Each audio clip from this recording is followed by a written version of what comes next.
In the ancient warring states period, the world was chaos and death, but a single glimmer of belief survived. His one belief was survival. He would not die. He would force that future into existence. And today was just as chaotic, with the battle joined by the Hingju sect, a ruthless faction of killers who murdered for a living. Yet, even in a place drenched in the stench of blood, justice could still be found. A righteous hero, for instance, bravely walked into the enemy camp to speak of right, wrong, and humanity with the Hingju sect. During that speech on humanity, our main character, Tian Guang, rose from a pile of corpses, determined to return to his family at any cost. This burning desire was the very thing that drove him to keep killing, regardless of any moral code. Another meaningless battle ended. Just one more part of a bloody, endless cycle. Thinking his achievements had finally earned his release, Tian Guang demanded his freedom, only to be betrayed by Tai Hu, the Sect's strategist, who tortured him and threw him back into a dungeon. In this era, war slaves like him were treated no better than dogs. Life was cheap, and peace was a luxury. But his determination to see his family again fueled him to set the place on fire and escape, hunted by the very men he once fought beside. It was all for personal survival. Even his dream of a family reunion was denied.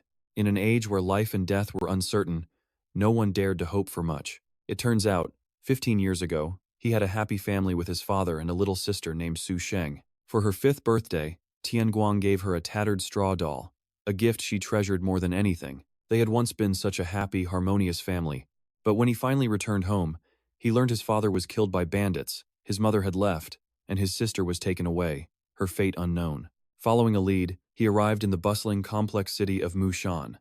There, he happened to see a procession from the Qing Lian Ding brothel making its way down the street. Years ago, the two siblings had a special bond. Tian Guang could always find her, no matter where she hid. That memory urged him to look closer at the procession ahead. And in that exact moment, he recognized the brilliant, elegant, golden-haired beauty. It was his sister, now known as Mingua. Their eyes met for a fleeting second, and they both knew. But shockingly, his little sister's gaze turned cold as she immediately rejected him. Tian Guang was disowned by his own sister in the middle of a lavish city.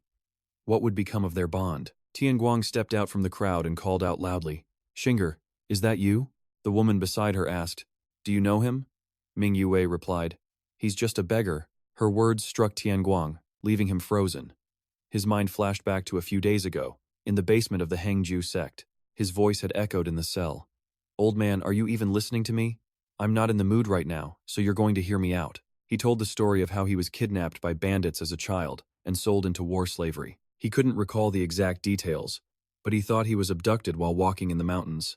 He had to live away from home for 15 years, preparing to die on the battlefield. Every minute of every day, he worried about how he'd survive.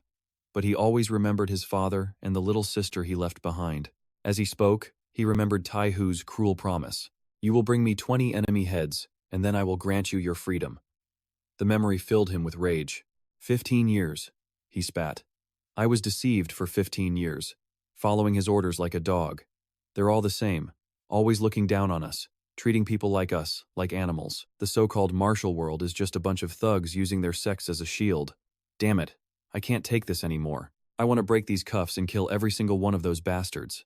But really, I just want to go home." He wondered aloud, "Is my father doing okay? Shenger must be a young woman by now, right?" Suddenly, the old man, who had been silent, shot out a lock of hair, using it to snatch the bundle of keys. Tian Guang's eyes lit up. "Yes, that's it." Then, realizing something, he asked the old man, "Hey, if you're this strong, why are you locked up in here?" The old man said nothing, simply unlocking his cuffs. Staring at his freed hands, Tian Guang paused for a moment before saying, "All right, you need help getting out of here, don't you? We'll escape together. Getting out of here is easy. First, we set the mansion on fire." And true to his word, before long, black smoke was billowing from the mansion. Staring at the ruined mansion gate, Tai Hu trembled with fury. "You saw smoke coming from the dungeon? Of all places, it had to be the dungeon? That ungrateful dog. After all the effort I put into raising him, this is how he repays me?" A nearby subordinate, seeing his rage, immediately reported, "Luckily, only the dungeon and the first floor have some fire damage. The rest is fine." Hearing this, Tai Hu bellowed for a man named Mo Chi. He appeared at once, saying, "Yes, second brother." Tai Hu gave the order, "Capture that bastard alive and bring him back to me." "Take him alive? Are you kidding? After what he did?" I'm going to make him wish he was dead. Back in the present at Musan City, Tian Guang was still frozen by her words. He's just some beggar. It's nothing, sister, let's go. As the girl turned to leave, Tian Guang immediately rushed after her. What? Mingua? Sheng Er? But before he could get closer, a blade was already pressed to his throat as the girl demanded, Who are you? Move, don't stop me. Sheng Er, it's me, it's your brother, Tian Guang. You're interfering with Mushan's official business. Men, handle him. At the command, the guards moved in. You're coming with us. Let me go, don't do this, Sheng Er. He was dragged into an alley as a young boy secretly followed from the shadows. The guards surrounded him, sneering. I've never seen anyone so reckless. Are you an idiot? You must be an outsider if you don't know about the Azure Lotus Pavilion. You're just mad that Courtesan didn't recognize you and called you a beggar, right? To be fair, she is beautiful and talented. Rich men are always lined up for her. Even I would be. If I had the money, getting a drink with Mingua would be absolutely incredible. Why would she have to recognize me? Just seeing her smile makes my entire day. Suddenly, a fist slammed into the guard's face, shocking his partner. But a second later, he got a taste of the same punch. Taking the hits, they both started to panic. You, how dare you? We were just going to teach you a small lesson and let you go. How dare you attack us? Shut your mouth. Don't you dare say Sheng Er's name with those filthy mouths of yours. You aren't leaving here. Get him. With that, the whole group charged forward only to be sent flying back themselves. The boy who'd been following watched in awe. He's way stronger than them. He strikes without a single moment of hesitation. But the situation wasn't in Tian Guang's favor for long. He was grabbed and took a painful blow straight to the face. Get him! Die, you dog, you're nothing but a beggar. I'll break your legs so you can never walk again. Suddenly, something was thrown into the crowd. It landed, then exploded with a pop, releasing a thick cloud of smoke, sending them all into a fit of coughing and shouting. What the hell is this? It burns. What is this stuff? Tian Guang, caught in the blast, couldn't see a thing. Just then, the strange kid handed Tian Guang a cloth, saying, Cover your mouth and follow me. Together, the two managed to escape the stinging smoke. Reaching a bridge, the kid ordered, Dunk your entire head in the river. Tian Guang did as he was told. Hey, don't use your hands, it'll sting. This is made from super hot peppers from the south. Once the burning subsided, Tian Guang asked, Who are you? Manchi. A good person who just saved you from being beaten to death. Shouldn't you be thanking me? Thank you, kid. Yeah, it's nothing. You're not a beggar, so why were they beating on you? Tian Guang answered miserably. That person is definitely Sheng Er. Something is wrong here. I have to see her again. If you want to get into the Azure Lotus Pavilion, I'll help you. Really? I don't know any courtesan named Sheng Er, but I know a hidden entrance. I have no interest in women, but I'll show you where the hole is if you want. A little later that evening, at the Azure Lotus Pavilion, Mingua sat by a window, gazing at the moon. Another courtesan approached. You had a long day. You too, Kuei Luan. Going to sleep early? Yep, I'm going to buy some things and fabric tomorrow morning. I saw some beautiful outfits today. Do you want to go with me tomorrow, Mingyu? No thanks. I think I just want to rest tomorrow. Hey Mingyu, did you know that beggar? Him? He's insane. I don't know him. You're lying. He knew your nickname. You rarely show that kind of irritation in front of so many people. I'm so curious. You have to tell me. I think that person might be my older brother. Unbelievable. He's your older brother? But you two haven't seen each other in so long. Shouldn't you be happy? Not at all. I don't want this. You know how I've lived all this time. Every single day, I wanted to die. Now that I'm not treated like a dog, now that I eat well and wear nice clothes, he shows up to claim me as family? He was the one who abandoned me and just vanished. I refused to give that wicked brother any charity. I used to think I'd be better off just dying. At that exact moment, Tian Guang heard every single word she spoke, and her last sentence left him completely shell-shocked. Mingyu continued, I will not return to that hell. I'll become successful, and no one will ever look down on me. But now my beggar brother shows up, and that's not good for me. Mingyu? Since I was an orphan, I don't really understand family. Sometimes I feel so sad when I hear you talk about these things. Seeing Kuei Luan about to cry, Mingyu embraced her. Don't say that, Kuei Luan. I'm not living a miserable life anymore. And why are you an orphan? He used to have a full family, but everything changed when tragedy struck. For him, the only family that matters is the one he chooses himself, thicker than any blood. The people who always stay by his side, that is his true family. In stark contrast to the emotional scene between the two girls, Tian Guang could only stand there, stunned. Suddenly, A small hand appeared on his shoulder. It was Manchi. He asked what his brother was doing here, wondering if he planned to stay. But the shock was too much. Tian Guang just stood there, silent. Seeing his dazed expression, Manchi was at a loss for words. He put down a bag and said, "Hey, can you watch this for me? I've got something to take care of. I'll be right back. Just wait here for me, okay?" And with that, the boy darted away. Meanwhile, on the quiet rooftops of the Green Lotus Pavilion, a small figure was nimbly climbing around. He leaped from one roof to the next. That swift, agile shadow was none other than Manchi. As he climbed, he thought to himself that it was a good thing he followed that idiot. Having him here would make the job so much easier. The owner of this brothel was loaded, so security was tight, making it dangerous to just sneak in. But the courtesans here had plenty of jewelry for the taking. If he stole all of it, they'd track him down easily. No, he needed a scapegoat to keep his thieving business going in the future. A guy who's both clueless and has no clear background, and it turns out his relative is one of the courtesans here. His name was Tian Guang, right? He looks like a homeless drifter. Maybe he's even a criminal. He probably won't get caught too quickly. Besides, he's strong. He'll buy me just enough time to get away from here. This was a once-in-a-lifetime opportunity. To win big, you have to play big. With that decided, Manchi slipped into the dressing room. Staring at the piles of jewelry on the table, Manchi's eyes lit up with excitement. Elsewhere in the pavilion, Tian Guang was still sitting in a slump, lost in thought. She was right. I wasn't there when she needed me. Am I even family to her anymore? And what can I possibly do now?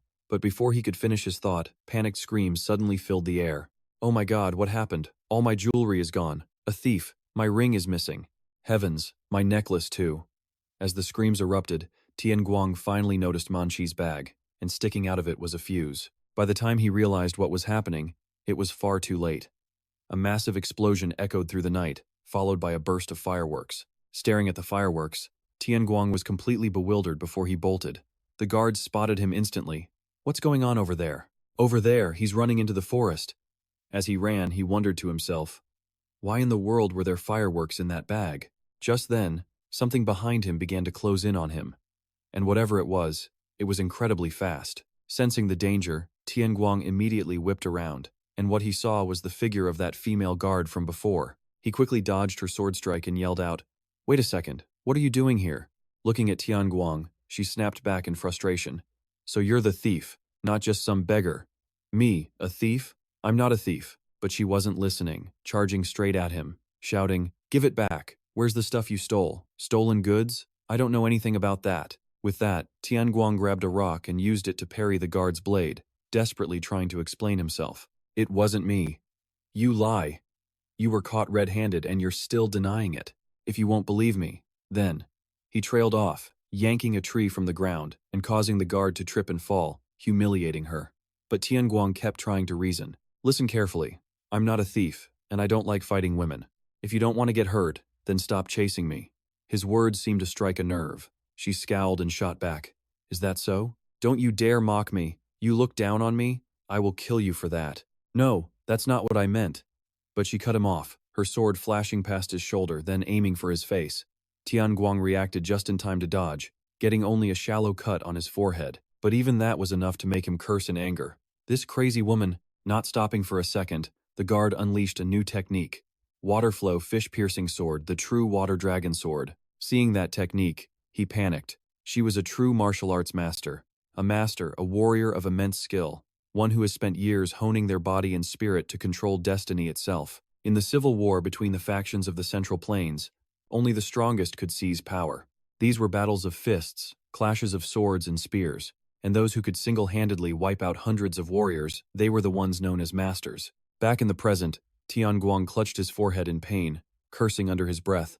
Damn it, this psycho is too dangerous. She gave him no time to rest, immediately launching another. The waterflow fish piercing technique was released, sending a flurry of sword strikes flying straight at Tian Guang. One of those strikes managed to slice into his thigh. Seeing the situation, Tian Guang gritted his teeth, thinking, I've never met a female master on the battlefield before. If this keeps up, I'm going to die.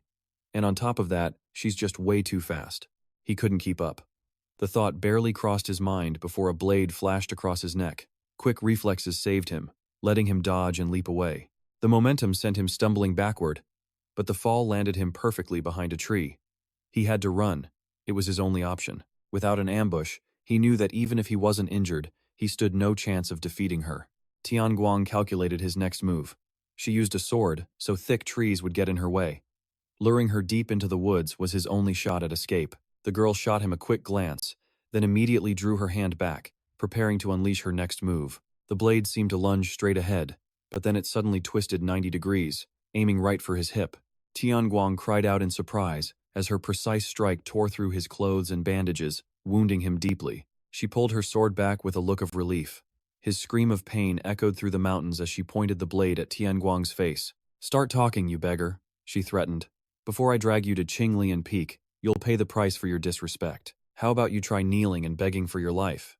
Who knows, maybe I'll even spare you. Or I'll just cut out that tongue of yours and drag you back anyway." But what she didn't expect was for him to actually drop to his knees, face to the ground. "Please, spare me," he begged. "I didn't know you felt that way. My words were rash. Please, let me live." She stared in surprise for a moment before sheathing her sword. "You're pathetic, kneeling and begging this easily. Are you even a man? This is boring. I'll let you live, so you won't have to pay for your mistake." The very instant her blade slid into its sheath, Tian Guang exploded into action, grabbing her arm with one hand.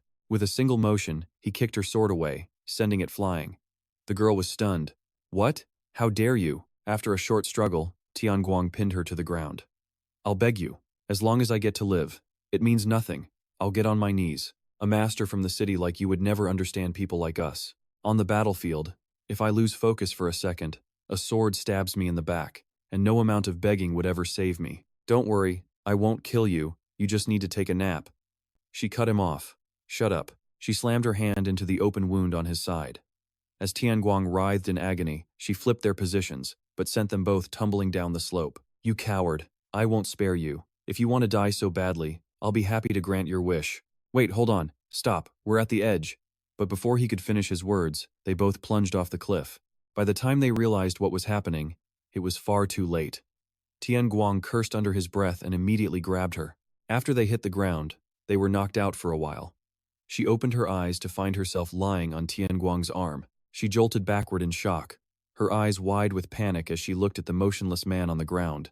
She then checked herself, finding only a few minor scratches. Just then, a voice called down from the top of the cliff they'd fallen from.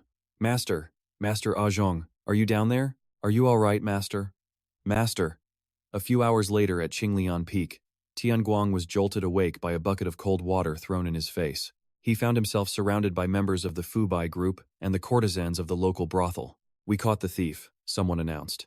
He was captured on the mountain path behind Qinglian Peak. After coughing up water, he looked up wearily. Nu Ying was praising Zhong. "You caught him? Excellent work, thank you. Whether he's a thief or a beggar, he looks suspicious. Where did you hide the jewelry?" Tian Guang avoided Mingua's shocked expression. "I have no idea what you're talking about. I didn't steal any jewelry. A boy named Manchi led me here, and I just followed him. A foot kicked him hard in the back. Spit it out, beggar, so you had an accomplice." Tian Guang continued to deny it. "No, I swear I didn't steal anything from anyone. If what you say is true, then why were you sneaking around here?"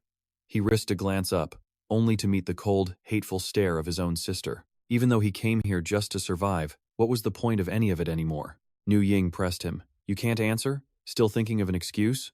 "No, that's not it at all. I didn't steal anything. What a headache. The banquet is in 10 days. How are we supposed to host guests without the jewelry?" At that moment, Mingua spoke up. "I will handle this matter. My lady." "What?" "Mingua. You'll be far too busy with the guests, my lady. I will handle the banquet, so please leave it to me." She then turned to a nearby soldier. "You there. Take this thief to the warehouse and tie him up. If he tries to escape or dares to lie, you have my permission to kill him. A thief who doesn't know his place needs to be taught a lesson." With that, Tian Guang was dragged to a warehouse by the Fubai group and locked inside. Kui Luan looked worried. "Mingua, he came here to see you.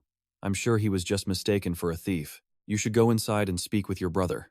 Mingua simply stared at the bound man with pity. "Kui Luan, you must be careful what you say. No one else could know the truth. It was better to claim he was just a thief at Thonlian Peak, a much more plausible story." But Min Nguyet turned to Trung with a question. Trung had caught the guy, so where did she think he stashed the jewelry? Trung admitted she had no idea. When she found him, he wasn't carrying a single thing on him. She paused, her mind flashing back to that moment on the cliff. As they both fell, it was Tian Guang who had swiftly grabbed hold of her. The very man she suspected had shielded her without a moment's hesitation before they hit the ground. Shaking her head, she dismissed the thought. She didn't think he was lying. In fact, he seemed completely clueless about the whole affair. Mingua thought for a moment. Is that so? Then she turned to Thuy Lone. Aren't you going to buy fabric tomorrow? We should go together. I'm also headed to the next village. Could you send a few of your subordinates to escort us? Thuy Lone's face lit up. She loved going out with Mingua, imagining all the high-end fabrics they'd find. This way, the Botat Don could hunt for the stolen jewelry while they were escorting the group. That's perfect. The thief took everything. I need to buy new jewelry anyway. But Atrung's reply was blunt. I refuse. Why should she take her orders? The Botat Don were soldiers hired by the madam to protect Thonlian Peak. You are not my master, so don't order us around. Mingua just shot back. Seriously, are you that dense? Did she forget the madam put me in charge of this? And besides, with the jewelry stolen, the Botat Don are just going to sit here? No wonder you're stuck in this position. Atrung fell silent, calculating. If you understand, then be ready before morning. I need to leave for the next village early. But Mingua, I'm scared, Thuy Lone pleaded. Can I sleep with you tonight? Of course, just bring your pillow over. Later that night, the door to the storeroom where Tian Guang was held creaked open. The visitor was none other than Atrung. You claim you aren't the thief, she said, so we're going to search you to be sure. Tie him up first, she ordered. She watched, her eyes fixed, as they stripped his shirt, determined to prove the innocence of the man who saved her. The moment the clothes and bandages were removed, the two soldiers simply stared in shock. Scrawled across Tian Guang's bare back were dozens of scars, overlapping, jagged, and telling a brutal story. What kind of wounds are these? This guy's a wreck. Where were you tortured? How could anyone survive something like this? Atrung was also stunned. This wasn't the body of a simple thief. No, these looked like blade wounds. Did he run from a battlefield? Why would he put himself through something like this? Tian Guang gritted his teeth as the wound on his neck was stitched shut. The next day, Mingua went to the market with Thuy Lone. The Botat Don guards dragged Tian Guang along with them to a nearby gold shop. They posed a hypothetical. If you were a thief, how would you offload the gold? He'd trade the valuable gold for cash or rice. But the second the shop owner laid eyes on Mankai's portrait, he completely denied knowing the man. This was part of Mingua's plan. Reporting to the authorities would buy time, as selling the jewels in Musan wouldn't be quick. Luckily, the thief who broke into her room didn't steal a single thing, because he knew better. All the jewelry here was special, crafted by the master artisans of Musan. Each artisan has their own signature style, meaning the pieces could easily be traced back to Musan City. If the thief were smart enough to use a scapegoat, he'd immediately dump the recognizable jewels in the nearest village. You said you could sketch the thief, right? Yes, and Mingua had him draw numerous portraits based on the description given. The Botat Don could take these sketches to every pawnshop in the next village to track down the culprit. And of course, they would take Tian Guang with them, since he was the one who knew the thief's face. It didn't matter if his story was true or not for now. They had to follow this lead. But Mingua was firm. He is not to be trusted. If he tries anything, execute him on the spot. Understood. Back in the present, they'd shown the portrait of Manchi everywhere with no luck. Could a single drawing really be enough to find him? Hey, you. Does the kid really look like this? The artist snapped back. Yes.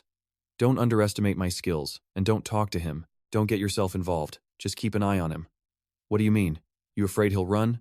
Don't worry, Deputy Chief. Tian Guang teased him. I thought you only knew how to draw beautiful women, but it turns out you're good at other things too. I've seen you catch a thief before. No way, the artist replied. That time, I thought the thief was a woman in disguise. I wasn't sure. Come on now. Don't tell me you were sketching while you were drinking. I'd like a drink too. At the same time, in another part of the market, Mingua practically glowed like a goddess, completely eclipsing Thuy Lone beside her. The villagers were immediately captivated. Who were these women? So beautiful it was almost blinding. They had to be from some prestigious family. Thuy Lone tugged her sleeve.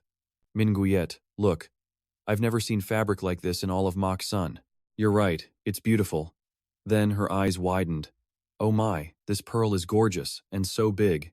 It must be incredibly heavy. You could always pay the shopkeeper extra to have them deliver it, Thuy Lone offered.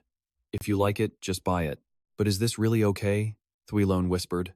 Everyone's hunting for a thief, and we're just shopping. Mingua was unbothered. That was their job, not hers. They were here to handle their own business. I understand, Thui Lone said, her attention already elsewhere. Oh, they're selling hair combs over there. Let's go look. With a laugh, they went. But hidden in the crowd, a tall, suspiciously cloaked figure was tracking their every single move. And so, the two groups spent the entire day scouring the village, their search lasting until the sun began to set. Mingua and Thui Lone walked past a dark alleyway, completely unaware that an ambush was lying in wait. I was so busy shopping, I didn't even notice it's almost dark, Thui Lone said. Should we head to the constable's station now? Suddenly, an old man with beady eyes jumped out, waving a knife. Not so fast, ladies. You've got guts, wearing jewelry in broad daylight. At the same time, two more thugs appeared from behind, blocking their only escape route. Walking around so freely, one sneered, "You must come from a very rich family. Thanks for taking this shortcut. Now, how about a small toll?" Thui Lone flinched in fear, but Minguet's reaction was the complete opposite. "Perfect," she said coolly. "You're faster than I expected." Before the thug could even process her words, the mysterious cloaked figure appeared right behind him. All hell broke loose. Thui Lone squeezed her eyes shut behind Minguet as the lone stranger took on all three men at once, and that stranger was none other than a Zhong.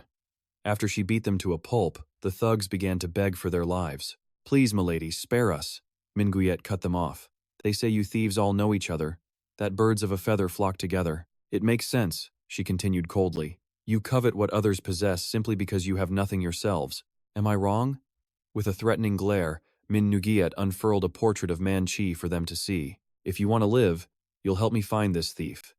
Use every connection, every dirty trick you know, and find him for me." Meanwhile, just a few hours earlier in that same market, Manchi was leading his own men, desperately searching for Tian Guang. "Have you seen a young man wrapped in bandages?" he asked the vendors. Tattered clothes, matted hair. He was spotted heading this way. "Can't say that I have."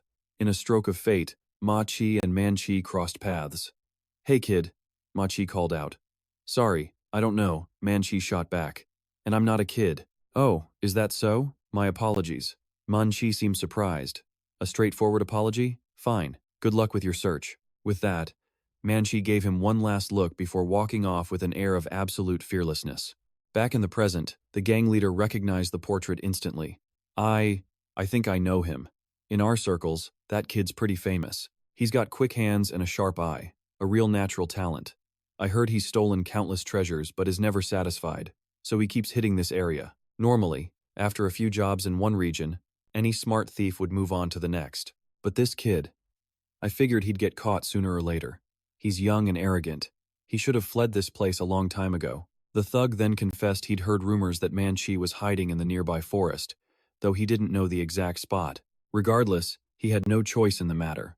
The thug was forced to lead their party into the woods. Thui Lone struggled at the back of the group, leaning on a stick. "Minguet, I'm exhausted. This place is terrifying. That's why I told you to stay at the inn. Being alone is even scarier." A Zhang kept their guide in line, pressing her sword to his neck. "You try anything stupid, and you're a dead man. Stupid tricks? I wouldn't dare," he stammered. "It's my first time here too, so I'm a little turned around is all." Suddenly, a faint sound reached Minguet's ears. She turned, her gaze fixed on the forest to her right, and cautiously stepped forward. "Minguet, where are you going? That's not the path." Ignoring Thui Lone, she kept pushing aside the thick brush, heading toward the noise. At last, Minguet saw a small house hidden among the trees. At that very same moment, back at the market, "Damn it, another total dead end," Tian Guang growled. "What do we do now?" "No one has seen him." "Deputy Chief," an officer said. "The chief and Lady Minguet aren't in the market. They've probably returned to the inn. We should go back." Tian Guang frowned, his eyes fixed on the ground in deep thought. "Wait. Can we go back to the gold and silver pavilion one more time?" "What are you talking about? Why would we go back there?" his men asked. But Tian Guang's expression was dead serious. "I didn't think it through before," he explained. "That jewelry shop. I don't think it only sells jewelry." Back at the shop, Old Ban seemed nervous, and the urn next to him, it had a strange smell that didn't belong. Tian Guang's eyes widened. "I've definitely smelled that before. Manchi uses it too. That wasn't an incense burner, it was an urn packed full of explosives." Just as expected, upon returning to the jewelry shop, they spotted Manchi deep in conversation with Lao Bin. "See? I told you so. They're back again. Found him, exactly like the drawing. See? Never doubt my artistic skills." The sounds of a frantic chase immediately spilled out from the shop's entrance. An earth-shaking rumble followed, as if everything was about to be torn apart, forcing everyone outside to stop and stare. A moment later, Manchi kicked the door open and flew out, while Fu Tuan got stuck in the doorway yelling, "Don't let him escape!" But the second he stepped outside, he froze. Tian Guang was right in the middle of delivering a powerful kick straight to his face. But with his smaller frame, Manchi ducked just in time. "Huh, it's you? Don't you have anything to say to me?" The boy just scratched his head and offered a weak laugh. "Huh, my bad." After that casual apology, Manchi tossed a smoke bomb on the ground and made a quick getaway. He'd gotten careless, never expecting the one he framed would be the one to hunt him down. But just then, Tian Guang appeared behind him like a hungry tiger. "Stop right there, you annoying Manchi. This guy is a real menace." And by sheer coincidence, they ran right past Ma Chi's group eating on a street corner. The moment he saw Tian Guang, the man casually snapped his chopsticks in half. Found him. The chase had moved into the forest. Manchi sprinted ahead, with Tian Guang hot on his heels, not falling a single step behind. He panted an apology as he ran. "Stop chasing me. I'm sorry. I didn't mean for you to get caught. It was just bad luck." With that, Manchi pushed forward, but a quick glance back revealed Tian Guang was still there, closing the distance with every second. This is a real pain. But he had no other choice. He pulled out another smoke bomb and hurled it straight at Tian Guang. For a shocking second, his eyes widened, but Tian Guang calmly raised his bound hands and snatched it from the air. Before it could detonate, he wound up and threw the bomb right back at its owner. Manchi was stunned, clearly not expecting this countermove from his opponent. The bomb exploded, and acrid smoke quickly filled the entire forest. In the chaos, Tian Guang tackled Manchi and pinned him to the ground. Getting a taste of his own medicine for the first time, Manchi couldn't help but panic. Just then, Fu Tuan's group arrived. "Phew, we thought we were done for." Hearing their voices, Tian Guang immediately turned his head to look back at them. Just when he thought the trouble was over, someone new appeared. Unleashing a powerful technique, Di Hui Chu Sa Shou Zhang. The words had barely been spoken when Fu Tuan's men took the full force of the attack, dropping unconscious all at once.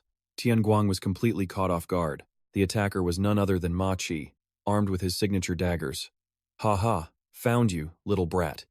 You can't escape from me. Now, you're coming with me. Tai Hu is waiting for you." A few weeks earlier, on the mountain of the Xingju faction, the same place Tian Guang escaped from, dead bodies littered the ground. Near a cave entrance lay the corpse of an animal, its head picked clean to the bone. Lying right beside it was its own skin, carelessly and brutally torn off. And the sickening chewing sound came from Han Liang. Clutching a piece of fresh, bloody meat, he gnawed at it like a starving beast. Back in the present, Tian Guang stood over the 3 unconscious members of Fu Tuan's group. Ma Chi recounted, "You were trying so desperately to get back home, always muttering about your family. Family? That old woman said you came back here for your little sister, so you just wandered around searching. I can't believe I found you this easily. Tai Hu was so fond of a slave like you, yet you dared to betray us.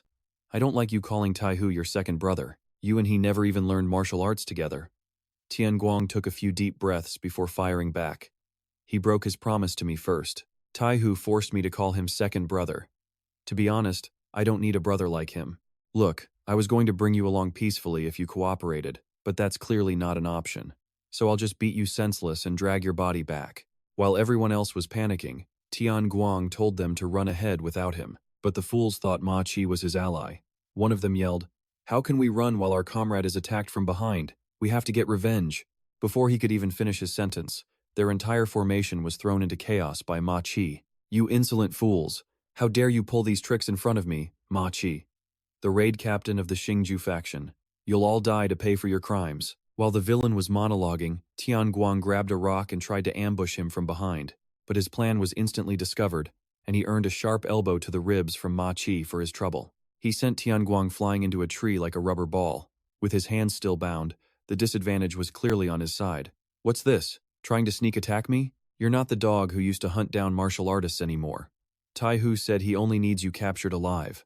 With that, he gave an order. "Men, chop off his arms and legs. Don't kill him, just make sure he can never run away again."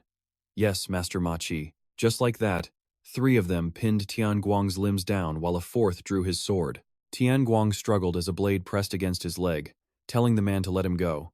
But just then, a deep slash cut through the swordsman's shoulder, making him recoil in shock. Before the others could even process what happened, they were struck down one after another.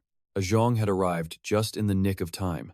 She rushed past a stunned Tian Guang and unleashed her piercing point strike technique, aiming directly for Mochi. Seeing one of his maces get shattered so easily, the brute couldn't hide his surprise. Where did she even come from? You little brat, Mochi snarled, swinging his remaining mace to counter her attack. He pulled back both hands, unleashing his killer moves, the Earth Treasury Fist and the Assassin's Palm. A Zhang's eyes widened. A moment later, the entire forest lit up in a wave of destruction, completely obliterating the ground. Mingyue's voice rang out, instantly snapping Tian Guang's attention. Zhang, what's going on? She was coming to check on them, but stopped dead, stunned by the sight of everyone lying scattered on the ground. Tian Guang was desperately crawling on the forest floor, while the rest of his escort party was knocked unconscious. Shui Luan hid behind Mingyue, crying in fear. Suddenly, one of Mochi's men spoke up. Women. Look, they're women, and beautiful ones at that. What are you doing? Mingyue demanded. The men just laughed. We've been on the battlefield too long.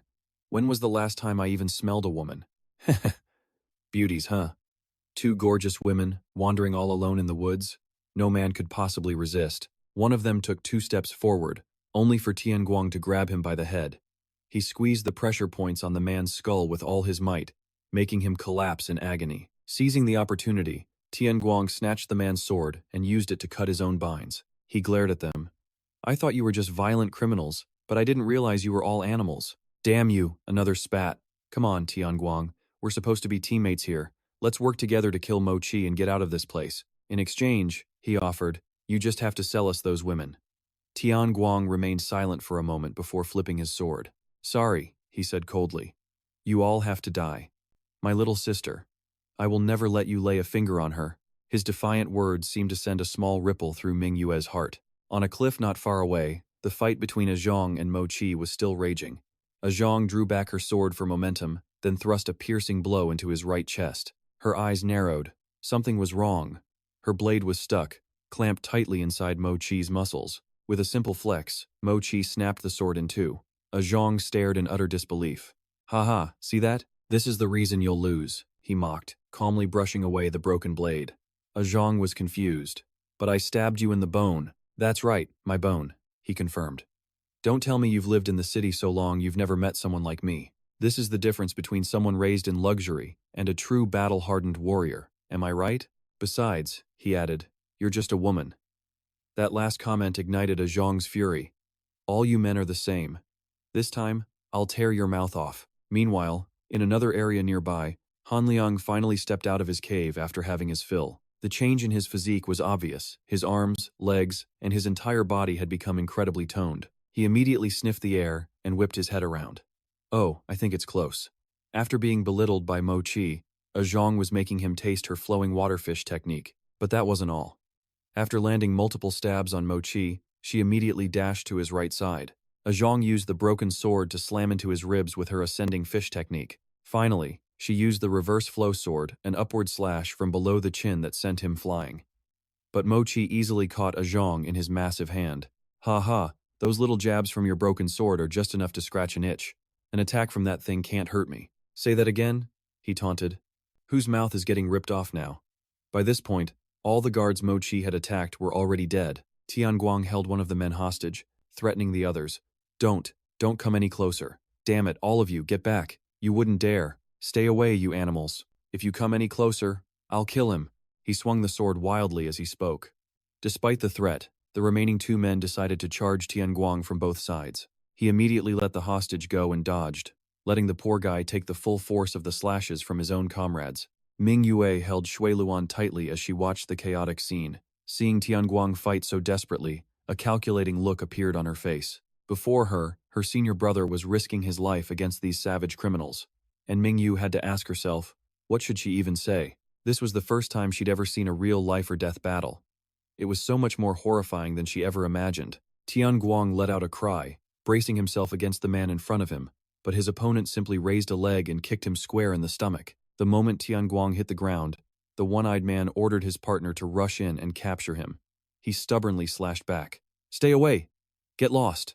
I dare you to come closer. This bastard still won't give up, the thug growled.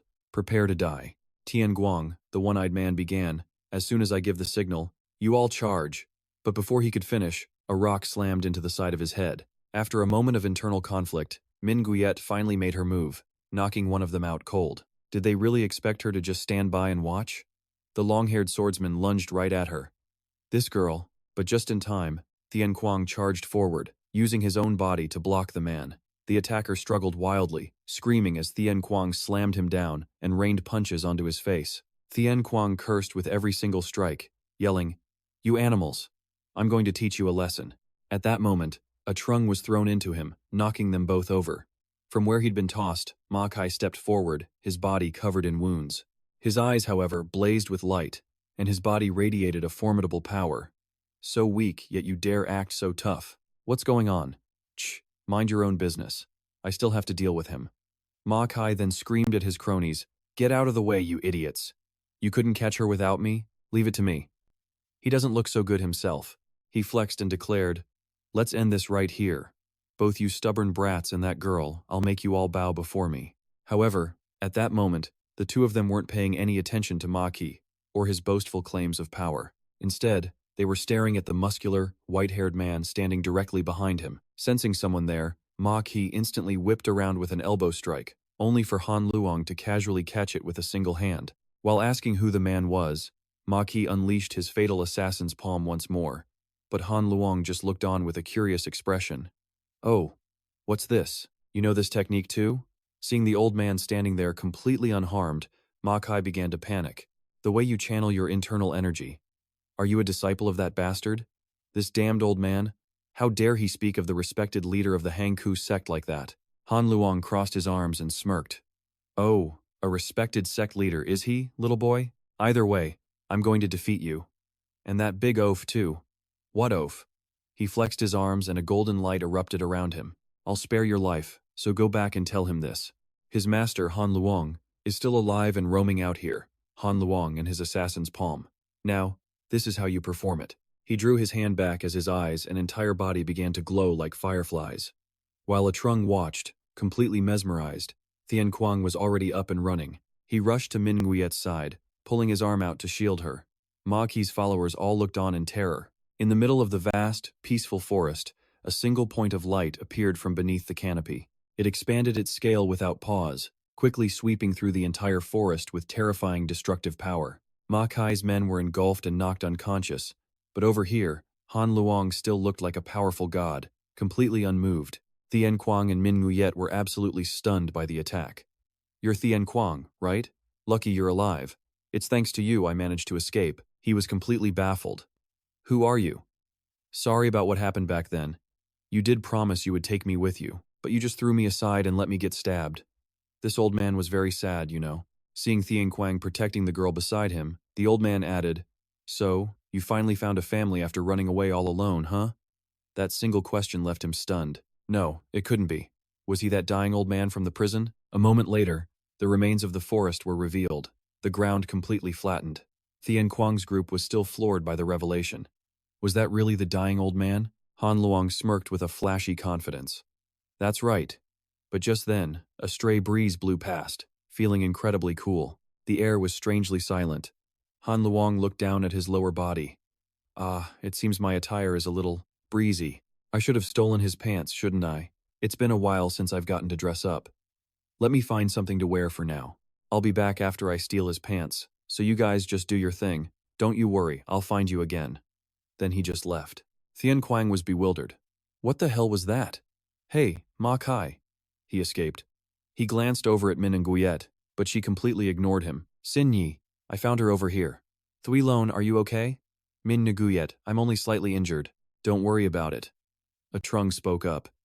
"I guess we should head back to the brothel. It was on our way anyway. That's how we ran into you all. Let's wake everyone up." But instead, they returned to the small village on the edge of the forest. They arrived at dawn the next day, to the lively sound of children playing throughout the village. The village was indeed filled with children. There were 5 or 6 of them in just a few square meters. And that's when Makai suddenly appeared. "Ah, you're back. Brother Makai, when did you get here? Hey kids, I'm home." The children in the village immediately started shouting at the sound of his voice. "Hey, big brother's back. Brother Maki, look, he's returned." The children flocked to Maki's side as if to welcome home their own big brother. "Did you bring anything good back for us? His clothes are all ripped." Brother Makai, I'm so hungry. I'm sorry, little one. I couldn't buy any food because some things came up. Let me cook something with the vegetables we have left, okay? Brother Makai, we have guests. Who? Over there, behind you. Those beautiful big sisters. He turned his head only to find Tian Guang and Mingua's group had tracked him down. Manchi knew it was over. It turns out, this whole story began a long time ago. An old man recounted how this place was a constant war zone before the northern region took control. Back then, countless people lost their families. With the endless fighting, the elderly and children were left to fend for themselves. Manchi was one of those children, the last survivor of his destroyed village. But Manchi couldn't live a normal life. In wartime, there were no jobs, and begging wasn't a sustainable solution. So, the boy resorted to stealing from the wealthy people in the city. He would sell the stolen goods to provide for the old folks and orphans here. He was a kind and compassionate child, their savior. Please, can you find it in your hearts to spare him? Thui Lone was moved to tears by the story. Mingua, the people here have tragic pasts, just like us. That boy only steals to feed them. Let's let him go. We were in the same position once. If we take him away, what will happen to all these people? That single question left Tian Guang stunned. The old man continued. I wasn't there for him when he went through such hardship. Though he's just a child, he found a way to care for the orphans and the elderly here. And they're not even his family. That boy is far more mature than I am. For a moment, a heavy silence fell over the group. Mingua's voice cut through the quiet, making everyone look. Innocent? He's still a thief. Don't be ridiculous. What if you're all just pretending to be poor to take advantage of him? Hearing this, the three elders looked crestfallen and helpless. No one in this world has an easy life. We can't entertain clients without the jewelry that boy stole for us. If we can't work, we'll be thrown out on the street. Do you really think thievery is a sustainable way for you to live? She pressed on, her voice hard. If I let you go, he'll just keep stealing to support you. I'm not a saint, and I'm not rich. And more than anything, I despise being robbed. Then Mingua turned her sharp gaze on Manchi. Hey, you thief. Where is all the jewelry you stole from Thonlian Peak? I sold it all. Where did you sell it? In many shops, here and there. I can't remember all of them. Manchi nervously avoided her questioning eyes. Seeing this, Mingua ordered him to be tied up and taken back to Thonlian Peak. Tian Guang, who had been silent this whole time, felt a sense of unease watching everything unfold. A few days later, during a banquet at Thonlian Peak, Nian spoke to Mingua, clearly frustrated. So you found the thief, but he sold the jewelry all over and can't remember. What are we supposed to do about our guests tonight? Don't worry, madam. I can handle it. Who are the guests today? High-ranking officials, and they are notoriously picky. The courtesans will be scolded if they aren't dressed exquisitely. Since they're such important men, maybe we should just cancel the banquet. She offered an alternative. Instead of canceling, we'll find another way. I can make the banquet impressive without being extravagant. Madam, please prepare a few boats. Though uncertain, the madam decided to follow her instructions. A few hours later, Thonlian Peak was buzzing with the laughter of guests. Most were excited and eagerly awaiting the evening's festivities. Only the Grand Minister of Agriculture noticed that Thonlian Peak seemed a little different tonight. Stepping through the gates, the first thing that caught their eye was the tables arranged around the central lake. Why are the tables outside? No way. Are they really expecting us to dine out in the open? How incredibly rude. They should have prepared a grand feast to welcome us properly. Not this. Just then, Mingua spoke up. Oh no, my esteemed guests. We would never dare to trifle with you here at Thonlian Peak. We have prepared a very special banquet, fit for the heroes who have served our country. Please, enjoy some wine with our lovely ladies. A special banquet that can only be found right here, at Thonlian Peak. We are sure you will be pleased with this paradise. With that, she and her sisters walked into the lake in their cool, shimmering attire. Tonight, you will be treated to a one-of-a-kind feast in the Dragon Palace, something not even the gods have ever witnessed. The sensual scene unfolding before them immediately made their jaws drop, their sick, twisted interest showing on their faces. The remaining courtesans approached them. My lords, please remove your robes and give them to us. We can't let them get wet. Please enjoy the banquet in your undergarments. The men, thrilled, looked at the alluring women and exclaimed, what could be better than this? Ha ha, Thonlian Peak is certainly full of clever tricks. Soon, the party was filled with laughter and the thick smell of wine. Every man sat beside a courtesan, embracing and joking together. He, come closer, my lord, over here with me. Ha ha, come on now, my lord.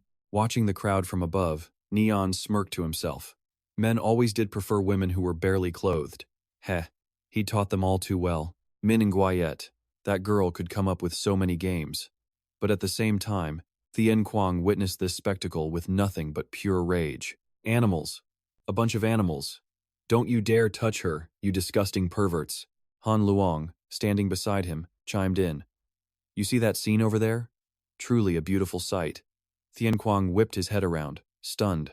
Hey kid, you've been waiting for... The next morning, at the headquarters of the Hang Ku sect, Bang Dong was tearing into Tai Ho. You are a complete fool. At a critical moment like this, how could you make such a stupid, unforgivable mistake? Master, if Han Luong comes back, I'm afraid he'll get his revenge on us, Tai Ho said nervously. I'll handle it, master. I will lead the army and find a way to capture him. If you'll just give me permission, that's enough. Ignoring Tai Ho completely, the leader turned to Ma Qi. Han Luong spared your life, did he? Yes, he wanted me to return and inform you. The master of the Hang Ku sect sighed. My own master. I'm sure he's escaped from prison. Just let it be. If he wants revenge, he'll find his own way. There's no need to waste our forces hunting him down. Right now, our top priority is Gong Dong. Bang Dong will be the general, and Tai Ho, the vice-general. Prepare to storm the city. The words were barely out before Tai Ho's fury was written all over his face. After leaving the main hall, he landed a stinging blow on Ma Kai. Damn it, this is all your fault for locking Tian Guang in there. I'm sorry, we can't just let this go. Both Han Luong and Tian Guang must be captured, no matter the cost. But the sect master told us to prepare for the siege, Tai Ho raged. That Bang Dong is just the general. How dare he look down on me, the chief strategist. Like that. This was my greatest mistake, and I will find a way to atone for it. Just you wait. The next master of the Hang Ku sect will be me. Meanwhile, Han Luong was explaining the whole story to Tian Guang. The Hang Ku sect. I'm the one who founded it. The current sect master is my own disciple. Right from the start, he was incredibly ambitious and would do anything to achieve his goals. Among all my disciples, he was the one who constantly worked to undermine me, plotting his betrayal. He crippled my internal energy and struck my pressure points, robbing me of my senses. And just like that, he became the next sect master. He didn't kill me, probably for old time's sake, but locked me away in prison instead. But they must have forgotten me, which is why they threw you into my cell. No matter how powerful I once was, without my senses, I was nothing more than a helpless old man. To break out, I had to borrow your power and use a little trick. When we escaped, I used your qi to activate my martial arts.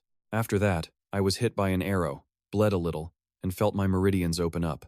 My blood and qi began to flow smoothly again. A few days later, I had eaten every single animal in the forest to recover my strength. Yeah, it's possible because I was originally that strong. Then I got bored, so I followed your qi and found my way here. Seeing Tian Guang completely ignoring him, the old man finally had to ask, Hey kid, are you even listening to what I'm saying? His eyes were wide, veins bulging on his skin, his mouth letting out a constant, low growl. Turns out, his attention was still locked on the banquet below. Tian Guang was furious watching Mingua so close to the Grand Minister, especially with the way the man's face showed his obvious pleasure, his hands wandering. Damn that pig-faced bastard, I have to kill him. You dare. The Thonlian Peak was lit, the party's laughter echoing through the night. Well past midnight, the party finally came to a close. The Grand Minister's group left, laughing loudly. Haha, what a great feast tonight, wasn't it? If we didn't have an early court session tomorrow, we could have partied until sunrise. What a pity. That sight of Min Nguyen, drenched while serving us. That was truly a feast for the eyes. I wanted to hold her so badly. Suddenly his guard stopped short. My lord, please wait a moment. What is it? In the middle of the bridge ahead, a figure stood holding a weapon. What? Who the hell is that guy? It was none other than Tian Guang, a cloth covering his face and head, a wooden stick held tight in his left hand. A murderous aura radiated from him as he spoke. I will kill you. An assassin? Tell us who you are. I don't think he's an assassin. Look at him. He's probably just a thief. The guard shot back. Listen here, brat. Stop this now. I thought you were sent by someone important. If you don't get out of here, my Thon Not Quang sword will cut you into 100 pieces. Tian Guang's brow furrowed. You're that pig's subordinate, so it's no surprise you don't understand me. Insolent. I'll correct that arrogant attitude of yours. And just like that, the chase began. The quiet bamboo forest was instantly thrown into chaos. The guard's slashes were so sharp they easily sliced bamboo stalks into 3. A single one of his moves split Tian Guang's wooden club in 2 and sent him flying backward. Without pausing, the The guard continued his attack. Tian Guang carefully dodged, turning his back to move with more freedom. Leaping off several bamboo stalks, he moved with the swiftness and agility of a praying mantis. Waiting for the perfect opening, Tian Guang lunged forward for a surprise attack, but the guard sensed it instantly and blocked him just in time.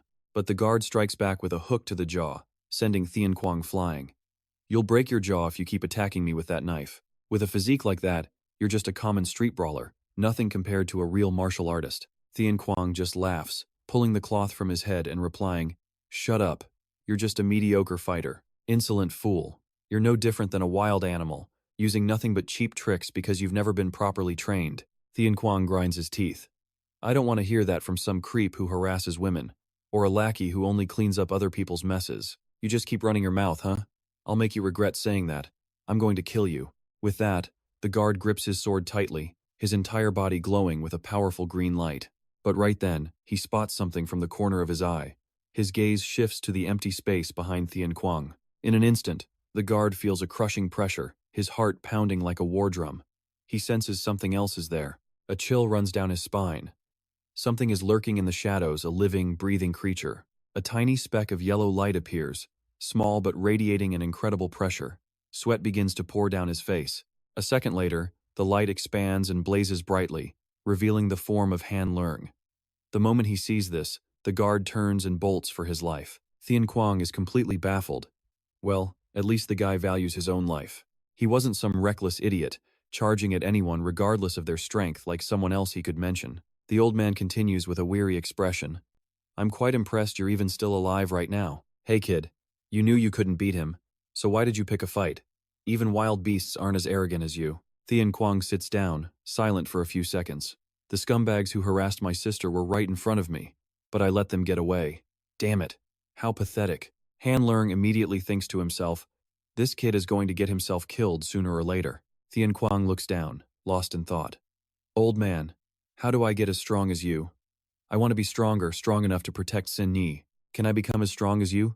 Tian Guang stares at Han Lurng, waiting for an answer. The old man suddenly cracks a smile. Why not?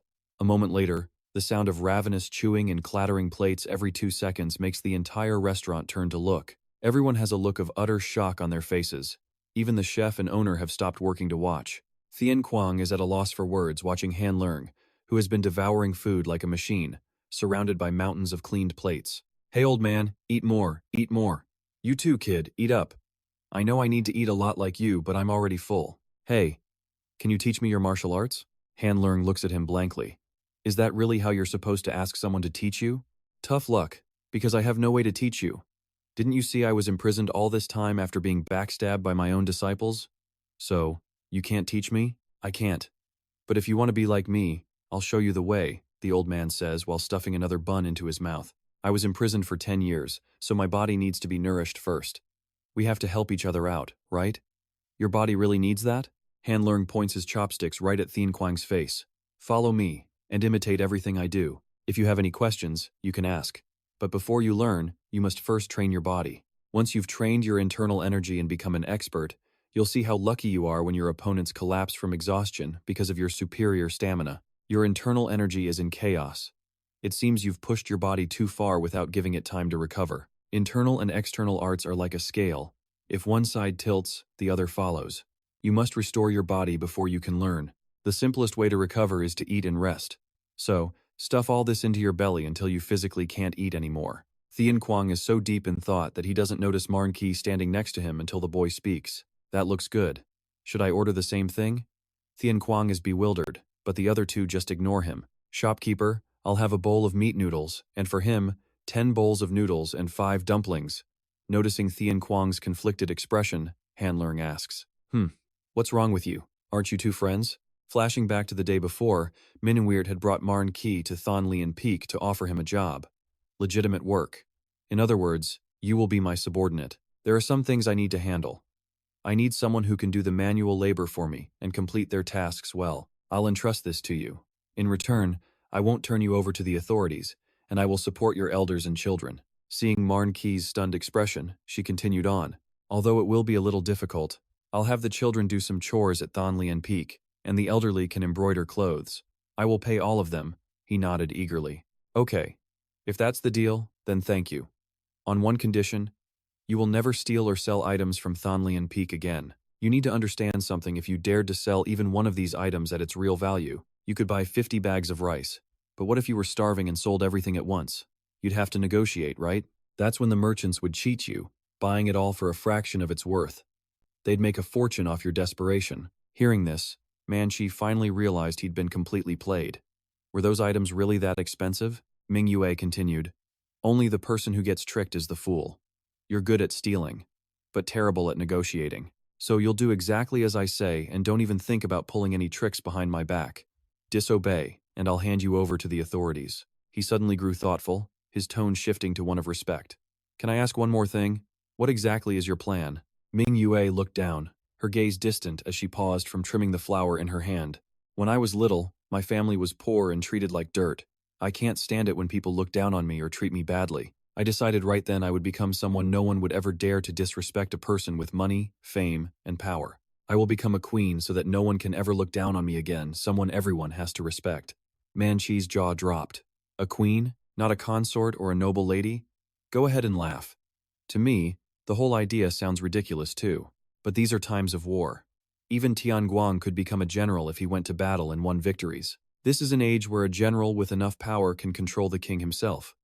You can laugh, but as a woman and a courtesan, I can't do things that way. But if I shatter this world and take it for myself, who will dare to laugh at me then?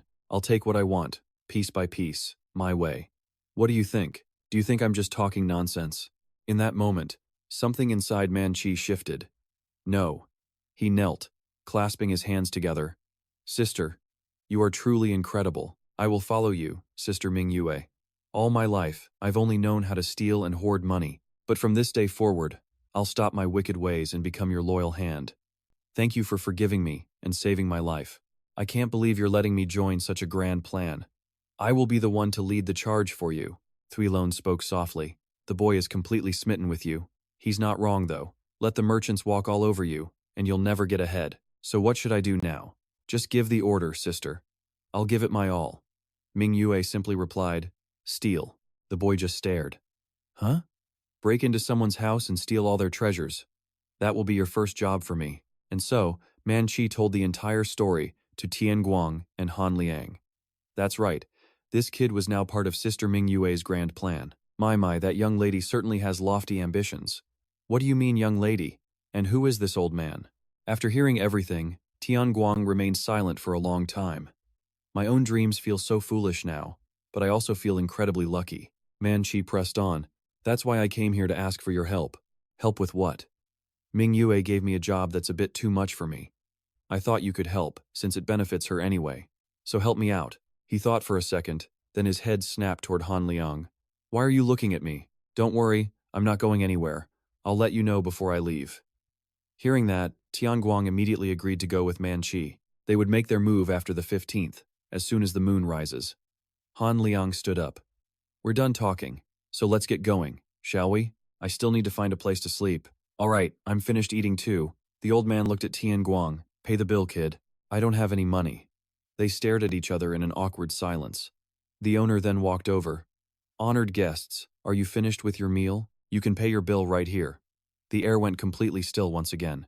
Han Liang and Manchi simultaneously bolted for the door, leaping out of the restaurant and leaving Tian Guang to be grabbed by the owner. How dare those bastards? You're not planning on skipping out on the bill, are you? No, it's not like that. Just wait a minute. That kid Tian Guang is a good person, but it's hard to tell if he's too foolish, too naive, or just too kind. On top of that, he has no street smarts, always wearing that sad look on his face. 15 days later, at the meeting point. You actually made it out of that restaurant alive? Shut your mouth or I'll kill you. As night fell, Manchi and Tian Guang threw their ropes and began climbing the massive wall. Sister Mingua told me to steal a lot of things, 3 chests of gold and silver, some jewelry, and copies of 3 account ledgers. No, don't tell me the lord of this estate is. Shh, keep your voice down. You guessed it. It's no coincidence we chose tonight. Today, all the high-ranking officials are at a banquet at Qinglian Peak. This makes it the perfect time for us to sneak in, since security will be incredibly light. Hearing this, Tian Guang froze. His mind flashed to an image of the chief minister harassing Mingyu, and rage boiled up inside him. That pig, he accidentally made a loud noise, forcing Manchi to shush him. But it was too late. Someone appeared instantly. I think I heard something over here. Manchi looked up in terror as the fat guard stared down, completely startled. Who are you? But just then, Tian Guang lunged forward, striking at the man's neck. Before the guard could even process what was happening, Tian Guang was behind him, locking him in a swift, brutal chokehold. Manchi could only watch, frozen, as the guard struggled uselessly. After a moment, the man's body went completely limp. Whew, my bad. Good thing that wasn't too loud. We need to hide this guy fast. But Manchi had noticed something. Hey, you seem different tonight, don't you? He seemed so much faster than usual. No, that wasn't it. His movements were just unbelievably light and silent. A flicker of delight crossed Tian Guang's eyes. Oh, is that so? Ah, there it was. Chests filled with gold and silver. This was way more than they expected, too much to carry at once. First, they'd move them to the city wall, one by one, 10 days earlier. In the mountains near Musan City, Han Liang let out a grunt as he threw another dead wild boar to the ground. This should be enough to feed us until tonight, right? Tian Guang said. Just butcher this one. It's way too much already. Old man, don't kill any more. The old man just grinned, showing off his prize. I also swiped this jar of spices from the village. Pretty good, right? This piqued Tian Guang's curiosity. Hey, old-timer, I've been wondering something. Aren't you going to get revenge on the Xingju sect? The old man just shrugged. Revenge? Why? Your own disciples betrayed you. They imprisoned you for 10 years, and you're this powerful. I just don't get why you wouldn't want payback for everything they did. You seem way too calm about it. Han Liang answered nonchalantly. Humph. Me? Truth is, I was never a very good master in the first place. He explained that Gay was always the ambitious type, which meant the two of them were constantly clashing over their ideals.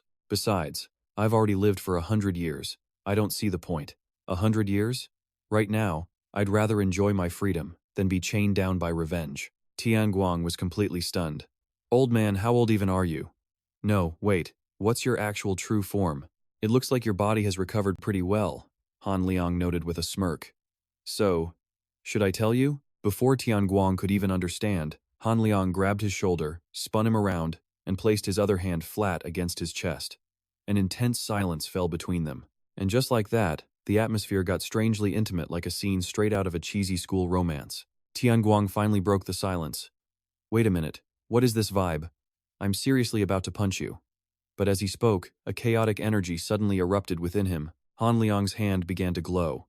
Tian Guang gasped, feeling a powerful change taking root deep inside his body. But he quickly calmed himself, observing the sensation. The old man smiled. Channel your breathing. Every living thing possesses qigong, or life energy. Normally, it takes years of training to even sense your qi, let alone control it. What you're feeling right now is your own qi being controlled by me. The stronger your qi becomes, the stronger your body, and everything else will get along with it. If you can master its control, you can shatter massive boulders or even achieve weightless movement. What's more, this transformation slows your aging and extends your life. Your body isn't used to it yet, so you're going to feel exhausted. The moment Han Liang removed his hand, Tian Guang immediately doubled over, panting from the sheer strain. Over time, the qi will circulate naturally, and you'll get used to it. With practice, you can learn to control it. You just need a few more sessions like this. This was it, the fundamental secret of martial arts. He focused on his breathing, replaying every word the old man had taught him. Ha, old man, ha, again, Tian Guang panted. Just one more time. Han Liang looked disgusted. Ugh, no. Stop begging me while groaning like that. Back in the present, they had finished loading everything they could onto a single, overflowing cart. Manchi trailed behind them. You okay? Need any help pulling? No need, Tian Guang grunted back. The sun's coming up. We have to get out of here now. Wow, your stamina is insane now. I'm glad I brought you along. Tian Guang didn't reply, his face a mask of intense focus. The truth was, he was concentrating with all his might, trying to feel the flow of qi inside his body. A faint golden light began to flicker on his shoulder, growing brighter and brighter. By the time they made it back to Qinglian Peak, Mingua was exceptionally pleased. You did well, Manchi. I'm a very demanding person, but I have to admit, you handled this perfectly. So, you have a few tricks up your sleeve? Manchi scoffed. Heh, this was nothing. When you go back, bring some kids from your village. I'll prepare food and winter clothes. Thank you so much. Shui Luan was still in disbelief. Kid, how did you even manage to haul all this treasure here? You even have to ask? I had to make a total of 4 trips back and forth to get it all. It was easier with Tian Guang's help, of course. But I still carried most of it. The moment she heard his name, Mingua's expression instantly turned to ice. Who, did you say helped you? She asked, her voice dangerously low. Oh, Tian Guang. He's surprisingly good at all the heavy lifting stuff. Her tone was sharp as a blade. From this moment on, you will never ask that man for help. And you will never help him. Do you understand me? Her sudden, terrifying anger made both Manchi and Shui Luan nod in fearful obedience. You've worked hard. Go rest. I'll call you when I need you. Yes, of course. Manchi scurried away, completely baffled. Why did she suddenly get so angry? What was that all about? Shui Luan leaned in close to Manchi's ear and whispered the secret. His eyes went wide. What? Tian Guang is her older brother? No way. That's insane. Model. The next day, a crowd gathers around the city's bulletin board. Something big is clearly going on. A notice announces a theft from the city hall. Turns out all the tax money collected from merchants last month? Stolen. What? Where were the guards? How could this happen? Someone mutters they were probably sleeping on the job. But this just means trouble for everyone else. They'll just collect the taxes all over again. Someone warns him to watch his mouth before they all get in trouble. Neon leans over to Min Nguyen, whispering, You've caused quite a scene. Really? This is just the beginning, Min Nguyen replies calmly. My lady, whatever you do, just don't involve me, Neon pleads. Later, Min Nguyen arrives at the city hall to meet the man, putting on a panicked act. Dai Tu Nong, what happened? She immediately throws herself into his arms, feigning concern. I heard some rumors on the street. You looked so happy last night, but now you look completely worn out. He's taken in. Min Nguyen, did you come because you were worried about me? I came because I wanted to do something to help you. She presses closer to Dai Tu Nong. What exactly happened? Sir, I can't believe someone would dare steal the merchant's tax money, she says, feigning shock. Neon chimes in. I heard all the taxes from this spring were stolen too. This won't affect us, will it? Hearing this only makes his expression darken further. My lady, how can you say that at a time like this? You have to think about Dai Tu Nong's position, she scolds, but he waves it off. Min Nguyen, honestly, I don't know how to solve this. I heard one of the soldiers saw the thieves, he explains, but he panicked, got attacked, and couldn't see their faces clearly. He slumps onto the table in despair. I have to submit the taxes to the court in 2 days. How am I supposed to find them now? If my superiors find out, I won't just lose my job. She comforts him. Don't be so sad. There must be a way. Min Nguyen pretends to brainstorm a solution. How about we just collect more taxes to cover the lost amount? I can't, he sighs. Those are taxes from famous merchants. I don't have the authority to make them pay again. What do we do now? My lady, do you have a way to help him? Neon asks, playing her part perfectly. Min Nguyen, you're truly. Dai Tu Nong suddenly lifts his head, a desperate idea forming. That's it. Thukir, can I borrow money from Thon Lien Din? Neon feigns outrage. What nonsense are you talking about, Min Nguyen? We don't have that kind of money. Sir, please don't be like this. Thukir, we've known each other for a long time, and Min Nguyen adds, That's right, my lady. He's one of our best customers. Can't you help him? Faced with both of their pleas, Neon puts on a show of reluctance. All right, I understand. But we don't have that much cash. Even if we gathered everything, it would only fill 1 chest with gold. That's enough. That's perfect, he says, relieved. I'll find a way to handle the rest. Just lend it to me, and I'll pay you back in a few months. But in a flash, Min Nguyen's expression turns ice cold. Her plan from minutes before is revealed. I will push him to borrow money from us. Then you, my lady, must pretend to hesitate, but ultimately agree. Right now, Dai Tu Nong is desperate and won't suspect a thing. But will he be able to find the rest of the money? Neon had asked. I don't know, Min Nguyen replied. The important thing is to make sure he can never repay the money he borrows from you. You can keep the rest of the stolen money, my lady. Just pressure him occasionally by asking when he'll pay it back. For me, there's no loss, but for Dai Tu Nong, it's a disaster. Min Nguyen had predicted he would tighten security in response. This incident will make him far more cautious from now on. Neon had then asked, And what about you? Min Nguyen, what do you get out of all this? Min Nguyen had simply smiled, not yet ready to reveal her true goal. Back in the present, Min Nguyen's voice is soft.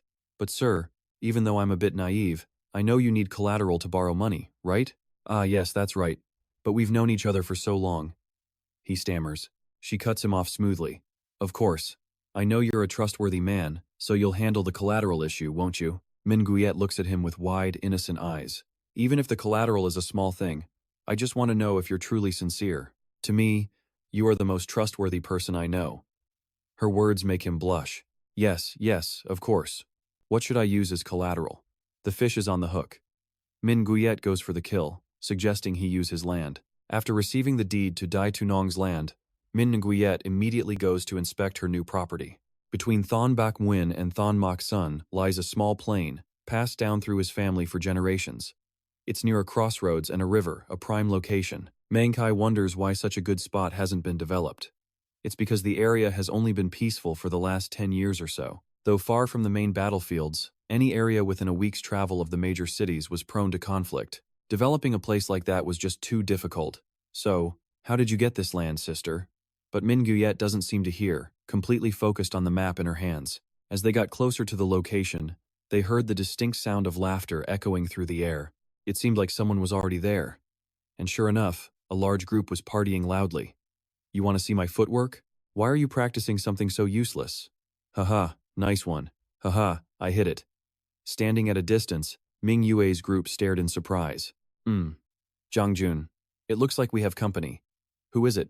She looks like she comes from a noble family, doesn't she? Excuse me, but I have to ask. Which family do you hail from, miss? And what business do you have here? I have a few questions for you, gentlemen. What exactly are you doing here?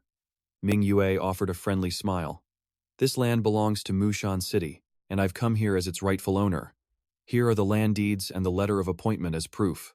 The men glanced at each other. This land has an owner? I had no idea. Oh, I know her. That's Mingua, the courtesan from Qinglian Pavilion. Zhangjun's expression soured with disinterest. Oh, that beauty. What is this nonsense? Is she just some prostitute trying to pass herself off as a noble lady? Listen here. I'm the fourth young master of the Zhang family, Zhangjun of Qihuangdao. Seeing his arrogant and uncooperative attitude, the friendliness in Mingua's eyes vanished completely. This has been our training ground for years. It's reserved for the warriors of North Origin City. How dare you bring fake documents and play these games in front of us? You're nothing but a low-class courtesan. The men behind him chimed in, mocking her. So the papers are fake. Wow, Zhangjun is so smart. If you want to talk, bring the real owner. Haha, what owner? There isn't one. You're right. This land has been unclaimed for years now. Unable to take it anymore, Mingua shouted back.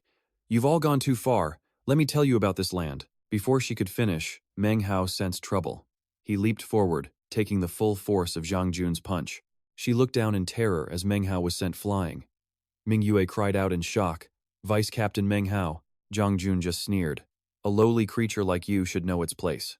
If you don't want that pretty face of yours beaten to a pulp, then get lost. Be a good girl and maybe I'll visit you at Qinglian Pavilion for a drink. She gritted her teeth in fury, which only made the men laugh even harder. Soon after, Manchi ran to find Tian Guang, who was training with Han Liang. What did you say? Who is that bastard insulting? They made fun of Sister Mingua and all of us. Han Liang seemed bored. It's understandable. They act that way because they come from powerful families. It's a bad habit of theirs. Tian Guang, you need to focus. Your chi is becoming unstable. But Manchi pressed on. Of course I wanted to teach them a lesson. But he took down the vice captain with a single punch. We had no choice but to retreat. It felt like we were running away. Imagine how furious Sister Mingua must be furious enough to tear them apart. Hearing this, Tian Guang hesitated even more. Han Liang just chuckled. I think it's about time. The old man stood up and crossed his arms coolly. All right, the timing is perfect. You want to teach them a lesson or not? That very evening, Zhangjun's group was back to their campfire party. Haha, bring more wine. This place is paradise. Bring out more snacks too. Hey Zhangjun, that courtesan from yesterday wasn't half bad, was she? You like her? Her eyes were like a wildcat's. Taming her won't be easy. A woman like that needs to be taught her place. They kept talking, completely oblivious to Han Liang's presence right beside them. The way she ran off with her tail between her legs was hilarious, a total joke. Huh? What the hell? Who are you? The old man casually chewed a bun. Okay, I just need to leave 10 of them for him. With that, Han Liang vanished. In the blink of an eye, he tore through their camp, injuring several men, causing chaos, and grabbing all the ladies on his way out. Of course, Han Liang didn't forget to swipe a few buns, munching on them as he went. Zhangjun and his men immediately drew their swords. What just happened? Who are you? Ignoring them, the old man spoke to Tian Guang. I've ruined their party and kidnapped their women. I bet they're pretty angry. If I had to guess, I'd say they're just run-of-the-mill fighters. They're perfect for you to get some real combat experience. Now go, take them down. Tian Guang stepped forward grimly, ready to face 10 armed men with his bare hands. One day earlier, at Tian Guang's training area, he panted, holding a pile of dead rabbits. I caught them. I caught every rabbit within a 2-mile radius, 10 in total. Han Liang, however, returned with a whole herd of wild boars as promised. I also caught 10. Actually, it's more than 10. I had some extra time, so I grabbed a few more. What is it, old man? Why do you always have to be such a buzzkill? They then started a fire to roast the meat. Regulating your chi by just sitting and meditating is completely useless. If you think sitting still will make you stronger, just wait until you're beaten to death. So the old master's training was simple. Make Tian Guang hold a pig while balancing on a rock to learn how to activate his chi in any situation. Whether he's meditating or throwing punches, he has to maintain the exact same, consistent level of chi control. So the training had to be relentless. To catch wild beasts within a 2-mile radius, his body needed to circulate qi without stopping. His body had definitely gotten lighter and stronger, but he'd get exhausted fast, unable to move and regulate his chi at the same time. Han Luong confirmed it wasn't easy. Maintaining chi is a fundamental of martial arts that even masters take ages to perfect. So for some practical training, they decided to go beat up the thugs who insulted his little sister. Manchi explained their targets were sons of concubines from powerful families, holding high status in the martial world. But since they weren't the main heirs, their martial arts skills were just average, making them the perfect practice dummies. Tian Guang was immediately on board, ready to hunt them down and finish every single one of them. The plan was simple. They'd strike at night, but rushing in thoughtlessly would be a death sentence. His opponents were amateurs, but they had more experience and knowledge than he did. He had to stay calm, analyze the situation, and create an opening. It was his only path to victory. Besides, his master would handle the toughest opponents first. And one last thing, fights aren't fair. He had to use everything at his disposal to survive. Tian Guang fell silent, knowing this all too well. And so, he stormed toward Zhang Jun's group. Tian Guang scanned the area, the guy in blue's crew on the right, Zhang Jun's on the left, 10 enemies total. The old man was right, they were all martial artists. He recalled Han Luong's advice. The first thing martial artists do before a fight is announce who they are. And right on cue, Zhang Jun began his speech, declaring himself the 4th young master of the Zhang family. He was from Shichuangdao, and his long-winded introduction created the perfect opening to strike. Tian Guang remembered his master's lesson as he moved forward. Qi alone wasn't enough, he needed a signature move. The technique was simple, but absolutely perfect for a surprise attack. He had to focus all of his body's ki into a single point, then unleash it all in one devastating killer palm strike. The blow landed hard, and Zhang Jun crumpled to his knees, clutching his stomach. Tian Guang was already moving forward. He pulled a smoke bomb from Manchi and tossed it on the fire. It exploded instantly. The thugs coughed, cursing. Damn it, he's blocking our vision. Where'd he go? In a flash, Tian Guang appeared, smashing his fist into the blue-shirted guy's face. Absolute chaos erupted. He pressed the advantage, attacking relentlessly. A thug tried a sneak attack, but Tian Guang easily dodged. As payback, he grabbed the man's shoulder, slammed him to the ground, and followed up with a brutal elbow to the face. When the next opponent rushed in, Tian Guang spun in an instant, driving a fist straight into the man's back. Seeing their buddies get dropped so easily, the rest of the gang became wary. The 2 guys on the ground got up, realizing their surroundings were growing darker. The torch! Damn it! One of them yelled. That bastard's hiding in the dark. Get the torches out, now. Before he could finish, Tian Guang's fist knocked him out cold. The man next to him was taken down before he could even react. The scene descended further into chaos. Panicked, the thugs started turning on each other, shouting, "Coward, where are you? Damn it, I can't see him." Meanwhile, Tian Guang was calmly taking down another opponent. This was a lesson learned from Tai Ho. When you're outnumbered, attacking from the darkness is the most effective strategy. Their vision is limited, allowing you to strike from the shadows and cause confusion. You sneak into their camp and extinguish every single torch. Only in this moment did Tian Guang feel a sliver of gratitude towards his former teacher. Suddenly, something sharp flew past his eyes, an arrow, lodging itself right in the chest of one of the thugs. Zhang Jun had fired it in a panic. "Damn it," he yelled. "It's too dark, I can't see anything. All of you, get up. If you fall for this lunatic's tricks, you'll disgrace your entire family name. Focus. If you see his chi glowing, you'll know where he is." Tian Guang was getting tired. That bastard had to be their leader, and just like that, with a few words, they were all back on their feet, their morale restored. The surprise attack was no longer an option. Tian Guang took his stance, his body glowing with a golden qi. An opponent charged forward, but this time, Tian Guang was much faster. Before the man's blade could even reach him, his fist had already connected squarely with his jaw. Two more rushed in, only to receive a heavy blow to the face for their efforts. Another opponent tried a sneak attack, but Tian Guang toyed with him. Realizing they couldn't win alone, the rest swarmed him from behind. Tian Guang clenched his fist, spun around, and unleashed a deadly palm strike, a shockwave pushing all of them back. The man in blue decided to risk it all, gunning for a swift victory with a single, decisive sword strike. He grabbed the blade with his bare hand, pinning it against his body. Then, Tian Guang mercilessly kicked his stomach, forcing him to drop the weapon. A massive, red-haired goon leaped in front of him, unleashing a flurry of palm strikes aimed right at Tian Guang's life. With one hand, he crushed a pouch of pepper powder, then faked a punch to throw the blinding dust into his opponent's eyes. The moment the big guy was distracted, Tian Guang slammed a punch right into his solar plexus, and he collapsed to the ground. Now, only Truong Quan remained standing. All of his men were down for the count, injured and exhausted on the ground. The two warriors faced off in silence, bracing for the intense battle to come. After that chaotic brawl, all 9 men left by Han Luong were defeated. On the battlefield, only Truong Quan and Tian Guang remained. The swordsman pointed his blade directly at his opponent. "I don't know where you're from, but I'll find that brute who took the woman and find out why you attacked us. Then, I will kill you." Tian Guang was breathing heavily, clearly tired, but his energy was still powerful. He knew this was taking more stamina than he expected. The situation was dangerous. That deadly palm strike. He questioned if he had the strength for even one more.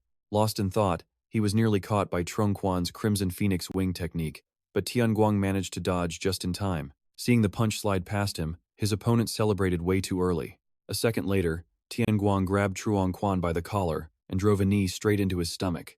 He knew he had to keep attacking, relentlessly, to stop Truong Quan from even getting a chance to swing that sword again. Immediately, he unleashed another deadly palm strike, but this time his opponent successfully blocked it with his blade. Truong Quan immediately launched a counterattack. "You think using the same move over and over is actually going to work?" he scoffed, using his sword hand to pin Tian Guang to the ground. Truong Quan aimed for his neck, but Tian Guang caught his wrist. He unleashed yet another deadly palm strike right into his opponent's chest. Truong Quan gritted his teeth in pain, but the blow wasn't enough to take him down. "You fool. I just realized you only know one move. And an idiot like you dares to attack me? Attack me with that pathetically weak body?" As he spoke, he relentlessly assaulted Tian Guang, putting him completely on the defensive. Truong Quan paused for a moment, gathering his power. "I'm ending this now. A man needs to know his place in this world." Before he could finish, Manchi slipped a rope around his neck, pulling tight from behind. "Sorry, brother. I was too scared to come out until now." Truong Quan struggled to turn and see his attacker. When he saw it was just a kid, he flew into a rage, snapping the rope and throwing Manchi backward. Tian Guang seized the opportunity, grabbing the man's hair with one hand and readying a punch with the other. "Useless. I see you coming." But this time, Tian Guang shoved a smoke bomb right into Truong Quan's mouth. Tian Guang replied, panting, "That's why I prepared this, especially for you." A second later, the bomb exploded in his mouth, knocking Truong Quan unconscious. He seized the opening to land the finishing blow.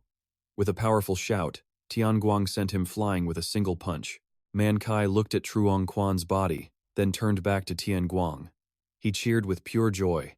That was amazing. Truong Quan's eyes had rolled back, his mouth covered in blood, completely unconscious. Tian Guang looked up to the sky, eyes shut, gasping for air. He had survived. He was still alive. Dawn began to break over Thon Lien Peak. In the building where Min Nguyen was resting, she lay restlessly in bed. Her face was a mask of anxiety as she tossed and turned, before finally shooting upright. Min Nguyen's eyes opened, full of sorrow and deep in thought. She had been humiliated, and there was nothing she could do about it. She still wasn't being treated like a person.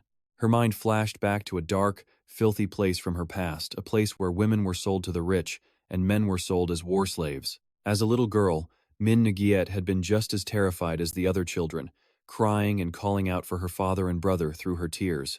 The words of a cruel woman echoed in her memory. "You're not even intelligent enough to be considered human. You are nothing but objects, fated to be bought, sold, and thrown away." The memory made her clutch a pillow. burying her face between her knees. After a moment, Min Nuyet made a decision. In the morning, she would report the incident to the authorities. They would surely order those men to leave the area, and her plans could finally proceed as they were supposed to. But if they refused to leave, she decided she would do whatever it takes, even if it meant killing them to make sure they never came back. She wasn't some helpless child. She would handle this herself. Just then, Manchi suddenly appeared at her window, climbing into the room. Min Nuyet, you're awake, he said. Manchi, what are you doing here? She asked. Sorry, I just had a feeling you couldn't sleep. I'm sorry for showing up so early, he continued. But I have something really important that I need to tell you. Those thugs from yesterday got what was coming to them. They were beaten so badly they won't dare show their faces again. He was certain their families wouldn't risk the scandal of their sons getting thrashed by some nameless nobody. But that excited slip of the tongue immediately made Mingua suspicious. You just said nameless. Who is that? Manchi fumbled for words. A friend of mine knew what was happening and wanted to help, so we planned to just talk it out.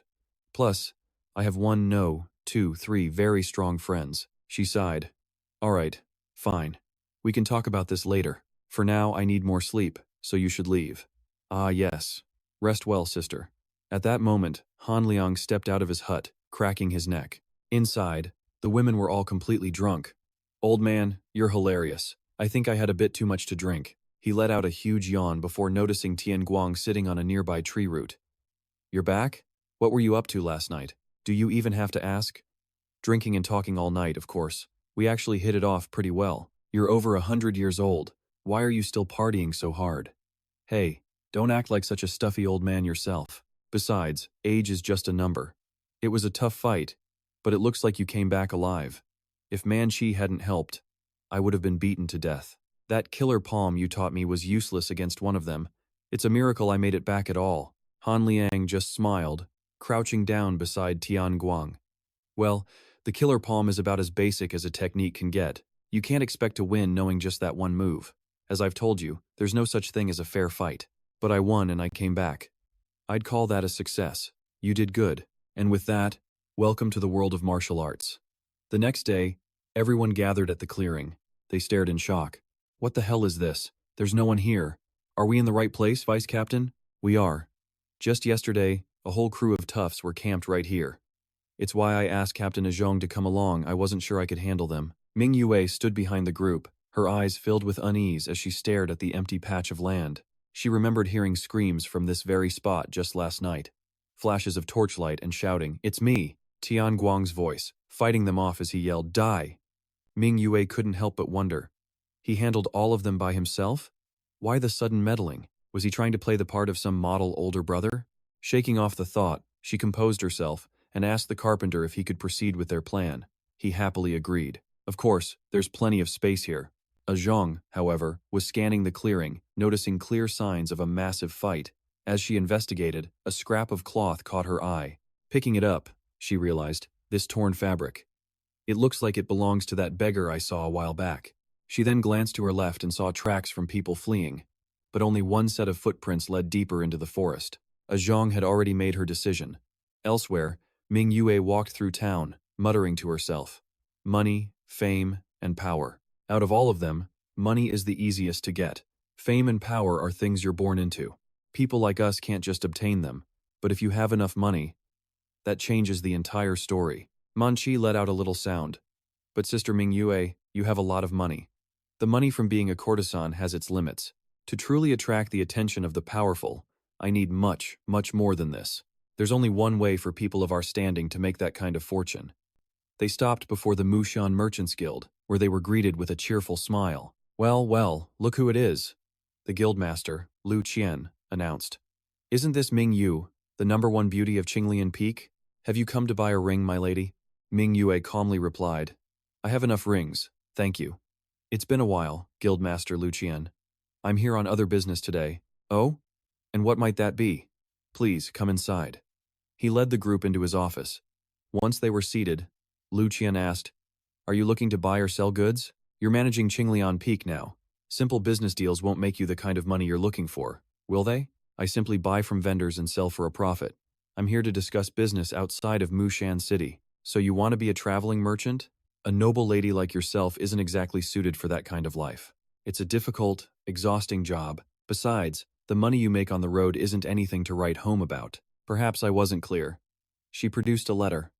This is a recommendation from the Grand Minister of Agriculture. Consider it my merchant's guild entry fee. At those words, Liu Qian stammered, a merchant's guild. Status? What? But Mingua didn't back down. That's right.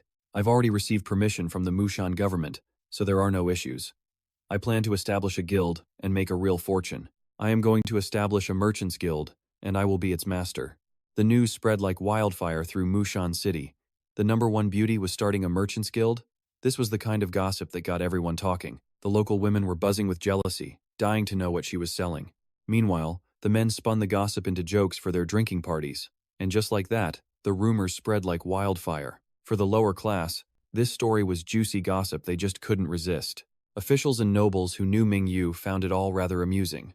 For the other merchant guilds in Musan, however, this was terrible news. During their meeting, the guild leaders argued endlessly, as if they weren't busy enough without having to deal with that foolish courtesan. Calling her a foolish courtesan?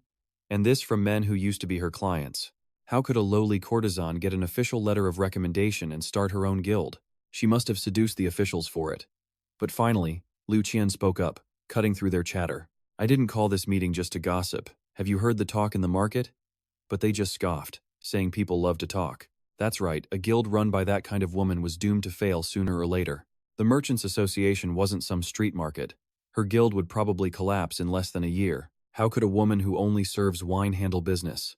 Liu Qian shot back. Have you lived in luxury so long you've forgotten how to judge people? Was Mingyu really just some foolish woman who couldn't handle numbers? He asked them, is there a single master here who hasn't profited from her work before? Did you ever once think of making Mingyu a vice chairman? If you had seen her speak to me, you wouldn't be underestimating her. Liu Qian instinctively recalled Mingyu's confident, knowing smile. She wasn't joking about starting a trade guild. Her determination was clear in every single sharp-witted word she spoke. In short, by the time her guild starts cutting into our profits, it will be far too late to worry. Old Quan couldn't help but ask, so what do you want us to do? A smirk played on his lips. What's there to think about? Don't make a big deal just because she served you wine. We'll handle this our own way. After all, we aren't exactly honest businessmen. After a moment's thought, Liu Qian made his decision hire assassins and eliminate her for good. A new day dawned. Zong ventured deep into the forest. There, she found Tian Guang screaming as Han Liang twisted his body. I surrender. I said I surrender. The old man glanced over at Zhang and taunted. Look, your lover is here. She spoke slowly. I was wondering where you were. Turns out you're up here on a mountain, playing these games with an old man. Tian Guang quickly defended himself. It's not like that. If you're here to cause trouble, just leave. We're busy training. Han Liang shot back. You're not busy. You're getting your butt kicked by me.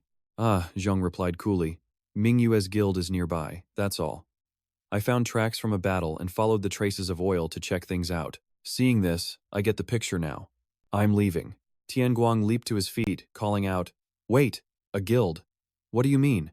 What is Mingyue, doing there? Zhang just gave him a silent look before turning away without answering. Tian Guang followed, pleading, You're being so petty. Just tell me already. Shut up, unless you want to get cut. Han Liang suddenly stepped forward with a suggestion. How about this? What is it, old man? You fight my precious boy here. If my boy wins, you tell him about his little sister. And if you win, my precious boy will do whatever you want. So, what do you say? Zhang noted the term little sister, but Tian Guang was having none of it. Why fight her? I can't stand that woman. Fighting this old man isn't even real training. He just tortures me. She's the perfect opponent. Someone is offering you a real sparring session, and you're refusing? After listening to them, Zhang remained silent as Tian Guang scowled. Zhang spoke. He doesn't have to do anything for me. I'll just teach your little rookie a lesson. A lesson? You'd better use more than just a scabbard if you don't want to be humiliated again. Zhang gripped the hilt of her sword, assuming a battle stance. What followed was a complete beatdown, filled with the pathetic screams of Tian Guang. Moments later, he was knocked flat on the ground. He couldn't accept it, demanding of Han Liang, Old man, didn't you only challenge her because you thought I would win? Not at all. I just wanted to fix that arrogance of yours. He then asked her, You seem to really dislike my boy, huh? She replied, I just wanted to show him what I'm like when I get serious. 2 days later, deep in the night, a secret visitor arrived at the Musan Merchants Guild. 2 masked figures strode menacingly into the room, and behind that door, someone was waiting for them. Lu Qian offered a calm greeting. "Long time no see, Hong Huo. Are you well?" But Hong Huo ignored him and cut straight to the chase. "The target this time is a courtesan, correct?" "Yes, her name is Mingua. She's the star of the Qinglian Pavilion, but she didn't know her place and dared to offend us. She's just a woman, so it'll be easy. If killing was as easy as you say, you wouldn't be paying assassins. This mission will cost you 3 gold bars." Hearing this, Lu Qian gasped. 3 gold bars? Are you insane? That's triple the price of the last job. His associate tried to calm him down. "Chairman Lu Qian, please, stay calm." Suddenly, threads shot out of nowhere, wrapping tightly around his neck. Bai Qi coldly raised his hand, controlling the threads as pure ruthlessness flashed in his eyes. Lu Qian's group was terrified. They heard the assassin's offer. "This mission is to kill the most famous courtesan in the Qinglian Pavilion. You don't want rumors spreading that she was murdered, now do you? Staging an accident or a suicide isn't easy. How dare you outsiders assume someone else's job is simple?" Lu Qian quickly forced a smile, trying to butter them up. "As expected from the most famous assassins of the Northern Plains, we would never belittle your work. We'll pay." "Good. Then 1 gold bar up front as a deposit. And we're not just famous in the Northern Plains.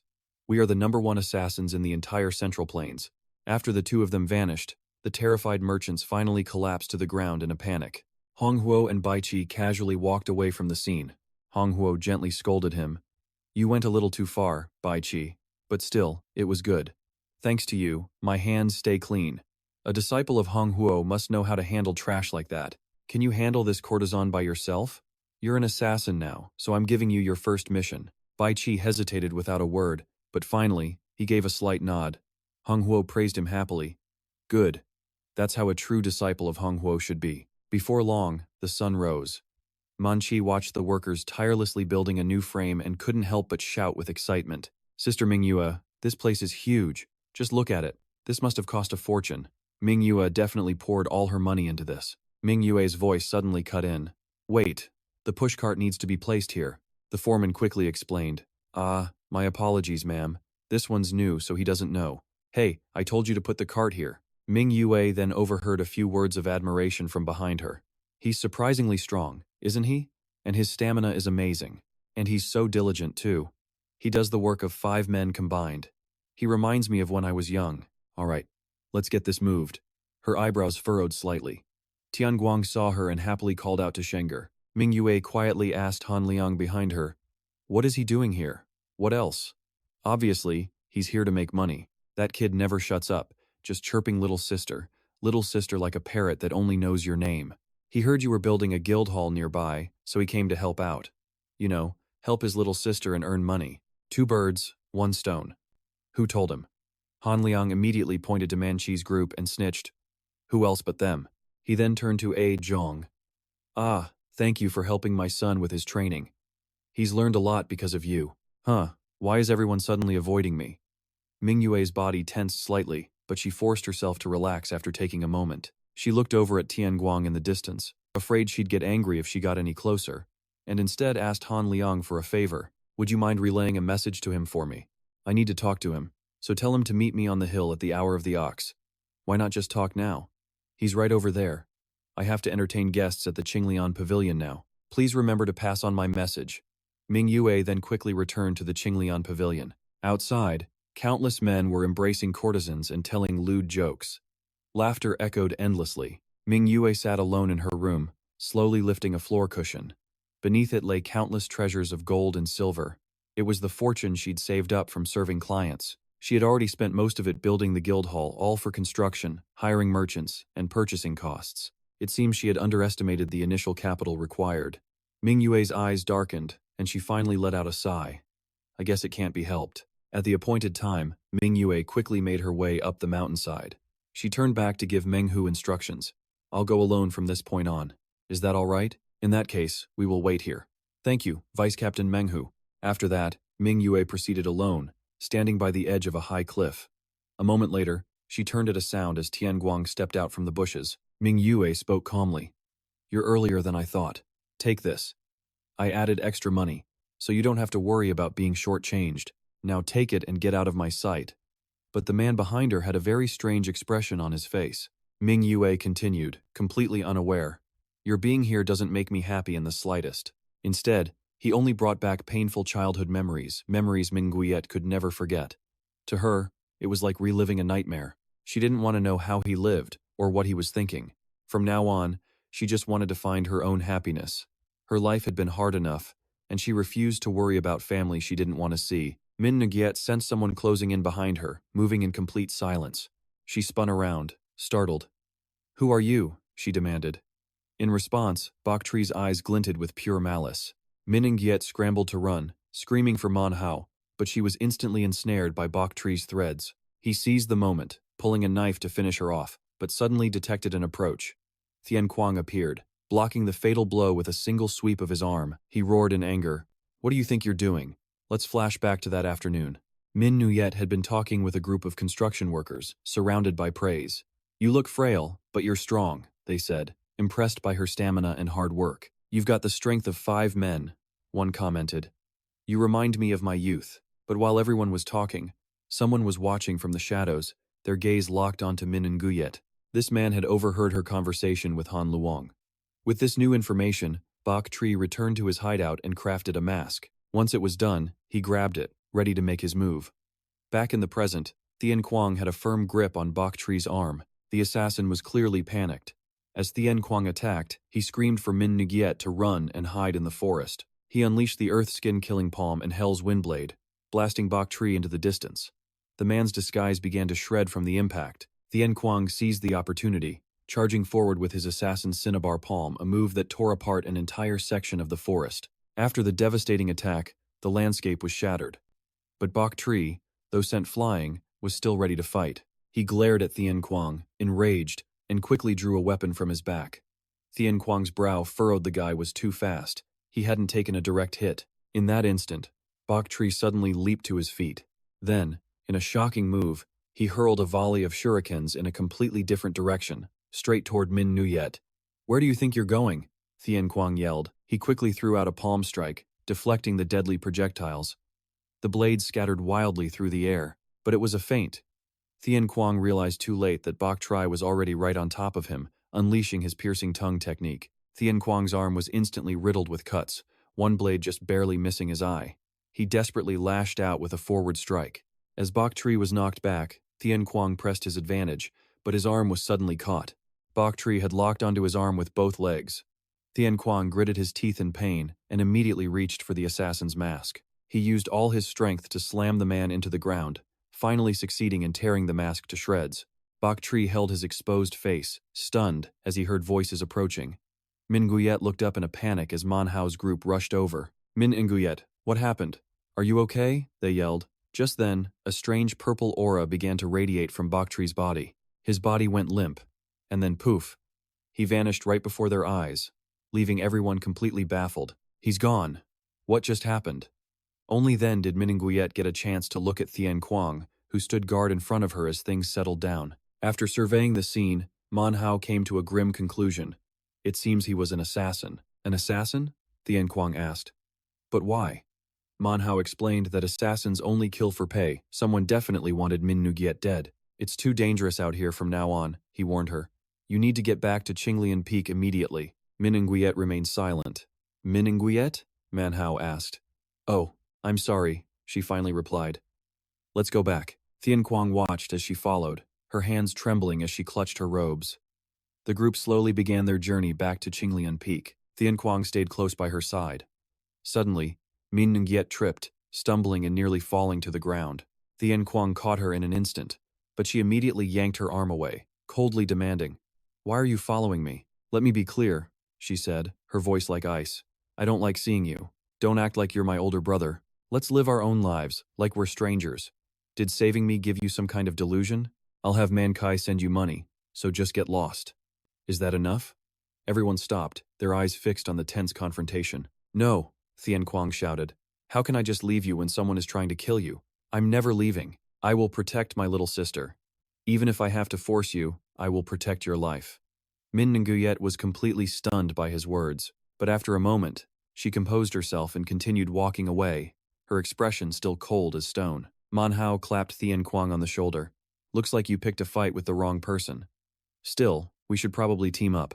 Honestly, he admitted, I'm not sure I could beat that assassin if he comes back alone. Not long after, the sun began to rise as Han Luong turned to ask a question. So that kid is hiding out in the Green Lotus Pavilion, probably just trying to dodge his cooking duties. Manchi watched the old man wrestle the bear, completely stunned. Was he planning to wipe out every single animal in Musan City? I heard some things, so I came to pass on a message. He said he won't leave Lady Min Nguyet's side, because that assassin could return at any moment. An assassin? This is a completely uneven match. What did the old man mean? A match? It's about that kid's specialty. The head assassin is only suited for a 10-on-1 fight. To put it simply, he's incredibly weak in a duel. If his opponents are assassins, they'll use every dirty trick in the book, and that kid just isn't strong enough to handle them. Han Liang continued to drive his point home. In other words, that kid is a terrible matchup against a real assassin. Meanwhile, deep inside a dark cave, the sound of a whip striking flesh echoed again and again. Hong Huo lashed Bai Qi, scolding him. You couldn't even kill a mere courtesan? You even came close to revealing your face. You've stained my name, the name of Hong Huo. Your very first mission was a complete and utter failure. All right, Bai Qi, that's enough. You have to learn from these failures if you ever want to improve. Get dressed and prepare yourself. You must learn from this lesson to become a true assassin. Silently, Bai Qi picked up his mask. Hong Huo stepped out, declaring, We will attempt the assassination again. I, Hong Huo, will clean up this incompetent disciple's mess. Flashing back to the past, hurried breaths filled a dark, gloomy space. The person in the lead turned back. Hurry up. This is our only chance. That witch will be back soon. We have to escape from here right now. For the safety of our families, a much younger Min Nguyet, terrified, ran along with the others. The urgent cries continued. Quickly, this way. However, they were soon caught by people in purple. Get them. If they escape, we're all dead. Min Nguyet was shoved to the ground. A woman wanted to turn back for her, but someone else held her back. No, just leave her. She has no family left to return to anyway. Even if she escapes, she'll just die out there. Though in pain, Min Nguyet forced herself up. Clutching a straw doll, she crawled into the tall grass. The screams all around her grew more horrifying. Why is the witch here? Run another way, find another way to run. Before long, blood splattered across the ground. Please, spare me. I won't ever try to escape again. I swear, please forgive me. My hand, it's rotting. Amid their desperate pleas for mercy, all Min Nguyet could do was hug herself and cry. The little girl was trembling with fear. The witch walked up behind her, ordering her subordinates. Take the ones still alive back and lock them up. They're nothing but merchandise, yet they dared to betray me. A bunch of animals. A useless bunch. They don't deserve forgiveness. I'll sell you all to even more monstrous slave masters. After seeing the children, the masters all complained. These ones look so haggard. Will they even survive for a week? So, how much for all of them? Just clean them up a bit. They'll look better. How much for the little girl in the middle? By the time Min Nguyet had grown up, the words she heard most often were, I like this young lady. So, what's her price? Neon's voice pulled Min Nguyet back to the present. She said with concern, It seems you need some rest. You look completely lost. Min Nguyet quickly refused. There's no need, I'm fine. How can I rest when we have guests? No. You need to rest. I can't force you to work while you're being targeted for assassination. Deploy the guard unit and protect her well. Captain Zhang, from now on, you are in charge of Min Nguyet's safety. Zhang obediently accepted the order. Yes, my lady. Neon then clarified, I'm not doing this for you, so stop being stubborn and take care of yourself. Just imagine the chaos if you were killed while serving a guest. So don't go anywhere alone. Always take a guard with you, understand? After a moment of silence, Min Nguyet finally answered, Yes, my lady. She quickly stood and left. While in a corner no one noticed, a guard wore a very strange expression. Min Nguyet returned to her room in the Green Lotus Pavilion, where guards were now stationed everywhere. At that moment, Tian Guang was meticulously explaining to Zhang, that's how it happened. If we had been just a little careless, Xin Yi would have been killed in the mountains with no one ever knowing. He was small and incredibly fast. No, it wasn't just his speed. I couldn't even land a hit on him, so I had no idea what to do. Assassins. I've heard my grandfather talk about them. If they fail an assassination on the first try, it's a massive humiliation for their kind. They'll return immediately to kill their target before any rumors can spread. They'll definitely be back tonight. Night slowly descended, and the sounds of laughter filled the air. The music is great tonight. Do you like it, sir? Of course. My head is full of wine right now. Get up and dance. Let me show you my special skills. Sounds good. Meanwhile, Nguyen was busy working on something. She hands Wang Qi a stack of papers. I'm leaving this job to you. Yes, Sister Ming Yue. The boy then runs outside eagerly. He ignores the chatter all around, happy just to be on a mission. Ming Yue sits at her table, lost in thought. She tells herself not to fear the assassin, she can handle this herself. Hadn't she escaped death once before? She knew she could get through this. A sudden noise from across the hall catches her attention. A guest suddenly gasps and stumbles, startling everyone. Others just assume he's had too much to drink. Ming Yue felt a knot of anxiety. And just then, a dart whizzed through the air and slammed into the wall. The note was clear. To the one who must die. My student lacks the skill to grant you a gentle death. I had countless chances to kill you today. But as a professional, a simple murder just wouldn't be perfect. I suggest you leave the brothel and its guards. If you want to die here, I'll just kill everyone one by one. At that moment, another guest collapsed onto a table. The letter's threat was already becoming real. You may not know these patrons, but you seem close with the other girls. They can die for you. Choose wisely. Ming Yue throws the door open and runs outside. Tian Guang sees her and immediately calls out, Shenger, what's wrong? Shenger? Ming Yue replies in a panic, Don't follow me. With that, she turns and continues to run. By now, night had fallen. Ming Yue ran towards the horses. She leaped onto one, shouting back, I'm borrowing this. She spurred the horse away from Green Lotus Peak. She had to get away, as far as possible, just to buy some time. Her mind was a complete mess. Then, a smug laugh echoed from the bushes. Your riding skills are impressive. He kept switching from one side to the other, making Ming Yue frantic with fear. Then, he strikes the horse with a devastating kick. Did you really think you could escape me on horseback? Ming Yue loses her balance and is about to fall, but razor-sharp threads immediately wrap around her. Then, someone drops from above, knocking Honghuo away. Ming Yue looks up, shocked. Both Honghuo and Bai Qi had been sent flying back by Han Liang's sheer power. The tables had officially turned. Han Liang grinned. Well, hello there, assassins. He then stood in front of Ming Yue as a golden aura erupted from his body, flaring violently as he took his stance. The power distorted the very air around them, but Bai Qi and Honghuo stood firm against the terrifying pressure. Han Liang frowned, thinking, what is this? If I hadn't come, you would already be dead. Their energy is pure, not like our usual ghouls. They detected me way too fast. Both of these guys have already reached the all-seeing realm, especially that huge one. A master who exudes an aura I've never encountered. Just then, something lunged from behind Bai Qi.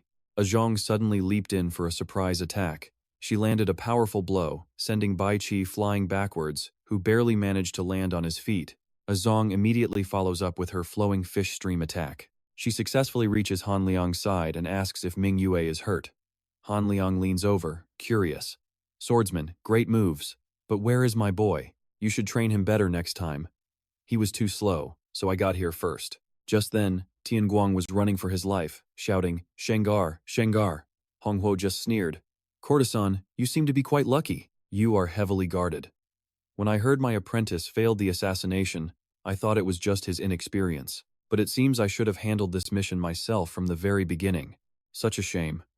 An assassination shouldn't be this messy. Wasting innocent lives just to kill a girl like you is a waste. I advise you to give up.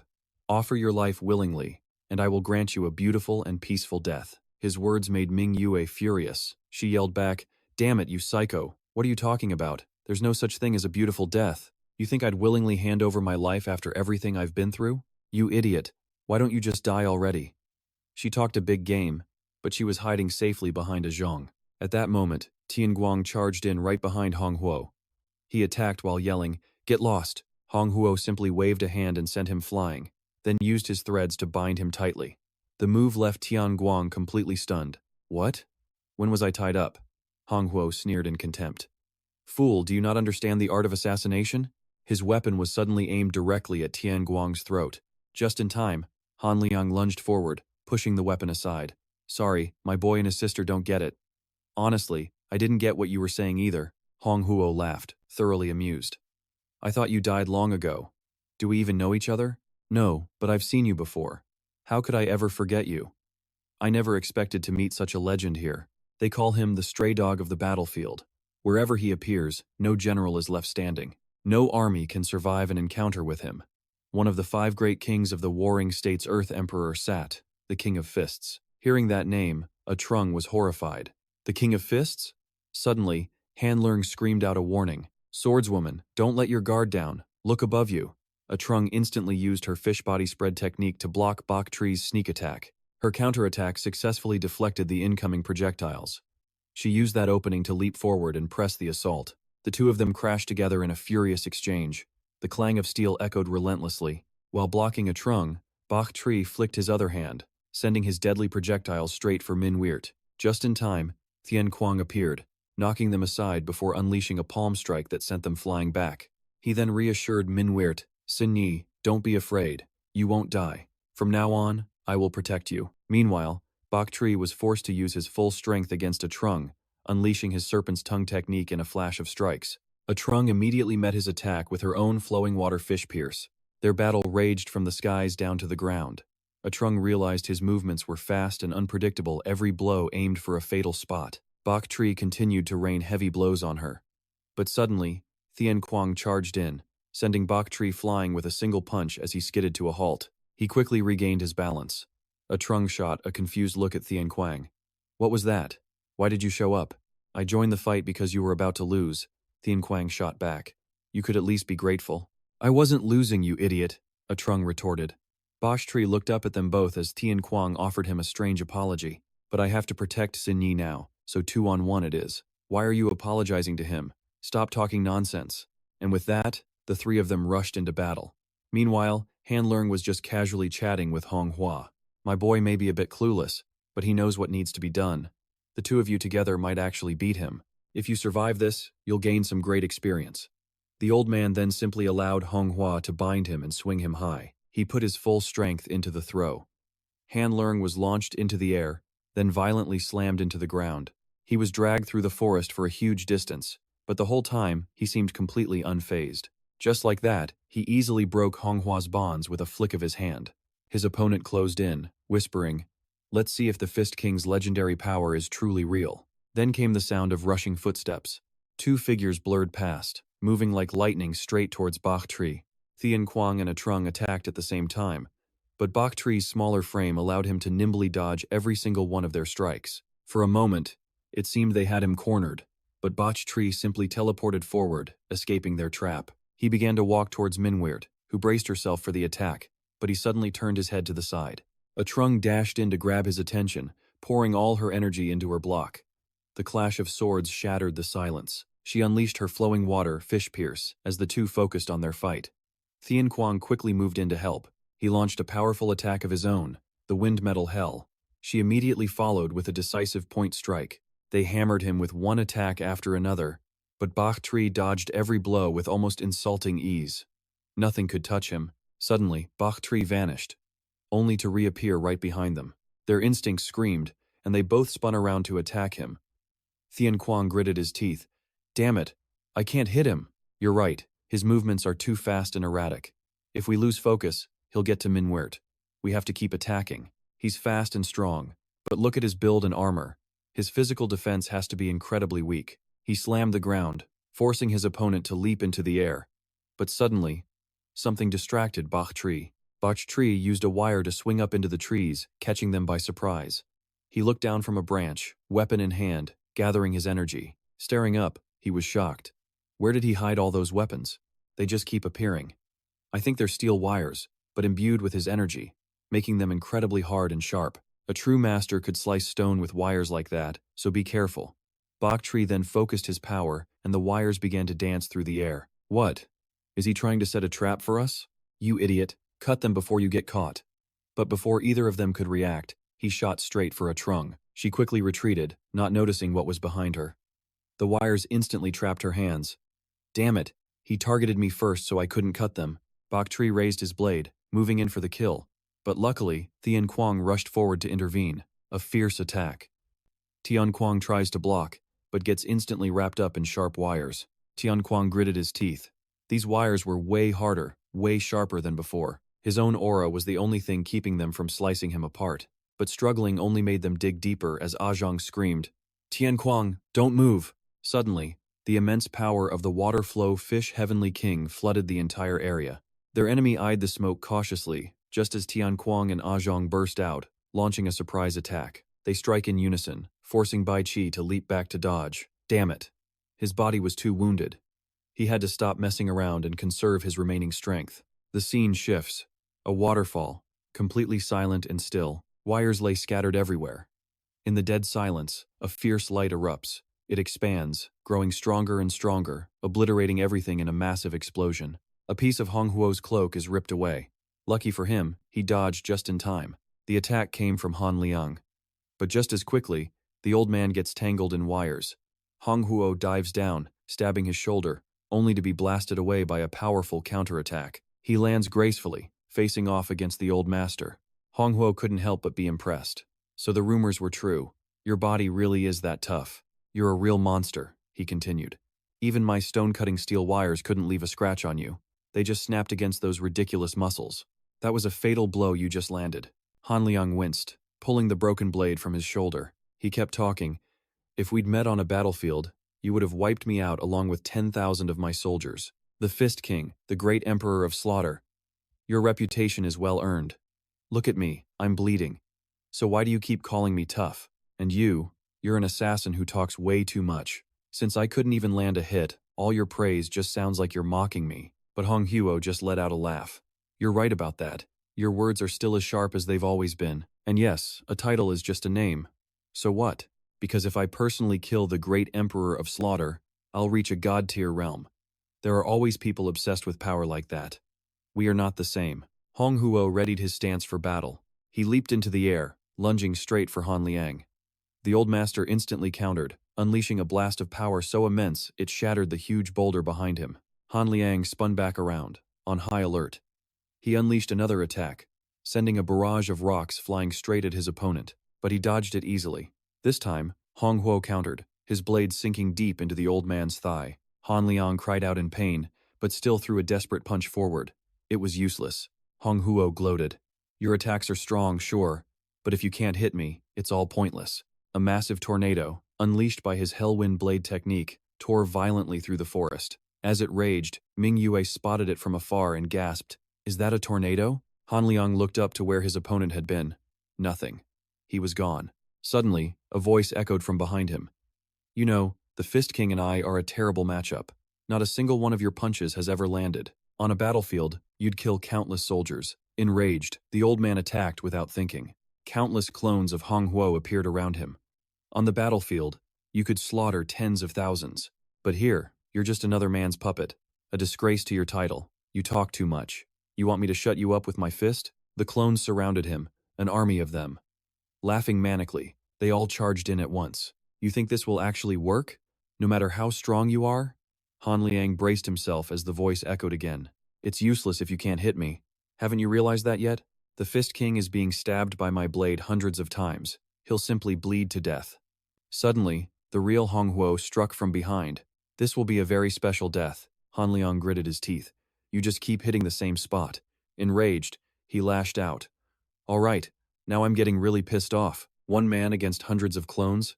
Still, Han Liang remained calm. You are seriously annoying. With that, Han Liang settled into a deep, solid stance. Power radiated from him intensely. Then, just as suddenly, it receded. He opened his eyes, staring straight ahead. Han Liang's muscles tensed. Hong Huo was shocked his aura just dropped. As he processed this, a nearby clone suddenly exploded into nothing. Han Liang moved so fast, he was completely invisible. Not even a blur. He growled, his voice low. Playtime's over, you bastard. Hundreds of clones rushed him from behind. But he stood his ground, fearless and calm, before turning to face the onslaught. In an instant, hundreds of them were sent flying. What was this? His internal energy felt completely different. His speed and precision were on another level now. At this rate, all the clones would be wiped out. Hong Huo knew he had to strike now, while the afterimages still cluttered his opponent's vision. From above, his afterimage looked down as Hong Huo unleashed his secret art, the red snake. He forged razor-sharp steel threads, hurling them forward, and in an instant, a colossal serpent materialized. The serpent's jaws gaped open to devour Han Liang, its maw filled with countless blades. The old man's eyes widened too many. He couldn't block them all. Taking advantage of the distraction, Hong Huo appeared from nowhere. He smirked. With this move, I'll pierce your heart, Fist King. Attacked from both sides, the old warrior was caught in a deadly pincer. In the end, he decided to bet it all. Han Liang threw a powerful punch right at Hong Huo. The hit connected perfectly, sending him flying hard to the left. He was launched into the sky, the sheer force of the blow blasting away the countless flying weapons. That immense power successfully defended Han Liang. Both Hong Huo and the storm of blades were swept away by the Hellwind blade technique. Hong Huo's mask shattered into a million pieces. Elsewhere, Bai Qi's mask shared the same fate, lying broken on the ground. He collapsed to his knees, clutching his face, pure fury burning in his eyes. Tian Guang spoke to Azong in disgust. This guy is such a pain. We finally hit him, but he looks unhurt. He's just going to charge again. His mask is cracked. Is he going to run away like last time? But she remained completely silent. His aura suddenly skyrocketed, and Tian Guang grew wary. He's not running? This means he's ready to fight to the death. Bai Qi took a fighting stance, but suddenly a voice called out from afar. Sister Mingua, there you are. I went back to Qinglian Peak, but you were gone. I've been looking everywhere. She was shocked by Manchi's sudden appearance. The boy continued excitedly. Sister Mingua, you were right. He wanted to discuss things, so I brought the documents. Well done. But as they spoke, a whirlwind suddenly formed once more. Bai Qi changed direction, and Tian Guang gave chase instantly. Sheng'er. Mingua was terrified. Hong Huo was sent flying as a giant boulder shattered from a single punch. Covered in injuries, Hong Huo leaned against the cliff face, coughing dryly. Han Liang walked over, a smirk on his face. Still alive? Impressive. You must have blocked my technique at the last second to make me that furious. A monster. Impossible. You're not human.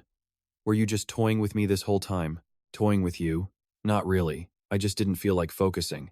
Calling me a monster is a bit much, don't you think? After all, I'm only human, an old one, so I tend to be pretty forgetful. I wanted to teach that kid some lightness techniques, but it turns out I don't actually know any.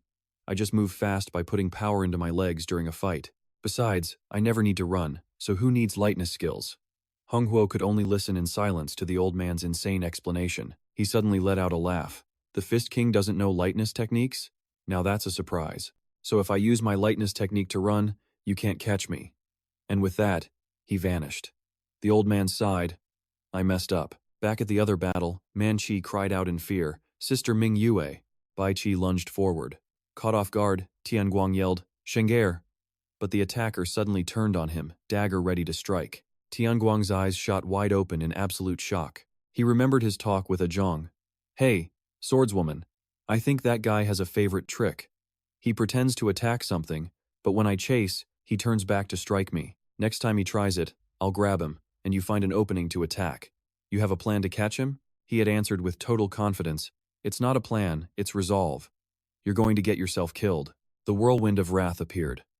Back in the present, Bai Qi shifted his attack towards Mingyu. Tian Guang rushed after him, yelling, Sheng'er! Just as planned, Bai Qi turned and stabbed his stomach, but something was off. Tian Guang grabbed him tight. Got him.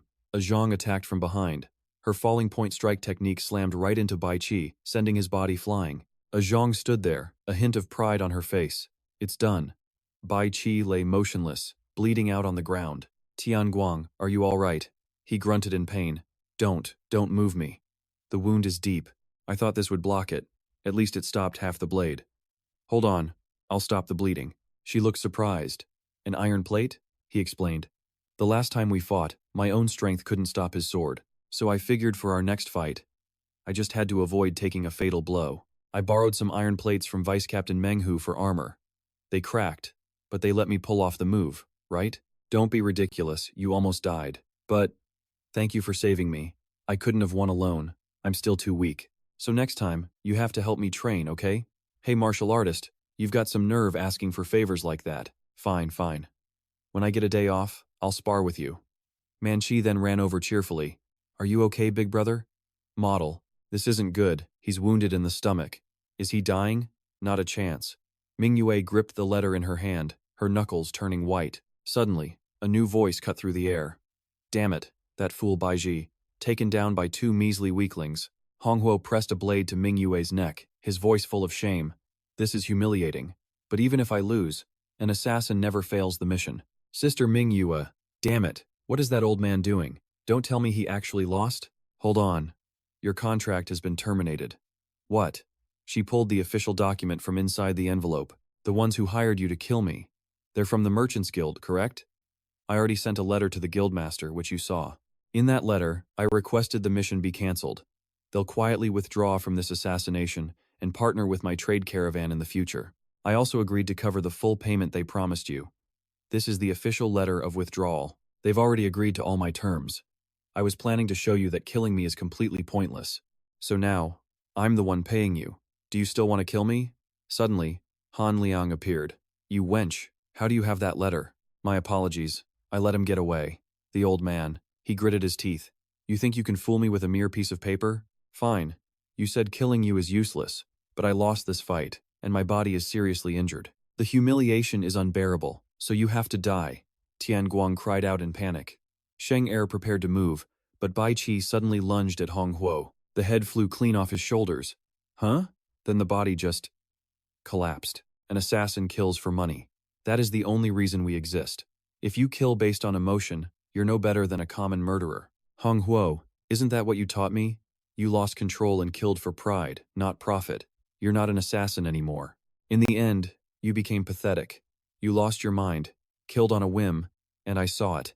It was simply time for you to die. Han Liang offered a helpless, sarcastic praise. What a touching student-master relationship. You actually killed your own teacher, he replied. He was my master. And my grandfather. He raised me from birth, torturing me until I became the perfect assassin. A cold-blooded monster who made me kill my own parents for my first mission. Only after they were dead did he tell me who they were. Turns out, they had run away from him. He only revealed they were my parents after I had already killed them. From that moment, I knew that one day you would die by my hand. Thanks to you all, I finally had my chance. Because until now, I had never seen him let his guard down so completely. Not with the beggar and the swordswoman present. I owe you two a favor, but you should sleep carefully from now on, because next time, I will definitely kill you. And with that, he vanished, taking Hong Huo's head. The old man sneered. So lucky, you have such great friends. That's no friend, that's a murderer. A few days later, outside a private residence, a beautiful Mingua sat calmly eating candy, as everyone else watched her with anxiety. There's no need to be so worried. Now, let's discuss a few issues that weren't covered in the letter. 3 days after the attempted assassination, the sound of clashing swords echoed through a forest. You took the heads of 20 masters?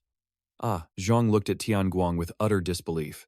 Damn it, say something a little more believable, would you? What could a mere former soldier like you possibly do? Tian Guang shot back.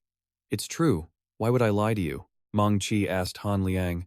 Old man, is the food ready yet? Holding a meat skewer, Zhang continued.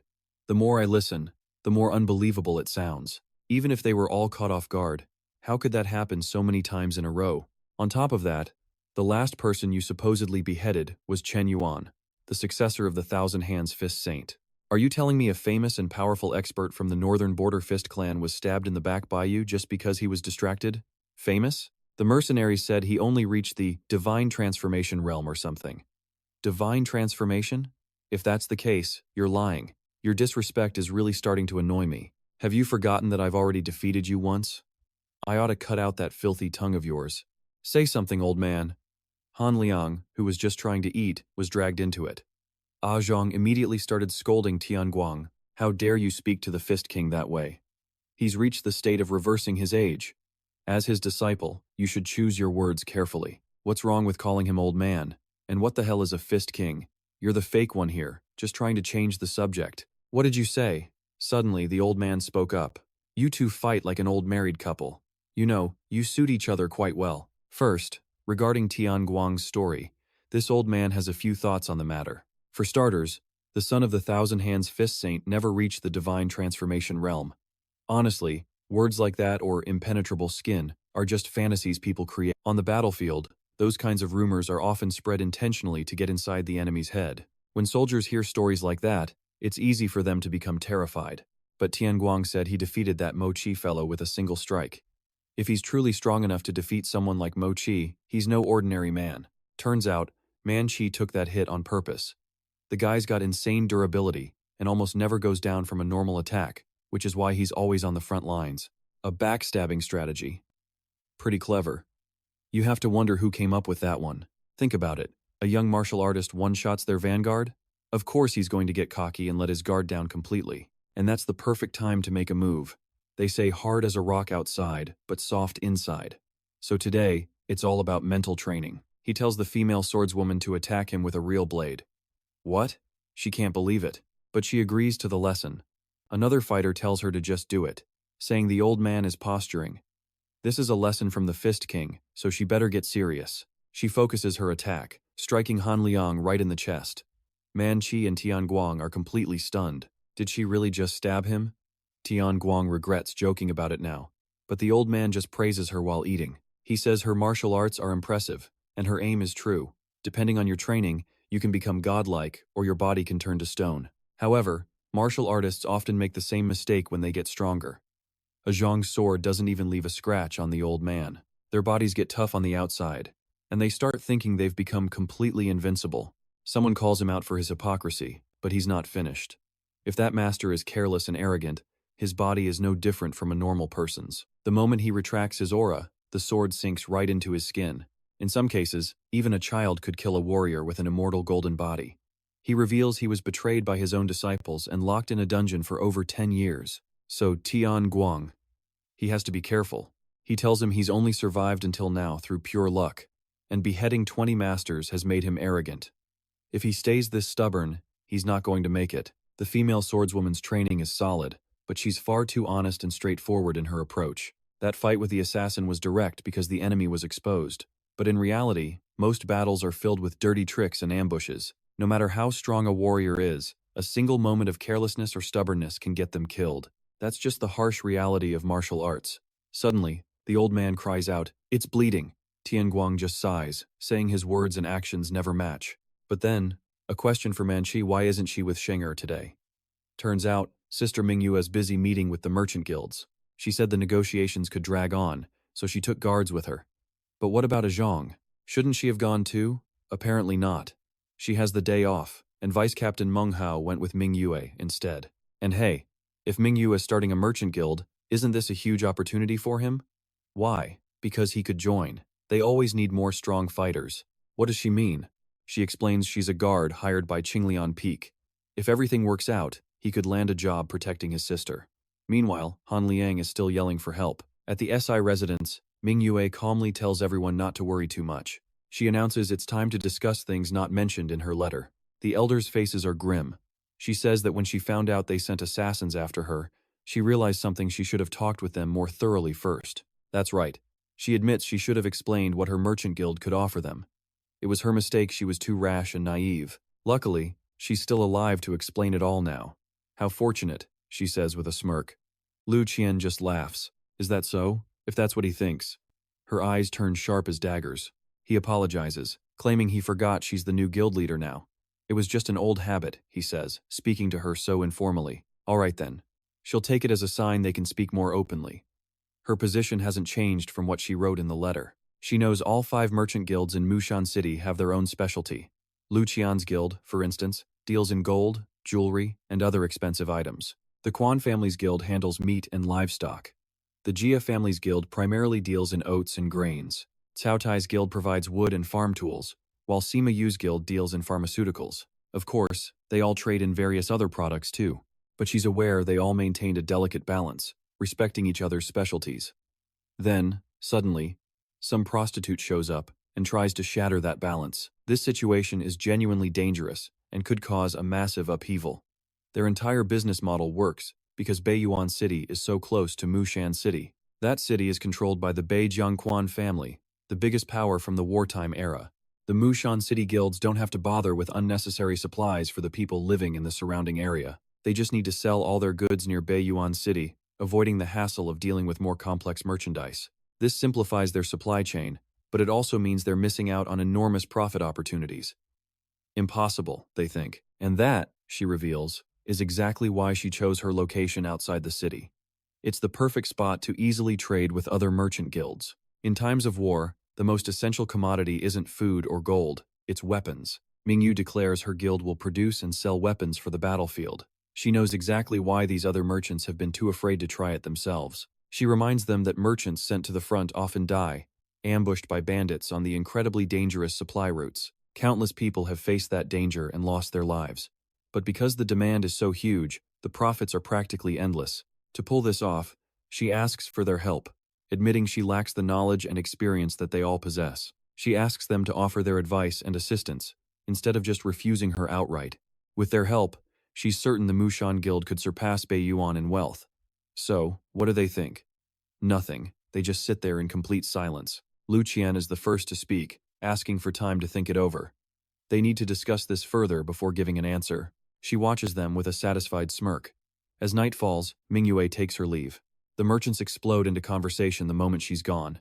That woman has some serious nerve, threatening them and then trying to become a war supplier. She's clueless. They agree that working with her would put them all in serious danger, no question about it. But one man points out the terrifying reality. How can you work with someone who might kill you? Worse, that sword she carried belonged to the very assassin they hired. She had the power to kill them right then and there, but chose to talk profits and cooperation instead. She's no ordinary woman, they realize. Back at her mansion, Mingua stares in confusion. What's this? It's Tian Guang. He heard she started a war merchant guild and asks if Manchi was the one who told him. She confirms it's a weapons guild and tells him it's none of his business. But he heard from Zhang that weapons guilds need serious manpower for the battlefield. Right now, her only soldiers are from the Qinglian pavilion, so her guild will have to recruit new ones. He makes his move. I want to join your guard unit.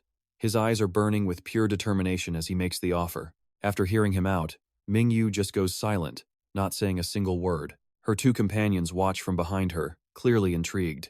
This is interesting. Mingyue casually turns away. Do whatever you want. He's stunned.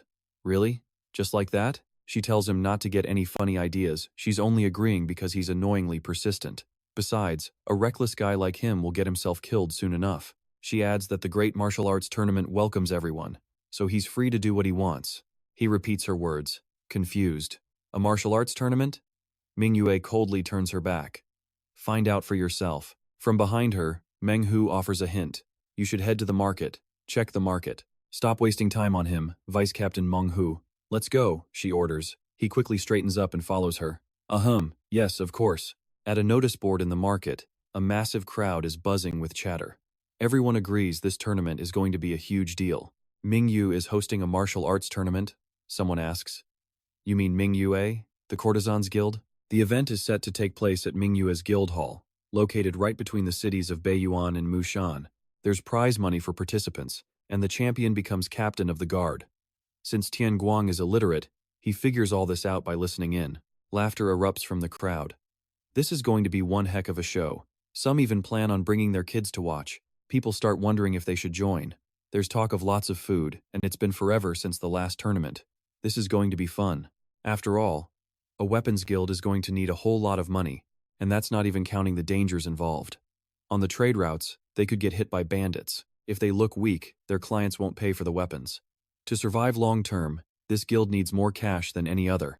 As they walk, Shui Luan asks Mingyue the question on her mind. Why is she organizing a huge martial arts tournament? Mingyue's answer is perfectly calm and logical. Festivals, she explains, bring in a ton of money. It promotes the guild, recruits soldiers, and makes bank killing 3 birds with 1 stone. As she expected, her own savings weren't nearly enough to fund it. Fortunately, even with a war raging on, the people of Beiyuan and Mushan are living pretty comfortably. When people's basic needs are met, they start looking for entertainment. A martial arts tournament is guaranteed to draw massive crowds. They just need to collect a small toll from everyone traveling between the 2 cities. Merchants will be flocking to the area as well, giving them another source of income. Plus, word of mouth spreads incredibly fast, attracting all sorts of talent for the guard. They already have over 100 people signed up. If the tournament is a success, they can raise capital, grow the guild, and recruit guards all in a single move. Manchi raises his hand. Since we're looking for a captain, we'll have to test every single candidate, right? Mingyue is in complete agreement. Exactly, she confirms. We're looking for a captain, so their fighting skill is what matters most. Manchi, could you bring the elders and children from your home to help out the merchant guild? He heard the offer and agreed on the spot. He would bring them over tomorrow. Elsewhere, Han Liang skeptically eyed the Tian Guang martial arts tournament as he parried blows and explained the situation. That's right, we have to prepare the tournament carefully to recruit guards. You interested, old man? They're paying us clearance money. But the old man shot him down flat. Too noisy. I don't like being watched by a crowd. Besides, if I joined, where's the fun? The real thrill is in the fight itself. You should join. Kid fighting warriors in an arena is a great experience. Pinned by Han Liang, Tian Guang yelled out in pain. I surrender. Let me go. Oh, and if you get that clearance fee, buy a lot of salt. We're all out of seasoning for the meat, he begged. I know, just let me go. I surrender. On the day of the tournament, the streets were packed with an excited crowd. Calls from vendors filled the air. Fresh fruit here. Get your fruit. You can't watch a tournament without some snacks. Come on, everyone, try your luck. Test your sword skills. If you hit this swordsman, you'll win double your bet. Ride a donkey around the arena grounds. The martial arts tournament was more bustling than ever before. Tian Guang looked around at the massive crowd. It's like the whole city is here. Do contestants wait inside? Manchi waved from a distance, calling out to him. Tian Guang, over here. He immediately turned toward the voice. Manchi ran over, eager for praise. You really should be thanking me. Why? So many warriors applied that you were almost cut in the first round. So I secretly slipped your application into the approved pile. Tian Guang gave him a sharp look. You still haven't gotten over that sneaky habit of yours, have you? Manchi shot back. You've got no right to yell at me right now. What if I would have been chosen even without your help? At that, he hesitated and turned away. Fair point, but damn it. I was just trying to help. Seeing Manchi sulking, Tian Guang relented. All right, fine, but don't do it again. Suddenly, a massive figure strode past, slamming right into Manchi and knocking him off balance. He hit the ground hard, and Tian Guang cried out in shock. Manchi! Changchi stood over them, axe in hand, looking grim. Hey, what are you looking at? You're so small I didn't even notice you. How dare you get in my way, you little brat? Manchi's eyes filled with terrified tears as Tian Guang stepped up, grabbing a handful of sand. You should watch where you're going. You're the one who ran into us. What? The crowd immediately started whispering. What's going on over there? Looks like a fight's about to start. That guy with the axe is huge. With a murderous glare, Changchi growled at Tian Guang. Hey, punk, do you have any idea who you're staring at? This is your fault, you should get your eyes checked. The big man got so angry he swore. Son of a pot. But a voice suddenly cut in between them. Hold on a second. Yu Guan appeared from the crowd, stopping them. The tournament's about to start. There are too many people here, so don't cause a scene. Judging by your appearance, you must be a mercenary, right? This is an arena, not a battlefield, so you shouldn't act like it is. That killer intent in your eyes doesn't belong here. Got it? An announcement suddenly rang out.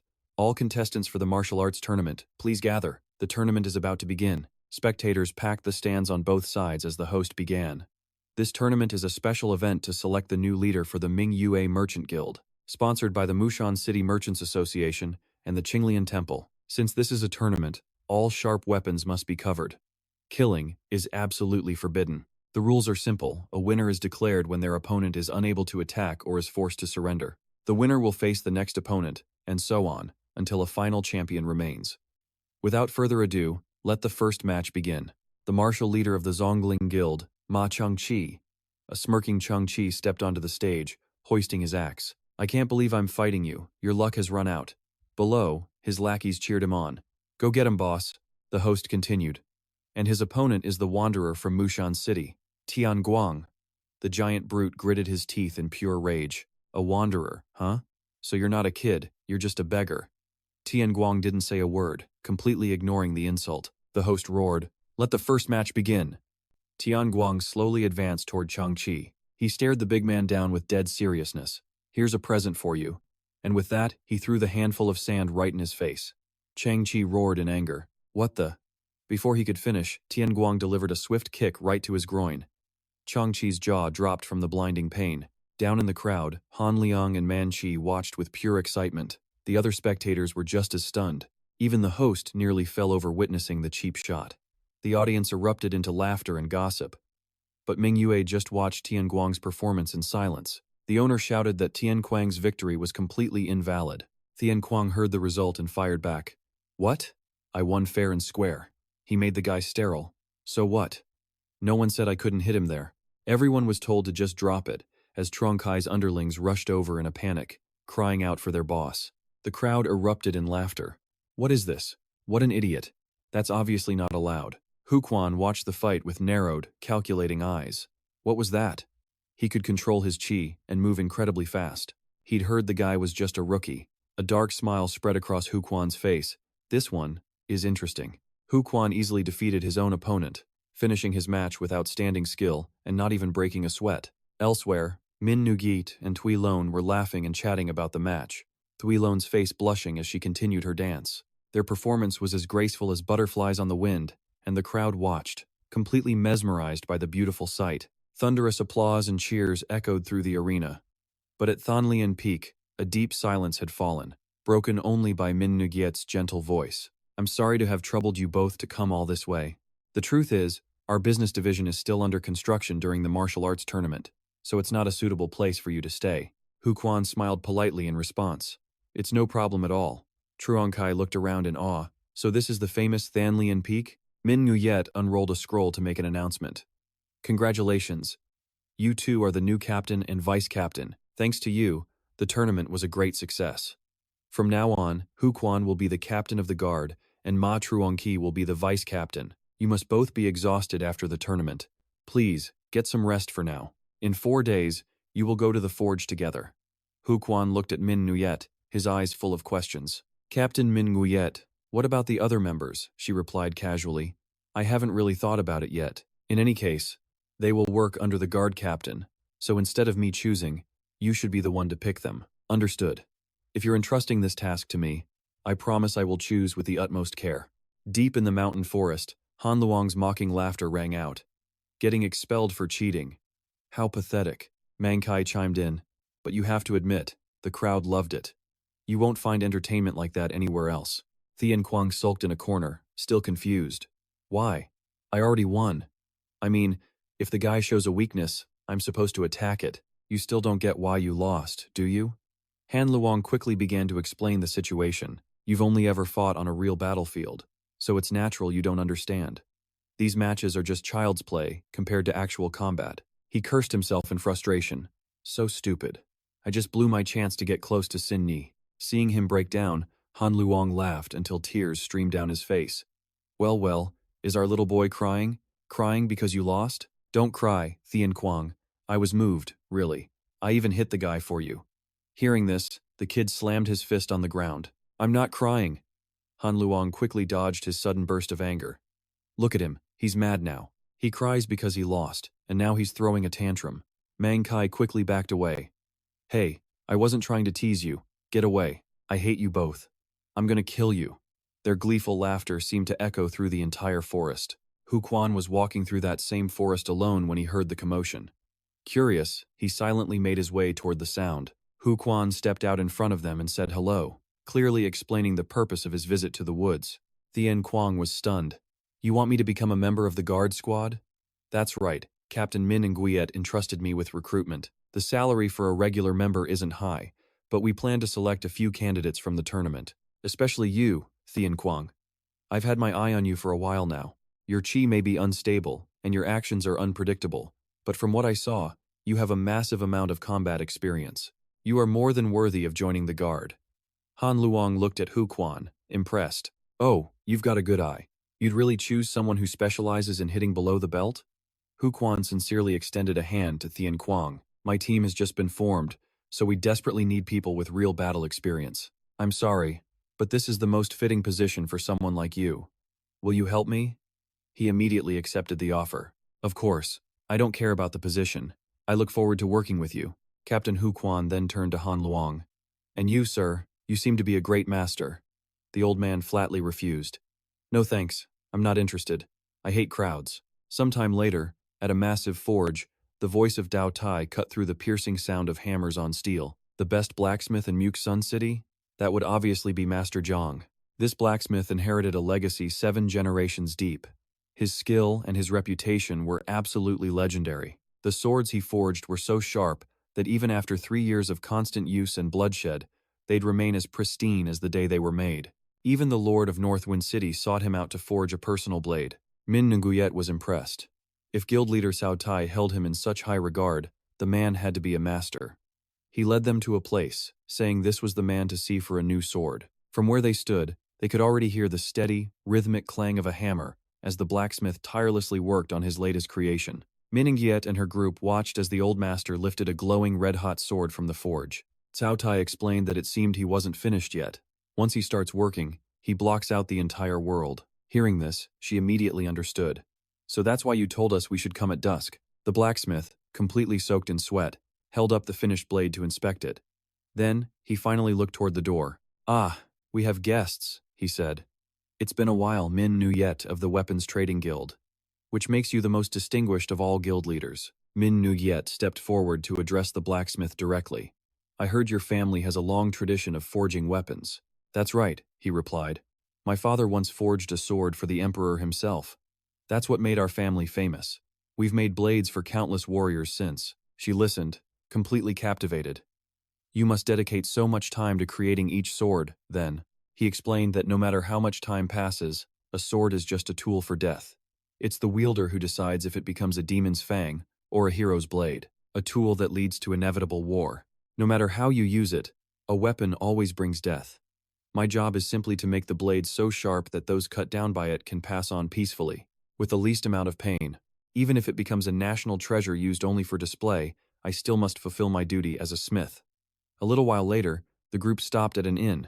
The owner scowled at the new arrivals and whispered to her husband, "Isn't that the kid who tried to skip out on his bill?" Yeah, he was real trouble last time. Over tea, Min Nguyen shot a hard look at Tian Guang, then turned to question Hu Quan. Why is he still following you? Trong Kai immediately backed her up. Exactly. Leader, don't you trust the people I recruit? Hu Quan insisted Tian Guang was a vital part of forming their new guard unit. You might not be impressed, but I guarantee he's essential. Please, just give him a— Min Nguyen was silent for a long moment. Fine. I'll trust you on this. But there's something more important to discuss. What did you all think of that blacksmith? Hu Quan just stared at her, stunned. What do you mean? I'm asking for your opinions because you're the ones who use these weapons. Should we trust him and sell his blades? Trong Kai heard this and excitedly jumped in with his thoughts. I like him. If I could get my hands on one of those axes, I'd risk my life for it. Like he said, one swing instead of two means you can kill more enemies. One stone, two birds, he added. Hu Quan then calmly gave his own take. I think his weapons are excellent and his craftsmanship is trustworthy, but it seems a bit excessive. Manchi was confused. What do you mean? Isn't higher quality always better? Not every soldier can afford blades like that. Crafting high-end weapons costs a fortune in time and money. On the battlefield, no one is trying to give their enemy a gentle death. They are all just trying to survive. If you want to mass-produce weapons, spears or bows make much more sense than swords. Those weapons require less expensive metal and have high killing power. Tian Guang then chimed in, recalling his own past. Back when I was with the Han Ku sect, I saw at least half the soldiers lose their weapons after every battle. They'd just grab weapons from corpses or anything else they could find to keep fighting. Selling expensive weapons isn't necessary. If you carried a blade like that onto the battlefield, it would just attract unwanted attention from other soldiers. Min Guyet immediately agreed. I think so too. Unless we're targeting commanders or leaders, our products need to be cheap and effective for the common soldier. Suddenly, Truong Kai raised his hand. Now that leader Min Guyet mentions it, I just remembered something. I have some acquaintances in a village not far from here. There's this crazy guy who has a very strange way of making farm tools. They say he can forge hundreds of sickles in a single go. Hearing this, she leaned in, asking him to repeat what he said. That sounds interesting, Hu Quan added. His own curiosity piqued. If the leader is curious, we should send someone to check it out. Min Guyet was resolute. No. I have to check this myself. This is our first major deal, and I can't delegate it. We'll set out tomorrow morning. The next day, the group prepared to leave for the village. Tian Guang had begged Hu Quan relentlessly to join the trip, so he reluctantly agreed to let him come along. The night before Min Yuet's departure, at Thonlian Peak, darkness had already enveloped the entire landscape. Inside the pavilion, Neon's voice rang out. How long will you be gone? Mingyu estimated her answer. About 10 days, based on the location. She had already assigned the banquet preparations to Thuilone, so the madam needn't worry. But the woman just sighed, filled with frustration. Thuilone? I'm not so sure about that. Don't worry, madam. She might be a little naive, but she's incredibly careful with her work. The madam looked at Mingyue, her voice full of sorrow. Oh, dear. I'm not worried about the banquet. I'm worried about you. Can you really handle everything all by yourself? Don't do anything dangerous. If something happens, you just run. Promise me. Mingyue offered a reassuring smile. I understand, madam. Besides, You know I'm a strong woman, the madam chuckled in response. Yes, you are. You're my most beautiful and powerful girl. Now, I have to go bathe and get some sleep. You leave early tomorrow, so let's just consider this our goodbye. Yes, madam. Sleep well. A heavy silence fell, leaving only her and Ah Zhong. Mingua broke the quiet with a curious question. Ah Zhong, aren't you going inside? Ah Zhong's stance was firm. No, I will stay right here until you depart. Oh, so you're worried about me too? Truthfully, I wanted to be alone. She paused for a moment. After you establish the Merchant Guild, do you plan to keep working at the Green Lotus Peak? Mingua answered without a shred of hesitation. Of course I do. The fame and connections from being the great courtesan Mingua are still quite useful. Besides, this is my home.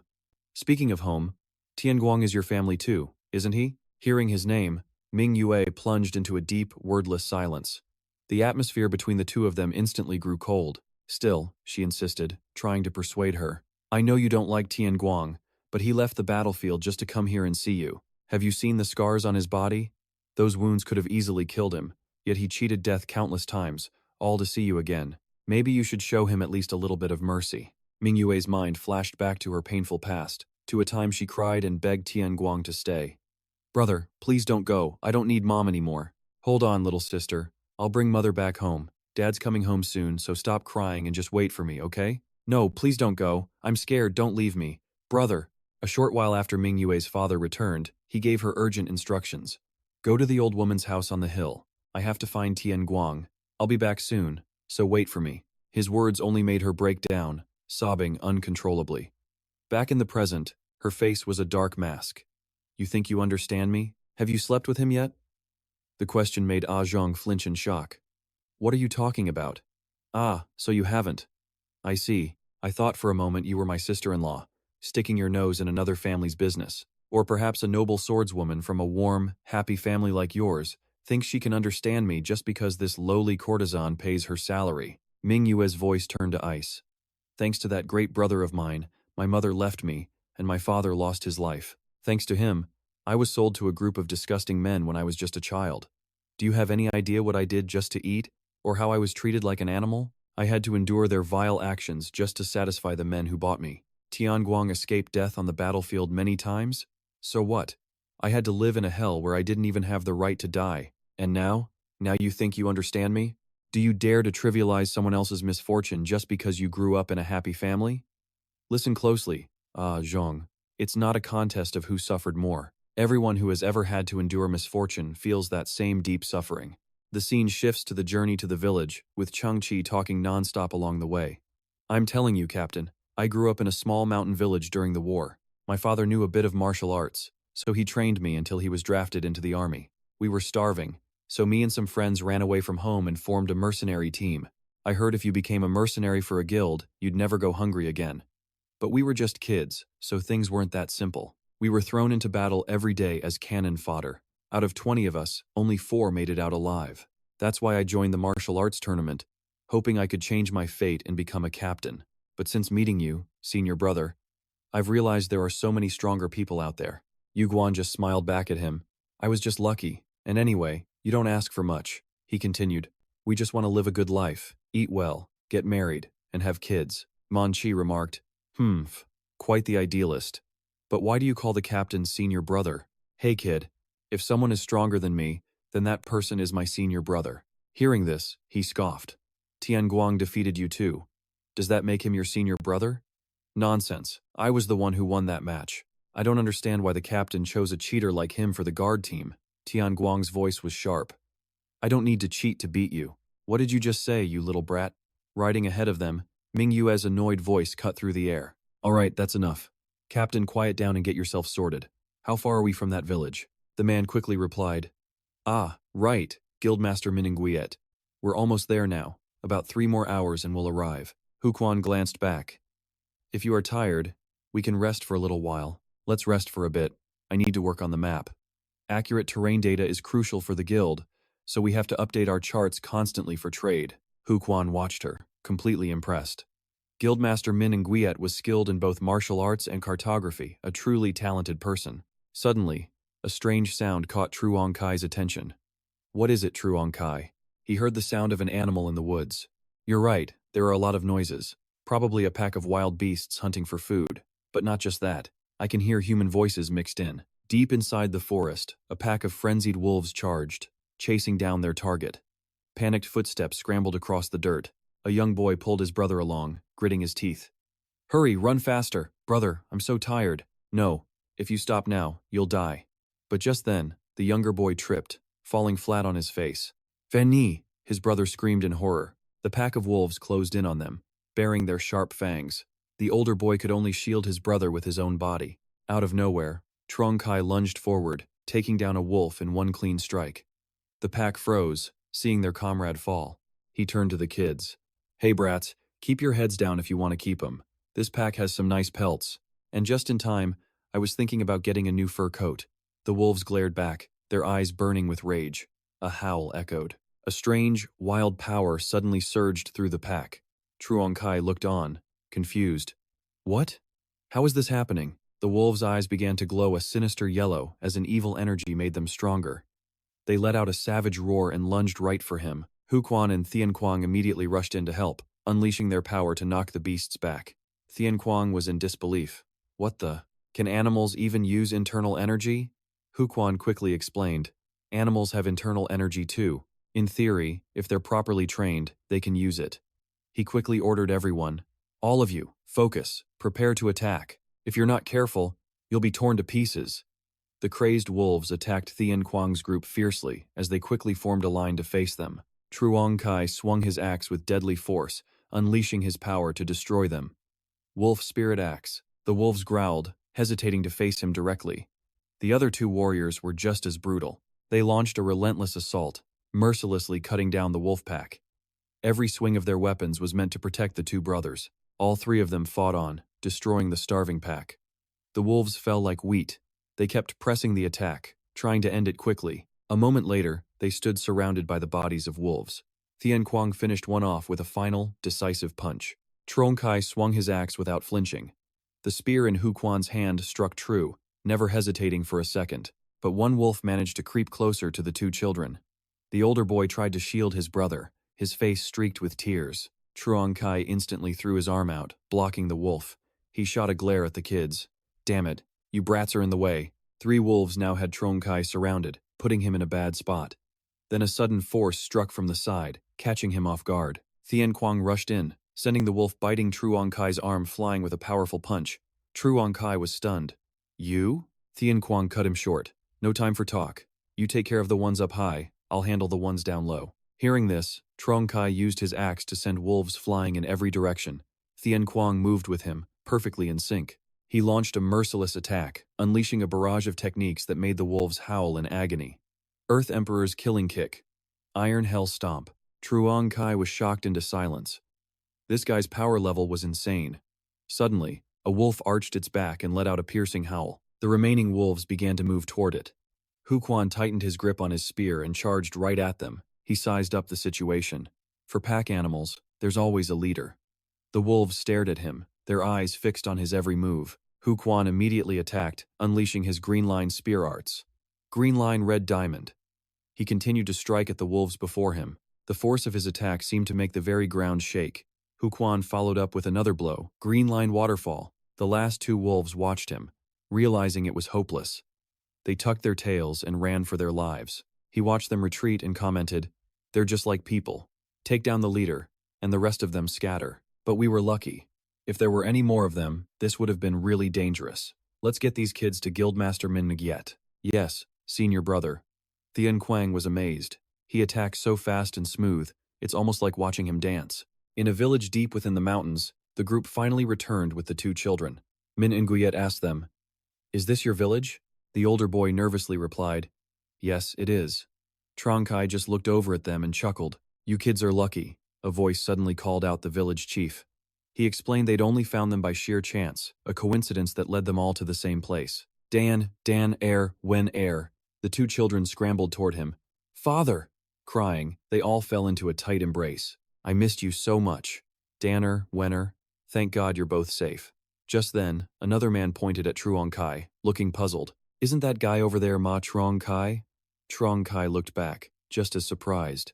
"Jia Ren, A moment later, they were joyfully clasping hands. "You're alive and look bigger than ever. What brings you back here? You escaped too, huh? My guild leader has business here." "Guild leader, so you joined a merchant caravan? That's great." Mingya just smiled and said a polite hello, but Truong Kai quickly changed the subject. "I came here hoping to meet that old blacksmith you mentioned before." Jia Ren pointed off in one direction. "Oh, really? Well, no need for introductions then. That's him. The father of the kids you brought back is our village chief and our blacksmith." Truong Kai was stunned. "Oh, is that so?" Seeing this, Ming Nugyet couldn't help but let out an amused smile, thinking to herself, "What insane luck." Truong Kai glanced over at Tian Guang and commented, "You two really are siblings. Your expressions are exactly the same." The village chief then led the group to a large workshop, introducing it with a simple, "This is my forge." Ming Nugyet looked around, remarking, "This place is different from the workshops in Musan City. There's not as much noise from hammers." The chief gave a forced smile. "Yeah, we mine iron ore and other minerals from the quarry nearby, then heat the materials and put them into the furnace to refine the metal. We pump in air until the flame turns blue, heating the metal for a long time until it finally liquefies. In a similar process, we pour the molten metal in here and mix it all together to create alloys.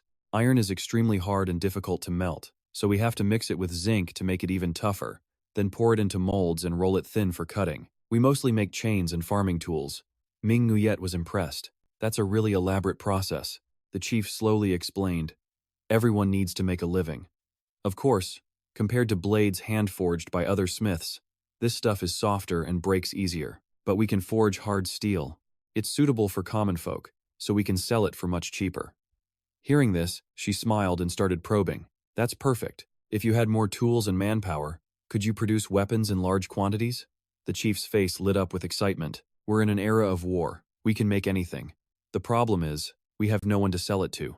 Ming Nuyet immediately made an offer. "Then just focus on making weapons. I'll invest in you, and you can join my merchant guild. I'll provide the materials and the workers, and I'll pay you a higher salary than what you're making now." The village chief just smiled. "That's an incredibly generous offer. And since you also saved my children, I truly want to help you. But," Ming Nuyet watched, confused, as he hesitated, "we can't join you right now. We don't have the right to decide, because this village is under the rule of a mountain lord." After hearing the chief's story, Ming Nuyet was confused. "A mountain lord?" He confirmed it grimly. "That's right. It's the name of a band of robbers that controls this entire mountain range. A group of over 100 mountain bandits. You see, we make our living by selling farming tools and working as blacksmiths. But last year, a group of thugs attacked this village with a pack of wild beasts. We couldn't fight back against them and their trained animals, so we were robbed blind. And they didn't just rob us, they took over the entire village. They forced us to make chains for their beasts. They seized all our farming tools and the weapons we made, selling them for their own profit. They even kidnapped some of our relatives and took them to their camp. They took women and children to threaten us against fighting back. My children were among them. They were being worked to death to serve those bandits, which is why my kids tried to escape. That's the reason they were being chased by those wolves. I'm truly grateful to guild leader Ming Guiyet for saving them, but in the end, they'll just be captured and taken back to the camp anyway." Ming Guiyet deduced that even if they hid the children, their relatives and neighbors would suffer for it. The chief agreed. "Exactly. Given our situation, it's difficult for us to help you." Guild leader Ming Guiyet turned to Hu Quan for his opinion. "Captain, how dangerous do you think these bandits are?" He thought for a moment. "We don't have their exact numbers, so it's hard to say. But a gang of bandits that controls a pack of beasts that can use inner energy. If we fight them in the mountains, we'll be at a huge disadvantage. If that pack of wolves we saw was just a small part of their forces, then we can't take them all down on our own. If their numbers are greater, the risk doubles. They sound more like a small army than a group of bandits." Hearing this, she began to calculate her options. An army of beasts, huh? Suddenly, a loud commotion erupted near the village. "It's the Mountain Lord's men. They're here." The village chief shot to his feet.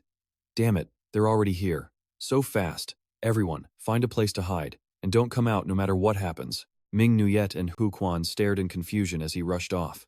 The bandits were already surrounding the courtyard, and the villagers were coming out to face them. Zhao Tuo's voice cut through the air. "Strange. The children were supposed to be at the barracks, but here they were. Half of his wolves that chased them hadn't returned. He knew kids couldn't kill his beasts. So, he demanded the village chief explain himself. Now, the chief stammered, saying he planned to let the children sleep there for one night before sending them off. Zhao Tuo, flask in hand, shot back a sarcastic question. And the wolves? Did they just get lost in the mountains? Wolves getting lost in the mountains, what a ridiculous idea. No, Zhao Tuo had a different theory entirely. He accused the chief of hiring men to lure them away, who then accidentally rescued the kids and killed his wolves. All while Mingua's group watched from the shadows. The village chief panicked, desperately trying to clear his name, insisting he would never dare do such a thing. A soldier rushed forward, striking the old man to the ground. Two small voices cried out in fear, "Father!" Unfazed, Zhao Tuo casually unleashed his hounds. Whether it's a person or a dog, he mused, they all need to be taught a lesson. Leave them with too much free time, and they'll just cause trouble like lying without blinking. He growled at the chief to tell the truth, but the chief stood his ground, refusing to admit anything as a wolf crept closer. Yu Guan quickly held Mingua back. Don't go out there, he warned. They're outnumbered. If a fight breaks out, he couldn't guarantee her safety. His words stopped her cold. Seeing the chief tremble, Zhao Tuo pressed his advantage. He was sure the old man knew something. Tell the truth, he hissed. Or do you want to die? The wolf opened its massive jaws, and the chief thought it was all over. But then, the wolf simply licked his face, as if it was all just a cruel game. Seeing tears of fear on the chief's face, Zhao Tuo burst into laughter. Did he really think he was going to kill him? Why would he kill such a skilled blacksmith? As he spoke, the children ran to their father, sobbing. Zhao Tuo's voice echoed. The old man couldn't afford to hire anyone anyway. Besides, he had plenty of wolves, losing a few didn't matter. He declared he would spare the chief, but only if the children were sent to the barracks. Trembling, the chief agreed. Thank you. Turning to leave, Zhao Tuo shot one last glare over his shoulder. He wasn't dropping this. Don't even think about tricking me. The chief slumped in defeat. It was hopeless. The children cried out, Father, we don't want to go. Zhao Tuo paused, muttering to himself, taking two kids hostage is a bit much, isn't it? The chief and his children could only stare, confused. Suddenly, a wolf lunged at the boy, its jaws wide open. The boy screamed for help. In a flash of power, something shot forward and obliterated the beast in a single blow. Everyone was stunned into silence. A soldier finally broke it, shouting in alarm, Who are you? Before he could finish his sentence, another strike took him down. And there they were. Tian Guang and Changji, standing before the bandits. Changji tensed, staring them down, while Tian Guang's eyes burned with an equal amount of hatred. From the shadows, Yu Guan sighed in frustration. He'd completely misread the situation. The bandits erupted. Who are you people? How dare you challenge us? Kill them. But just as they charged, Mingua slowly stepped into the open. Wait, she said calmly. Lower your weapons and listen to what I have to say. The bandits froze, stunned by her composure. Zhao Tuo stared, taking a swig from his flask. Well now. He never expected to find a woman in a remote place like this.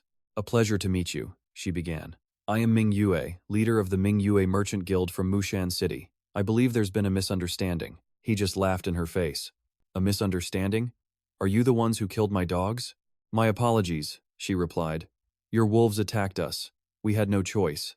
Then, she spun around to face Tian Guang, her expression furious. You!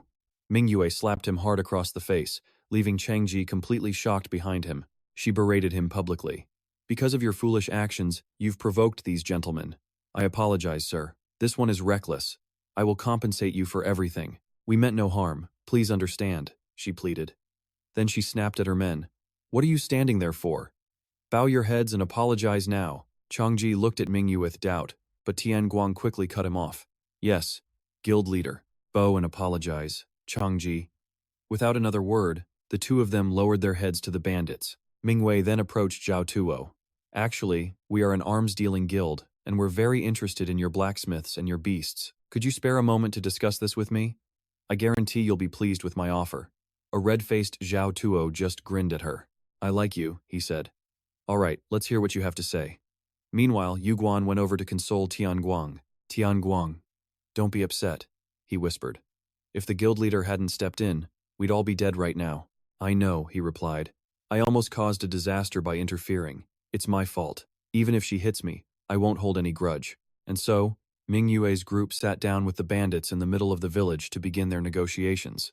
Zhao Tuo sat down confidently, looking Mingwei over with keen interest. An arms-dealing guild, huh? It's been a long time since I met your kind. Curious, she asked him. So, my lord, does that mean you once served the country? He replies, I was a soldier, stationed way up north, near the border tribes. He continues, explaining how merchants would scam them, selling useless junk to drain their coin. So he tore them to pieces and fed them to the dogs. Those merchants were fat, he adds, so my dogs loved eating them. Min Nguyen glances at the wolf lying on the ground. So you've been raising wild animals since you were a soldier, he confirms. The tribes were good at taming them, so I caught a few and learned how. Ever since I taught them how to use internal energy, they've been more loyal than any human. He cuts the small talk short. Enough pointless chatter. What are you doing in my territory? This is her opening. Min Nguyen makes her proposal. I'm here to talk about weapon production. I need a blacksmith who can forge good, cheap weapons. She explains that after speaking with the village chief, he agreed to sell weapons. So her merchant guild plans to invest and start production. But I wasn't aware of the situation here, she admits, and accidentally offended you. For that, my lord, I sincerely apologize. In return, she offers, if you agree to help us, I will make you richer than you are now. You know how it is, she says slyly. Merchants have a nose for money. So let's team up, craft some weapons, and fleece those soldiers, shall we? Leave the business to me, a woman who loves money. All you have to do is sit back and collect the profits we bring you. You'll be as wealthy as you are powerful. Not just a mountain lord, but a tycoon rolling in riches. A nasty smile spreads across Trethak's face. You merchants really know how to scratch an itch, don't you? A rich tycoon. I like the sound of that. But when men discuss big business, we usually share a drink to show goodwill. I'd like to invite your guild to my camp to discuss this further. You won't refuse, will you? Behind Mingua, Tian Guang and the others tense up, on high alert. But she calmly bows her head in respect. Of course not, my lord. I would be honored to join you for a drink right now. But, she adds, you'll need to prepare a banquet, and as a woman, I need time to get ready. It wouldn't be proper for me to visit your camp in my current state. Don't you agree? Truthok just grins, his gaze growing more lecherous. Fine, he says. I'll consider it. You can have your time to prepare. However, my men will stay here and escort your guild to my camp when you're ready. His soldiers roar in response. Yes, boss. He then gives another order, and the rest of his men take the children and depart immediately.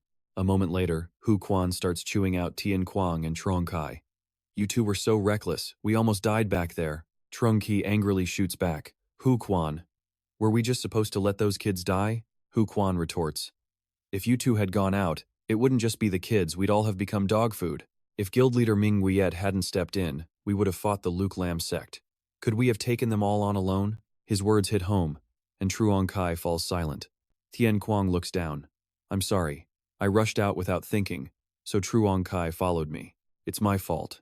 Seeing the village chief and the kids, it reminded me of my past. Truong Kai claps him on the shoulder. It's okay. Besides, you were really brave, second brother. If you hadn't charged out, I would have anyway. Tian Guang is taken aback. Why are you suddenly calling me brother? Trong Ki answers honestly. At first, I didn't like you, but now I see you're a decent person. So from now on, you're my second brother. Tian Guang stammers. Well, if you say so, but me, your brother? Truong Kai gives a thumbs up, and the younger kids behind him all nod in agreement. Hu Quan stands up, exhausted. Enough. We need to figure out our next move. He sighs. This whole situation is a mess. Thanks to leader Minguet's quick thinking, we avoided a fight, but now we have to walk right into their den. We have to find a way to get out of there alive. It's pretty clear they don't trust us. They left their men behind to make sure we don't escape, and some of those guys look strong. We'll have to wait for Manchi to get back and come up with a plan. Tian Guang agrees. The three of them fall into a sudden, tense silence. Then they whip around to look at each other. Tian Guang asks the obvious question. Wait, where did Manchi go? Meanwhile, at the massive Luke Lam sect camp, slaves are hauling supplies back and forth. They work without rest, repairing buildings around the compound in a flurry of constant activity. Hiding behind a tree, Manchi watches them, stunned. This is their camp? He hates creepy places like this. But Min Guyet's orders were clear. She had told him, Manchi, stay hidden. Wait here. I'll find a way to get rid of them. You follow them back to their lair and scout it out for me. He had replied, understood. This is what I do best, after all. Manchi was sweating bullets, looking at Ming Yu. He wished his sister would stop giving him these impossible missions. Snapping back to reality, he quickly scanned the area. The mission, scout fast and get out. His face darkened as he listened to the screams in the distance. Get inside, you brats. You're lucky this time. If you dare run again, your fathers are dead men. He realized they were forcing the villagers to mine stone. building a fence around the quarry to control them. These bastards were clever. The commander roared at the kids. "Stop your crying and get back to work. You're all working through the night," a young boy cried back.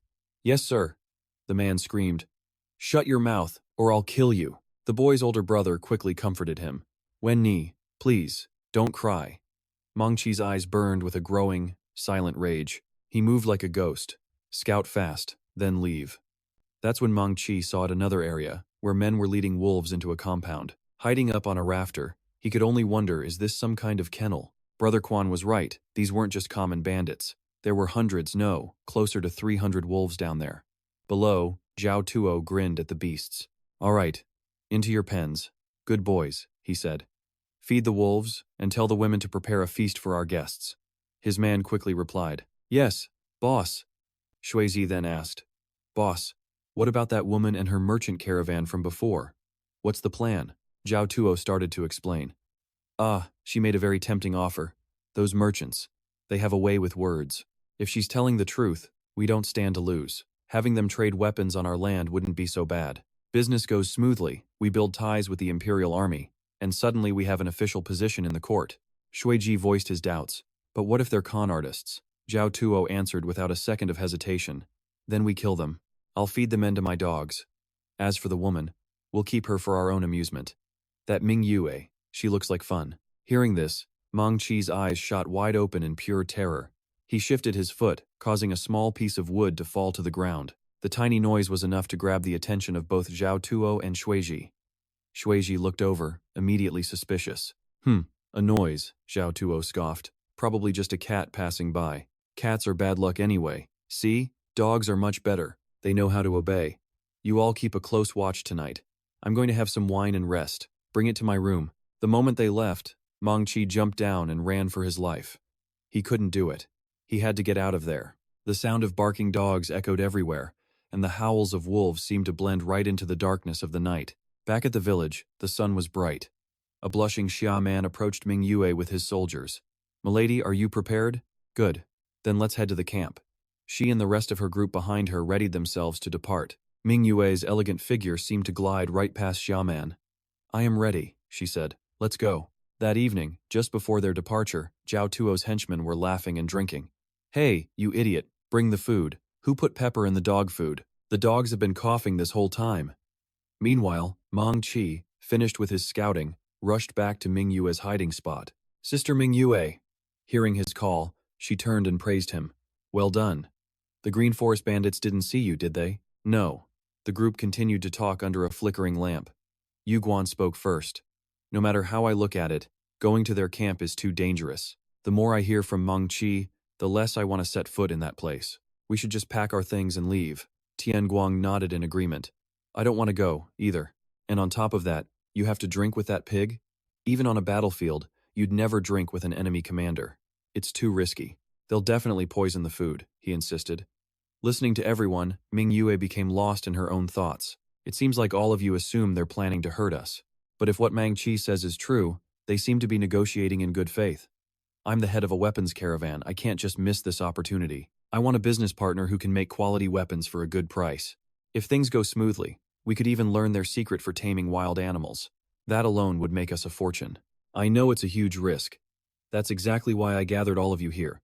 So we can prepare for the worst. I will state my own opinion first. I want you all to listen, then give me yours." The next morning, the entire group set off. Yu Guan looked at the sky and complained. "Such a gloomy day. It's only been 3 days, and it's already this overcast." Xiaman looked back at them. "Looks like it might rain. Please, this way. We just have to follow this path down past the quarry to reach the camp." The sight of laborers hauling heavy loads hit them all at once. The workers kept their heads down but snuck glances at Mingyue's caravan. Xiaman noticed Mingyue staring at them. "What is it?" he asked. "You don't like the sight of people working hard? You look unhappy." She was silent for a moment, not saying a word, before turning her gaze to the workers and making a comment. Xiaman praised them, saying their methods were brilliant, working people for hours without a single coin of pay. If they got sick or injured, they were simply tossed aside. He found this system incredibly easy to manage. Hearing this, Xiaman let out a laugh and kept walking. This young lady really knew how to handle slaves, didn't she? Mingyue calmly agreed. "Treat slaves like people, and they just get lazy." She looked him dead in the eye. He was right. Slaves weren't human. And she knew that harsh truth better than anyone, because she and Tian Guang had both been treated the exact same way. Tian Guang seemed to understand her meaning, falling silent for a moment as they finally arrived at the kennels. Yu Guan stared nervously at the wolves all around them. Just seeing this, many made his legs shake. The sheer number of trained wolves was unnerving. They snarled and lunged, throwing themselves against the iron bars. They scrambled over each other, desperate to get out. Xiaoman just grinned. Looks like the dogs are welcoming our guests. Mingua observed them for a moment before speaking. These dogs look more like they're trying to threaten someone, he agreed. Normally, anyone who sees these dogs is scared to death, but she didn't seem afraid. She was truly a brave one. Facing a wolf pack on the battlefield would be a death sentence. The best counter would have to be cavalry. Besides, dogs mature faster than humans. Their numbers grow quickly, making it easy to reinforce an army. If you could teach them internal cultivation, they'd learn even faster than people. But they were hard to raise and needed to be tamed first. Hearing this, she offered an idea. Then trading already tamed dogs instead of soldiers would be far more profitable. Xiaoman grinned. Well, that's something she'd have to discuss with his big brother. From here on, she had to go alone. The other guards had to stop here and hand over their weapons. Cheng Ji's face darkened with worry.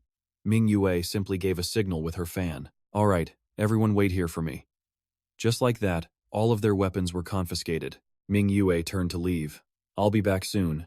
But suddenly, Tian Guang lunged forward to stop her. Wait! She turned back, a confused look on her face. He grabbed her hand, his grip tight as if trying to send her a silent message. Mingua just stared back at him. Tian Guang didn't blink. Xiaoman looked back, annoyed. What are they doing? Hurry up. And with that, Mingua turned and left without another thought. She entered a large room, where Zhao Tuo's welcoming voice echoed out to meet her. Waiting for you was absolutely worth it, my dear. You look like a fairy descended from the heavens. I've already prepared a feast. And don't worry, there's no poison, so please, enjoy yourself. Mingua offered him a brilliant smile in return. Great hero, you seem full of life today. He gestured for her to sit down. Come, sit. I wonder, does the young lady drink? A little wine makes negotiations go much smoother.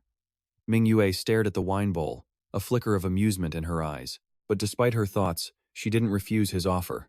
My tolerance is a bit low, so I'll just have a little. Mingua lifted the bowl, her expression hiding her contempt. A common bandit like him, daring to speak of appreciating wine with her. She flashed a fake smile and sat down beside him. Let's raise a cup together. Zhao Tuo laughed, completely thrilled. I like you. Let's drink. An hour later, the wine jars scattered around them were all bone dry. Mingua smiled, still looking energetic. This rice wine is delicious. Let me pour you another. He reluctantly lifted his bowl. Fine. You certainly know how to create an atmosphere. How are you not drunk yet? Mingua just kept pouring without a word. That's right. My face is only a little red. What about you? Can you still drink? Zhao Tuo raised his bowl to meet hers. Of course, I can keep going. Mingua downed her cup in a flash. Zhao Tuo drank his right after, his face bright red as he eyed her alluring figure. He gulped again and again, his desire obvious. Zhao Tuo let out a wicked laugh, tossed his bowl aside, and pinned Mingua down. Oh my, he panted, staring at the beautiful woman now trapped in his arms. I can't take it anymore. You keep showing off your chest like that. What man wouldn't act this way when drinking alone with a woman? Did you really think you could sit here pouring drinks without a second thought? It's time we got a little more intimate. Before he could finish his sentence, she brought her hands to his face, leaned up, and kissed him first. He gasped, completely stunned by her sudden attack. Zhao Tuo was so flustered he didn't know what to do next. In a flash, Mingua flipped him over, pinning him instead. The two were now tangled together, her face flushed as she spoke seductively. Great hero. I don't let men take the lead. I much prefer being the one who teaches the lesson, not the other way around. Zhao Tuo dazedly agreed to her terms. Of course, do whatever you want. Mingua pulled out her hairpin, her beauty more radiant than ever. She looked down at the man who had completely lost control beneath her, and remembered Tian Guang's final warning. No matter how strong a warrior is, their guard is always down when they are near a woman. Minweert tightened her grip on the pin in her hand, plunging it into Triothak's neck to finish him. The night before, she had laid out the battle plan for her team. I know this is dangerous, which is why I've gathered everyone here to prepare for the worst-case scenario. I'll share my thoughts first. Please listen carefully and then give me your own opinions. My initial plan was to trade weapons, but I don't think we can cooperate with the Luke sect. They don't use money to save people, they use people to make money. So we have to act first. Herquan was confused. You mean, Leader Minwert, we attack them first? That's right. Whether we raid them or lure them out. Enslaving villagers brings some profit, but true prosperity comes when both sides benefit. Of course, fighting them is incredibly risky, and if we fail, we will die. But if we can bring freedom to this land, it will benefit our entire merchant group. To do this, I'm asking for your help. Marnki, you get ready while we head to the camp, then follow us as quickly as you can. Understood, Sister Min Weert. She looked at her crew guiltily. Sorry for making them risk their lives, but they all answered as one. Don't worry about it. Our mission is to protect our leader. Thank you, everyone. The Luke sect will suspect us anyway, so we have to end this discussion here. Everyone agreed. Got it. After the briefing, everyone went outside to wait. Min Weert stayed in the room and coldly asked Tian Guang, "What are you doing here? Why haven't you left?" He stated his opinion bluntly. I really don't want you making this dangerous weapons deal and going there. Besides, assassinating the sect's leader is too dangerous. I know this because I've done it many times myself. This could become far more dangerous than you think, and your life will be threatened even after it's over. In fact, you could fail many times and end up being killed by someone else for revenge. I'm afraid you'll get hurt. Min Weert's voice lowered. Do you have any idea how strange it is for you to disappear for so long, then suddenly reappear and act like a real older brother? Tian Guang tried to argue back, but she cut him off. Just do what you're told, like any other member of the guard team. As the leader, I have to set an example. How can I, the leader, send my subordinates to their deaths while I hide in a safe place? You were a war slave once, so you of all people should understand, right? This is the very first challenge for my grand plan as leader. It's time for me to lead everyone and raise morale. Besides, do you really think this is the first time something like this has happened? Do you think I haven't lived with danger lurking everywhere, just like you? I was just a child, sold off after my family was torn apart. Hearing this, Tian Guang fell into a deep silence. Suddenly, Min Weert brought up something else. About you saving the village chief's children this morning, as Herquan said. That wasn't a mistake. Also, I'm sorry for being so harsh with you before. She turned away awkwardly. Think whatever you want. Tian Guang watched her intently. Yeah. The horse party hid near a boulder, nervously watching the Luke sect. Big brother, without weapons, can we even fight back? Trung Ki quickly reassured him, don't worry, just stay behind me until you get the signal. As long as we find weapons and move to higher ground, we can survive. And if something happens, we still have Brother Quan, right? Brother, hey brother, are you feeling unwell? Brother? Hu Quan was slumped in one spot, struggling to answer. Oh, it's nothing. I just have a bad feeling. Whenever I don't have my Thonjiao, I get antsy. He bit his own finger to keep himself alert. It's nothing, don't you worry. Marnki looked doubtfully at Herquan. Then stop worrying others, you're making me anxious too. Tian Guang remained silent, staring intently at the room up ahead. Back in the room where Min Weert was taking out Triothak, she gritted her teeth and finished him off. He writhed in agony, pure disbelief on his face. His body seized up, holding that position for a moment, and then Triothak violently threw her across the room. Min Weert crashed hard into a nearby table. He collapsed to the floor, coughing violently, clutching his neck and gasping for breath. He roared with fury. You bastard. With that, he slammed to the ground. His men outside rushed into the room. Boss, what's wrong? Boss, you psycho, you're not getting away. In a life-or-death moment, Min Weert screamed a name, Marnki. And just like that, Marnki descended from the roof in a surprise attack. He quickly raised his weapon in front of her, and the soldiers were stunned by his sudden appearance. What? After a smoke bomb was thrown, thick smoke billowed from the room. The men outside were alerted by the commotion and immediately stood up. What? What the hell is happening? Tian Guang charges forward, throwing his enemies into complete chaos. He unleashes a flurry of attacks, Earth-8 Fist, Hellwind Blade, giving them no time to breathe. Xiaoman furiously screams at his men. These guys are trying to ambush us. Release the dogs and protect the boss. Truong Kai slams his fist into a nearby goon. He barks an order. Prophet Bear. Stay close. We have to find weapons. Got it. One of his men quickly turns to Hu Quan. Senior Quan, you watch our six. But Hu Quan is trapped, 2 wolves tearing at his legs. He screams, no, don't bite me. I don't have a spear. Ma Dong panics. What do we do now? Senior Quan's lower body is being ripped apart by the wolves.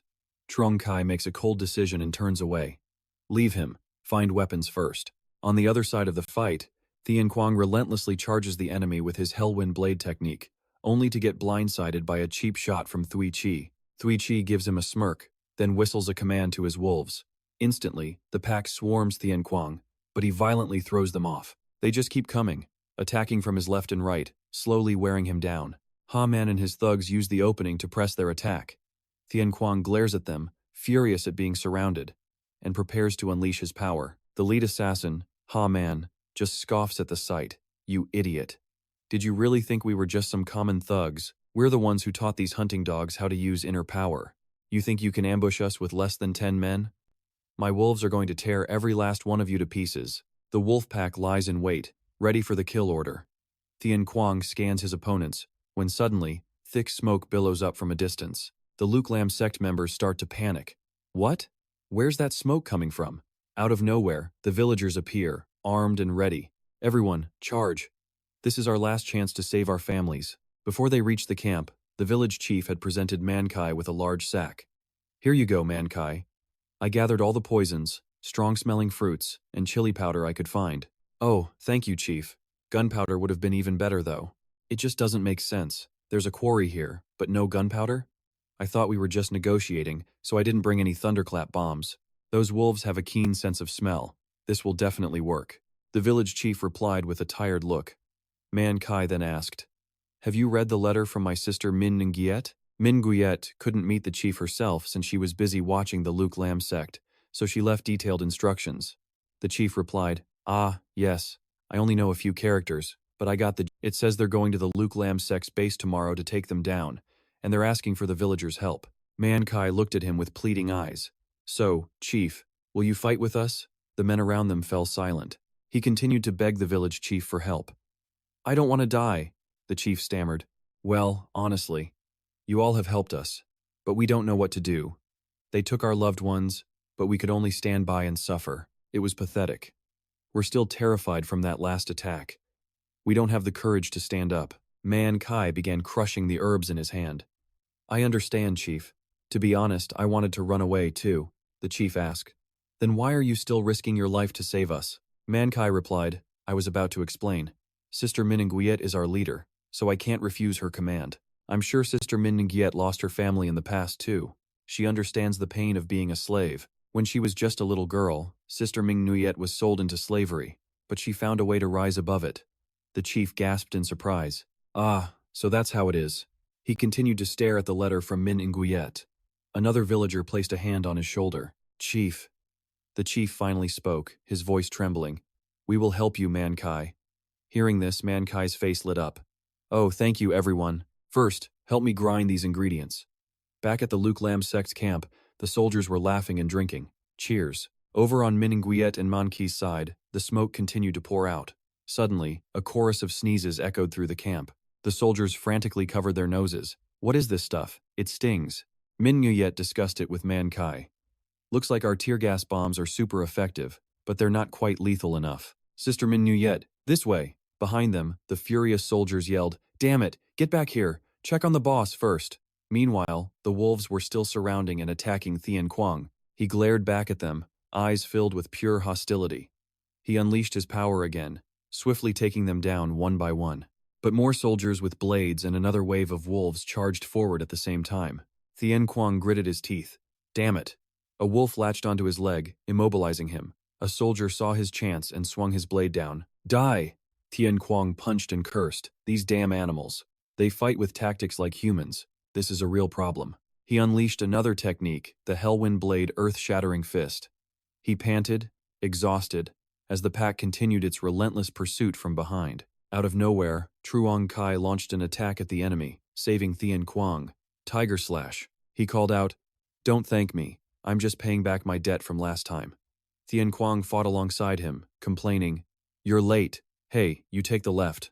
I've got the right. The two fought back to back, a perfect team clearing out the enemy, but more soldiers just kept flooding toward them. Both Truong Kai and Tian Guang remained focused on the battle, with Truong Kai quickly unleashing a devastating combo skill to wipe out his opponents. Tiger Slash, Iron Fist.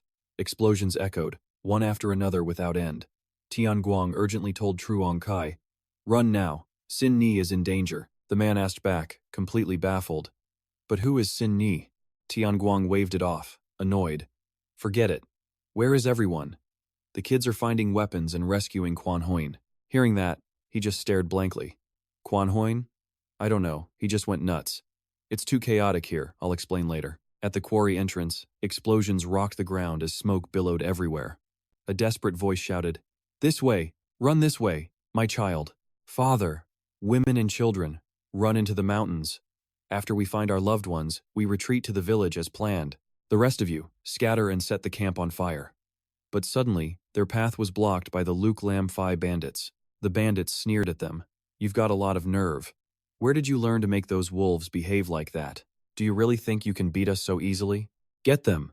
Capture all the women and children. Chop off the men's arms and legs. Leave them crippled. We have to teach them a lesson so they never dare to rebel again." Horrified screams echoed through the air. "Help me!" Just then, a nearby wooden staff was quietly picked up from the ground. A soldier, filled with fury, moved to kill the village chief. "Die!"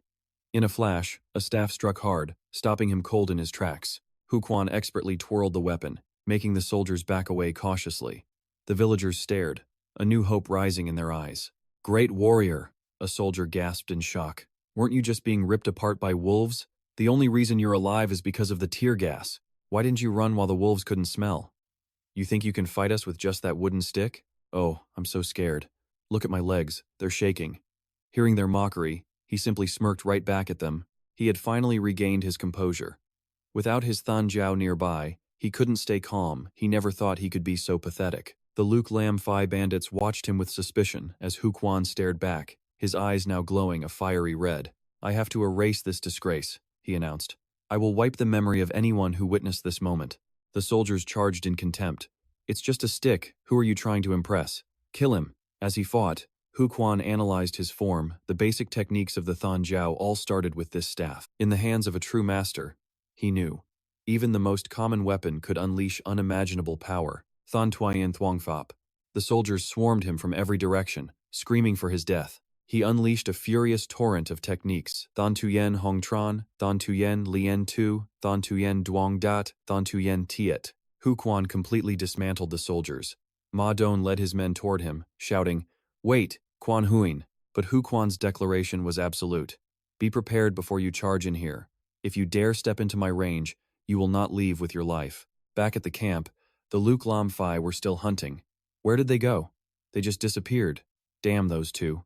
Ha-Man guessed furiously. "They're hiding in the camp somewhere after they fought me." Thui Chi chimed in. "They're definitely planning an ambush, so stay sharp."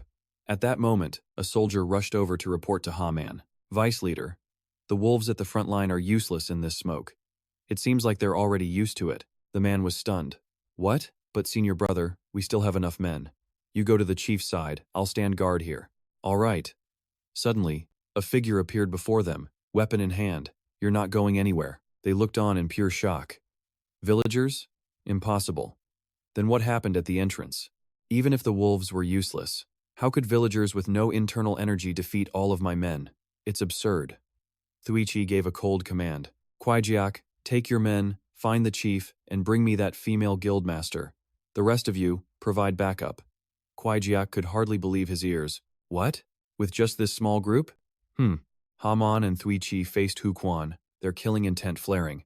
They realized the truth in an instant. This wasn't about the villagers. The entire group at the entrance had been defeated by this one man. He was a master, not someone to leave to their subordinates. Senior brother Ha-Man. Ha-Man completely agreed. "I can feel his aura too." "Thui Chi, we attack together. We kill him now." Kwai Jiak led his squad towards Truthak's tent. "Let's move. To the boss's quarters." Tian Guang and Truong Kai hid behind a table. "Their numbers have dropped. We're launching our ambush." "Understood." He glanced nervously toward Hu Quan.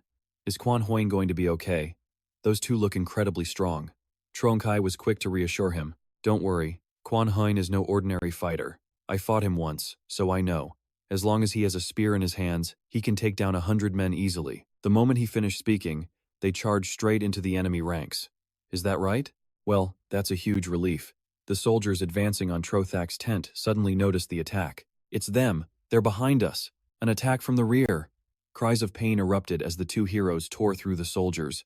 Trothak's tent remained cloaked in thick smoke. Tian Guang and Truong Ki scanned their surroundings when suddenly, Tian Guang stopped. Something felt off. A confused Truong Kai asked him, "What do you mean by that?"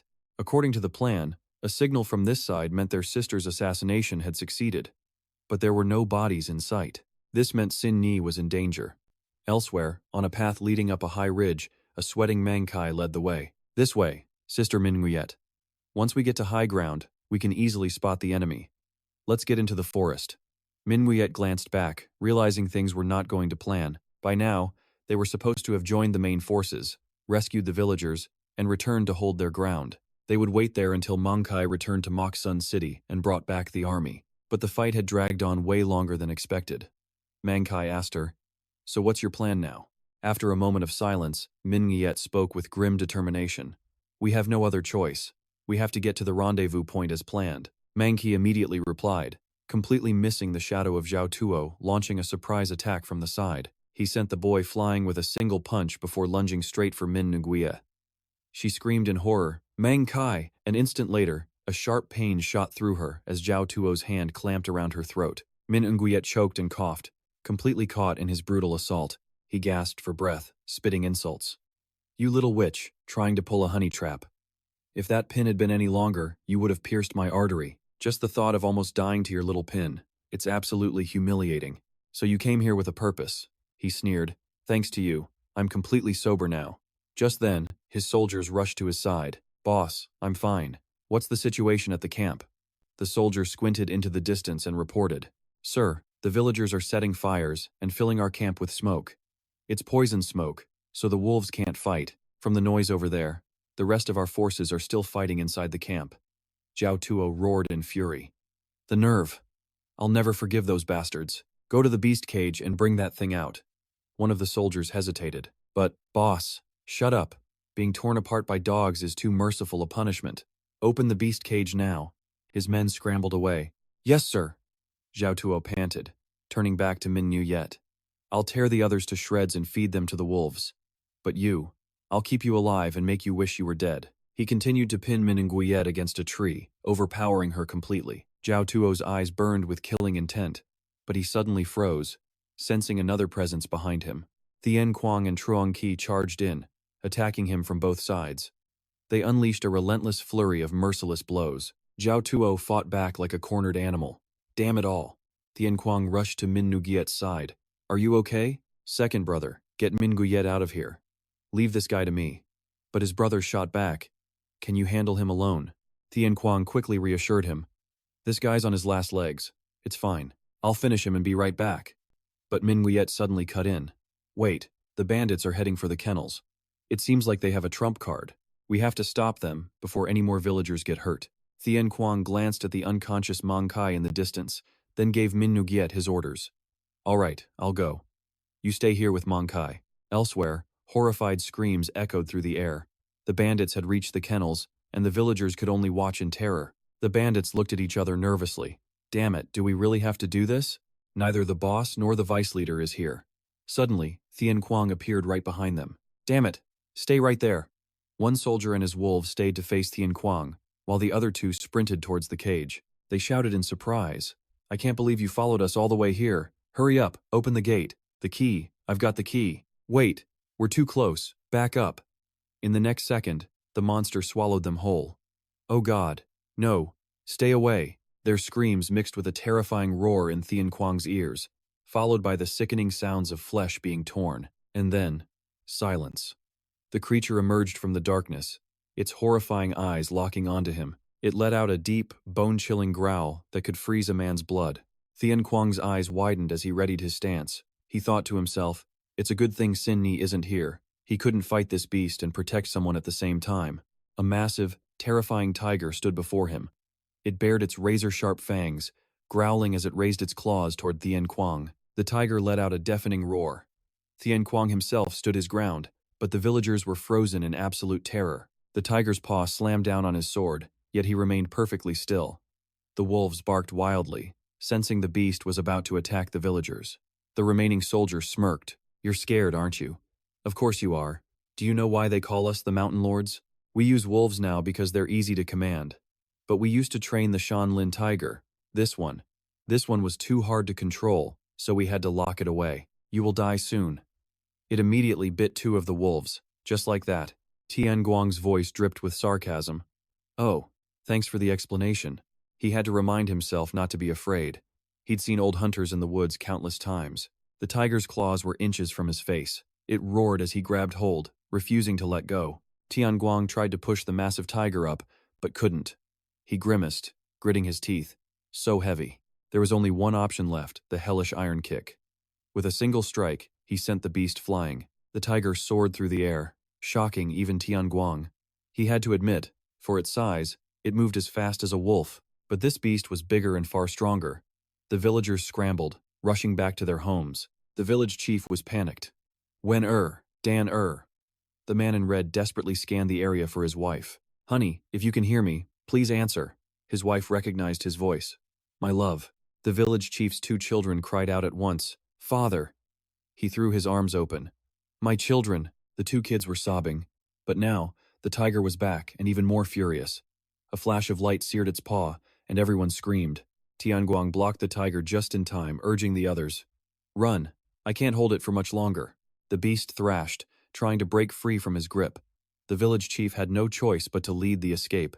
Everyone, this way, a person in purple offered a piece of advice. Great hero, you should hold your breath. Smoke bombs surrounded the tiger, stopping its pursuit. Tian Guang held on, refusing to let go.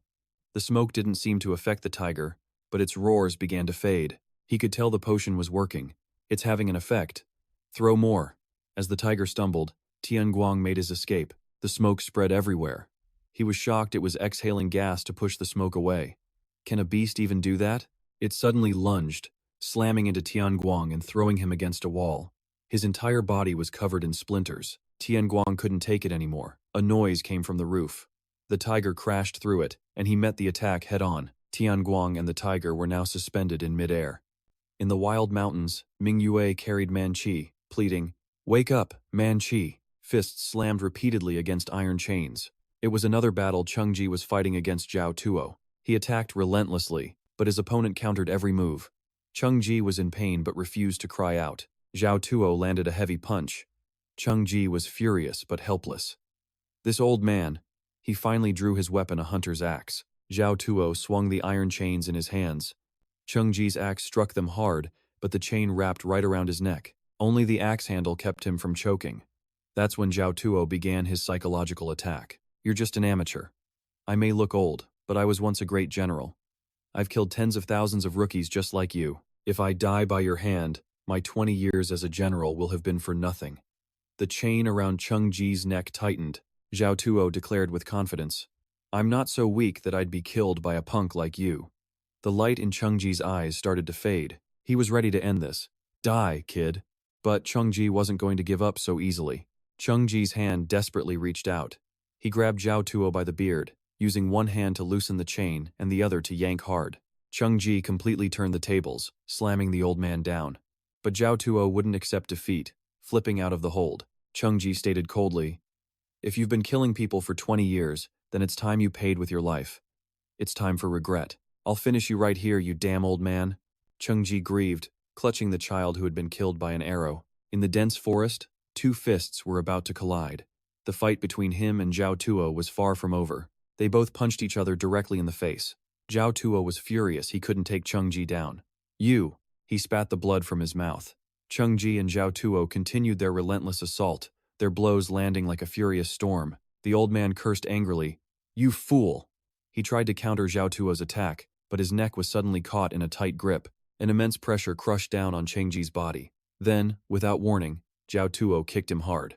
Blood poured from Chengji's nose as Zhao Tuo raised his foot, only to stomp down on him again. Chengji reached for his hair, successfully grabbing Zhao Tuo's ponytail. He suddenly yanked the old man's head backward. Chengji was pulling with everything he had. An agonizing scream erupted from the two of them. He pulled Zhao Tuo's ponytail forward, but the old man kicked Chengji away to escape the pain. He fell through the air, hitting the ground hard. Zhao Tuo seized the opportunity to attack, but something made him freeze. Chengji had blocked the punch with nothing but his muscles. Zhao Tuo was practically insane with rage. This stubborn kid. Chengji took it as a compliment. I'm known for it. Now it's my turn. Die! And he unleashed a flurry of punches into the old man's face. The man reveals a shocking amount of power. Die, die, he roars. But for the moment, he's down for the count, taking every hit. Zhao Tuo spots his opening and plants a foot on Changji's shoulder. He slams him to the ground, twisting his leg into a tight lock around Changji's neck. Zhao Tuo gives him a cold, objective look. You've got some power, sure, but you have absolutely zero skill. Even badly injured, you think I'd lose to a reckless punk like you? But his words are cut short by a scream of pain as Changji bites down hard on his calf. Both he and Zhao Tuo are now reeling from the agony. He realizes his opponent is too weak. It seems you can't even channel energy to your ankle to escape. Changji is completely helpless, unable to do a thing. Damn it. Zhao Tuo puts every last ounce of strength into his attack. It's time to end this, he declares. I'm going to snap your bones right now. A shadow falls over him, sparking panic. It's Mingua, about to smash his head with a rock. Huh?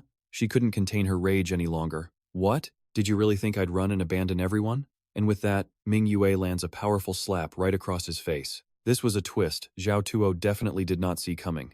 The scene flashes back 6 years, to a northern village where a voice rings out with blame. Zhao Tuo, you always go too far. I told you not to attack those who have surrendered and can no longer fight back. But he fires back immediately. Master, you're too soft-hearted. Zhao Tuo boldly states that war is simple. It's either plunder or be plundered. The victorious side has every right to exploit the one that lost. Without looting, how are we supposed to live on these pathetic rations? Stop putting on this righteous act and pretending to be compassionate. Xiaman bursts out laughing. He's right, Shuiji agrees. The war is over, General. Even Xia Gui is stunned by the display. I can't believe you brought a whole pack of beasts here. Your army has become nothing but animals. Zhao Tuo, I am stripping you of your title as captain. Everyone involved in this looting will be punished and expelled from the army. Zhao Tuo is shocked by the command. What? He scoffs. Has the old master finally gone senile or something? Have you forgotten which army wiped out the northern barbarians for you? And instead of a reward, you're exiling us? Do you really think we're going to obey a weak old man like you? The master gives no reaction. Xia Gui simply pulls his hood over his head. He's lost all trust in Zhao Tuo's army. It seems I have to teach you all a lesson before I expel you. He assumes Xia Gui is making a hollow threat. Huh? What? Suddenly, an intense heat fills the air. Damn it! Why is he remembering that day now? The old master defeated an entire army himself. The mountain forest fell deathly silent as Mingua sweated bullets from the tension. For a moment, she was terrified. Changji, are you all right? Changji let out a long sigh of relief. I'm fine, thank you, leader. Mingua urges him on. That's good. Now carry him on your back and get back to camp. But Changji looks worried. I just now noticed. My ankle. A huge hole has been torn through a roof, and the villagers stare in disbelief. One man in brown urges them on. It's too dangerous here. We need to leave now. The village chief's eldest son, worried about Tian Guang, asks, Father, what about our bandaged brother? The chief gently comforts him. That great hero will be just fine. We have to go. The younger son felt the same as his brother. But that tiger is terrifying, father. The bandaged brother must be scared too. The village chief feels powerless, knowing there is nothing they can do. But if we stay, we will only get in his way. Another house is torn to pieces. The tiger swipes its claws at him, and Tian Guang counters with a punch, knocking its head to the side and making it even more furious. Tian Guang leaps high into the air, narrowly dodging the tiger's attack. It's clear he's almost completely exhausted. But Tian Guang refuses to back down. This is insane. All the houses in the village have been seriously damaged. Wolves lie motionless on the ground as Shuiji and Xiaman arrive with swords drawn, teaming up to defeat Yu Guan. But his fighting style completely overwhelms their combined strength. Yu Guan links his techniques to end the fight quickly. A pack of wolves suddenly rushes toward the battle, their loud howls filling the entire area with a deafening noise. He knows the situation is dire, but Yu Guan calmly handles them. 2 arrows slam into his arm as a brown-haired man orders his subordinates to attack. Release more wolves. Second rank, prepare to throw your swords. Yu Guan can't help but feel concerned.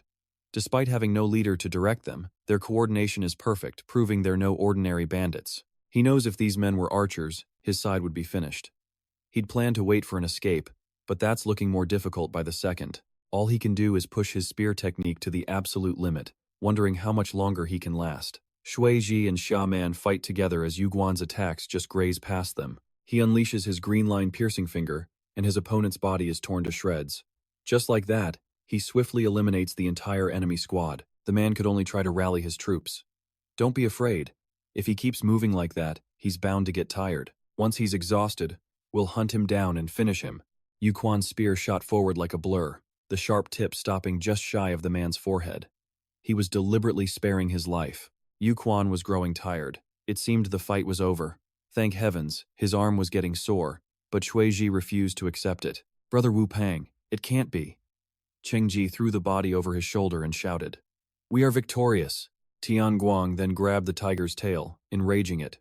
The beast slammed its tail down, smashing his back against the wooden floor. He remembered his master's teachings: internal power, external force, and conditioning the body are all crucial. Han Liang had trained with him to unleash his superior strength. A tough body and immense power were necessary. Tian Guang was truly never lazy. He understood, so he used every spare moment he had for training. The old man believed that alone wasn't enough. You are diligent, but if hard work was all it took, anyone could succeed. Martial arts were profound. Even an indestructible body could be beaten by an old man in the right state. He couldn't understand. His master's words and actions seemed to contradict each other, but Han Liang wasn't finished. Not yet. Now we get to the main point.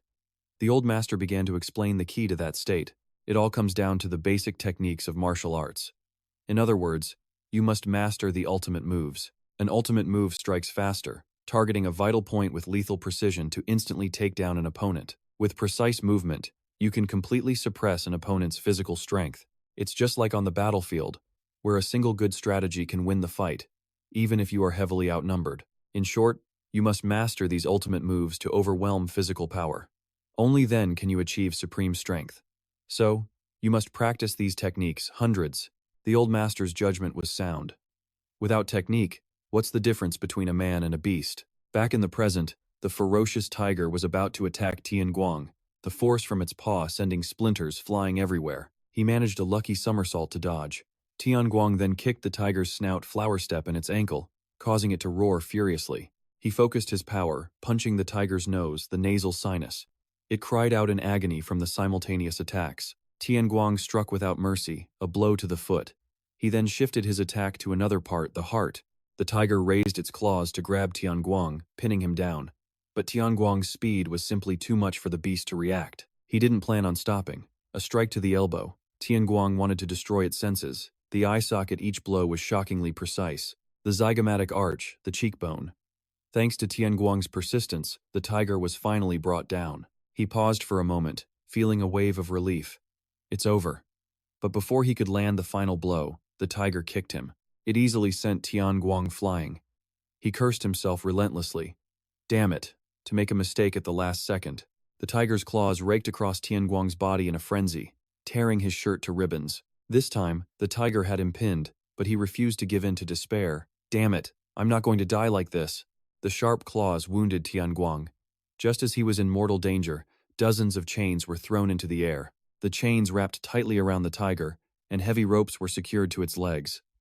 The beast was temporarily restrained. Villagers rushed from all sides to help save him. Pull, get low, don't let it drag you. The beast thrashed, struggling to break free from its bonds. The village chief yelled encouragement to Tian Guang. Great hero, now is the time, get up. The tiger looked absolutely ferocious. He quickly dodged its gaping mouth. Tian Guang delivered his final attack, the throat, an invitation to hell. Mingua explained the reason. Their leader is dead, so they're running away. She was surprised herself. I had only heard of this, but I never thought it would actually work. Chengji called after them. Brother Quan, Chief, please slow down. My legs. Yuquan was already used to this. This was the fundamental weakness of a hierarchical gang. As long as the leader lives, everything is manageable. But if the leader disappears, the entire thing completely falls apart. This is a tactic often used in real warfare when the enemy army is too large. Seeing the village's wooden fence, Mingua grew anxious. We're almost there, the villagers are gathering. Chengji shouted a reminder. Don't let the tiger pull you.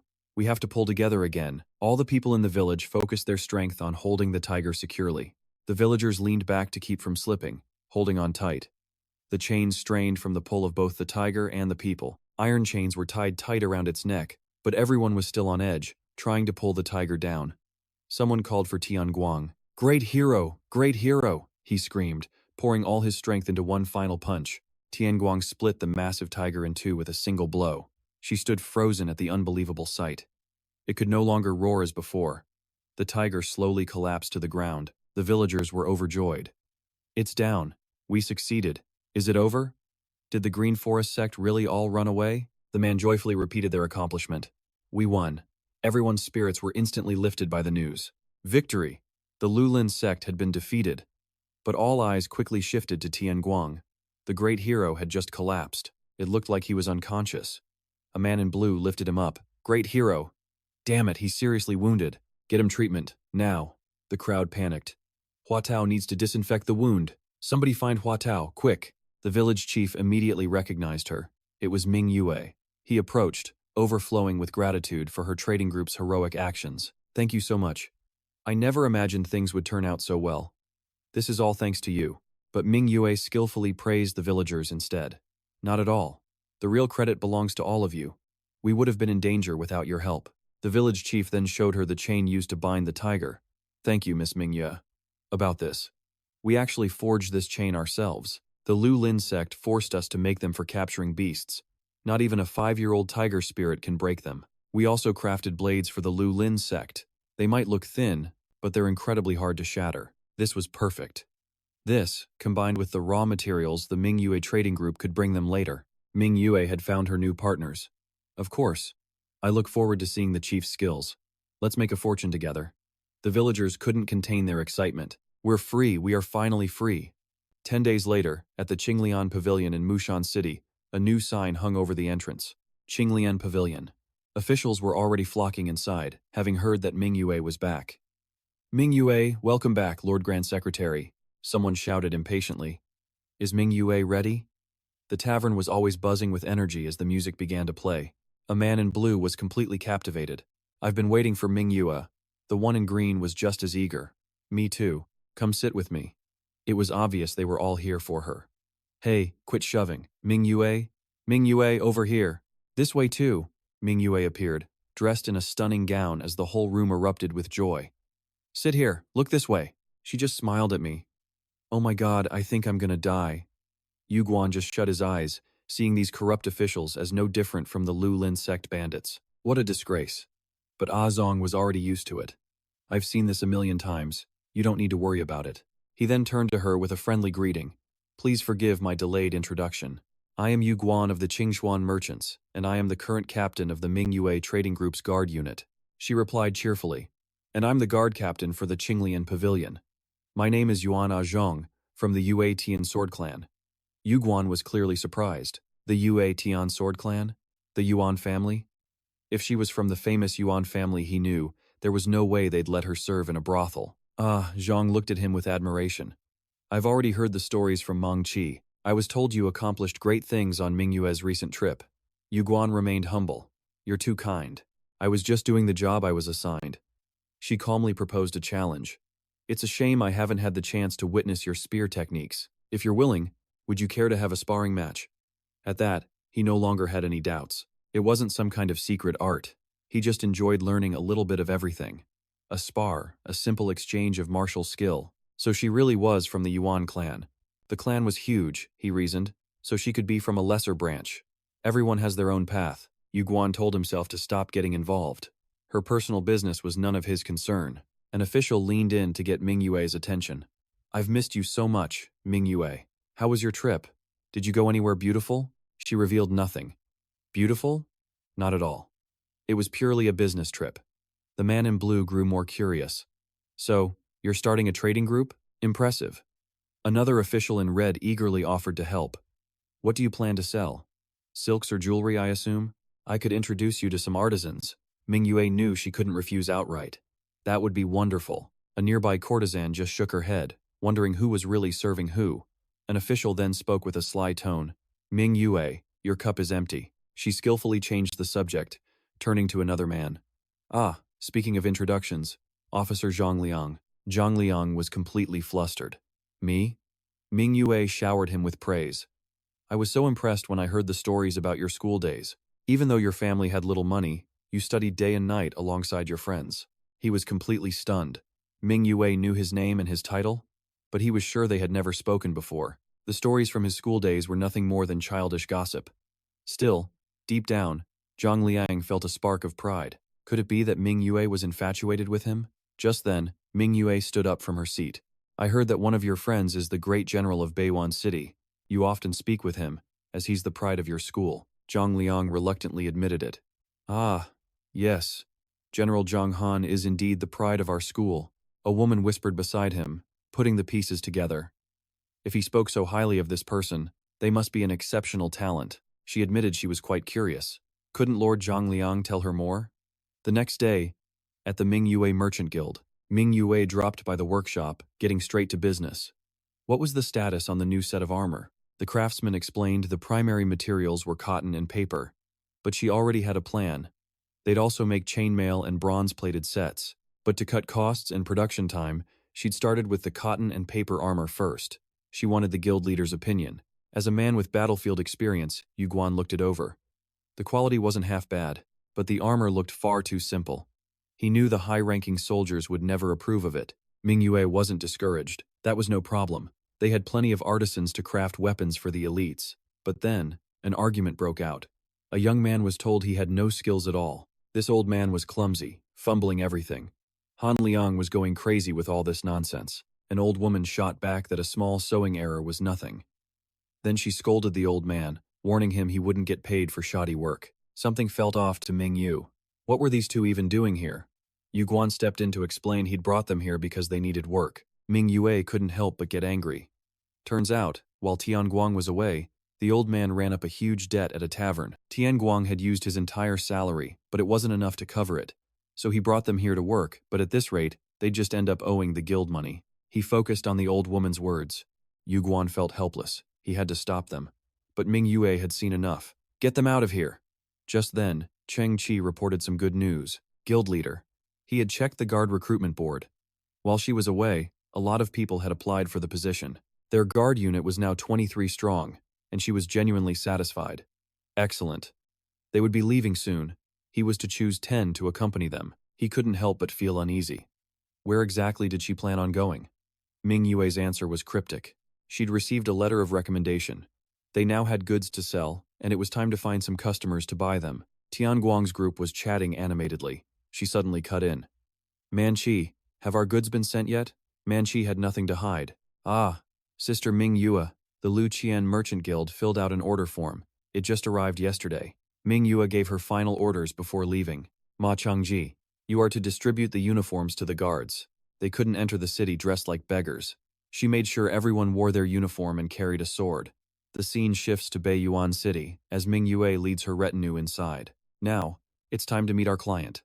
Ming Yue knew this particular trading region very well. This was the Northern Territory, ruled by the Beijiangquan family. And in Beiyuan City lived a man named Zhang Han. He was the great general of Beiyuan City itself.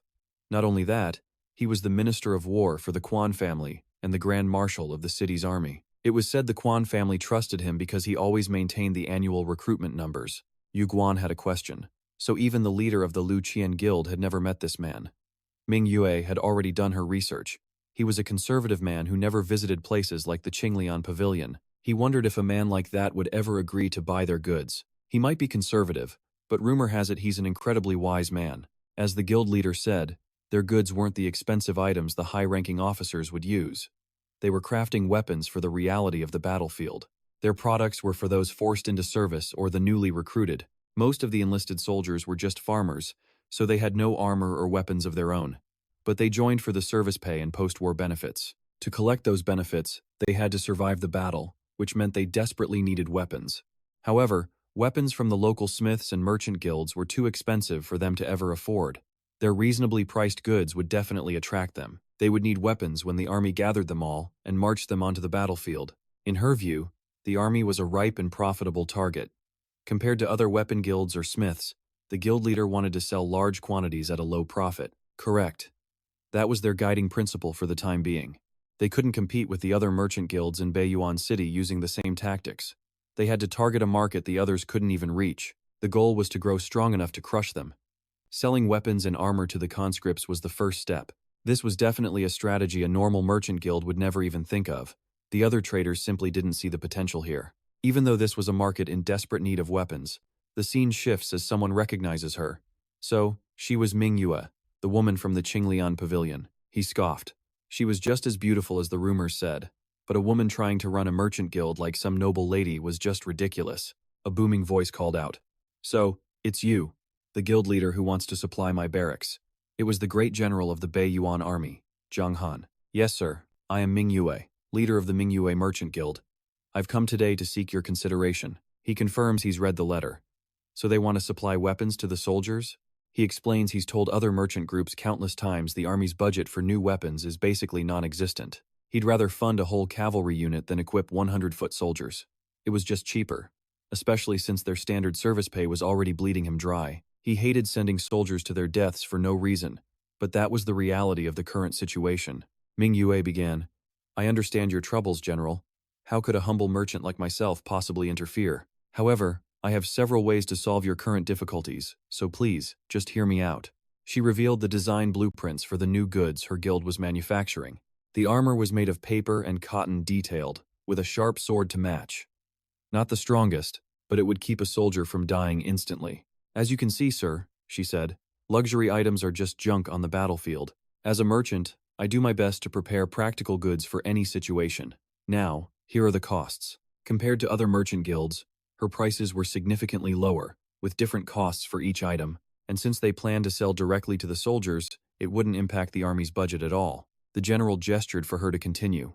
We'll sell to the soldiers right after they're conscripted, not as a free supply. They'll use their own pay to buy everything they need.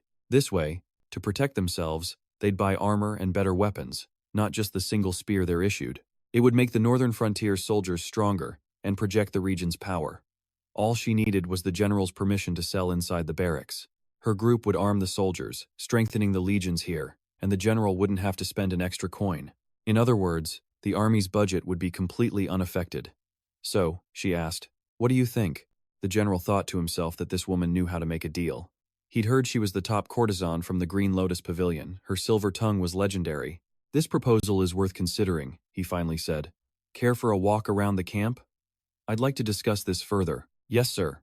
They strolled through the grounds, from the paths overlooking the scenery to the sword training yard. Mingua noted that the general was a cautious man. He still hadn't given her a clear answer, but he seemed very interested in the proposal. And why wouldn't he be? It was the perfect deal, costing the army absolutely nothing. She thought to herself that things were probably going to go smoothly. She prayed they would.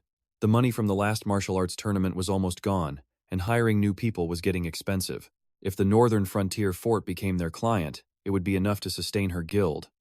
Being the leader was lonely, she couldn't share these burdens with anyone. Suddenly, a group of soldiers stopped their conversation and stared at Mingyu. They eyed her up and down, then signaled to each other. She tried to move past them carefully. One of them smirked and shot his hand out, trying to grab her. What are you doing? Let go of me, her guard shouted. What's going on? This guy tried to touch our guild leader. What? You bastard. Who do you think you are? From the other side, what's all that noise? You dare cause trouble at the Sunlight Martial Hall's turf? Get off him. He tried to assault our leader first. People from our guild would never do something like that. Junior brother, is what he said true? The soldier whined. Of course not, senior brother. He's slandering me. The senior disciple's face hardened. I won't forgive anyone who dares slander my junior brother in front of me. I am Zhang Sihan, 14th disciple of the Sunlight Sword Tomb and senior disciple of the Sunlight Martial Hall. The general arrived. What's this commotion, General? It's nothing, Father. These people dared to slander a disciple of our martial hall, so I was just correcting their lies. What? Is that true? One of Mingyue's men bowed. Guild leader, I apologize, sir. It seems my man made a mistake. Apologize to them, now, her subordinate quickly said. It was my mistake. I arrested the wrong person. Please forgive me. The general beamed. Of course. The prestigious hall my son attends would never— That's right, Father, Zhang Sihan said, a sly look in his eye. But it seems he's not satisfied. Since they're our guests, how about we settle this with a friendly match? He continued, Father, in the world of martial arts, we often resolve conflict with a proper duel. Through a match, we can build friendship and mutual respect. His father looked proud, spoken like a true martial artist of the Sunlight Martial Hall. Indeed, the general agreed. Making friends through a duel isn't a bad idea. What do you think, guild leader? He then asked. May he have a match with one of your men? Mingyue clenched her jaw. Damn it. On the stage, the atmosphere was thick with tension. The Tian Guang members muttered amongst themselves. A clueless father and an idiotic disciple. This was absurd. Zhang Qi was completely baffled. So what? We just have to beat them, he declared. But Yu Guan shot back. We can't just beat them like a normal fight. If we defeat his son in front of him, how can we possibly continue with the business deal? But something about this feels off. What do you mean? Resolving a conflict with a martial arts duel sounds reasonable enough. But he was the one who started trouble with us in the first place. And yet, the one who stepped in was the general's own son. The picture is becoming crystal clear. He thinks we're just some rookies and wants to show off in front of his father. That makes sense. But I still don't get why they're resolving it this way. The thought arises. Did the general's son order that thug to harass guild leader Mingua? Hearing this, Tian Guang's face darkens. Changqi is shocked. Really? I thought second brother was just looking for trouble. Why would I just start trouble? Tian Guang shoots back. I saw his hand. I know what happened. Changqi presses him. Then why were you so quiet? Because he admits, he was afraid of this exact outcome. The Sunlight Martial Arts Hall is inside the North Origin Barracks. This place is an elite private dojo. Its students all hail from prestigious families. They've been training since they were young, and only the sons of nobles, or the incredibly wealthy can even get in. If they start a fight here, it won't just hit the Mingua guild. These guys are all high-born. Their guild, on the other hand, is full of commoners. To these nobles, they're nothing. To these young masters, they're just entertainment, practically animals. No matter how badly they're treated, they have no power to fight back. Changqi is furious hearing this. But that's not right. We're the guild leader's personal escorts. We have to protect her, don't we? But as Tian Guang points out, protecting her is what landed them in this impossible situation. Still, Changqi isn't convinced. But was what you did right? Just then, Tian Guang walks over to Mingua. He looks distraught. I'm sorry, he says. I acted foolishly again and made everything worse. Mingua just fans herself, thinks for a moment, and then speaks. That bastard is lucky he has parents to run crying to. Her words catch Tian Guang completely off guard. It's too soon for apologies, she continues. That man deliberately groped me. You were just doing your job. Besides, she figures, if they had just given the general's son what he wanted, maybe the situation would have improved. But none of this is your fault. Still, I'm annoyed. So go out there, lose on purpose, and give them what they want. After a few seconds of thought, Tian Guang agrees. From the other side, Juicy Han steps forward. Tian Guang cracks his knuckles, warming up, as Changqi yells out, Second brother. No more kicking the family jewels, I know. The two stand face to face in the ring. Sihan speaks politely. I've come to learn from your martial arts. As an escort for the Mingua Guild, let us settle our earlier conflict with skill. Tian Guang replies, Look, I have no beef with you. The one I want to fight is that guy standing over there. Zhang Han shouts, Begin! Sihan immediately drops into a fighting stance, a fierce aura erupting from him as he lunges at Tian Guang with his sunlight sword. Tian Guang parries the blow, remembering Yu Guan's words of warning.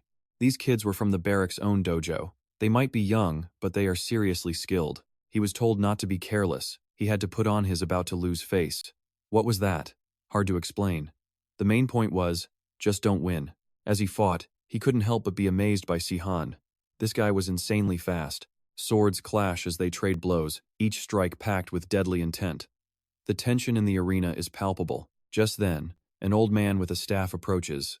Well, looks like there's quite a commotion over here. It's a martial arts duel. But this isn't just any old man, it's one of North Origin City's 12 emperors, Mudi Mengju, the master of this very dojo. Everyone immediately bows. Master Mudi, what brings you to the barracks? Just an old man's hobby, he chuckles, watching the youth and thinking about the future. He looks at the ring. Ah, to be young. Even in a spar, they fight with such fire. Mingua's mind races. That old man is Mudi, one of the 12 emperors, the founder of the Northern Frontier Fist Sect. Running into him here? Things just got 1,000 times worse. Let's see, Mudai says. On one side, a disciple from my Sunlight Hall. But his opponent, I've never seen him before. His movements are a little stiff, but his internal energy is profound, and his footwork. It looks oddly familiar.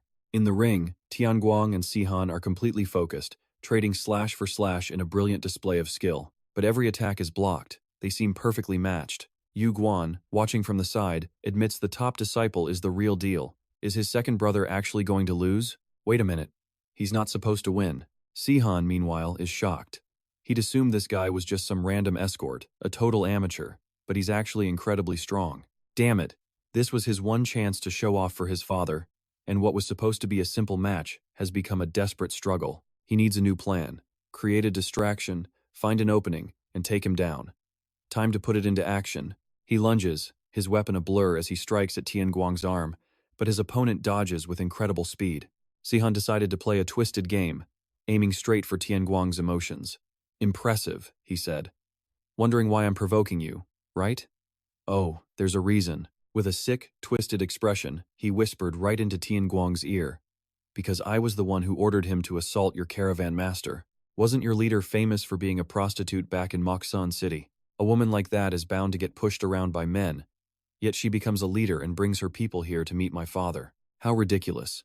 You have no idea how badly I want to put her in her place. If you lowlifes know what's good for you, I'll stop here. But just wait until I'm appointed. I'll bring my brothers to have some fun with that whore. Before he could finish, Tian Guang's hand shot out, grabbing his neck and slamming him to the ground.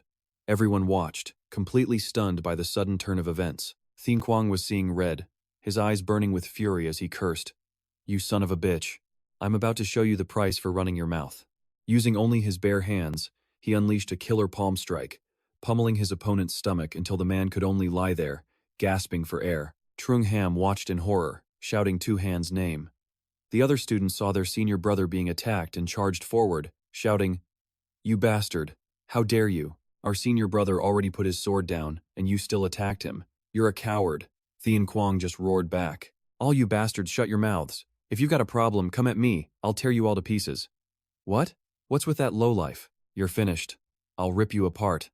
Tian Guang raised a fist, preparing to use the Earth-Skin killing fist to end him for good. But suddenly, a powerful force appeared, blocking the Hellwind Dao technique he was about to unleash. It was Morday. The old master used the Sunlight Dance Sword, Wind and Rain, to knock Tian Guang back. Witnessing this, all the students were completely shocked. Master Morday. Morday turned to Tian Guang and asked, You know the Hellwind Dao technique? But your form is different from the current Hanku Sect style. Can you tell me who you learned it from? Morday's mind flashed back to a fierce battle in his past. 40 years ago, or maybe 41. It happened when I was still young. Back then, I was incredibly confident in my swordsmanship. I believed my skills were unmatched on the battlefield, and yet, the battlefield was filled with countless other warriors just as strong as me, and every single one of them died. I suddenly realized I was just an ordinary man. That was when the Earth Emperor Sot saved me. At that moment, a gravely wounded Morday sat exhausted on the battlefield, crying his eyes out. Han Lurng happened to be passing by and noticed him. Huh? Are you crying? It was the first time Morday had met someone like him, a true master who had reached the pinnacle of his art. In the middle of the chaotic battlefield, the man gave him some stern advice. Hey kid, if you cry over things like this, you'll grow up with no honor. Those words were etched into Morday's very soul. He was the benefactor who saved my life. Just as he finished his thought, a group of men in robes flew in. Master, we told you not to go alone. Are you just going to abandon your disciples like this? Han Lurng pointed at Morday and complained. You guys are too slow. Look, it's a good thing I got here in time to save this kid's life. Before being dragged away, Han Lurng offered one last piece of advice. Hey, great general of the northern frontier, since I saved your life, you better live to be 100. Master, please hurry. The Xiongnu tribe's camp is still a long way off. You talk too much. This is why I hate going to the battlefield. Don't say such nonsense. If you don't go to the battlefield, where else will you use that power? If you keep delaying like this, we'll never get there. I might just have to get rid of you myself. Now you're complaining whether I go slow or fast. Watching Han Lurng leave, the memory was burned into Morday's heart. The Earth Emperor Sot is my savior. He is a true hero. After hearing the story, Tian Guang's group quickly led Morday deep into the forest to meet Han Lurng. Seeing Morday before him, Han Lurng repeated the exact same question from years ago. What? Are you crying? Morday trembled so hard he dropped his cane, overcome with emotion as he called out, Sir, you're still alive. The old man fell to his knees before Han Lurng. This old man, Mong Ke, is honored to finally meet you again. Earth Emperor Sat. I can't believe the crying kid from back then has gotten so old. Time really flies. The scene left everyone speechless. Han Lurng invited Morday to sit on a high rock and enjoy some roasted wild boar. The old man said, If I had known you were nearby, I would have invited you to my home long ago. Ah, no need for that. I don't like being cooped up in those stuffy mansions. Please, come to my home. Your disciples can train in a more suitable place. I already said no. Hey, can you help me pay my debt at 2 Mok Son? This kid here earns so little money I can't even buy a decent meal. Tian Guang shot back defensively. That's because you eat too much, you old geezer. Morday burst out laughing. Haha, you haven't changed a bit after all these years. I'll send someone to Mok Son City to pay your debt for you. I could tell at a glance that your disciples' techniques are just like yours. It's not that he's like me, he just does exactly what he's told. Can't you ever give me a compliment?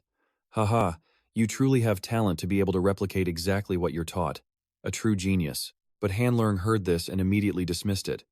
No, that's not it at all. Back then, a misunderstanding drove Tian Guang mad. The old man, Mu Dai, explained. If you mean Ge, the current master of the Xingju sect, I wouldn't have just sat by if I knew your situation. Han Liang could only respond. Huh? Tian Guang shot back. Why would you interfere in another's family matter? It was my fault for keeping him around when I couldn't control him. As his master, I had no ambition. I never even thought about who would take over after I was gone. For someone as ambitious as Ge, Tian Guang was a massive roadblock. Mu Dai remarked. Truly, your capacity for forgiveness is immense. He had been betrayed by the disciple he trusted most, losing everything and getting thrown in prison. That's right, Tian Guang joked. I am a truly great man. But no, the old man was just lazy. The whole group continued their cheerful chat, their laughter filling the mountain forest. When it was time to leave, Mu Di bowed his head. Sir, I'll visit you often, Tian Guang just replied. All right, just make sure to bring food next time, and have a match with my little kid here. After saying their goodbyes to Han Liang, Mu Di's group quietly departed. Mu Di then turned to address Captain Jie Rong. Mingju, he said, I think you should trust the weapons from the Mingua trading group. This declaration caught Zhang Han completely off guard. We shouldn't decide so easily. This doesn't require a budget, they're just finding a supplier. What's the problem? But Zhang Han insisted. We still need to consider this very carefully. Mu Di teased him. Or do you just dislike them because your son lost the fight? That's not it, sir. But Mu Di cut him off. Your son deliberately provoked the leader of the Mingua group. I heard Zhang Sihan admit it during the fight. This old man's ears are sharp, you know. He then turned and addressed Mingua herself. Leader Mingua. It's because this old man doesn't know how to raise his disciples that this incident occurred. As the master of the Sunlight Martial Arts Hall, I sincerely apologize. Ah, it's nothing, she replied. The captain is a bit rigid, but he meant no harm. He's just overprotective of his son and couldn't see things clearly. Please, forgive him. Hearing this, Zhang Han could only bow his head in silence. He clasped his hands before Ming Yue. It seems I failed to see the situation clearly. Leader, I am truly sorry. From now on, I will strictly discipline my son and the others. I hope you'll overlook this and work with us in the future. Hearing these words left Ming Yue stunned. She stood there, lost in thought, completely speechless as Mu Di and Zhang Han bowed before her. Noticing her silence, Mu Di gently prompted, Leader? Ming Yue quickly snapped out of it. I'm sorry. No, of course. I look forward to working with you both. Something completely unbelievable had just happened in Ming Yue's life. A sincere apology from the powerful Meng Ju and Captain Jie Rong. This wasn't the slimy flattery of creeps trying to get in her good graces, nor was it a demand forced by violent thugs. For the first time, a powerful noble had treated Ming Yue as an equal. She was being respected not as the lowly courtesan, but as the official leader of the Ming Yue trading group. From a distance, even Tian Guang could sense her complete and utter shock. After seeing Mu Di's group off, Tian Guang resumed his sparring with Ah Zhong. You're lucky, he commented. Who knew he and Meng Ju were acquainted? You're right, I almost put our master in a very difficult position. Tian Guang shrugged. Not really. In the end, good triumphed over evil. A wicked martial artist simply got the lesson he deserved. Tian Guang was still puzzled. But why would people of such high status bow to that old man? A Zong looked at him, stunned. What? You don't know? He's one of the 5 great kings from the Warring States period. Tian Guang scoffed. How would I know that? On the battlefield, so-called war gods pop up every single day, and the next day, those same titled heroes end up dead, like everyone else. Who can possibly remember all their names? Just then, Tian Guang gained the upper hand, using A Zhong's attack to pull her into a tight embrace, causing her to blush beet red. She immediately reacted, using her water flow technique to send Tian Guang flying high into the sky. Meanwhile, in a study, Yu Guan was focused on writing something. Chung Chi poked his head in. Guan, what are you doing? If you're not busy, could you go supervise the guards' training? Yu Guan nodded. Of course, I'm on my way. Someone nearby asked in surprise. Master, you know how to write? He replied casually. I just watched others and picked it up. You learned just by watching? Are you sure you're not from the noble Cheonggui family? Yu Guan was firm. Of course not. I figured knowing how to read would help me survive on the battlefield, so I learned. You should try to remember a few characters too, Ma Changji. But Changji, only 16 years old, confidently shot back. No thanks. I don't plan on becoming some big-shot official. I've gotten by my whole life without writing. If you need a letter sent, just give it to me. I'll have the merchants deliver it. No need, Yu Guan replied. I've already contacted the station courier. Outside in the main courtyard, Mingua was giving orders. We need more hands to start making the armor. Gather everyone and tell them to report to the guild. Yes, Sister Mingua. Manchi listened intently to Mingua's instructions. The captain will be visiting the guild in a few days. His lordship wanted a full inspection of their goods, so an order was sent to the blacksmiths. Get the weapons transported on schedule. Next, they had to check in with the Quanjia Merchant Guild to confirm their livestock numbers. Then, they visited the Cao Tai Merchant Guild to source wood for carriages. And finally, they had to coordinate with the Jiajia Merchant Guild to ensure the logistics of the entire shipment. The orders were received. Things were about to get incredibly hectic. And indeed, just a few days later, the Mingua Trading Company had everything ready to go. When Zhang Han came to inspect the goods, he was impressed. To prepare such a massive order in such a short time was incredible. It seemed he had seriously underestimated their guild's capabilities. The merchant simply replied that when you understand the stakes, you give it your all. He admitted he'd completely misjudged Cheng Mushan's trading company. He apologized once again for his behavior back at the barracks. The merchant told him not to worry.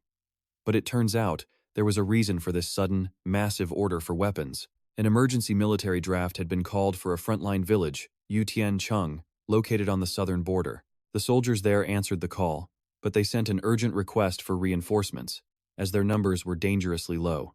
Yutiancheng is a critical strategic point for the northern frontier. Given the emergency, he asked if the Mingua Trading Company could deliver the weapons directly. He promised to pull from the budget and pay them handsomely for the trouble. Mingua agreed immediately. He simply said time is money and that he would set out as soon as possible. This was their first deal, so he hoped everything would go smoothly. Zhang Han urged him to be careful. Transporting military supplies is a critical mission, so he'd need a very strong escort. He gave one last warning. The current general of Yutiancheng, Lu Ji, absolutely despises mistakes. Out in the forest, a Zhang was telling a story from 34 years ago, back when they were fighting the Xiongnu. Tian Guang and Han Liang listened intently while gnawing on pork legs. The Xiongnu? He specified they were the northern tribe. He explained that if you split the 50-year war of Pingcheng into two phases, you have the Xiongnu invasion, followed by the civil war between warlords during the Warring States period. During the war that erupted with the Xiongnu invasion, they commanded a powerful army under their nomadic empire. Every single one of their soldiers was trained in swordsmanship and horseback riding from early childhood. For over 20 years, they had fought in countless battles, both large and small. The Xiongnu split 1.2 million troops into two massive armies and invaded the capital, Pingyuan. At the time, Pingcheng's forces were far too weak to stop them. They barely managed to gather about 500,000 soldiers from across the entire nation. While all the advisors in the capital gave up and considered surrender, a young strategist named Lun Kuei appeared with an absolutely insane plan. He proposed using all their soldiers to block 700,000 of the enemy, forcing the other 500,000 into a canyon where they would be handled by the 5 great kings from the orthodox, unorthodox. Hearing this, Tian Guang was in disbelief. 5 against 500,000? It was crazy. The enemy could have just trampled them underfoot. A Zhang confirmed it. That's right, which shows just how desperate the situation was. The 5 kings of the warring states were legends, one of them being the sword saint of the orthodox path, a man who had reached the state of sword and body as one. Yuan Jun of the Yue Tianlu sect. There was also the top unorthodox mercenary, the corpse general Sima Tan, who at 13 years old was already queen of the northeastern martial world. Then there was Kong Navi Jiayan, the leader of the demonic cult, Che Gui, a master of forbidden arts, and finally, a master who could single-handedly fight an entire army, a man never defeated by any force, the Hell Buddha, Earth Emperor Sha Han Liang. And the 5 of them didn't just hold off 500,000 soldiers. They also pushed back the Xiongnu's strongest general, Ba Sha Wen Da, a man known simply as the Monster. Securing that victory at the Battle of Pingyuan was the decisive blow that finally repelled the Xiongnu horde. It was such a demoralizing defeat for the Xiongnu that to this day, they have never attempted another invasion. Tian Guang turned to Han Liang, still skeptical. That's hard to believe. Is that story even true, old man? Han Liang explained that the numbers and details were slightly exaggerated, and he added that there were more people there besides just the 5 of them. Every sect had brought their best disciples with them. But it was true that the Xiongnu's numbers were vast, and they were incredibly strong. He was just annoyed that his own status had faded over time. I was a beast back then, he grumbled. Tian Guang narrowed his eyes suspiciously as Zhang continued. Though the war between the Xiongnu and Pingcheng was over, the fighting didn't stop. The Battle of Pingyuan created many heroes and warlords, but having too many heroes became its own problem. The emperor's power crumbled. He'd done nothing to help in the war, so the people no longer respected his authority. The heroes, armed with power and land, all declared their independence and crowned themselves as kings. From then on, the empire fractured into warring states, and that civil war continues even now. Tian Guang, who was just a war slave, knew nothing of this history. He asked Zhang where he learned all this. Back when he was a kid studying at a martial arts hall, this was the history he was taught. Han Liang wasn't surprised. It's all about family legacy, especially when your ancestor was a hero. Family legacy? You heard him one of the 5 great kings was Yue Tianliu, right? That means Yuan Jun must be your master's ancestor. Zhang paused, then admitted it. Yes, the Sword King from the Warring States period, Yuan Jun, was her grandfather. So, she's the hero's descendant. Seems her family is strict, but then again, Yuan Jun was known for being a bit rigid. Hearing this, Zhang stood up abruptly. I'm leaving. Watching her walk off, Tian Guang and Han Liang were a little stunned, and immediately started blaming each other. Now she's angry. Yep, definitely mad. Old man, it's because you badmouthed her grandfather to her face. Hey, you did it too. Zhang just kept walking, clearly in a very foul mood. Meanwhile, at the North Yuan military camp, a piercing scream rings out. It's Si Han, being dragged away by 2 senior monks. Father, I caused trouble, please forgive me. The 2 monks, however, were completely calm. Let's go, little monk, Si Han desperately begged. I swear I'll never joke around like that again. Please forgive me, chief. But Zhang Han's reply was ice cold. Zhang Si Han, it seems you need more martial arts instruction from the masters. Go to the Shaolin temple and reflect on your actions. No, don't send me to some remote place. Calling a place like that remote is a bit of an overstatement, little monk. I'm not a monk, don't call me that. Zhang Han once again bowed his head in apology to Mingua. This is so embarrassing. I've let you witness my family problems. Please forgive me. It's quite all right, sir. You're his father, after all. Are you leading the supply caravan alone? Yes. The camp provided soldiers and horses, so I can manage it. Haha, thank you. If you go in person, General Lu Ji will certainly be very pleased. In my absence, Kui Luan will act as my proxy, and the corps commander will support her. Kui Luan, introduce yourself. She immediately spoke up. Oh my sir, you're so handsome. Mingua had to quickly cover her mouth. That's not it. Cui Luan composed herself, bowing gracefully. I am Kui Luan. It's an honor to meet you, Minister. A pleasure. I am Minister Zhang Han. If you need to know anything, just speak with the corps commander. Understood. Outside, Si Han was still being hauled away, but he stubbornly latched onto a pillar, screaming for his father in a truly comical scene. After settling things with Zhang Han, Mingua also took her leave. Yu Guan asked worriedly, Are you sure you don't need me to come with you? We're short on talented people, so we have no choice. The guild has production and military power, but we're lacking in management. That's why I need Kui Luan, someone I can trust, and you, Corps Commander, to make wise decisions. I'll be sure to pay you extra. While I'm away, please handle the weapon supply issue for the barracks. If you put it that way, I understand. But Yu Guan offered a suggestion. I advise you to take Tian Guang with you. Why? Though he's impulsive and easily provoked, the man is incredibly strong. If anything were to happen to you, he would be the first one rushing to your aid. I sincerely recommend you take him. Hearing this advice, Mingua was a bit conflicted and said nothing. That evening at Green Lotus Peak, the residential fortress was dead silent. In her bedroom, Mingua was still wide awake. She leaned against the headboard, deep in thought, her face tense with worry. Behind her, a cabinet was filled with jade bracelets and other priceless items. She let out a heavy sigh, then pumped herself up. You can do this. Let's go make some money. Soon after, the supply caravan was on its way. They say the strength of an army comes from its supply line. It just goes to show how critical these aid routes are in wartime. The stronger the army, the longer the war drags on, and the more supplies are needed. Transporting it all requires horse-drawn carts. But the most important thing during transport is water, so they had to travel along a stream.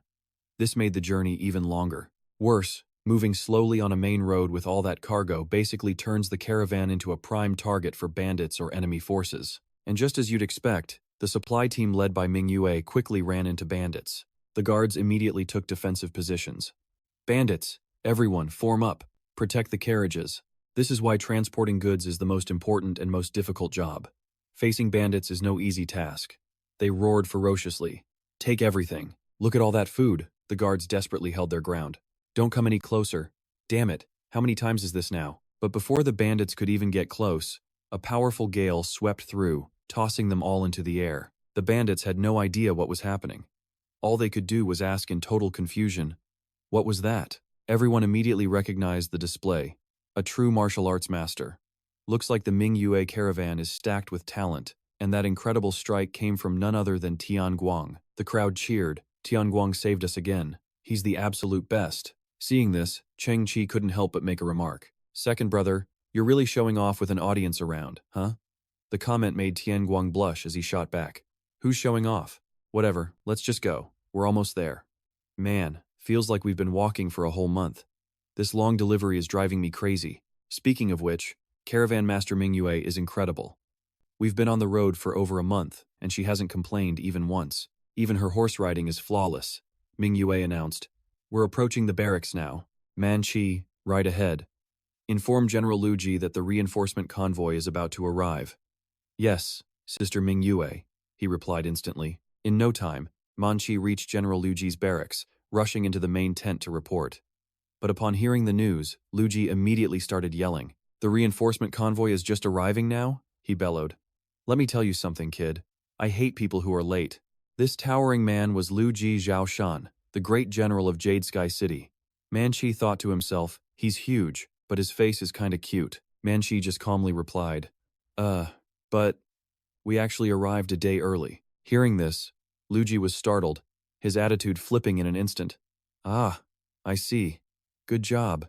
This bizarre personality made Manchi mutter, what a strange guy. The caravan headed straight for the barracks. We're finally at General Luji's camp, the men exclaimed with relief. Whew, this trip took forever. We've been walking for a whole month, and we still have to make the trip back. Ugh, I hate this so much. At least the return trip should be faster without cargo. Suddenly, Tian Guang heard a noise and broke away into the forest, making Cheng Chi call out, Brother, where? I heard a noise over here. I'm just going to check it out. Make sure you keep an eye on Shenger. Man, your hearing is insane. The sound was coming from a clearing high up on a mountain slope. Tian Guang pressed himself against a tree, wondering, what in the world is going on over here? Who took these guys down? In front of him, a group of men lay defeated on the ground. The attackers were now surrounding a single girl, interrogating her. The men muttered to each other, is she sick or something? She looks terrible. I don't know, maybe she's diseased. Damn it. Seriously. Hey, are you sick? Tian Guang thought. They're dressed like soldiers from the Chang Kingdom. Are they enemy troops? And that woman. There aren't any villages nearby. He came to a conclusion. Whatever. They're enemy soldiers, so taking them out won't cause any issues. They might target our supply convoy, so he needed to deal with them now. No sooner said than done. He shot towards the thugs with lightning speed, startling them. Who are you? Tian Guang didn't answer, focusing on landing a solid punch on each man. They panicked. A master? Captain, get over here. Don't let him fight back. Barehanded, Tian Guang took them down one by one, aiming straight for the face. This guy's too tough, one yelled. Let's retreat, split up. And with that, the thugs scattered in all directions, running for their lives. Damn it, stall him so we can escape. Stay away from me. They turned back to attack Tian Guang, but their efforts were completely useless against him. Even while focused on the fight, he heard the thugs cursing at the girl. Hey, woman, you're in the way, move it. But before they could even touch the girl, she just flicked her hand and sent them all flying straight into the air. Stunned, they plummeted headfirst down the mountain, their screams echoing all the way down without any time for last words. Meanwhile, Tian Guang was dealing with two thugs blocking his path, easily taking them out with a single punch. When he looked up at the girl, he couldn't hide his shock. The girl had a gentle face, but she looked absolutely terrified. She just silently bowed her head to thank him, and then, right after that, she threw herself straight off the high cliff. Watching this, Tian Guang just froze. What the hell? Soon enough, the reinforcement convoy finally arrived at General Lu Ji's military camp. The soldiers started whispering as Mingua led the way. Is that really the caravan master? Are all women from the city that beautiful? Yeah, she's gorgeous. Like a goddess. Looking at Mingua's people, General Lu Ji started raising his voice again. The request was for provisions for 10,000 soldiers and weapons for 3,000. And this is all you brought? I absolutely hate this. Mingua calmly replied. Actually, we brought more than the amount you requested. Hearing that, Lu Ji's attitude flipped on a dime once more. I knew it. Good work. Wu Zhang explained. General Lu Ji just has a habit of saying he hates things. Please don't mind him. You've done an excellent job, caravan master. I am the vice commander under General Lu Ji. Thank you for bringing these supplies. It's no trouble at all, Mingua said. It will take some time to unload everything, so I'll leave the rest in your hands. We'll begin unloading everything shortly. Wu Zhang then turned to his superior and asked, General Lu Ji, word of a battle breaks out on the Jade Heaven River. Hearing this, Lu Ji sighs, claiming he absolutely hates this kind of thing. But despite his words, he throws his arms open and bellows, Everyone, to arms! Which leaves Wu Zhang stunned, asking, Sir, what did you say? He questions if the entire command staff needs to go, insisting the leader would be perfectly safe staying behind the lines. Mingua thinks to herself that refusing would only anger him, so she simply agrees. Understood. I'll go. The battle is a whirlwind of carnage and spilled blood. Soldiers cry out, Shields up! Get the shields up! They're firing arrows this way. The enemy side is thick with archers. The orders are simple, kill them, hold them back, and cut down anyone who dares to climb the ridge. Across the river they charge, scrambling ashore. Hurry! Get up there and find a place to fight. Once across, the two sides clash in a brutal melee, spearmen leading the charge. They're closing in. Ah, somebody help me. Witnessing the bloody spectacle, Mingua feels a deep sense of dread. This is the first time Mingyu has ever set foot on a real battlefield. Before her, Liu Ji directs his forces, sending 1,000 soldiers to the north. Ever since she was a child, she had endured one hardship after another.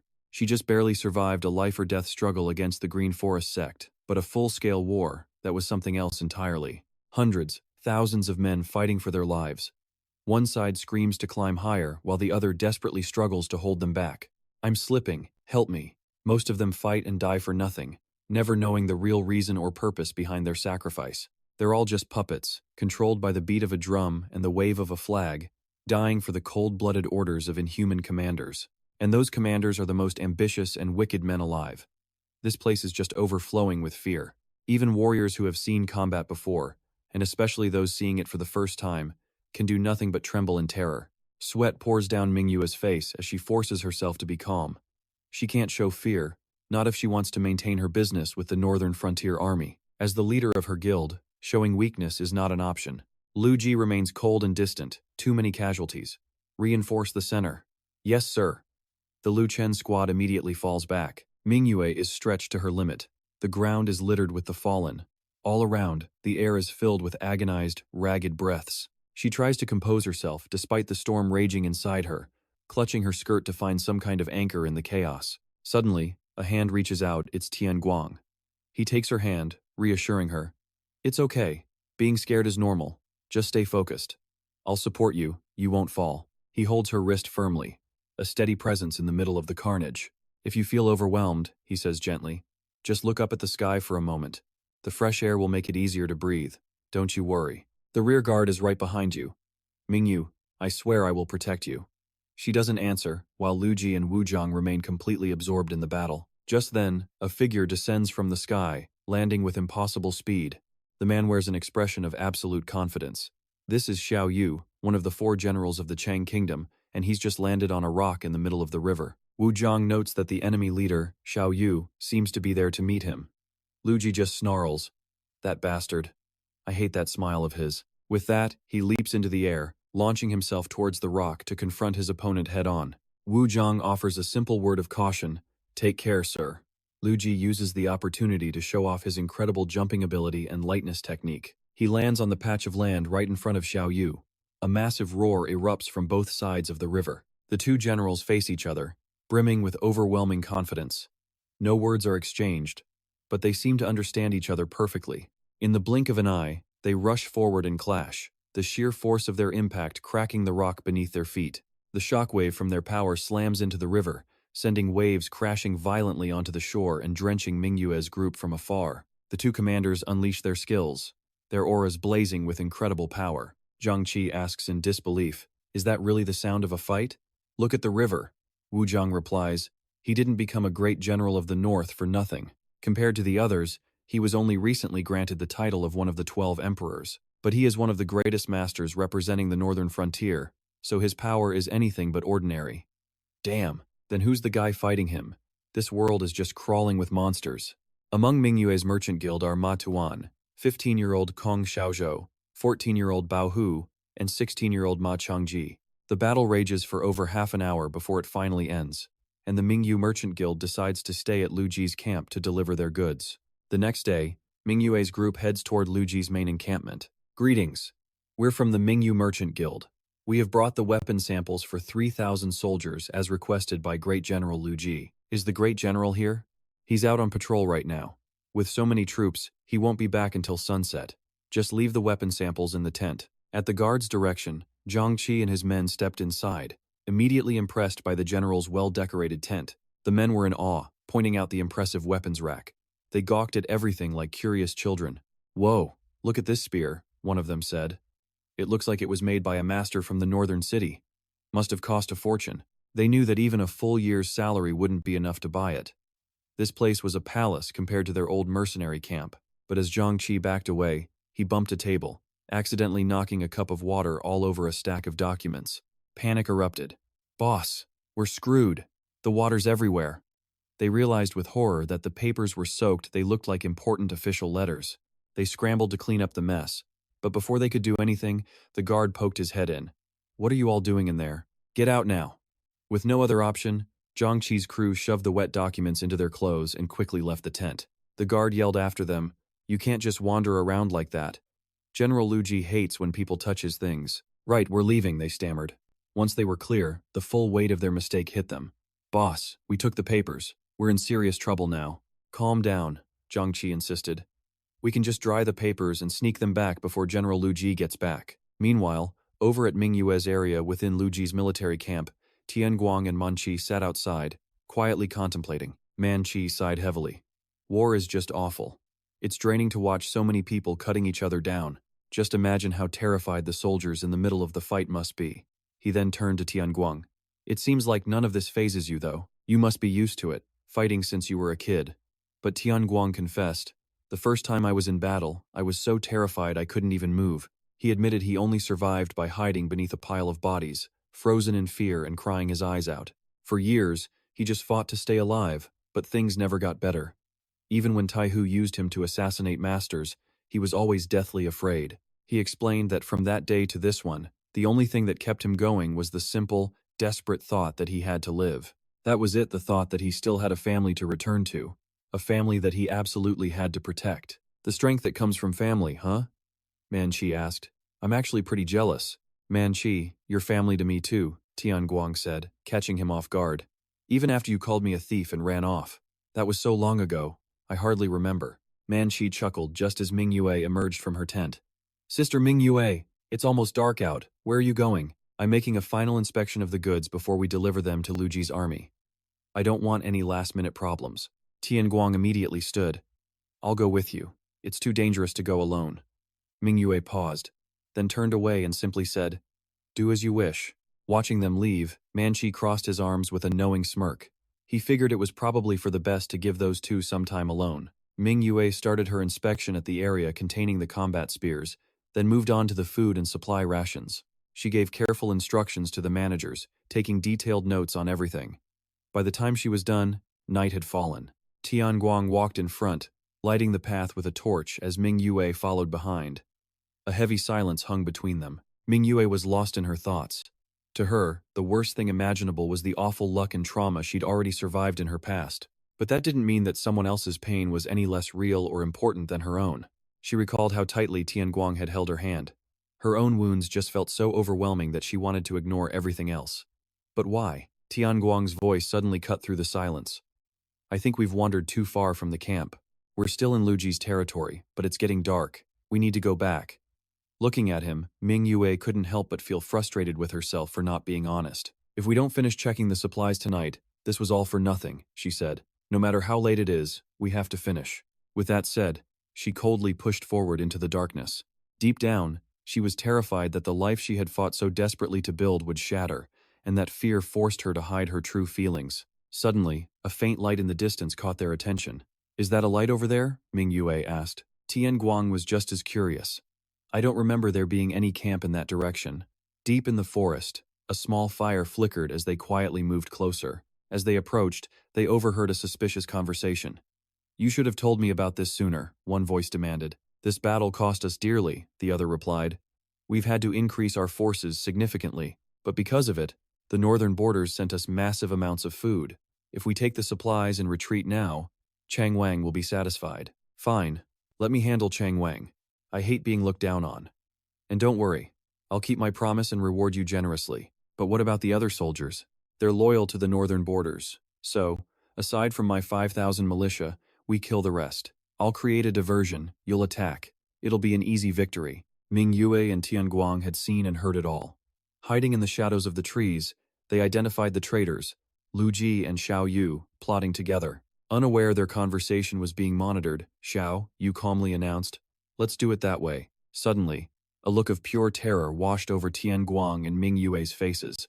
Their hearts leaped into their throats. Somehow, Lu Ji and Xiao Yu sensed their presence, even though the hidden group had not made a single sound. Meanwhile, back at their overnight camp, Changqi desperately tried to press the water from a piece of paper, as Bao Hu and Ma Tuan watched nervously. Believing it was stable enough, Changqi began to examine the paper. He slowly lifted the wooden board, revealing a page covered in dense writing. The others gathered around, whispering, How is it? The ink was a bit smudged, but the paper was finally dry.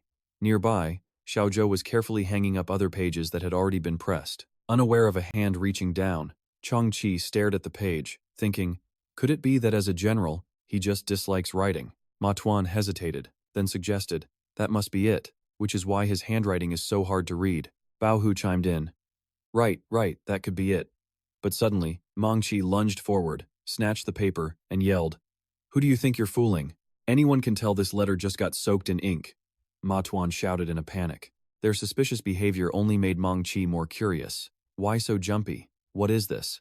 Changqi had no choice but to try and cover for them. We went to the general's camp, but some things happened, so we came back here. Hearing this, Manchi couldn't help but criticize them. These idiots were just messing things up. But Changqi just thought, hearing this from Manchi's mouth is even weirder. He suddenly turned and asked, By the way, can you even read? Manchi stared at the paper and replied, Sister Mingua taught me a little. All at once, his eyes went wide. Sweat beaded on his face as he stared in absolute horror and gasped, What is this? Realizing the situation was critical, Manchi spoke with urgency. Ma Tuan, Changqi, we have to find Sister Mingua right now. Unable to read, Changqi was completely lost. Where are they even going? This is incredibly important. Hurry up. Back with Luji, he was glaring at the surrounding landscape, while Xiao Yu asked coolly, Who's there? Both of them instantly locked their gazes on the exact spot where Tian Guang's group was hiding. Mingua, concealed behind a tree, was terrified, thinking to herself, I didn't make a single sound. Tian Guang was just as shocked. He can see us from this far away? Meanwhile, knowing something was wrong, a group of spies rushed over, asking, Sir Xiao Yu, what's happening? We have uninvited guests. Luji growled. I hate this. Who are you? Show yourself now. Faced with this murderous intent, Tian Guang's mind raced. They were too far away for the enemy to know how many people were with him. A plan immediately clicked into place in his mind. Tian Guang removed his coat, stepping out from his cover to confront the enemy head-on. Not seeing any specific insignia on him, Lu Ji and Xiao Yu demanded, You dare eavesdrop on us? Insolent fool, what unit are you from? More importantly, how much did you hear? If you leak our plans to the northern frontier soldiers, you're dead.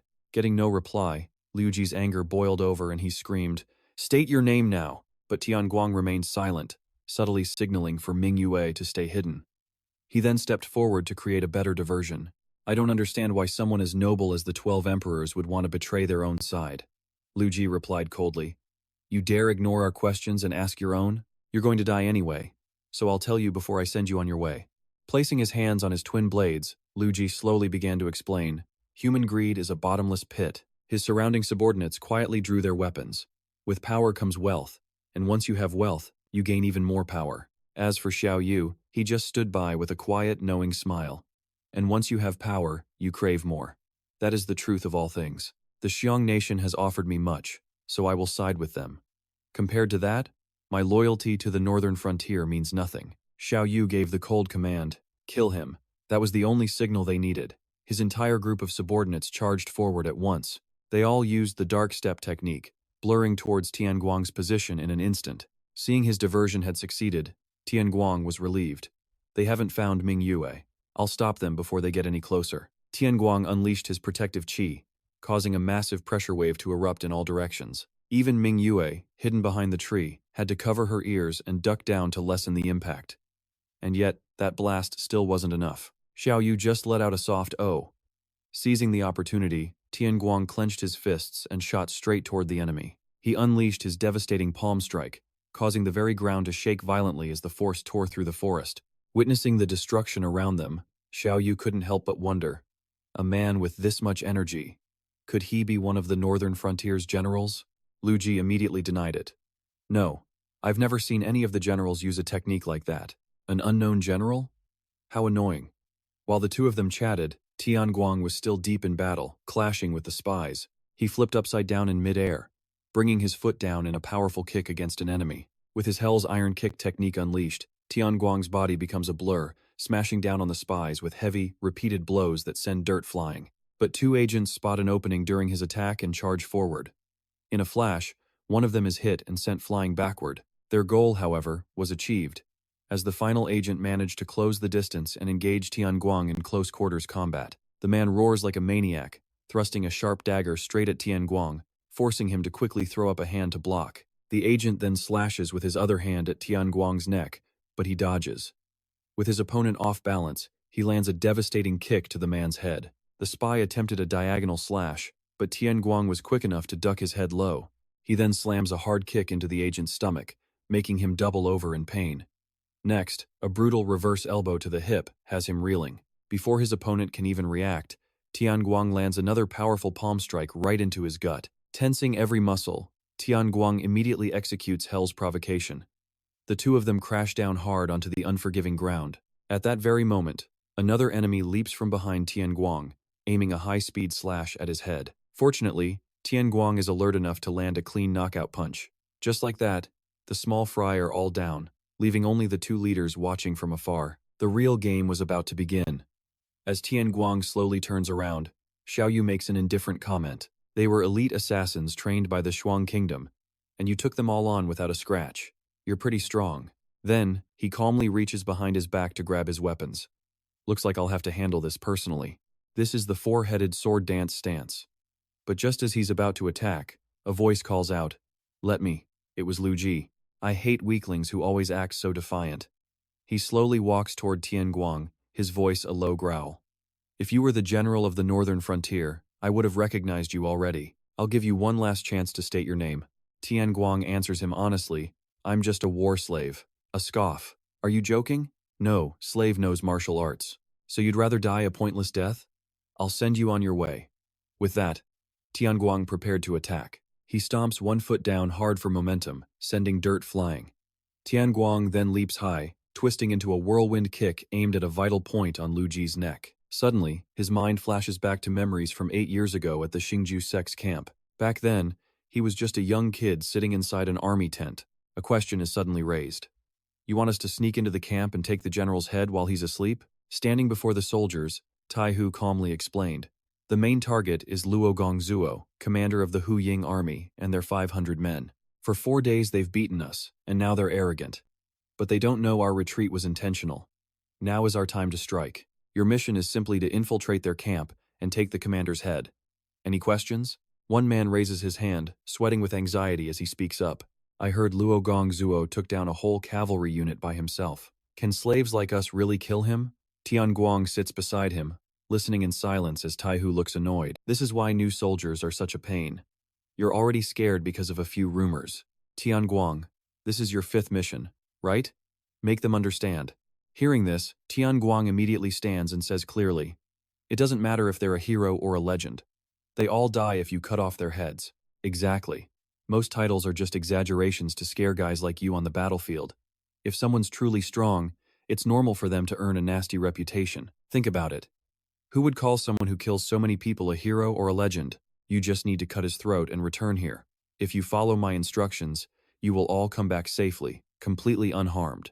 If he were really the monster from the rumors, I wouldn't be sending you there. Tian Guang calmly steps forward. I'll go first. He ties his hair back tightly with a cloth, a dagger clutched in one hand, ready for action. Then Taihu's tone suddenly shifts. But, for example, if someone told you to kill the 12 emperors of the northern plains, now those guys are the real deal. The memory is suddenly cut short.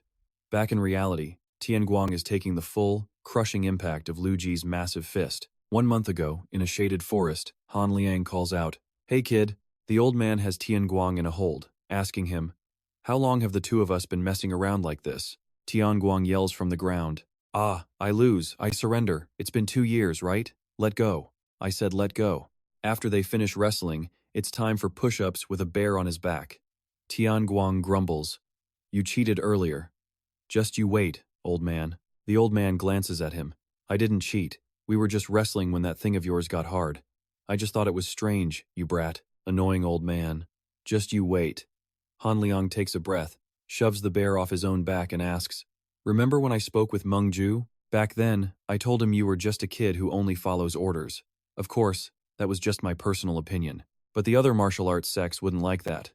Most techniques can be mastered in 2 years if the goal is just passing them on. They perfect their arts through endless repetition and moral training, but in the end, maintaining a sect is all about building power. Let me be blunt, if your goal is to get stronger yourself, focusing on just one martial art is useless. The earth skin killing fist you learned from me is just a fighting style I invented myself." The old man places the huge bear right on top of Tian Guang's back. Han Liang clenches his fist, his body radiating a golden aura. It's a technique designed to unleash his full power by drastically reinforcing his body. "I'm the only one who uses the strongest earth skin killing fist. To beat me, my disciples would need an army, or wait until I'm old and sick." As he spoke, he leaped onto the bear's back, pinning Tian Guang down with immense pressure. Han Liang glanced into the distance. "Bottom line, it's impossible to beat me by learning my own technique. You get it? If you only learn what I teach, you can never become stronger than me. I'm just too strong. You don't stand a chance. But you've mastered the basics, so you're still stronger than some random civilian. However, if you face an opponent with talent who has trained longer than you, my advice is to run." Pinned to the ground, Tian Guang resigned himself. That warning couldn't be more true than right now, in this moment against Liu Ji. Back in the present, Liu Ji's fist slams into his cheek. A flash of light from the Red Emperor fist illuminates the edge of the forest. He stomps hard, unleashing Red Wind Purple Path, a move so powerful it cracks the very ground beneath him. Tian Guang desperately leaps back to dodge. Before he can even react, Liu Ji is already behind him, attacking again. A powerful punch sends him flying.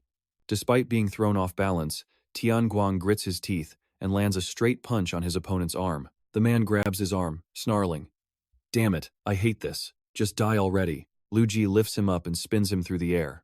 Dazed and helpless, he can't fight back. His only option is to use Iron Grindstone Hell to escape. Breaking free from Liu Ji's monstrous grip, Tian Guang drops into a low stance. His entire body begins to radiate a simmering, intense energy. He unleashes the Killer Palm, striking straight through Liu Ji's body. But he looks up in shock. The man is completely unharmed. Liu Ji grabs his head like he's crushing an ant. "Heh, you're stubborn. To me, you're just a nuisance, and I hate it." His hair is pulled tight. Agonizing pain shoots through him as he's slammed into the ground. From afar, Xiao Yu just crosses his arms. "Courageous. But after fighting this long, you must have realized the difference in our power. Your own recklessness killed you."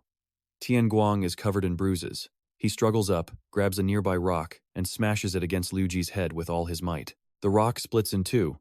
Liu Ji? Not even a scratch. Tian Guang doesn't give up. He raises his fist and hammers it into Liu Ji's body, then raises his other arm, roaring, "Die!" Using Windpath Hell, he punches upwards, sending a golden vortex flying past Liu Ji's face.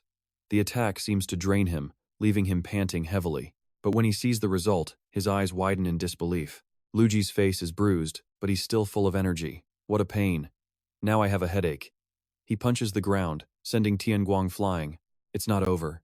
He rushes forward, pummeling him relentlessly. Severely injured, Tian Guang gasps for air, his breath coming in ragged pants. Can't lose heart. My attacks are working. I just need to focus all my power on a single point. With that thought, he charges again, only to freeze. Lu Ji now stands before him holding twin blades, the Red Emperor twin blades. Red Emperor sharp flash. He grinds his teeth. I hate losing. You nameless fighter. Now you die. 2 slashes cut straight across his chest. His mouth falls open in utter disbelief. He looks down at the 2 deep gashes on his chest. Then another slash pierces straight through his stomach. Lu Ji lifts him up like a piece of skewered meat. Mingyue's eyes go wide. She tries to scream, but a hand covers her mouth. It's Chengji, while Manchi holds her arm. Lu Ji yanks the blade out. Blood sprays everywhere as Tian Guang falls straight off the cliff. From above, he can see Tian Guang's motionless body at the bottom of the ravine. Xiao Yu approaches. Looks like we're finished here. Lu Ji sheathes his blades. We made too much noise. The soldiers will be heading this way. I'll handle this. You fall back. All right then. Let's proceed as planned.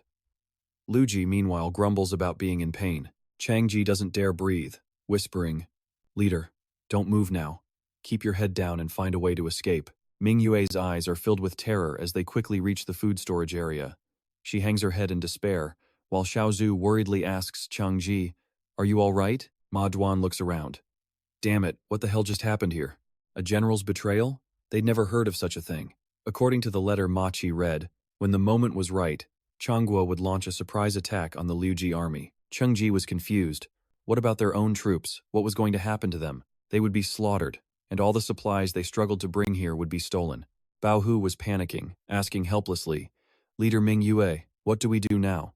But Mingyue remained silent, her face buried in her hands. She could only picture the silhouette of Tian Guang as he fought off their enemies, all to save her. The image of him being run through by a sword was burned into her mind. She couldn't imagine him surviving that fight. What could they do? What was the right move? Far below the cliff where Tian Guang fell, countless bodies lay strewn along the river. Ma Chi scanned the area. He wasn't there. It was too dark, and the place was crawling with the dead. Unable to find Tian Guang, he cursed under his breath. Damn it.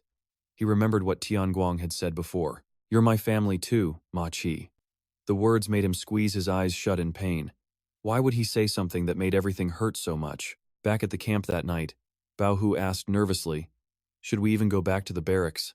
Shouldn't we be making a run for it right now? Chengji, just as lost, could only snap back. Damn it, I don't know. We wait. We have to wait for Ma Chi to get back. And just as he said his name, Ma Chi pulled back the tent flap. Chengji turned. Ma Chi. Ma Chi walked in, his face grim. Chengji quickly asked, Did you find our second brother?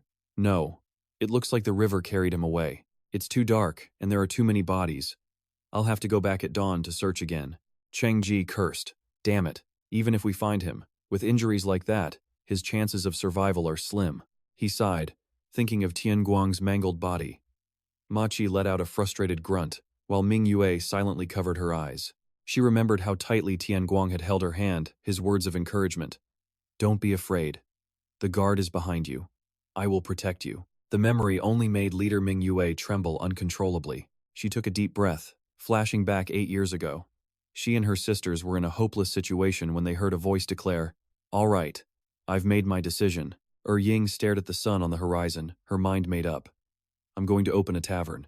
If becoming a courtesan is what it takes to survive, then I'll do it. This was Ying, the future leader of the Qinglian Ding. She glanced at them reassuringly. Don't look so down.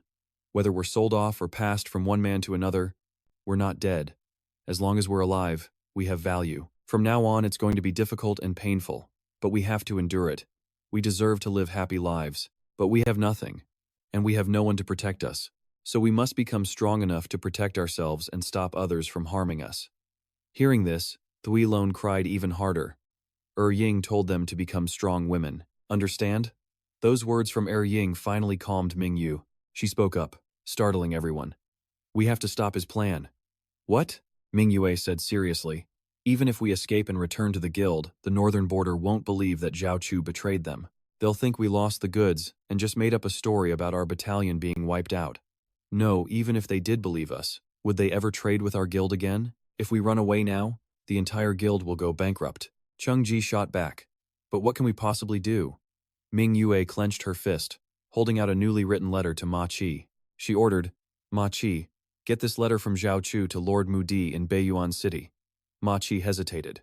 But what about brother Tian Guang? Mingua reminded him, you're the only one who can deliver this letter to Beiyuan City fast enough. Not even a trained warrior could make that run in 5 days like you. Besides, you know the roads better than anyone, and I've taught you how to ride. The main delivery route is long and treacherous, but taking the shortcuts is much faster. She laid out the math. You can shorten a journey that took us a month into just 10 days. I know how important Tian Guang is to you, but if you don't go, everyone in the guild will be thrown out onto the streets. Our people include the elderly and children. Ma Qi trembled, his fists clenched tight. He lowered his head. You're right, I'll leave immediately. She added, while you're packing, I'll write another letter to Lord Mudi. As soon as you leave, Chengji and I will start disrupting Zhao Chu's plan. He nodded. Yes. She explained. Zhao Chu and General Xiao, you don't know we've discovered their plan, so their ambush and meeting will proceed as scheduled. Right now, the total number of soldiers in the Luji barracks is 65,000. Zhao Chu needs time to prepare such a large-scale ambush because he can't risk any desertions. In that time, we need to inform the 65,000 Luji soldiers everyone, except Zhao Chu's direct subordinates about the betrayal. We have 2 missions. With this letter, Luji's soldiers would finally see Zhao Chu's betrayal, stalling his meeting with General Xiao Yu, and buying precious time for the ambush. Mingua added the final strokes, then handed the letter to Manchi. Her part done, she stood up to get a view of the situation. She took a deep breath, her plan now fully formed. She called out for Ma Tuan, Xiao Zhou, and Bao Hu. Mingua silently clenched her fists, her voice barely a whisper. Tian Guang, can you go find Tian Guang for me? The tension in the camp was thick. The 3 men agreed in a heartbeat. Yes, we'll go find him right now. The next morning, down by the Jade Sky River, a figure sat perched on a massive boulder. It was the mysterious old woman, Lu Yi. Suddenly, a scream pierced the air right beside her. Someone was shouting, but Lu Yi couldn't quite make out the words. She turned, asking what was happening. It was the voice of a foreigner named Mai Qing. He was stammering, There's a dead body, a person, and it's moving. Lu Yi just waved him off. She sighed. We're in the middle of a war. That's completely normal. What's so surprising about seeing a corpse? Mai Qing was frantic. No, this is different. He was clearly dead. But he just moved right in front of him. It was the unconscious Tian Guang. Tian Guang was sprawled on the rocks, his face covered in blood. Mai Qing gasped. It has to be a ghost. Lu Yi had to agree. Now this is strange. His injuries are severe, broken ribs and internal damage, but there's still a faint aura of qi around him, keeping him alive and healing his wounds. Mai Qing was completely lost. I have no idea what you're talking about. Lu Yi explained that normally, these would be fatal wounds. But he's still breathing and moving while unconscious, all because he knows how to control his own qi. Mai Qing, carry him. Me? The man barely clung to life. The least they could do was help him out. They carried Tian Guang back to a small cottage deep in the forest. Just as Jin Mei was returning home, she walked in, completely bewildered by the scene. Staring at the man on the ground, she asked suspiciously, Who is this person? Louis, applying herbs, simply asked, Do you know him? Jin Mei looked closer. No. Well, yes. I guess I know him a little. Lu Yi nodded. Then this must be fate. I'm old and weak, she said. I can't help him much more. Can you help him instead? Jin Mei, sweating, managed a simple, yes. Meanwhile, Manchi was racing through the forest that night. He ran, each breath heavy and ragged. He was exhausted, completely out of breath. Just a moment's rest. Manchi leaned against a nearby rock, trying to recover. He pulled out a bamboo canteen, gulping down a few mouthfuls of water. Quenching his thirst, he let out a sigh of relief. But then, a memory hit him like a lightning bolt, his eyes shooting wide open.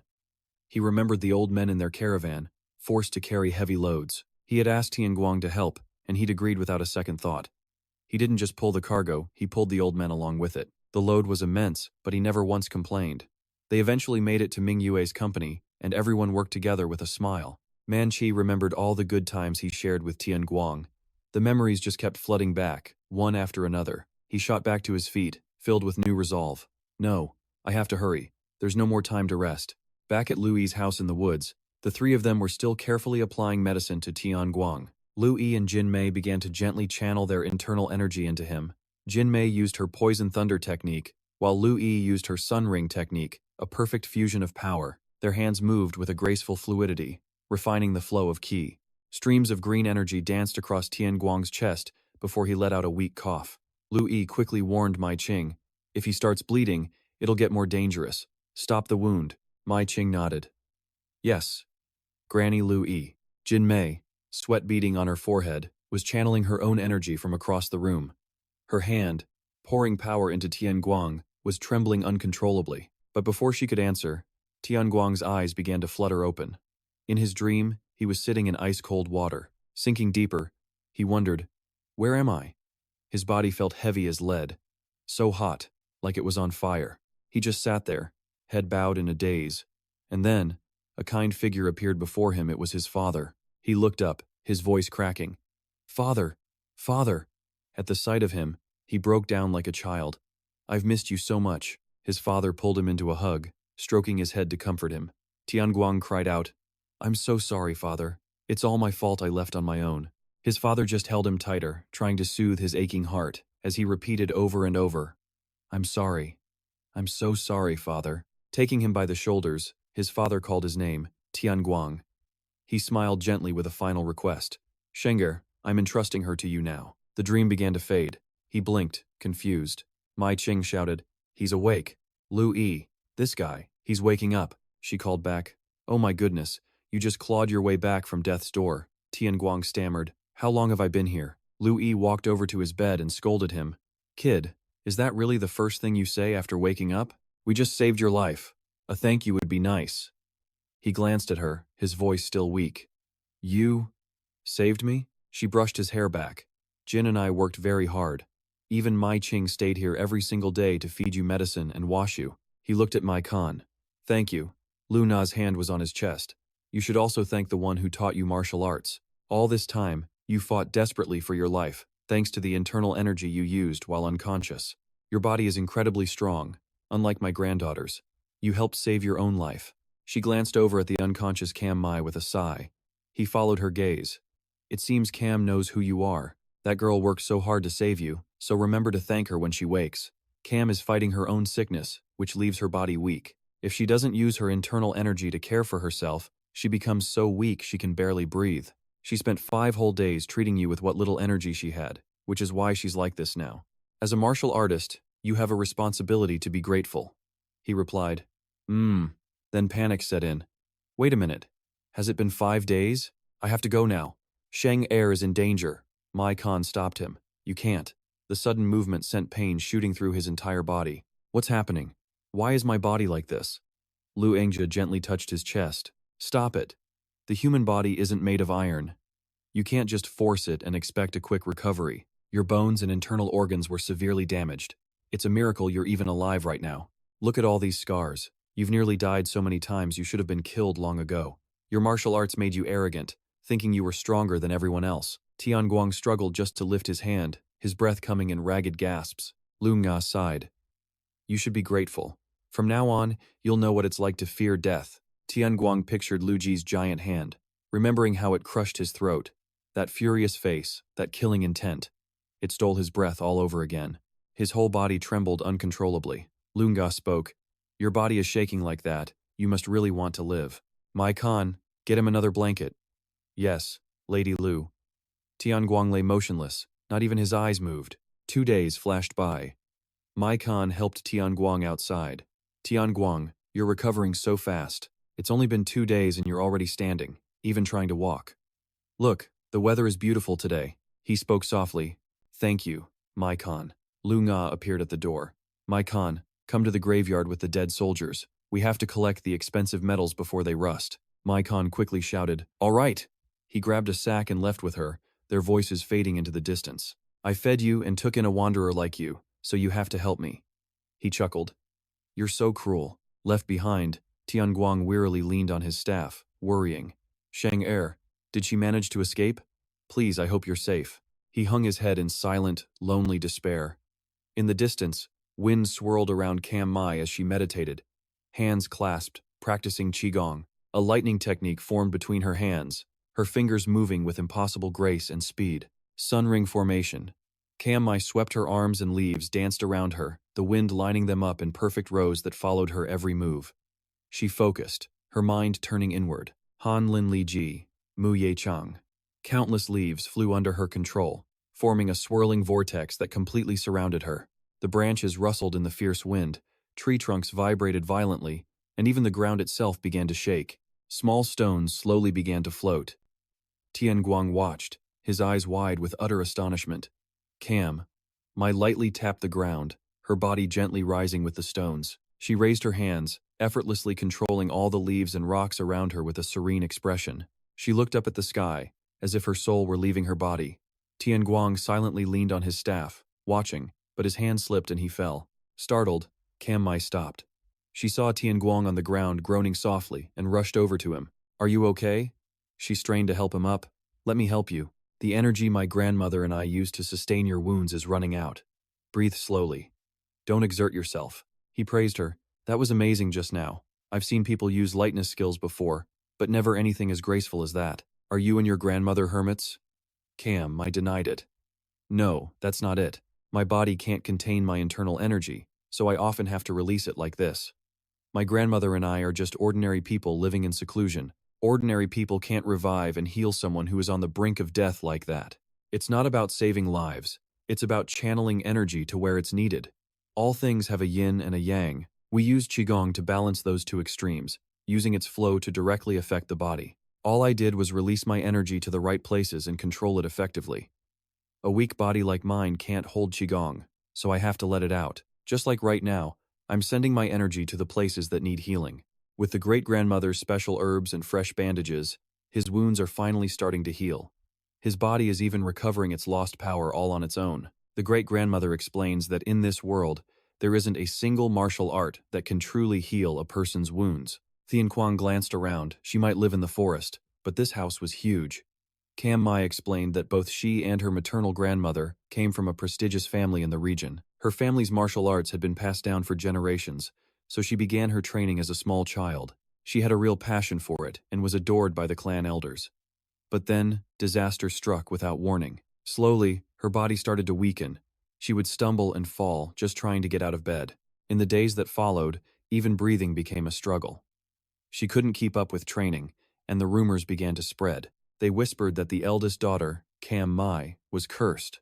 Her father was deeply ashamed to see his only heir in such a state. In a fit of rage, Kang made a heartbreaking decision. To carry on the family's legacy, her father adopted his nephew. Her grandmother, the one person who loved her unconditionally, brought her away to this very mountain. She immersed herself in martial arts and herbal medicine here, dedicating everything to healing and teaching her. Mai's voice was full of nostalgia. Because of that, even as her body failed, her skill with inner energy grew, keeping her alive to this day. She waved her hand. Sorry, I'm rambling on. It had been so long since she'd spoken to anyone besides Mai Khan and her grandmother. Tian Guang simply closed his eyes in thanks. "It's only now that I can properly thank you," he said. "The people here found him on the brink of death and saved his life." He turned his head and smiled. "My name is Tian Guang." A blush crept onto Mai's face. "I am Mai." As she transferred her inner energy to him, she gently asked, "Tian Guang, how did you get so hurt?" He explained that while escorting a convoy, he witnessed a general from the Luji army commit treason.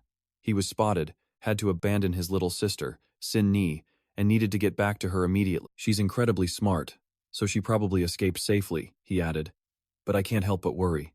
Mai's eyes were filled with pure admiration. "I'm so jealous.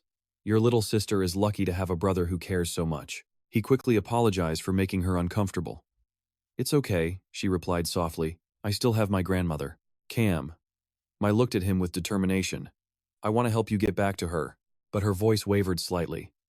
"If I don't regulate your qi, your wounds will reopen, and you'll be in mortal danger." Mai reassured him. "I'm sure your sister is safe. Until you can walk on your own, I will help you recover." He agreed. "All right, let's do that. Hey, can I learn to control qi just like you?" She answered nonchalantly. "Of course. As long as you have qi, I can teach you." Meanwhile, that night at the Luji army camp, a shadow flitted past the guards, leaping silently through the tree branches. Tu touched the letter in his chest. The Luji army's security was tight, even in the dark.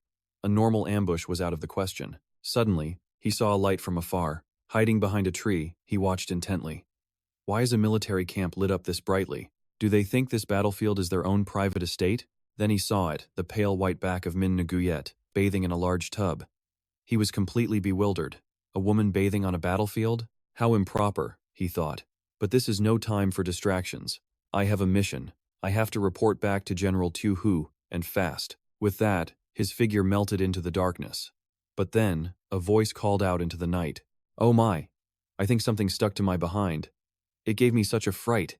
Phew. It's just a branch. I thought it was a bug. Hearing this, Tu couldn't help himself. He peeked out one more time. In that instant, Truongqi's shadow loomed behind him, arms outstretched in a bear hug. There was a faint thud, and then, silence.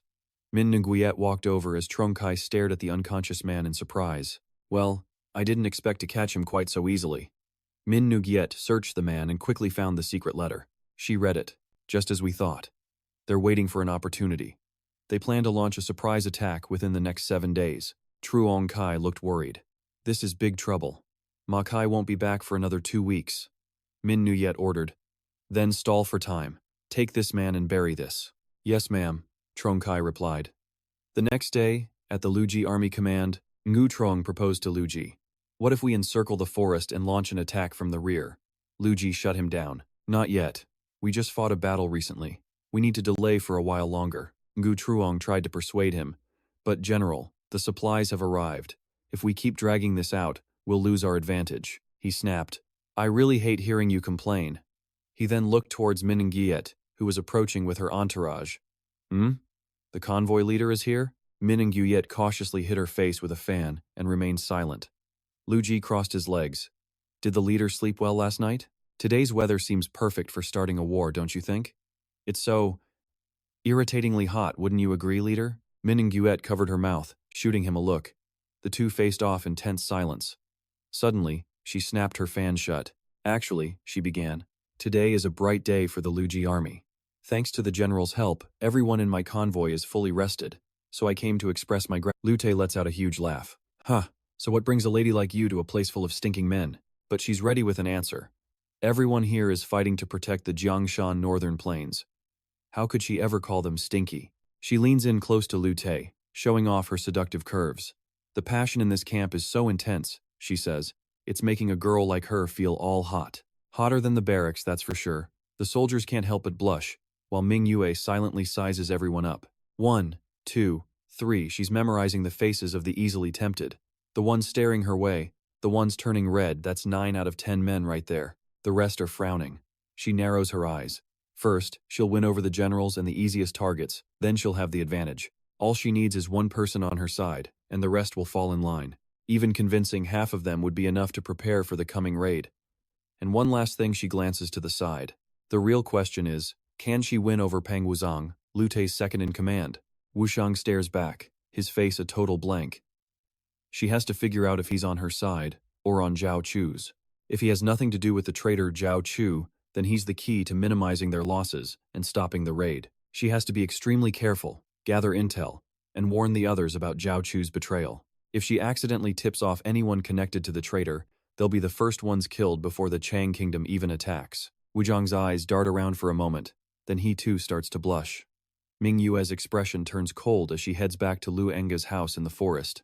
Inside, Cam Mai is still channeling her qi into Tian Guang. While healing his wounds, she explains that his body might be ruined, but it doesn't mean he's actually weaker. In fact, losing his physical strength could help him discover his hidden potential, the inner power he's always ignored. Tian Guang closes his eyes, meditating on her words. This loss of physical power is a chance to hear the voice of his inner self, the sound of his skin knitting together, the sound of his bones supporting his body as he stands. But Tian Guang has no idea what she's talking about. Now he finally gets what Mai Kan meant. She just laughs. Tian Guang recalls how Han Luang used to teach him. That old man never used such confusing words. Cam Mai calmly replies that everyone has different goals and different ways of expressing their qi. With her weak body, she has to send qi to precise locations just to move. To walk, she needs to push a lot of qi to her legs and hip joints. If she can't breathe, she forces her chest muscles to make her lungs work. She controls her qi gently and accurately with every tiny movement, learning to use her limited energy efficiently. And if she can't do it alone, She seeks help from the natural world around her. The power of the air helps her breathe. The strength of the earth helps her stand. Every branch, every blade of grass, and the river quietly supports life. She reaches out to them for aid, and all the chi around her gathers to grant her wish. As she speaks, leaves begin to swirl in a circle around them. Tian Guang just stares blankly. Is she some kind of mystic? He doesn't get it at all. She laughs again. Haha, you still don't understand, do you? And that's okay.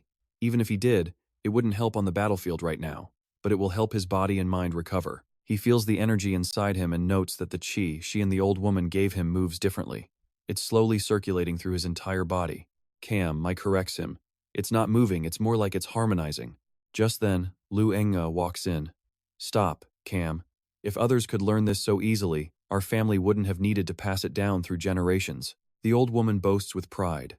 Cam is a prodigy, a once-in-a-thousand-year talent for their noble family. If not for her illness, her fame would have spread across the lands long ago. But Cam quickly denies it. That's not true at all.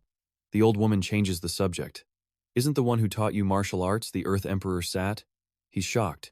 You know him? She scoffs. So that reckless old man is still alive.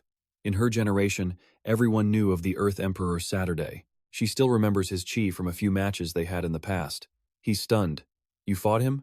Her voice is calm. It was the Warring States period. You had to fight everyone. She just recognized the familiar feeling of his chi in the boy. Lu Enga observes them both, thinking to herself that the disciple of the earth, Emperor Sat, showing up here. Destiny is truly a mystery. Elsewhere, a voice echoes from deep within a cave. Number 4 is late. Shouldn't he have returned from Lu Tei's army by now? Number 5 crosses his arms. He'll be back tonight. He's delivered secret letters countless times. He won't make a mistake. Suddenly, 2 and 3 run in. Brother 1, the supplies are here. 5 sneers. Oh, look who it is. Isn't it the shame of all spies? 2 pulls down his mask. What did you just say? How humiliating. 5 grits his teeth, recalling how they were sent to help General Xiao Yu, only to be crushed by some nobody. 2 scoffs. This girl. 5. You still have any pride left? Ugh. You should be ashamed to even be a member of the secret agent squad. The Shuang Kingdom's elite assault team, taken down by a run-of-the-mill fighter. If I were you, I'd just end it now, 3 says, pulling at his collar. Fine, I'll kill you myself then. But 1 cuts them off. Enough. Too noisy, just eat. This is their leader, the captain of the Shuang Kingdom's secret assault squad, known only as 1. The battle in Jade Sky City against the northern frontier is critical for General Xiao Yu. And more importantly, for his entire clan. For over a decade, 4 different powers within the Shuang Kingdom have been locked in a bitter struggle for dominance. This fight is the Xiao clan's golden opportunity to seize control of the kingdom, which is why the general himself is trying to negotiate the northern frontier's surrender. Our squad's job is simple. We are General Xiao Yu's dogs, and we will complete his mission. It doesn't matter who we lose or how many of us die, you understand? The 3 answer in unison. Yes, Brother 1. 3 looks into the distance. Brother 1, over there. 1 glances over, startled by the sound of whispering voices coming from outside the cave. Ma Duan, Xiao Zhou, and Bao Hu raise their weapons, shouting their challenge. Who are you? You look strange, he's a water monster. Are you human or not? The man being interrogated is none other than Mai Khan. He raises both hands, looking baffled. I'm just a foreigner. Why are you guys so aggressive? In the end, he leads all 3 of them to Lu Enga's home. Tian Guang is completely floored. Ma Duan, Kong Xiaozhou, Bao Hu. When the 3 of them see Tian Guang, they rush over immediately. Senior brother Tian Guang, you're alive, senior brother. Lu Enga sighs. Why did you pick up more beggars? But Tian Guang is frantic, asking, how is Shengaer? Is Shengaer okay? Ah, you're as stubborn as ever. Even in a situation like this, you ask about the leader first. The leader is safe. It's a miracle you're alive, senior brother. After they talk for a while, Tian Guang covers his face in gratitude. Thank heavens. His voice cracks with relief. She's safe. Xiao Zhou reports. Right now, the leader and senior brother Ma Changqi are working to sabotage Zhao Chu's plan. Ma Duan quickly lies. The leader said she won't do anything dangerous until senior brother Ma Changqi returns. So don't you worry. Bao Hu immediately chimes in to support the story. She said the top priority right now is your treatment, now that we know you're safe. Jin Mei just stares at them, bewildered, as the 4 of them continue their heartfelt reunion. After hearing their story, Tian Guang finally relaxes, and a golden aura envelops him. The energy coalesces, almost as if it's dancing with joy. For the first time, a small, relieved smile appears on his face. Seeing this, Jin Mei can't help but smile too. But just outside the house, danger is closing in. One squad stands by the river, watching the house from a distance. He gives an order. 5. Report this to General Xiao, you immediately. 5 accepts his orders. That evening in Jade Sky City, General Xiao Yu hears the report and lets out a sharp laugh. So, that's where they were hiding. 5 nods in confirmation. That's right, my lord. This is perfect.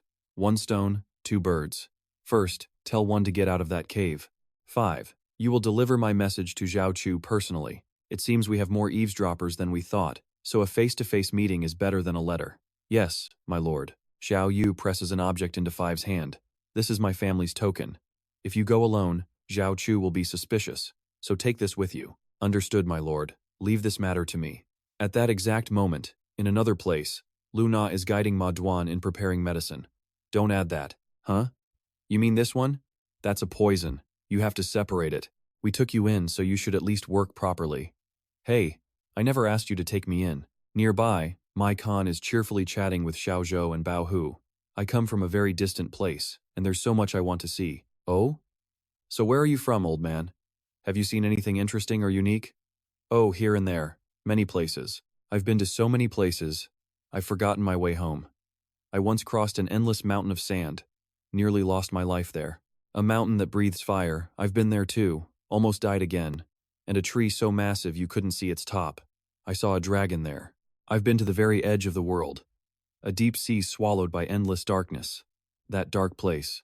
I think I'll go there next. But Xiao Zhou and Bao Hu aren't impressed in the slightest. This guy, he's a blatant liar.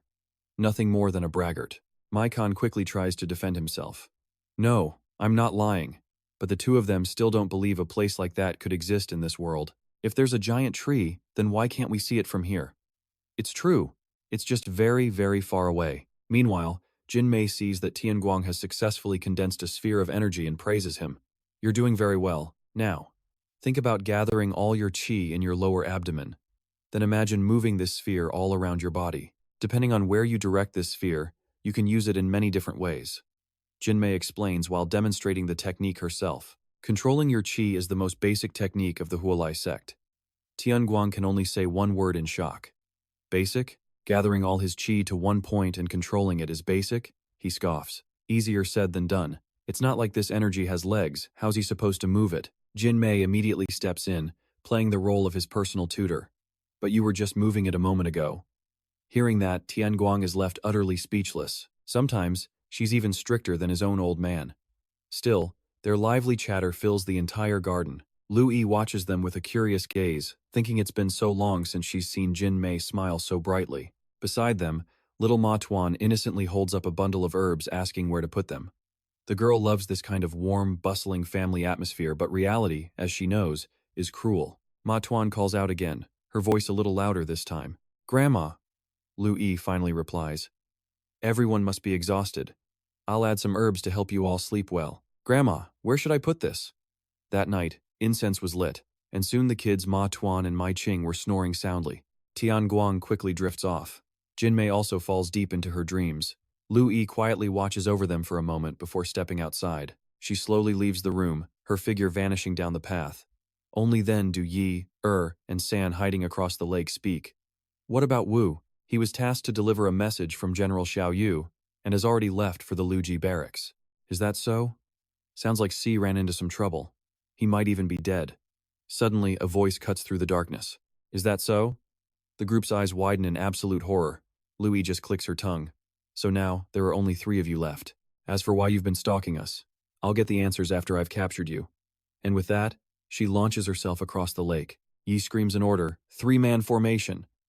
And San instantly obey, tightening their grip on their weapons. They split into 3 directions and unleash their joint technique. A ferocious attack slashing towards Lu Yi, but she dodges it with ease. She then unleashes her poison thunder stance. A single powerful blow sends an opponent flying straight into the lake. As Lu Yi flies in for a closer look, bam! A sharp blade erupts from the water, thrusting right for her. It's followed by countless more. Yi, and San unleash their wild sword prison, striking Lu Yi from every direction at once. But the sight that follows leaves Er completely floored. He can't believe it, 3 of them can't even touch this old woman. Their blades seem to bend away from her body on contact. This rain of swords is completely and utterly useless against Louis. Then, she waves her hand and shouts, "Sunring stance!" White tendrils suddenly shoot out, wrapping around Yi, Air, and San's limbs. This incredible attack sends them reeling. At the same time, a massive whirlpool begins to form all around Louis. The churning vortex pulls them all under. A moment later, Yi frantically bursts from the surface, but Louis grabs him before he can escape. "You move better than the other two," she says calmly. "You must be their leader. You look like the dangerous, tight-lipped type, so I'll take your life first." Yi thinks in despair there is no escaping this old woman's grasp. Louis points to the unconscious Air and San on the water. "I'll get your master's name from them, so for now, you can rest in peace." But just as she speaks, Si appears out of nowhere with a surprise attack. Louis is forced to release Yi and leap backward. Xiao Yu lands gracefully before her. "Elder, please do not harm my subordinate. It's hard enough to find a capable subordinate. Finding a loyal dog. Now that's even harder." At this, Xiao Yu lets out a chilling smirk. "So this is where you've been hiding." The matriarch, elder of the Jin family in the Chang Kingdom, grandmaster of the Hule Sect, Elder Louis. Meanwhile, Yi struggles to the surface, calling for and San. "Are you guys okay?" All he hears back is their painful coughing. Nearby, Xiao Yu continues his conversation with Louis. "You probably don't remember, but when I was just a child, I saw you once while walking in the castle with my father. I am Xiao Yu, grandson of the Xiao family and one of the 4 great generals. I remember now. Xiao Chang's eldest son. So you've become a great general? You've certainly worked hard. 20 years ago, Matriarch Louis had vanished without a trace. Meeting you again in this battle. It must be my destiny. Perhaps the heavens truly favor the Xiao family." Xiao Yu sneers, raising his sword. "If I take the head of the Jin family's matriarch, that would be a crushing blow, wouldn't it?" "Insolent brat," Louis snaps. Immediately, the waves churn and lift her high into the air. Back in the room, the incense had burned out.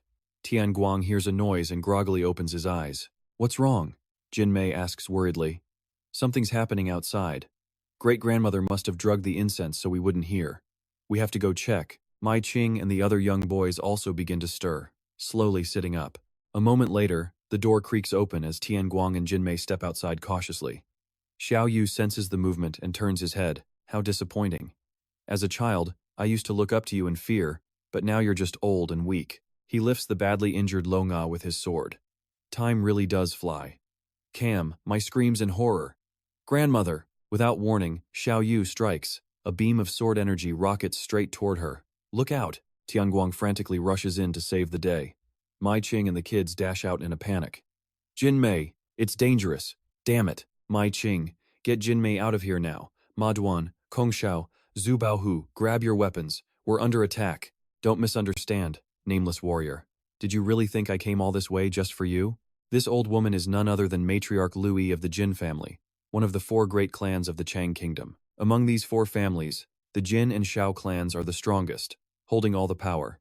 The Ma and Lu families serve under them, and naturally, both ruling families are sworn, ancient enemies. Finding the long-lost Jin matriarch here, he realizes this is the moment to end their power struggle for good. Xiao Yu points his sword at Jin Mei. "The lost descendant of the Jin family," he declares, "is her. The only daughter of Jin Kang, the eldest son of the Jin family and the Xiao family's greatest rival. Rumor had it their only daughter was incredibly frail and sickly, and had supposedly passed away years ago. If the heir to their entire clan is this weak, it truly signifies their complete and utter downfall. It seems they hid her here to protect her from outside forces." Lu Yi starts to recall an old memory, a desperate Jin Kang confiding in her. "Mother, if this continues, Jin Mei's life is in grave danger.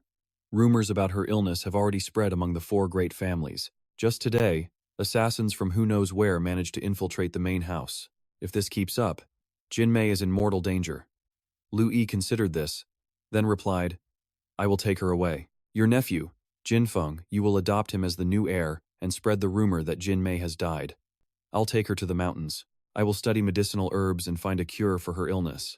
I will also research lightning arts to treat her fragile body. I will save Jin Mei, no matter what. Leave this to me. And Kang, remember, you are the head of the Jin family of the Chang Kingdom." Returning to the present, Xiao Yu smirks at the small group before him. "I've sent word to Zhao Chu that there are many spies out here. The war with the northern frontier will finally end, and victory will be ours with no loose ends. If I take the Jin family's noble lady hostage, Control of the Chang kingdom will fall right into our hands, won't it? The moment he finished speaking, Tian Guang lunged forward to attack him. Hey, I wasn't finished. That crude technique will only aggravate the wound Zhao Chu gave you. You think that foolish move can even touch me? Tian Guang glares at him coldly, ignoring the fresh blood soaking his chest as he unleashes a deadly palm strike at his opponent. Xiao, you just scoffs, raising his sword. Still, you have the spirit of a general. Even if your actions are idiotic, rushing in here just to save that worthless life. The sword's tip pierces Tian Guang's shoulder, but he stands firm, shielding Lu Yi. A second later, Xiao Yu strikes again. A completely meaningless effort. Do you think you can escape me in that condition? You two believe you can fight me with the same raw power that couldn't even defeat Zhao Chu? Next, countless beams of sword energy shot straight for Tian Guang. Damn it. He cursed in frustration, bracing for the coming pain. Just then, a hand gently reached out, deflecting the paths of the blades. Jin Mei took control, spinning them into a perfect circle as she stepped back. With both hands, she struggled to keep her grip on the hilts. Finally, she plunged them deep into the water, then slowly lifted her head. Xiao Yu let out an intrigued sound. Turns out you're not as useless as the rumors claimed. Now, this is getting interesting. As he spoke, he summoned his myriad sword flow. Instantly, the lake's surface erupted in a violent explosion. Tian Guang and the others were instantly drenched. The water is rising. Jin Mei calmly raised a hand, using a lightning technique to alter the wave's path. With a single shout, "Heaven!" she sent the entire attack hurtling back toward Xiao Yu. Not bad. Enraged, he raised his sword high, then charged straight for Jin Mei. Meanwhile, Tian Guang and Mai Qing anxiously checked on Lu Yi. Are you still alive? Grandma, please wake up. Lu Yi struggled to open her mouth. Jin Mei, she shouldn't be fighting. I've only told her the method of treatment. She can block attacks now, but she'll soon realize she has no real defensive techniques. Her gaze fixed on the battle. Jin Mei was now controlling the surrounding earth and rocks. She suddenly yelled the word guard, sending all of it flying directly into Xiao Yu. In an instant, water sprayed everywhere. Tian Guang was stunned by the sight. But she can actually fight. Lu Yi replied with pride. She inherited the talented bloodline of the Jin family. This is only natural. The rocks fell, forming a large mound, but suddenly 2 beams of green light shot out from within it. Countless rays of energy erupted upwards, blowing the rock pile apart. Xiao, you emerged, roaring. Insolence. Before I capture you, I'll make sure you can never use that arm again. With that, he raises his sword, preparing to use his 4-headed sword dance. The chaotic attack descends upon Cam Mai, but she leaps high into the air, waves a hand and shouts one word. Reverse. Instantly, all the sword flashes change direction. Xiao Yu grits his teeth and jumps back to dodge as Cam Mai counters with an earth attack. Xiao Yu's eyes widen in shock, right before a surprise boulder smashes him in the face. You wretched woman. The two of them clash, sending violent waves of water everywhere. The kids cheer in awe. Amazing. We can't even see them anymore. Even Tian Guang is startled. What is this? She's unbelievably strong. She's actually overwhelming him. Only Lo Unga remains silent. She watches Cam, my fight in the distance, her expression one of extreme focus. Lo Nga finally speaks through the pain. She's pushing herself too hard. She gasps. Mai Khan, Tian Guang, get to the medicine warehouse now. That herb storage is almost out of time. The battle drags on without a clear winner. Not begins to feel an unreasonable sense of dread. How can this be? Only a select few can fight Lord Xiao Yu. Even if she's the Cam family heir, she's just a woman living secluded in the mountains. It's completely absurd. How could she master her martial arts to such a level while living in hiding? We have to help Lord Xiao Yu. Suddenly, Not notices movement in the distance. Tian Guang's group rushing into a warehouse. Inside, countless medicinal ingredients are neatly arranged. Tian Guang sets Lo Nga down on the floor. Grandmother, we're here. Why did you want us to come here? Mai Khan, quickly, get the medicine out of your luggage. Ah, I understand. Ma Dong pulls out a small white vial from the pile of herbs. Is this it? Tian Guang, she pants, sprinkle this powder on the wound. You'll feel a slight numbness in a moment. He follows her instructions and asks, what is this? It's a numbing powder. You normally shouldn't use it, since it's derived from poison. And this is opium, a diluted hallucinogen that Mai Khan brought from overseas. Even a small dose creates a powerful stimulating effect. No martial art can heal the body by itself. While herbs can't mend wounds instantly, a lethal poison can have an immediate effect. Hearing this, Tian Guang stares at the vial in his hand, then resolutely drinks a mouthful. So, this will help me fight, right? Longa quickly warns him, don't drink anymore. Even diluted, taking too much will cost you your life. Now circulate your energy to accelerate the drug's effects. Just then, Not suddenly kicks the door wide open. You bastards! So you were plotting something in here. Longa immediately screams. Find a way to buy us some time. My Khan, hurry and sprinkle the numbing powder on my wound to stop the bleeding.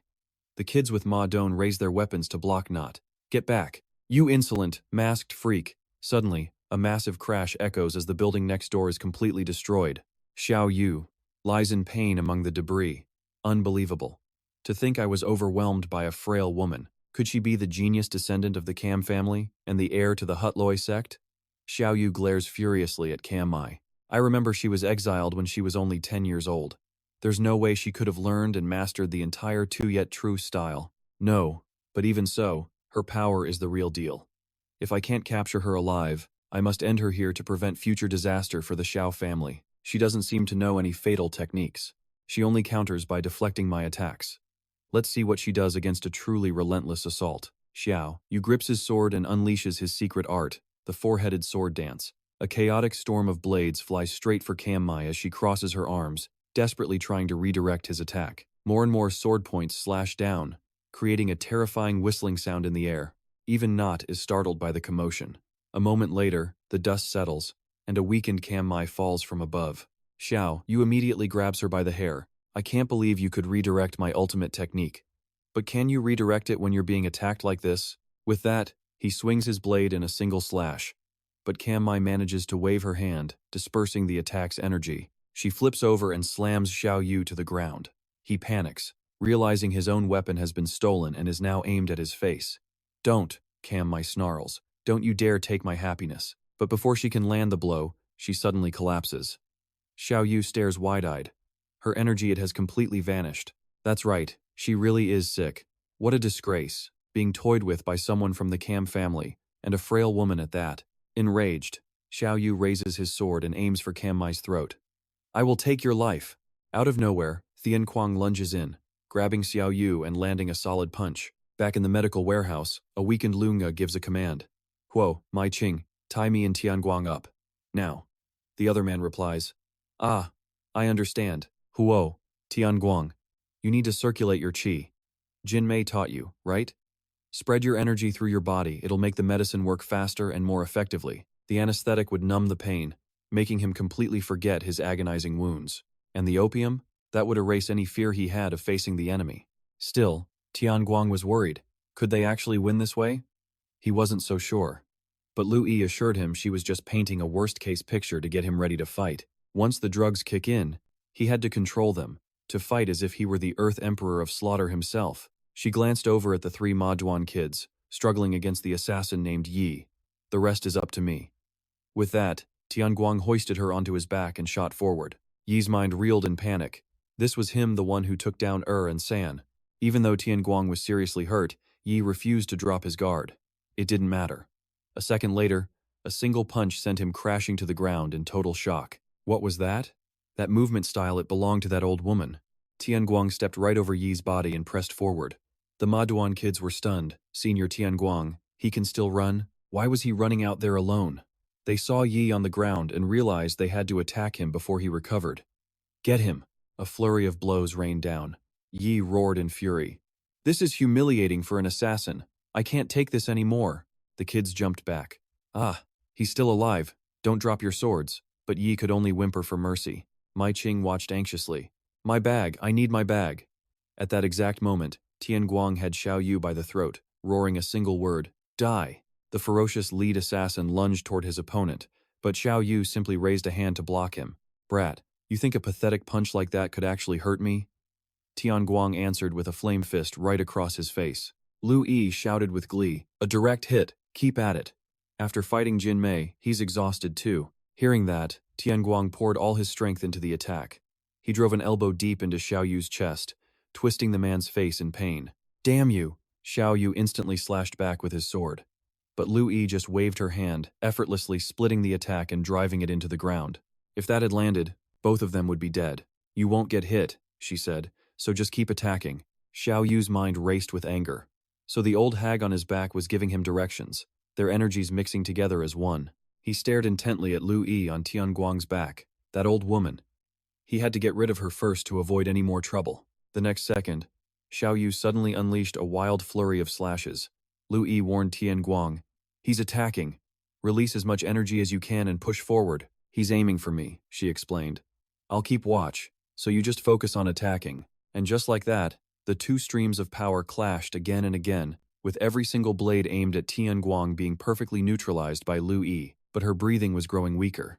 Meanwhile, Tian Guang threw a palm strike at Xiao Yu's face, who quickly countered with a slash from his sword. Tian Guang changed his angle of attack, and Xiao Yu immediately countered his move. Suddenly, the energy inside Tian Guang's body erupted. He slammed a vicious punch into his opponent, driving Xiao Yu so deep into the ground it cracked. Enraged, Xiao Yu raised his sword to slash at Tian Guang. You bastards! But then something unexpected happened. One sword strike wasn't deflected. It plunged straight into Tian Guang's side. Did he really get hit? Lu Yi waved her hand and shouted a single word. Release. Tian Guang was shocked to see the sword hadn't actually pierced him, and he immediately charged Xiao Yu again. His opponent took a full, painful punch. Damn it. Even this exhausted, he couldn't believe he was being defeated by this wild beast. Seconds later, Tian Guang used the Pai Xie thrust kick, sending Xiao Yu flying back. Right now, he was experiencing a completely different feeling. This wasn't some meaningless, showy martial art. He was fighting a master who rarely made a single mistake. This battle was revealing his own true potential. More importantly, this was all happening while his life was on the line against an opponent on a completely different level. Tian Guang was gaining experience through real combat, not just by watching. And on top of that, he was learning directly from a former grandmaster. It was an incredible stroke of luck. Then, a loud bang tore through the air. Mai Qing had shot Yi right in the chest. He stared in horror as blood soaked his hand, only to hear another furious roar from the other side of the battlefield. Die! The Maduan kids were completely confused. Was that thunder? What was that? Do it again! Do it again! Mai Qing urged them on. Hurry, I can't get it ready in time. Before long, and San rushed over to their fallen comrade. Brother Yi, Captain. They anxiously watched the fight from a distance. The situation was dire. Yi gritted his teeth and gave the order. San, smokescreen. Roger. Immediately, thick smoke filled the area. Tian Guang was suspicious. A smokescreen? Louis coughed softly. Don't let your guard down. They plan to attack us from within that smoke. But inside the cloud, the assassins had already regrouped. Lord Xiao Yu, Brother Yi is injured. The situation is too dangerous. Please retreat. We can track Jin Mei and plan later. How humiliating. This isn't a disgrace, his subordinate insisted. It was a lack of intel that left them so unprepared. His man pleaded, as long as you're safe, we can get our revenge later. We have to go now. But Xiao Yu wasn't leaving with nothing to show for it. He stared coldly at Jin Mei's unconscious form on the ground. Mai Kan and the children watched with wide, terrified eyes. Tian Guang whipped around, but Xiao Yu was already a blur, closing in on Jin Mei in an instant. Tian Guang immediately rushed to help, only to be intercepted by a man named Yi. He ignored the pain, clinging to Tian Guang, who furiously drove an elbow into his back. At the same time, Xiao Yu's sword was about to descend. The story flashes back 21 years, to the Chang nation. A little girl, Jin Mei, was playing when she heard her father's call. She ran to Jin Kang with a huge smile. The meeting ran long. I'm sorry I'm late. Have you been waiting long? Nope, she said. I was just telling great-grandmother what I learned yesterday. It's time to head back to the main house. So what do you think I'll teach you today? He laughed. Most people need half a year to learn what you want to. Isn't the training a little tough? She was asked. Not at all. I'm just reviewing the moves I already know. Another clan member turned to Jin Peng. Did you have a good time? Man, I'm exhausted. I still can't keep up with Jin Mei's speed. Jin Mei just smiled and said, as long as I master the Huolei sect, I can be with everyone with you, father, great-grandmother, and our entire family. Jin Kang playfully ruffled her hair. Haha, you little rascal. For that, I'll have to teach you something really difficult today. Not far from them, Xiao Yu was also talking with his family. But their presence did nothing to dampen the joyous mood between the Jin family father and daughter. Back in the present, the flood of memories made Jin Mei tremble as she clenched her fists. All she ever wanted was a normal life. To be happy with everyone, to have every day filled with laughter, was she so undeserving of that simple happiness? Tears streamed down Jin Mei's face. Was it really that much to ask for? In that exact moment, Xiao Yu's blade struck down. Blood sprayed, and the world went silent. Lu Yi screamed Jin Mei's name in horror. Tian Guang snapped Yi's neck, but even then, the man declared with his last breath, "The Xiao family will live forever." Across from them, Xiao Yu pulled his sword free. He slowly stood up as his men urged him, "Lord Xiao Yu, we have to go." And just like that, they left, abandoning Jin Mei in a spreading pool of her own blood as the sun began to rise. The lake water was calm again, but the surrounding landscape was a wasteland of destruction. Yi's body lay beside a broken sword. Tian Guang and the others numbly walked over to Jin Mei's side, the agony clear on every single one of their faces. Heartbroken sobs echoed through the air. Lu Yi clutched Jin Mei's sleeve, her tears falling without end. Tian Guang could only watch the scene in silence. Suddenly, a strange sound made Ma Duan grunt in surprise. Everyone spun around.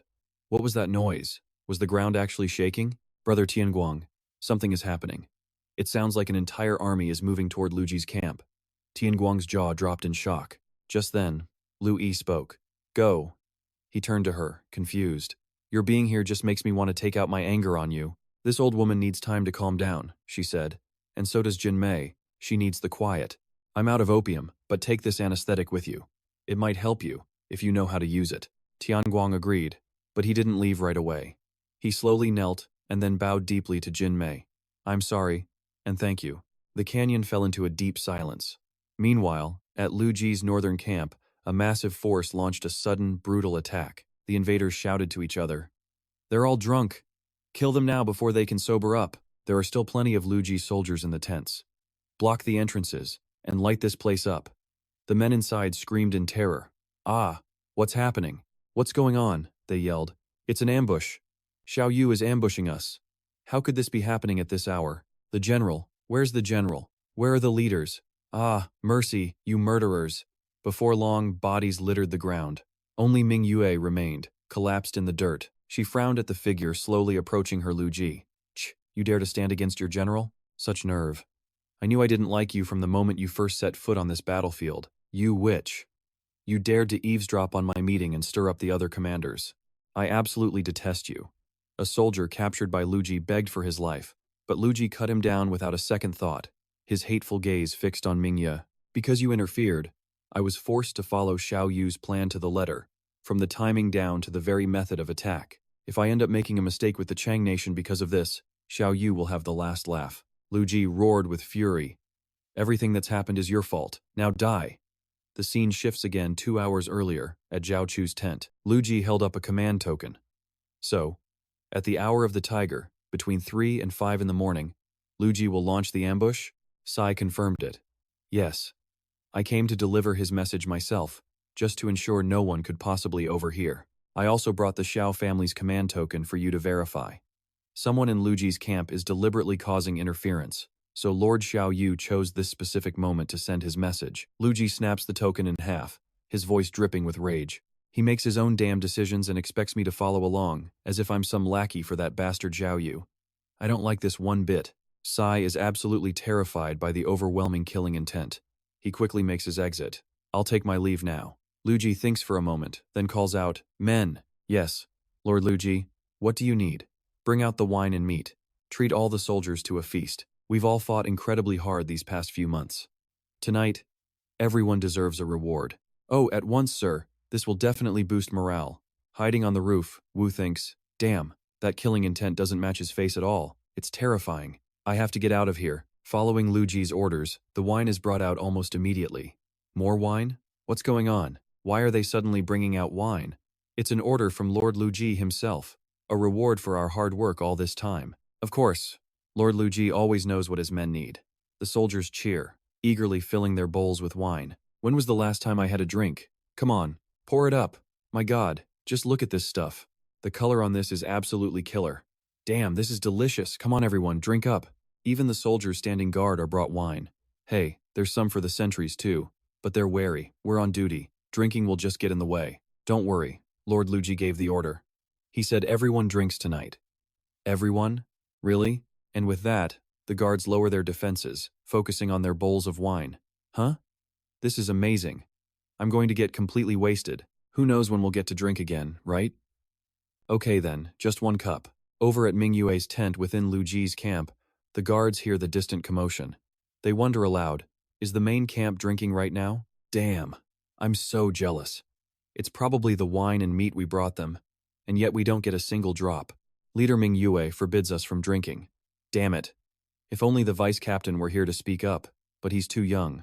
Speaking of, where is Mama Zhangji? I haven't seen him around for the past few days. No clue. Leader Mingua had him on some task, so he's been gone. Just then, Wu Zhang arrives with a few of his own men. Ah, he's here. The guards immediately escort him inside. This way, Vice General Pang, Wu Zhang. Leader Mingua, Vice General Pang has arrived. Please, come in. Stepping into the tent, Wu Zhang can't hide his surprise. What is all this? Why would the leader suddenly summon me at this hour? And why are all of you here too? The other generals quickly step in. Vice General, this is urgent. We'll explain later, but first, please sit down. Wu Zhang snaps back. I need a clear explanation for this. Right now, all this sneaking around at this hour is completely out of line. In the sprawling forest next to the camp, the spy Wu is moving fast when she suddenly hears a faint groan coming from nearby. It doesn't take her long to find one of her comrades buried up to his neck, only his head showing. It's C. She immediately rushes down to rescue him. You bastard, you're still alive. Once she removes his gag, Sai screams a warning. Wu, it's a trap. Before she can react, he yells, get down. Whoa. Turns out Zhang Ji was lying in ambush, lunging out of the shadows to attack. Wu gets blasted back by his pioneer's roar technique. A barrage of attacks follows Hunter's axe, Wolfpack assault, but she nimbly dodges every last one. Zhang Ji says, good thing we were standing guard, just in case. Leader Mingua was right. You would come back again to deliver another secret message. Wu denies it. What are you even talking about? This giant brute. She attacks with her wild strike technique, but Zhang Ji catches her arm with ease. He slams Wu to the ground, leaving her helpless and in agony. Zhang Ji taunts her. Where do you think you're going? And hey, you're awfully light. Could you actually be a woman? At that moment, C launches an attack from behind. His blade sinks straight through Zhang Ji's wrist, making him roar in pain. Arg, what the hell is this? Sai and Wu help each other up. Hey, you okay? What was that? How did you get free? It's an assassin's black skill. You stupid bastard. I'm going to kill you, you moron. They both charge at Zhang Ji, one using a dual chi strike, the other a head axe. Meanwhile, back inside Mingyua's tent, Wu Zhang has been told about Lu Ji's plan, but he refuses to believe it, even calling the other generals traitors. The generals try to persuade him. Vice General, we are not traitors. Please just look at this evidence. Nonsense. Do you really believe the great general is a traitor? Mingua finally speaks. I saw it with my own two eyes. Zhao Chu secretly meeting with the enemy general, Xiao Yu. Zhao Chu's betrayal is real.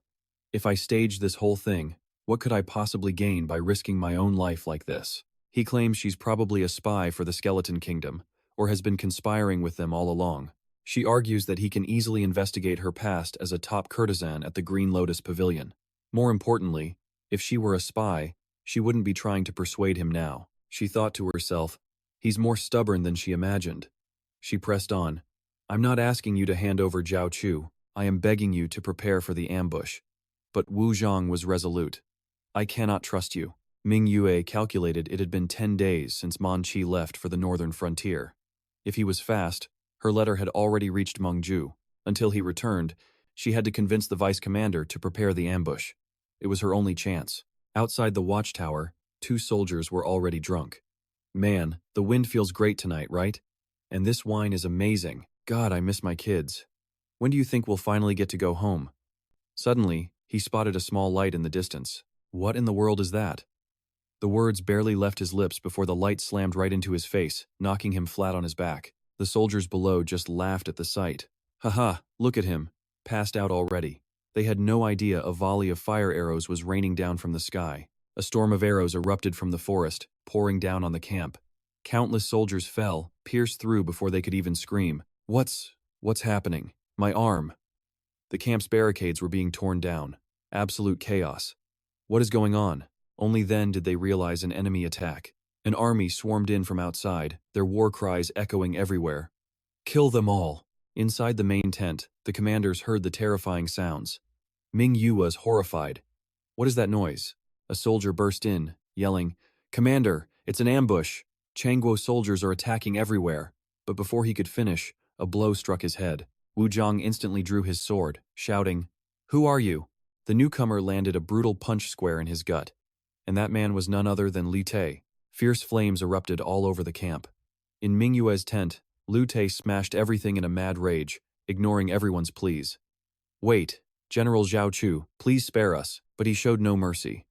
He grabbed a commander by the head as the man screamed helplessly for someone to save him. Mingyue sat stunned on the floor as Lu Te advanced on her, still holding the terrified commander by his head. Commander, save me." With a single punch, Lu Te ended the man's life. He drew his sword, his eyes fixed on Mingyue. "Because of your meddling, I was forced to follow Zhao Chu's plan for both the timing and method of this ambush. Now, once we reach Changguo, Xiao Yu will already have the upper hand. It's all your fault." He swung his sword at her, roaring, "Die!" A blade shot up, blocking his attack. Liu Te was completely stunned. "What? You're taking her side, Peng Wuzhang?" Turns out Wu Zhang had rushed in, using his own sword to block the fatal blow. He spoke, his voice filled with anguish.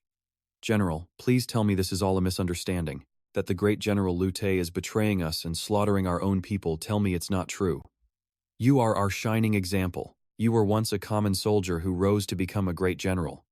You built yourself up from nothing. More than 60,000 soldiers risk their lives on the battlefield because they want to follow in your footsteps. There's no way you'd betray the northern frontier just to side with Changguo.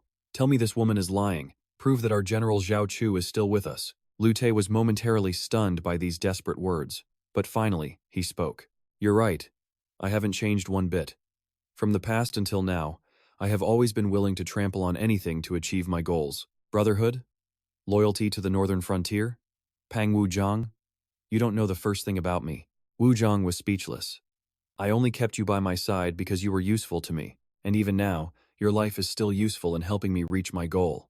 With that, he charged at Wu Zhang.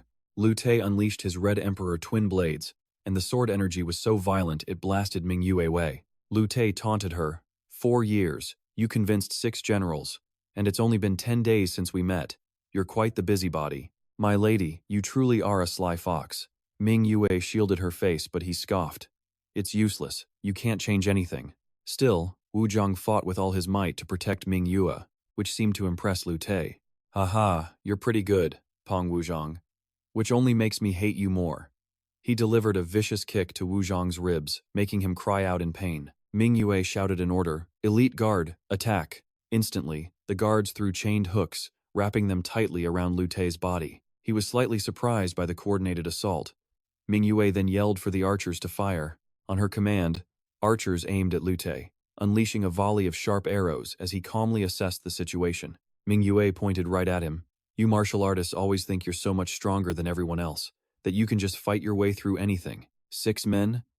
Don't you dare underestimate the persuasive power of the great courtesan of Qinglian Ting." Outside the tent, the battle was brutal. Another squad charged forward. "Northern Frontier Unit, advance. Protect our comrades." They fearlessly charged into the heart of the fiery battlefield. But the people inside were horrified they were Liu Te's soldiers. Where did Liu Te's soldiers even come from? Don't tell me they knew about the ambush. Inside, Liu Te stood in silence, letting Mingyue speak. "I've already persuaded more than 20 officers and 2 generals. Your little ambush plot was obvious from the start. Our army might be smaller, but we were waiting for you." The soldiers roared, pulling with all their might to restrain Liu Te. Mingyue gave the order, "Fire your arrows. If those 2 blades get close to each other, they'll slice right through the rope. Don't let him escape. Pull harder."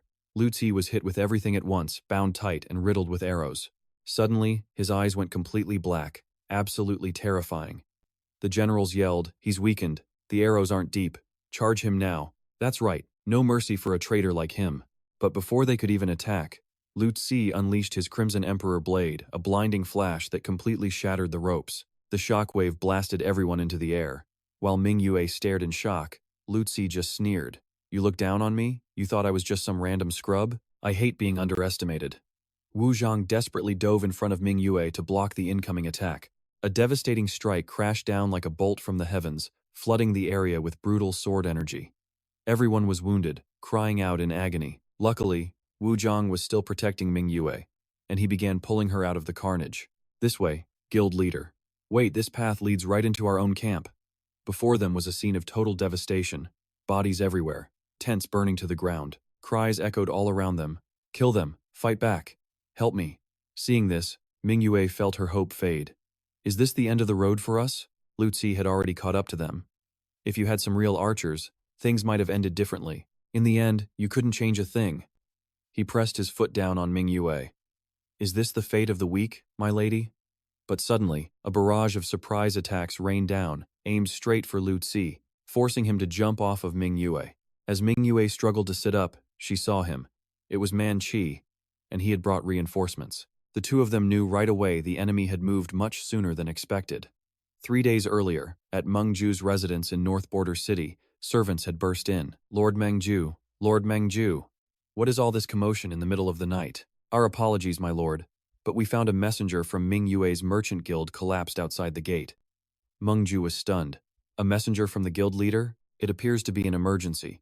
He ran day and night for an entire week to get here from Jade Sky City. Manchi weakly held up a letter, gasping for air. Huff huff, are you Mengju?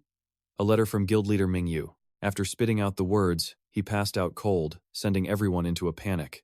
Hey, wake up! Damn it! Get a doctor immediately and bring me that letter. And that was how Manchi brought reinforcements.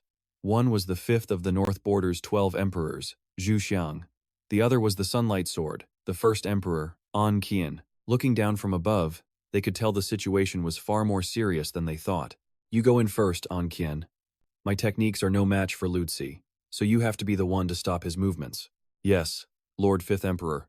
An Qian charged straight for Lutzi, slamming a devastating blow on his head that sent rock and debris flying everywhere. An Qian unleashed his sword dance, while Zhu Xiang attacked from behind with his 6-ring technique. Caught between attacks from the front and back, Lutzi was actually surprised. He used his Crimson Emperor flash to fight back, roaring in fury.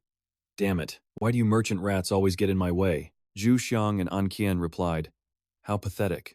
This is why you never trust a lowlife. They're as arrogant as they are stupid. On top of that, you betrayed the North Border. You will pay for your sins. Lutzi just scoffed. Betrayal? Sins? That's hilarious. You don't get it. This is a battlefield. I've given my entire life to win this war. You're the ones who are truly hopeless, you arrogant fools. Nearby, Manchi rushed over to check on his leader. Mingyue, are you okay? You returned so quickly, Manchi? You did well. You ran day and night for 7 straight days to deliver that letter to Lord Mengju. Luckily, Lord Mengju immediately reported to the general of the North Border and dispatched the troops. They didn't have time to form a full army, so they sent 2 masters instead. Zhu Xiang is the 5th of the 12 emperors, and thanks to him, I made it back in 3 days. He has unrivaled speed and skills, perfectly suited for an emergency. Lord Mengju also sent the Sunlight Sword, An Qian, along with him. He's Mengju's best disciple, and can even keep up with the 5th emperor. His fighting style can hold off Lutzi. That's good. What about the army? An elite unit was dispatched, but it'll take them 10 days to get here. The plan was for the 5th emperor and An Qian to defeat Zhao Chu and stop the Chang Kingdom's ambush, but we never expected them to attack so early.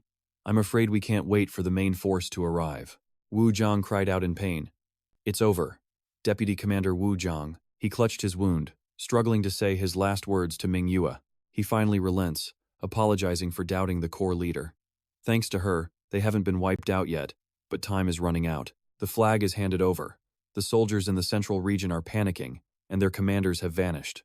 Even though she's convinced 1 legion, it's not enough. There aren't enough generals to command the panicked troops. If they can't get into formation, they'll collapse completely. Organizing them in this chaos is impossible. Seeing how desperate things were, a tense Min Nuyet stands up.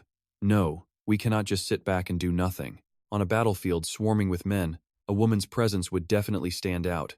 Elsewhere, Truong Kai is dealing with 2 spies from the Skeleton Kingdom. They're fighting deep in the forest, far from the burning camp. The 2 spies, Wu and Si, use a dark arts technique, striking at Truong Kai's flanks. He growls in frustration. You 2 just keep sneak attacking me. Damn it, if you've got guts, then come at me. Truong Kai violently swings his sword, pushing the 2 spies back. They're just as annoyed. This monster. I've stabbed him countless times already. This guy is incredibly tough. Some external force protects him, preventing their blades from cutting deep. Fine. We'll just keep slashing until you bleed out. Good. Do it, he taunts. Come on, charge at me, you weaklings. Before they can attack, a group of horsemen suddenly gallops between them. Truong Kai is just as surprised. What is this? It's Skeleton Kingdom cavalry, likely reinforcements. A man who seems to be the commander rides past Wu and Si, asking, "Aren't you Tu Hu's subordinates?" That man is Tu An, the leader of the Skeleton Kingdom's cavalry and Tu Hu's younger brother. He tells them to return once their mission is complete. He heard his older brother return to camp badly injured. Wu and Si are worried. Lord Tu Hu is injured? Impossible. Who could possibly wound our great general? Tuan glances over at Truong Kai. And who's this guy? Sensing extreme danger, Truong Kai immediately turns tail and runs for his life. The men left behind start shouting, "Hey, he's getting away, don't panic. We have to get back to Lord Tu Hu. One squad, chase him down. The rest of you, proceed with the plan." Meanwhile, the camp is a scene of total devastation. Mingua leads the way for Man Kai, who is carrying Wu Trong. "This way, hurry up. We can see the whole battlefield from this mountainside, right? Usually." Man Kai, hurry and hide the vice commander in the forest. "Are you going alone, sister?" "I'll be faster alone. If Vice Commander Pang keeps moving, his internal organs will be damaged." A trembling Wu Trong hands Min Guyet his sword. "If you're going, take this sword with you. It's broken, but it might help." "Thank you, Vice Commander Pang." The camp continues to burn. Min Guyet bravely sprints up the mountainside. At the top, she spots a large drum in the middle of a clearing. Looking back, she sees Skeleton Kingdom soldiers on horseback, likely searching for Truong Kai. Seeing Min Guyet, they're confused. "What? Is that a woman? A woman? So what? If she's an enemy, just kill her, right?" They immediately change course to attack Min Guyet, but luckily, Trong Ki appears from behind to take them down. He exclaims, "So it was the corps leader. I saw a figure in white from a distance and rushed over." Trong Kai, perfect timing. "Get those horses over here and give me a hand." A corner of the forest burns bright against the dark night. The northern frontier soldiers are in agony and terror. "Huin Ha, wake up, help, please. I don't want to die. Is this the end? What do we do? I don't want to die." Suddenly, the sound of a drum echoes everywhere, grabbing their attention. A drum? Up on the high ridge, Truong Kai is beating out a powerful, steady rhythm. Min Nguyen, mounted on a horse beside him, raises Wu Truong's sword high and shouts, "Get up! Begging them won't save you. Crying over there will only bring you shame and nothing else. Begging for your lives is the same as begging to be killed. Even if you weep, you must pick up your weapons. In times of war, don't rely on others. You have to survive and return to your families. Don't you all have families waiting for you back home?" The soldiers wonder. That's the supply corps leader, and that's the vice commander's sword. Min Nguyen charges her horse straight into the battlefield, sword pointed forward, shouting, "Rise up! Soldiers of the northern frontier, follow me." But Min Nguyen had no idea this action was her single greatest mistake. By rallying her allies in the middle of the fight, she made herself a massive target for the enemy. But sometimes in war, an unexpected act can ignite the fighting spirit of soldiers.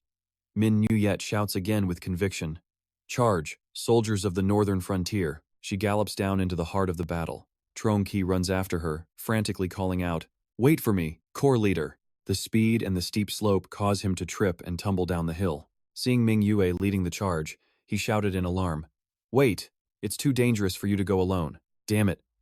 Just then, a lone horse wandered by. Changji leaped onto its back, shouting, "I have to follow her, let's go." But the young man couldn't ride, and the horse bucked, throwing him straight to the ground.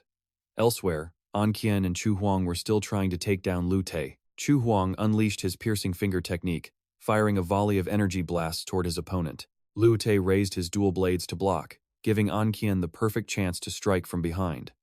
He used his sunlight sword combined with a 1/2 halves technique. Enraged, Lu Te's eyes blazed. He countered with the Red Emperor's flash, blasting out a wave of immense power. Rocks and debris flew everywhere as Chu Huang kept up the assault, and Lu Te parried every single blow. She criticized their foolishness, saying this is why weaklings are always despised.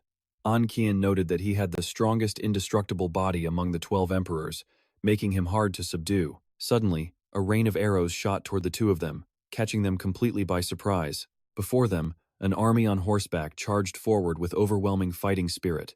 Chu Huang guessed the Chang Kingdom's reinforcements had arrived. The situation just got worse. Lu Te just relaxed, enjoying the thunderous sounds of battle ringing in his ears.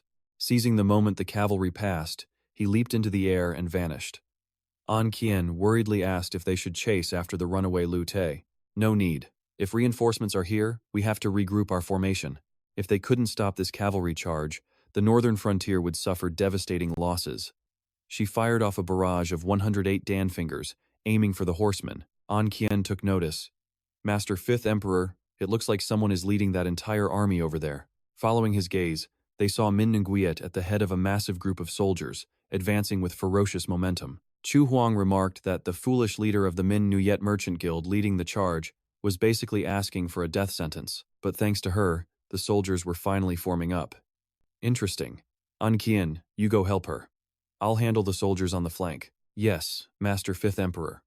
From a distance, Tuan watched the camp burn, remarking that the situation was different than he'd been told. Yes, the northern frontier soldiers rallied into formation too quickly. The surprise attack has failed. The one reporting to him was a first-class cavalryman of the Chang Kingdom. Tuan mused. Was it because of her? Get the bow. Yes, Sir Tuan. He drew his bow, aiming straight for Min Nguyen, and released. An arrow carrying immense energy shot right into the crowd. Truong Kai immediately sensed the danger, lunging forward to shield Min Nguyen from the attack. The arrow struck Truong Kai, knocking Min Nguyen off her horse in the process. Chaos erupted. What was that? The guild leader fell? Was she hit by a rock? Truong Kai glanced around nervously. That was no rock, it was an arrow that hit like a steel slab. Before they could even recover, another arrow came hurtling toward them. Truong Kai grabbed Min Nguyen and pulled her away. Guild leader, it's dangerous. Tuan was relentless, firing shot after shot at Min Nguyen. Luckily, An Qian had rushed over to provide backup. He asked, "You're the leader of the Min Nguyen Merchant Guild, Man Kai's master, right?" "I am An Qian, Mongku's head disciple. We're in a sudden and critical emergency. You've gathered the army, but the enemy's elite unit is coming. It's too dangerous here. You need to retreat." But Min Nguyen struggled to say, "I can't. The northern frontier soldiers are following my lead. They saw me fall. If I disappear from the battlefield now, their morale will shatter." "You'll die," An Qian warned. But inwardly, he was stunned, even terrified. Her strategic thinking was incredibly sharp, truly impressive. No wonder Master Henry valued her so highly. Truong Kai urged, "Guild leader, stay close to me."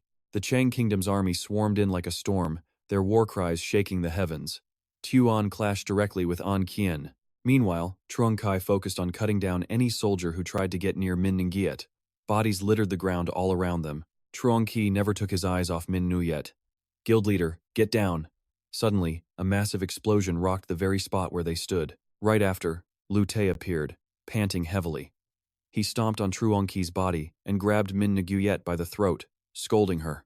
"If it weren't for you, I would have killed you."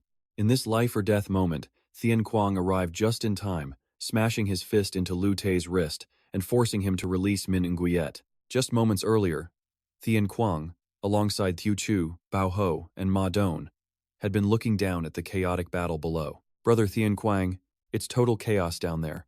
I can't see the Merchant Guild. It'll be impossible to find anyone in that mess." Tian Guang thought desperately, "I will find you."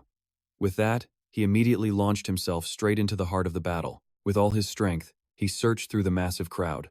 "My specialty is finding living souls." In an instant, he spotted Lu Te choking Min Nguyen.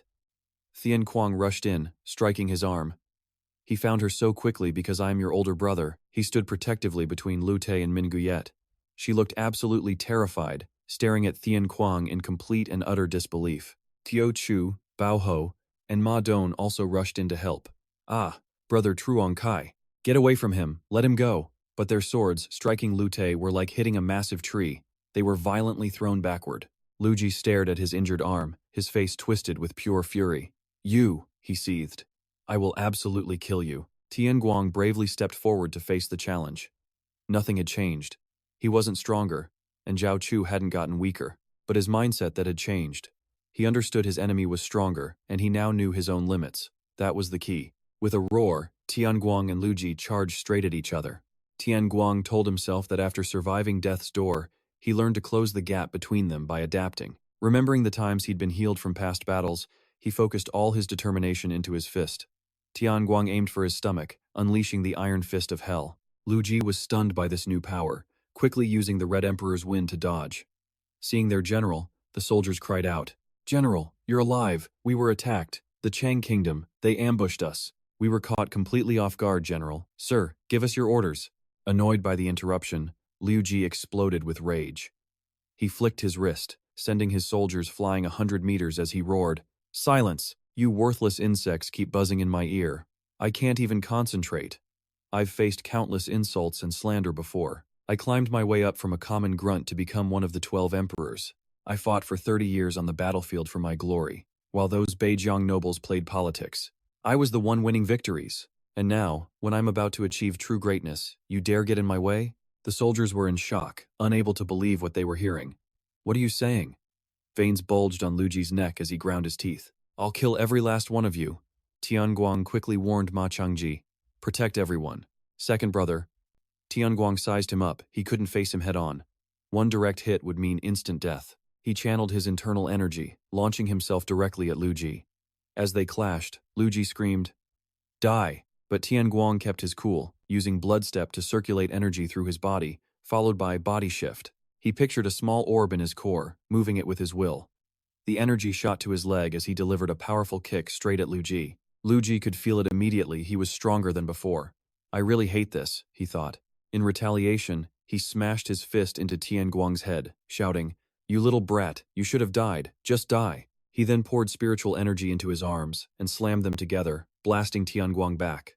And he wasn't done. He raised two swords to finish the job. A massive explosion erupted, a brilliant flash of energy that stunned the nearby soldiers. They were frozen. The general betrayed us. A traitor? How could he turn on his own comrades on the battlefield? The 12 emperors of Beijiang worked with the Chang kingdom to kill us all. The general abandoned us. It's over. Those were their last words, right before Lu Ji began to slaughter them in a crazed frenzy. Suddenly, the voice of Wu Zhang echoed. It is too soon to give up. Warriors of Beijiang. His appearance caught everyone by surprise. Vice Commander Wu Zhang pushed through his own pain to rally them. Just because the general deserted us doesn't mean this battle is lost. That's why I am here. This isn't over. Our forces are still strong. Now stand up and show them the might of Beijiang. Just then, someone called out, "Vice Commander," and tossed him his sword. It was Mingua. "Are you all right? I can still stand. I won't leave this to the division leader. Then we're counting on you." Ma Changji, help the Vice Commander. Understood. Manchi, on your horse and with me. We need to regroup at the destroyed positions. Let's go. In an instant, Manchi was on her horse, following right behind Mingyu. Meanwhile, Lu Ji was completely locked in his fight with Tian Guang. He unleashed his Red Emperor twin blades, sending sword energy flying everywhere. And yet, when the dust settled, Tian Guang stood his ground, having blocked every single one of his blades. Not only that, he had successfully shattered one of the swords. Lu Ji was furious, thinking, it's not that his technique or energy improved. Not even 2 weeks have passed, not enough time to heal. Don't tell me he learned how to counter my attacks? Looking at Tian Guang's newfound strength, Lu Ji muttered that it was a complete eyesore. As Tian Guang rushed in to attack, Lu Ji seized the chance, grabbing him in a tight hold and laughing wickedly. "Haha, now I'll crush you all over again." At that moment, everyone felt a tremor. The left mountainside was shaking. That's right, it was the army led by Zhu Xiang. Zhu Xiang hovered in the sky, while below him, his soldiers were radiating an intense will to fight. The Beijiang army, advance, advance. The Battle of Yutian descended into absolute chaos, with different factions clashing all across the field. Xiao Ying dives down to provide backup, but he immediately realizes an attack is rocketing towards him. It's Ying Jian. He slashes fiercely at Xiao Ying, leaving himself wide open as they clash, their duel carrying them toward the battlefield. Xiao Ying lands on a horse next to the Beiyang army commander. "General Xiao Ying, sound the drums for retreat." "What? What do you mean retreat? We have the advantage in numbers and terrain. We can win this battle, so why fall back now?" Xiao Ying explains that while they can win, their army will suffer devastating losses. This single battle won't end the war. A true leader's duty isn't to sacrifice his army for a temporary victory. He flashes back to a previous conversation with Xiao Yu. "You're planning to retreat from this battle, brother?" Xiao Yu told him his shadow guard reported something more important, so he'd let him have the glory of destroying Bei Kung. "In terms of strategy and skill, there's no problem with you taking my place as the High General. In my absence, you will be the commander. Assess the situation and make your own judgment." "Yes, older brother." Snapping back to the present, he leaps into the air and vanishes. "I have something to do before we retreat. Yang An, handle things here." "Yes, sir." General An Qin watches Xiao Ying leave in a rage. "Damn it, where do you think you're going?" Before he can give chase, he's blocked by soldiers from the Sung Nation. "Don't you dare stand in General Xiao Ying's way, you Bei Kung scum. They are the elite cavalry of the Sung Nation, absolutely determined. We'll take you on. You look strong. So all the generals here will fight you. An Qian tenses up. These guys aren't going to be easy. Suddenly, the sound of a drum echoes from the mountainside. The entire army is drawn to the sound. Mingua realizes the drumbeat is coming from the enemy's side.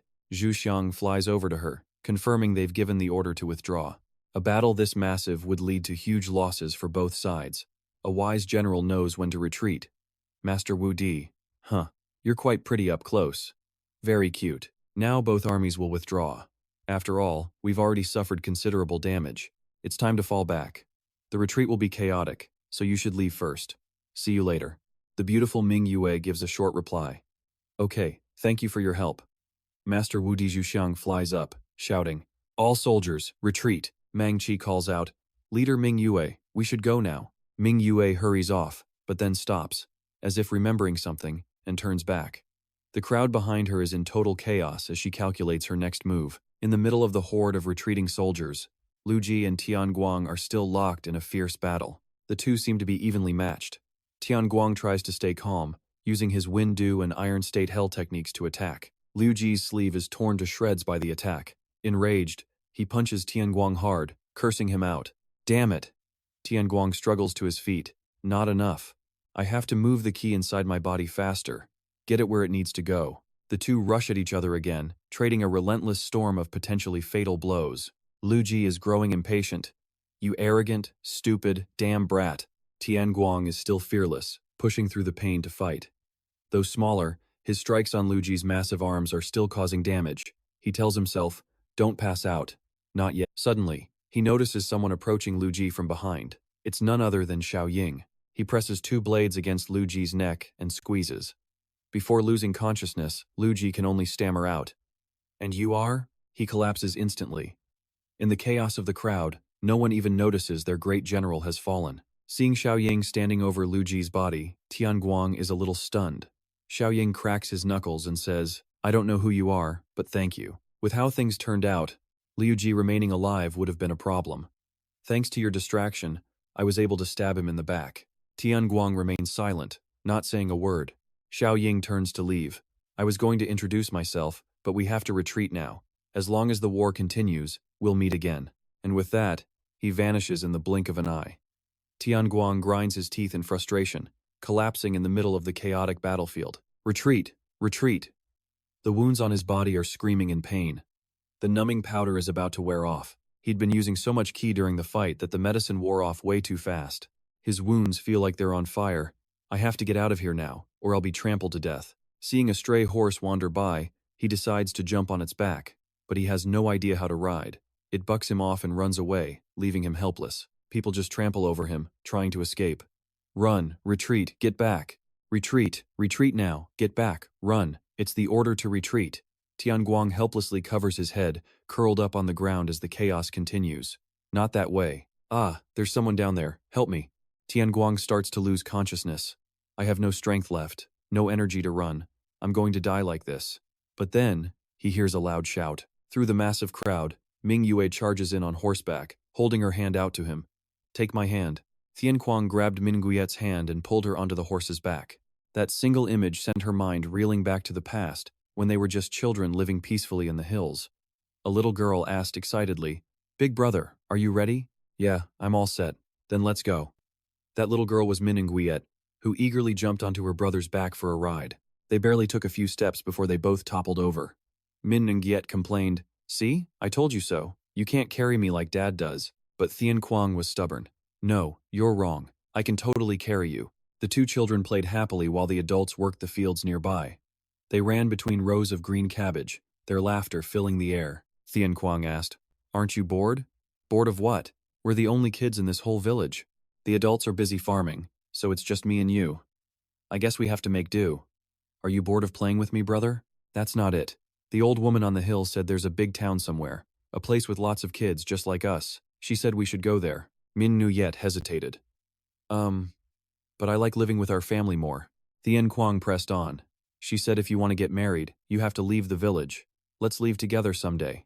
Do you think they have real horses there? Do you think riding one of those horses is different from when you and Dad carry me? I don't know. When we get there, we have to try riding a horse first.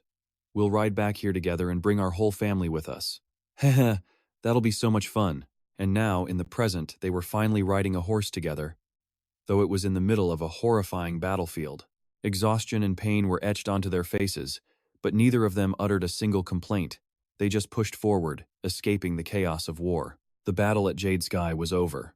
On the retreat route, the surviving northern frontier soldiers joined the reinforcements sent to aid them, heading back home for treatment. Ever since their supplies were burned in the ambush, this was the first time in 3 days they'd had proper food and medical care. The wounded were placed on carts, but their pace was agonizingly slow. Min Nuyet had also caught a slight cold and had to ride in a cart after meeting the reinforcements. It was likely due to the extreme stress after the battle. Lying beside her, covered in wounds, was Tian Guang, being treated by Bao Ho. "Oh man, thank goodness you're still alive," he chattered on. "Honestly, when I first found brother Tian Guang, he couldn't even walk. And just when he was getting better, those assassins from the Chang Kingdom showed up and attacked us that night. They destroyed the houses, too. The situation was just awful, an absolute nightmare. On top of that, after taking medicine, he fought all day. The fact that he's still breathing is a miracle. Oh no. I think brother Tian Guang has a chill, probably a side effect of the medicine. Let me find something to cover him with." Before leaving, Bao Ho asked thoughtfully, "Should I borrow a blanket for the leader too?" "I'm fine." The convoy moved on in silence. Min Nuyet rested her chin on her hand, replaying the battle. The moment on horseback was vivid in her mind. Tian Guang had clung to her desperately before finally collapsing. She had to wrap her arms around him from behind to keep him from falling off. She thought to herself how a strange scene suddenly came to mind, a memory of playing with her brother when they were children. The feeling was nostalgic, but the image itself was faint. Back in reality, she stole a glance at Tian Guang. He was unconscious, his face contorted in pain. Seeing him like this, Min Nguyet looked down with a puzzled expression at the white coat she was wearing. Not long after, Manchi found their cart. He burst into tears. "Tian Guang, you damn fool. I thought you were dead. Oh my god. What do we do? You look so lifeless. But thank heavens you're still alive." Trung Kai warned Manchi. "You're making it hard for him to breathe. It's a relief. A huge relief. He's not dead." I told him not to be reckless. "The bodies out there are piled into mountains." Sobbing, he said, "I'm so glad." Just then, Bao Ho returned with a blanket, looking confused. "Huh? Brother Manchi, did you already cover him with a blanket?" It turned out Tian Guang was already covered by a large blanket, which was actually Min Nguyet's white coat. The procession continued on. Elsewhere, by a babbling brook, a different story unfolded. A house stood completely collapsed. Mai Khan announced sadly, "Madame Lunga, I'm preparing to leave." Lunga replied curtly, "Fine, you may go." Before them was a newly made stone grave. Mai Khan said his goodbyes. "Cam Mai, I'm leaving now." "Lunga, I'm going to wander the world again. The house is destroyed. Where will you go?" Lunga knelt sorrowfully before the grave. "I spent my whole life becoming the matriarch of the Cam family. In my youth, I spent all my days training at the Hoi Loi sect. After having children, I only wanted to live for them. In recent years, I've dedicated my life to finding a cure for my granddaughter's illness. I managed to save Tian Guang, a man who escaped death's door using the skills I spent a lifetime researching. But I couldn't save my own granddaughter. She was everything to me. The heavens are truly cruel. Is this the price for living quietly, for defying the natural order of things? Now, I have no reason to hide here any longer." Before his death, heaven had given him one final mission. He would return to the Chang Kingdom. He would slaughter every last member of the vile Xiao family and place their bodies before Jin Mei's grave, allowing her soul to finally find peace. 2 months later, at the Green Lotus Pavilion, they're amazed, saying they heard she was making a delivery and would be back, so they let her leave without a big farewell. One of them exclaims she almost missed her chance to see her again, but it wasn't that dangerous. "You're worrying for nothing. You think I didn't know?" That was Ni Ying. She sighed. "The entire city is filled with rumors of you charging into battle. Knowing you, that terrified me even more. You must have been scared senseless, but in terms of danger, it was like you jumped headfirst into a sea of fire." Mingua just shrugs it off, casually replying, "Yeah, I wouldn't know about that. Hey, while I was away, you handled all the military transactions perfectly. Honestly, I came back fully prepared for some major losses, since you're not exactly an expert trader." "How in the world did you do it?" Kuei Luan. Kuei Luan replies, "Oh, I didn't do anything. It was all thanks to Captain Guan. You flatter me. I just brought along a few people who could use internal energy and showed off some special moves. It was all staged, of course. It's better to show them what the weapons do than to just talk about it." Hearing this, Mingua remarks that they sound like a couple of snake oil salesmen. Yu Guan laughs. I just used rumors from the Jade Sky battle, for example, that all the survivors from the fight with the Chang Kingdom were wearing our armor. Morally, it's not the best approach, but the results are the same. Besides, those soldiers were so blinded by Kuei Luan's beauty, they bought the weapons without a second thought. We almost ran out of stock entirely.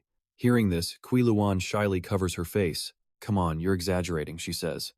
Even Mingua has to admit, she's incredibly good at persuading people. Suddenly, a voice calls from the entrance. Miss Mingua, is the leader of the Mingua Merchant Guild present? I am Mingua. Who are you? Ah, so you are here.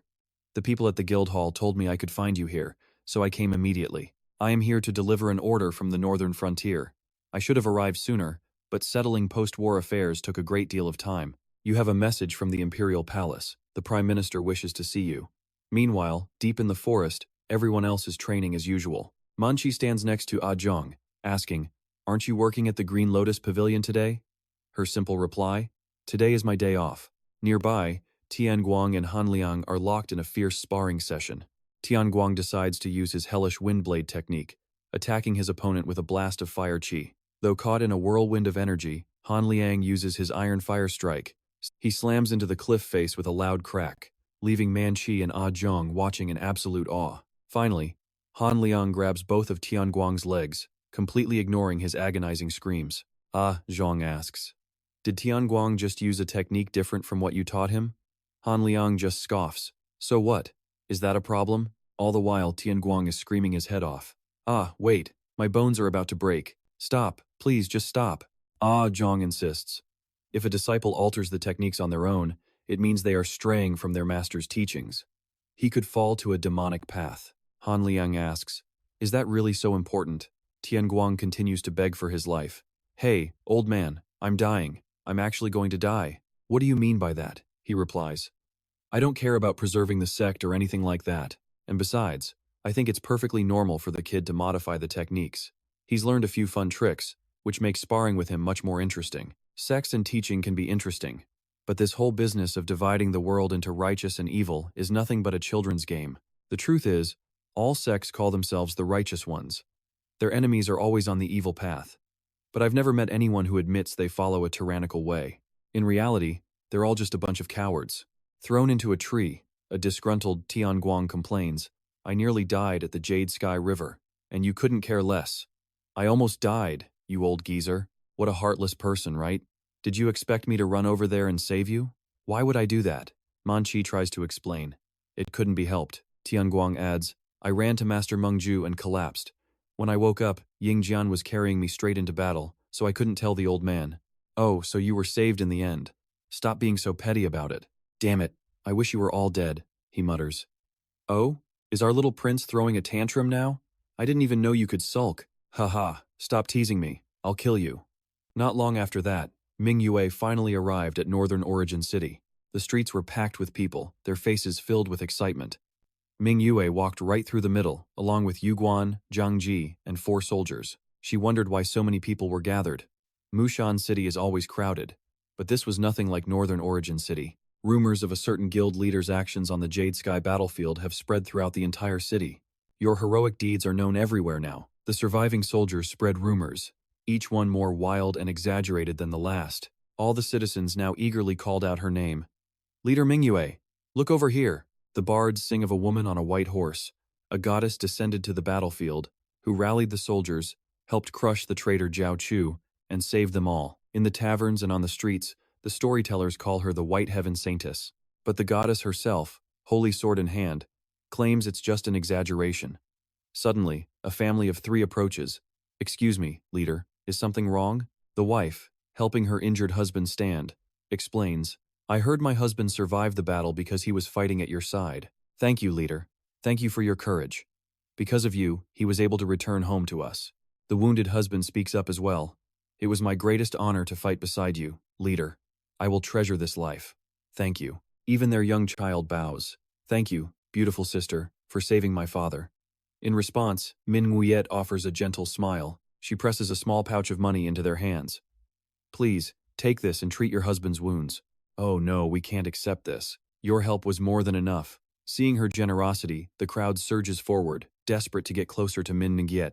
"I was in that battle too, leader," one man yells. "I lost a finger fighting right behind you." Seeing things getting out of hand, Huquan steps in. "Leader, we must get to the Imperial Palace.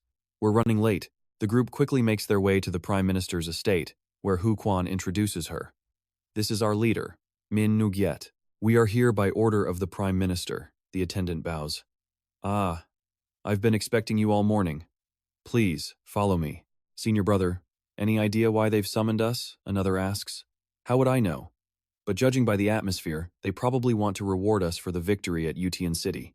"Oh, do you think we'll be rewarded in front of everyone?" "Not likely. Ma Trong Kai's contribution wasn't that amazing." "Excuse me, are our guards permitted to escort the leader to meet the Prime Minister?" "But of course, the Prime Minister doesn't mind such details, so please, feel free." An official leads them into a massive room where a figure sits behind a screen. "Enter," a voice commands.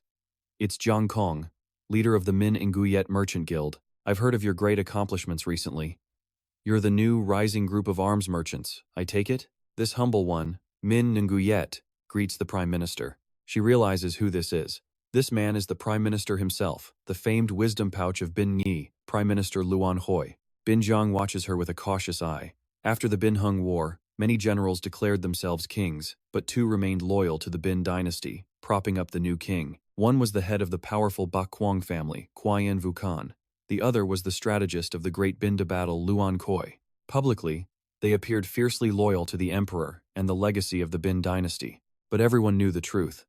The Ba Quang family had seized all real power, merely using assisting the king as a convenient excuse. And Luan Koi, who rose to the position of prime minister, was the man who supported them from the shadows. He was one of the architects who turned Ba Quang into a bustling capital. Jiang Kong continues.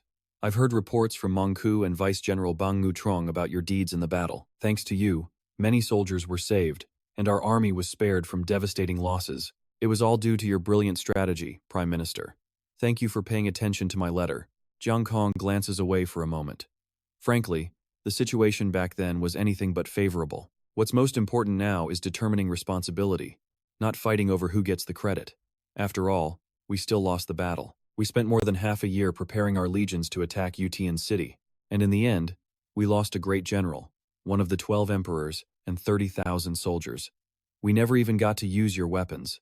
They were all destroyed in the ambush. Rallying the fallen soldiers was admirable, yes, but the real issue now is how to compensate for these losses. The blame for Zhao Chu's betrayal and the subsequent defeat will be shared between the strategists of the 12 Emperors' estate and the Qi Huang sect. But the question remains, who is going to pay for all those burned weapons? Min Nguyen listens carefully to every word. Jiang Kong nonchalantly scratches his neck with his fan. The state treasury suffered heavy losses after the battle, making it difficult to pay in full. That's why I've called you here. Leader, I want to hear your opinion on the matter. Min Nguyen says nothing. Huquan thinks frantically. This situation is impossibly tense. There's no easy answer the Min Nguyen Merchant Guild can give. Besides, the shipment wasn't just their weapons. It also contained goods from the entire Musan Thon Merchants Association. Min Nguyen can't bear this alone. Jiang Kong presses her. Well, what do you think? Huquan's anxiety spikes. For a man as powerful as the Prime Minister to discuss this himself, could he be afraid they'll demand the full payment? Min Nguyen is also turning it over in her mind. From her past life as a courtesan, she learned to read what her clients wanted to hear versus what they truly desired. For him to personally bring this up is utterly shameless, but he isn't looking down on her, nor is he trying to test her. No, this is something else entirely. She wondered if this was some kind of test. Was he trying to see if she was just another merchant obsessed with money? That was part of it, but she felt there was something more. Besides, this man gave her a strange sense of familiarity. Seeing Mingua's silence, Jiang Kong continued to apply pressure. Are you listening to me? Leader, what is your decision?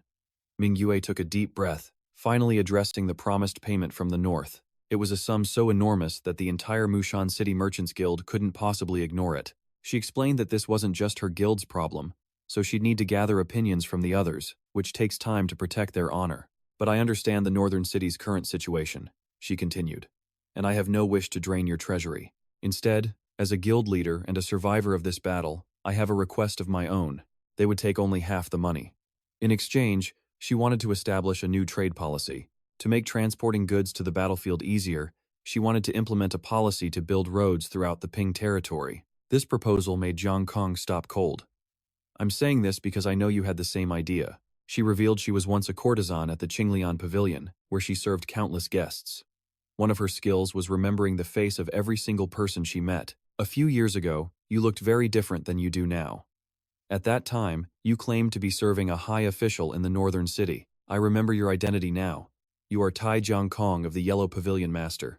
And if I'm not mistaken, the Prime Minister who summoned me here is quietly observing me from somewhere. Eunuch Dong grew tense at Mingyue's sharp deductions. What makes you think that? He asked. Mingyue explained. As I said, summoning me here isn't for a reward, so the Prime Minister would have no reason to meet me personally. If you called me here only to say the treasury is in trouble, then you must be expecting something more from me. As for figuring out this little act, that was just a coincidence. Remembering connections is a little trick of mine. Once I started to doubt your identity, everything else about this meeting became suspicious. While you spoke to me, your eyes kept glancing at the eunuch behind you. And another thing that made me suspicious was the setup for this meeting. Normally, a high-ranking eunuch wouldn't personally escort me to see the Prime Minister, especially not inside the Imperial Palace. And on top of that, you invited 2 of the 12 sovereigns, acquaintances of mine, who have sat here completely silent this whole time. If this meeting was simply to discuss the Treasury's deficit, there would be no need for so many people. So, I concluded that you all must be testing me, and that a third party is observing this entire event, since watching from a distance provides a more objective view. Eunuch Dong and Jiang Kong looked at each other, utterly speechless. Just then, a hearty laugh echoed through the hall. Ha ha. Just as Mengju said, you are a very interesting person. A man opened the door and entered. You're right. But if I wanted to observe you, I'd have done so before you arrived. This little play was simply for my own amusement. Mingyue was instantly on her guard with this newcomer, who simply sat down and took off his shoes. There we go. Oh, my aching leg. He had to grab Chang Ji's shoulder to stand up. Lend me a hand. You're a guard? Yes, your body is quite sturdy and big, very suitable for a guard. Chang Ji then asked innocently, And you? Are you a man or a woman? Eunuch Dong snapped. Insolence! How dare you speak to the Prime Minister that way? Mingyu urged. Apologize, Ma Changji. But the man just laughed loudly. Haha, it's fine, it's quite all right. Isn't it more important to have the strength and talent to prove oneself, rather than judging by gender and appearance? Right, leader? Yu Guan then spoke up. Forgive me, Prime Minister, but there is something I don't understand. Lun Hui is famous as the strategist and hero of the Battle of Pinye, meaning you were active more than 20 years ago. For such a great man, you look remarkably young, Lun Hui replied. I'm often told that I look much younger than my age. It's true, I looked young at the Battle of Pinye. I was only 8 years old then. This revelation left Changji and Mengchi completely floored. Impossible. Could he really have commanded an entire battle when he was only 8 years old? They couldn't believe it. It's just like how Ma Changji is only 17. What do you mean? Lun Hui simply confirmed it. Exactly. Perhaps it was because I was a child that I came up with such unusual strategies. I often had to stage plays like this to persuade people back then. But the past is unimportant, isn't it? The most important question is whether the man standing before you is Prime Minister Lun Hui. He was indeed Lun Hui, the Prime Minister of Pingguo. As Mingyue stood in silence, Mengju finally spoke. You don't need to doubt, leader. He is indeed the Prime Minister. So, has your grace made a decision about her? Menghu was right. She is incredibly sharp, with a real talent for diplomacy. Chu Huang finally stands up. I'm tired of this pointless drama. I'm leaving. Yes, Lord Wu Di, thank you for your time. Even so, he notes, she still came here out of pure curiosity about him. His looks really are that captivating. Ming Yue humbly replies that the 12th Emperor probably just has a good impression of him, but Guang Kong immediately shuts that down. He admits that even he's surprised, astonished that Ming Yue could remember the face and status of someone he met ages ago. An official apologizes to the Prime Minister, completely shocked that Ming Yue's proposal is identical to the Prime Minister's own idea. Exactly, and that makes everything much more convenient. Ming Yue then asks if his intention is to open up a trade route. Correct.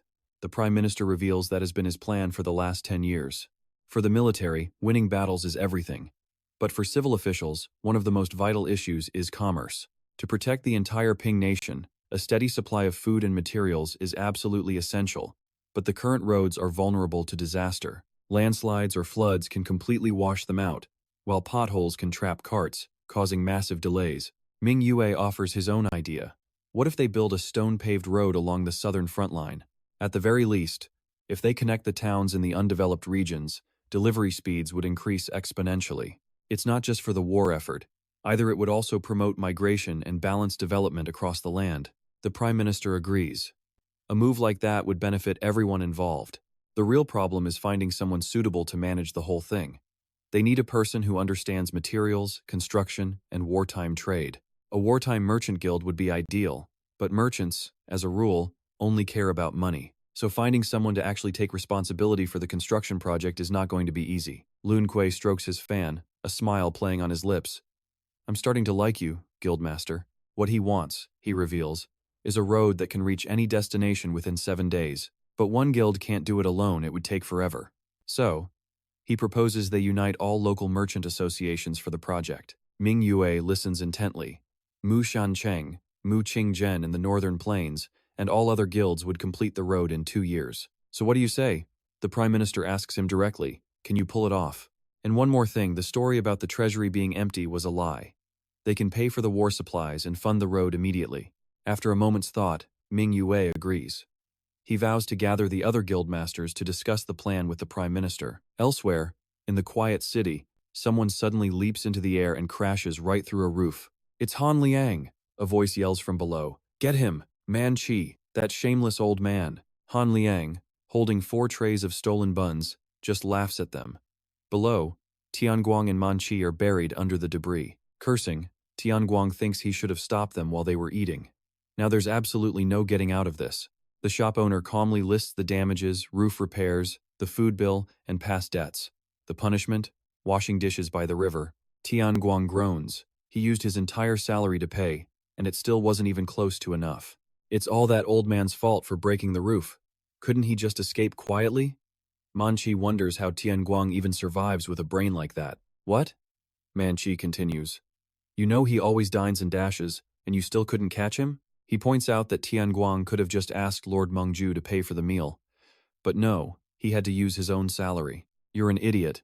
The old man is a lost cause, Tian Guang admits, but he's also his savior, so he feels obligated to pay. The real issue is the old man's monster appetite, which is why Tian Guang is constantly broke. He can only agree. Tian Guang turns to the owner, thanking him for his kindness and for letting them run a tab. The owner says it's because he always pays his debts. He might look rough, but he's an honest man. Besides, watching them is a great excuse to slack off. Suddenly, the owner points to the nearby bridge. Hey, isn't that the girl you're always with? It's a Zhang, all right. And she's standing there, talking to some other guy. The owner starts teasing. Uh-oh, this is big news. Your girl is meeting another man. Tian Guang, your love life is in danger. You better watch out, Manchi chimes in.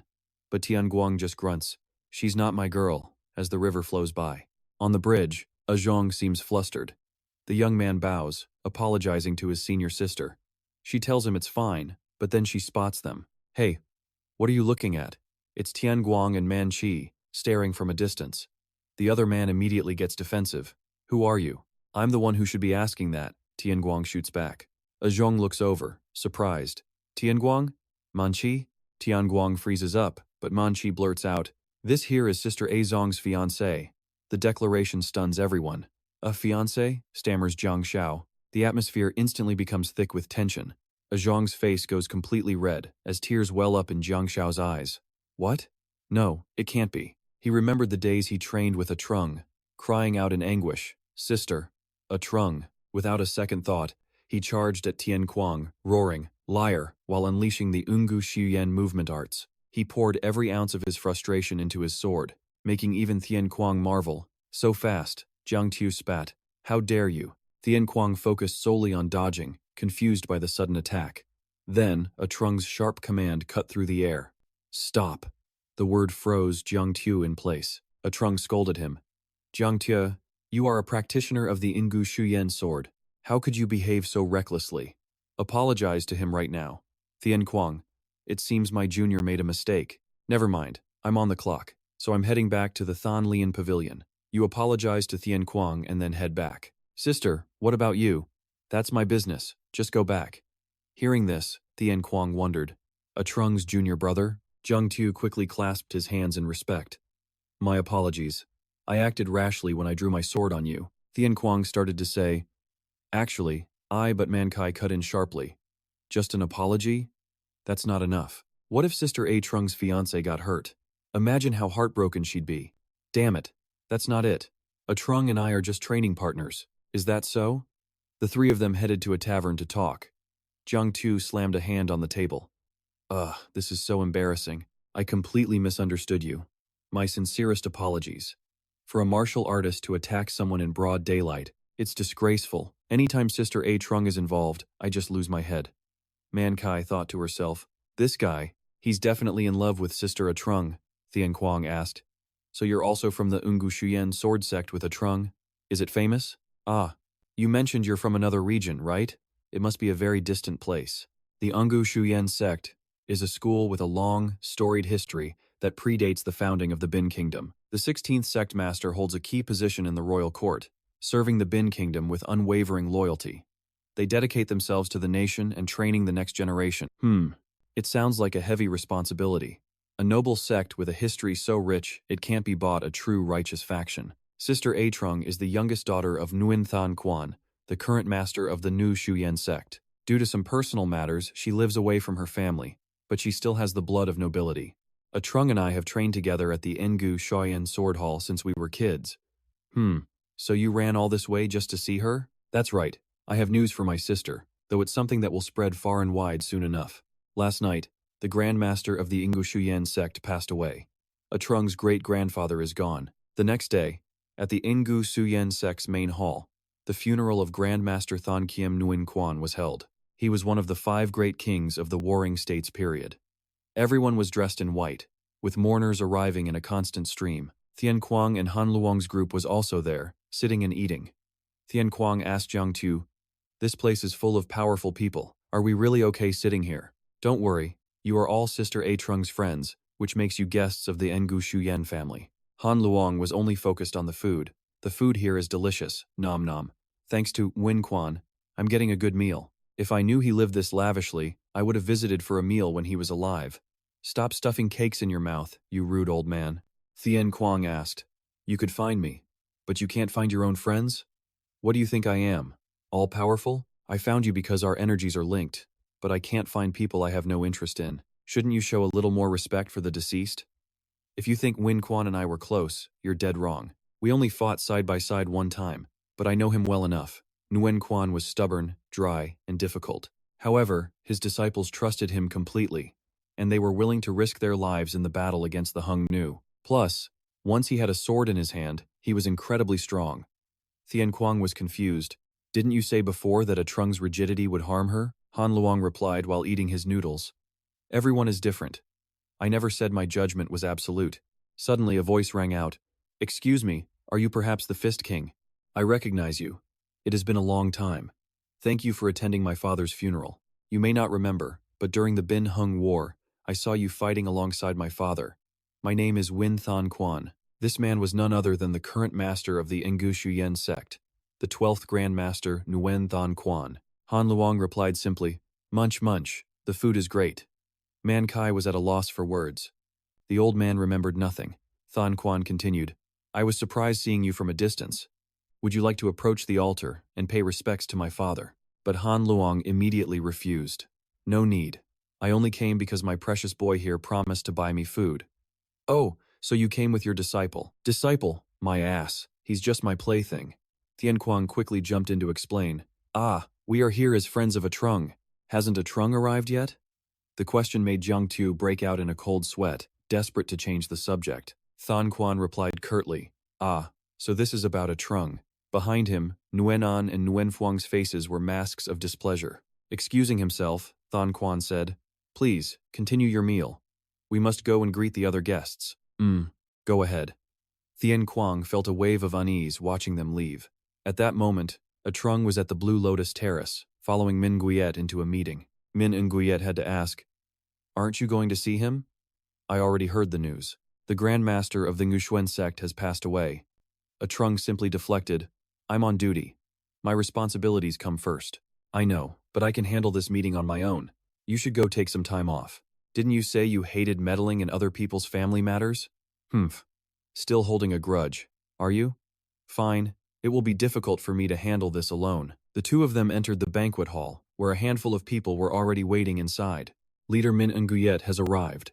Seeing how empty the room was, her heart sank. Have the other guild leaders not arrived yet? She asked. No one else was coming. Lu Tian explained that the northern plains towns, the other settlements, and their own Musan citadel have always been fierce trade rivals. They aren't the type to show up when called. I expected as much, she scoffed. But I'm still shocked that not a single one showed up. I told them this was the Prime Minister's plan, yet no one appeared. Unless they get a letter from the minister himself, they won't make a move. The Prime Minister isn't going to help. He wants to see if I can unite all the guilds on my own. All 19 of them have to be united. I have to gather every single one and bring them before him. Lu Tian clicked his tongue. That's going to be hard. You can't miss a single one. An elder thought for a moment before proposing. Leader Min Nguyet, I have an idea. There's an event that all the guild leaders attend. If you go, you can meet most of them there. Better yet, the host is an incredibly influential person. If you can help him out, swaying the other guilds will be much easier. Min Nguyet understood immediately. The true sovereign, Nguyen Than Quan. You mean the funeral for the Grand Master of the New Xuan sect? Outside the room, a Trung overheard everything. Her hand tightened on her sword as tension shot through her. Night fell over the Ingu Suen sect headquarters as Jiang Tu saw Tian Guang's group off. We can get back from here. You don't need to escort us. Then at least take this lantern. Thank you, Han Luong chimed in. The food was great. Hey, Dao Tu, you make some amazing noodles. Tian Guang couldn't help but wonder. But why wasn't a Trung here? According to tradition, family members have to attend the funeral, right? About that. Jiang Tu flushed. It's a private family matter. But Man Kai, always eager for gossip, immediately jumped in. Come on, we pretty much know the whole story already. Just tell us. Defeated, Jiang Tu began to explain. When Sister A Trung and I were children, we trained in the same group. The Ingu Suen sect was massive, with over 1,000 disciples. So we were all divided into smaller training groups. There, we didn't just learn martial arts, we learned responsibility and the warrior's code. The training was so strict it took over 10 years just to finish the standard program. Still, everyone wanted to join the Ingu Suen sect. The sect's honor and history are held in high regard. Man Kai interrupted. Isn't that because you helped found the nation? Whatever, just get back to the story about Sister Trung. Jiang Tu recalled the past, a time when Trung was constantly being yelled at. You're too weak. Do it again. She would be beaten to the ground, in agony, only to be screamed at. Idiot! A young Jiang Tu would try to rush to her aid, but he was always held back. Do not help her. The two trainers were sect masters and also A Trung's half-brothers, Nguyen Phuong and Nguyen An, and their words were unbelievably cruel. Just because you're a Nguyen doesn't mean the sect gives you special treatment, they'd sneer. Isn't this what you wanted? Nguyen A Trung. Forcing herself up, she would answer, It's fine, I can stand on my own. Nguyen Phuong would stalk toward her. Look at you staggering. This is what happens when a woman tries to imitate men. I told you to stop disgracing the Nguyen family name. Women are not meant to wield swords. He'd swing his blade directly at a Trung, but she always managed to block it. She would fight back with the Ingzuen divine thrust, but the powerful technique was completely useless against Nguyen Phuong. Too weak, he'd declare. You never should have learned the Yu Xuan sword style. Don't come to the dojo again. Then he would continue his merciless attacks. I don't like the sound of a woman screaming. The masters were normally strict but excellent teachers. With Sister A Trung, however, it was different. No, to be more accurate, they were bullying her. Bullying their own sister, even with a different mother, was just plain wrong. At this point, Jiang Tu suddenly added, Oh, right. Those two masters and A Trung are half-siblings. The sect master's first wife died from an illness long ago. Many years later, he finally remarried. Sister A Trung constantly had to endure those beatings. But through it all, she just practiced silently and always treated the other disciples with kindness. A Chung understands martial arts better than anyone, which is why he admires her so much. But Manchi cuts him off, telling him to get back on topic. Zhang Xiao continues anyway, explaining that while the masters dislike a Chung, the Grandmaster always encouraged her and was the one she learned from. He was one of the 5 great kings of the warring states, period, the Blue Sword, former master of the Yu Chuan sect. The Grandmaster always had a soft spot for a Chung. After returning from the Battle of Pinghung, he rarely interfered in the dojo's affairs. Besides her training, a Chung loved spending time with the Grandmaster and relied on him immensely. Hearing all this, Tian Guang seems a bit conflicted. while Manchi just looks bored and impatient. Enough stories, she snaps. Let's go home. The very next day, Mingua leads a large group to attend the funeral. She's taken aback, saying the massive crowd makes it feel more like a festival than a funeral. Lu Qian mentions the Grandmaster had been sick for a long time, so his death wasn't a complete surprise. Plus, he says, the Yuchuan sect is famously generous, even distributing food to the villagers for the funeral. The local merchant guilds must have sent them the food. Looking around, Lu Qian quickly points to a group eating and drinking. He identifies them as the leaders of the merchant guilds from Northern Plains City. Mingua also notices guild leaders from the Plains region are gathered there too, the very people she had sent invitations to. The guild leaders shoot Mingua a disdainful look, and Lu Qian starts sweating. He mutters that they're all looking down on them. Let's go. This isn't the time to talk. They quickly approach Tian Guang, who immediately recognizes the Fist King's disciple in their group. She introduces herself. I am Mingua, leader of the Mingua Merchant Guild, and I am Lu Qian of the Lu Qian Merchant Guild. We came to pay our respects. The master welcomes them warmly. He's heard a lot about her guild's activities and her major contributions during the last war. Oh, it was nothing, she replies humbly, apologizing for not arriving sooner. In return, the sect offers them a small token of gratitude. As she thanks him, Mingua silently assesses the man. His eyes are sharp and deep, his expression unreadable. She concludes he's a straightforward and intense man. Chengguan invites them to pay respects to his father before the burial. Mingua notes how busy he must be, reminding herself to be patient. The plan is to make a good impression now, then ask for his help with the other merchant guilds after the funeral ends. That evening, in the Qinglian pavilion, a Cheng sits alone, looking incredibly tense and lost in her thoughts. A sudden sound puts her on high alert as she draws her sword. But it just turns out to be Tian Guang. She demands to know why he's there so late. He asks if her watch is over, and she curtly replies that it is. Then come with me for a bit. Wait, where are we going? Unseen, their entire exchange is witnessed by Ni Ying. A night like this is perfect for a young couple, she muses.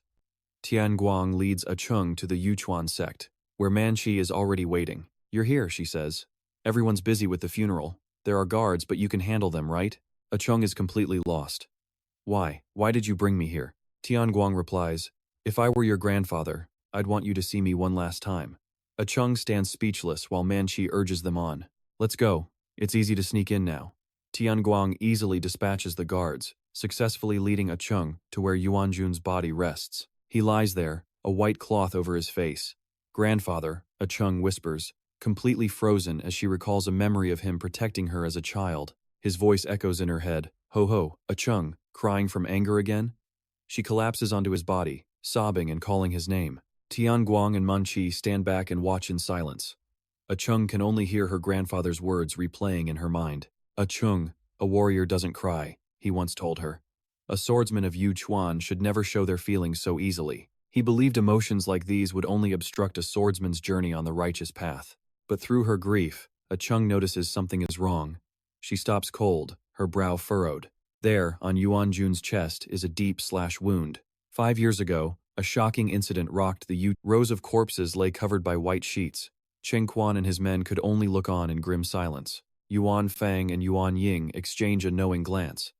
Meanwhile, a young Achung was searching everywhere, calling out, Grandfather, where are you? Grandfather! She spotted Yuan Jun in a corner of the courtyard, practicing with his sword, gracefully slashing at the air. Every single one of his movements was fluid and brimming with spiritual energy. Achung slowly approached him. Grandfather, you're usually finished by now, but you're still practicing today.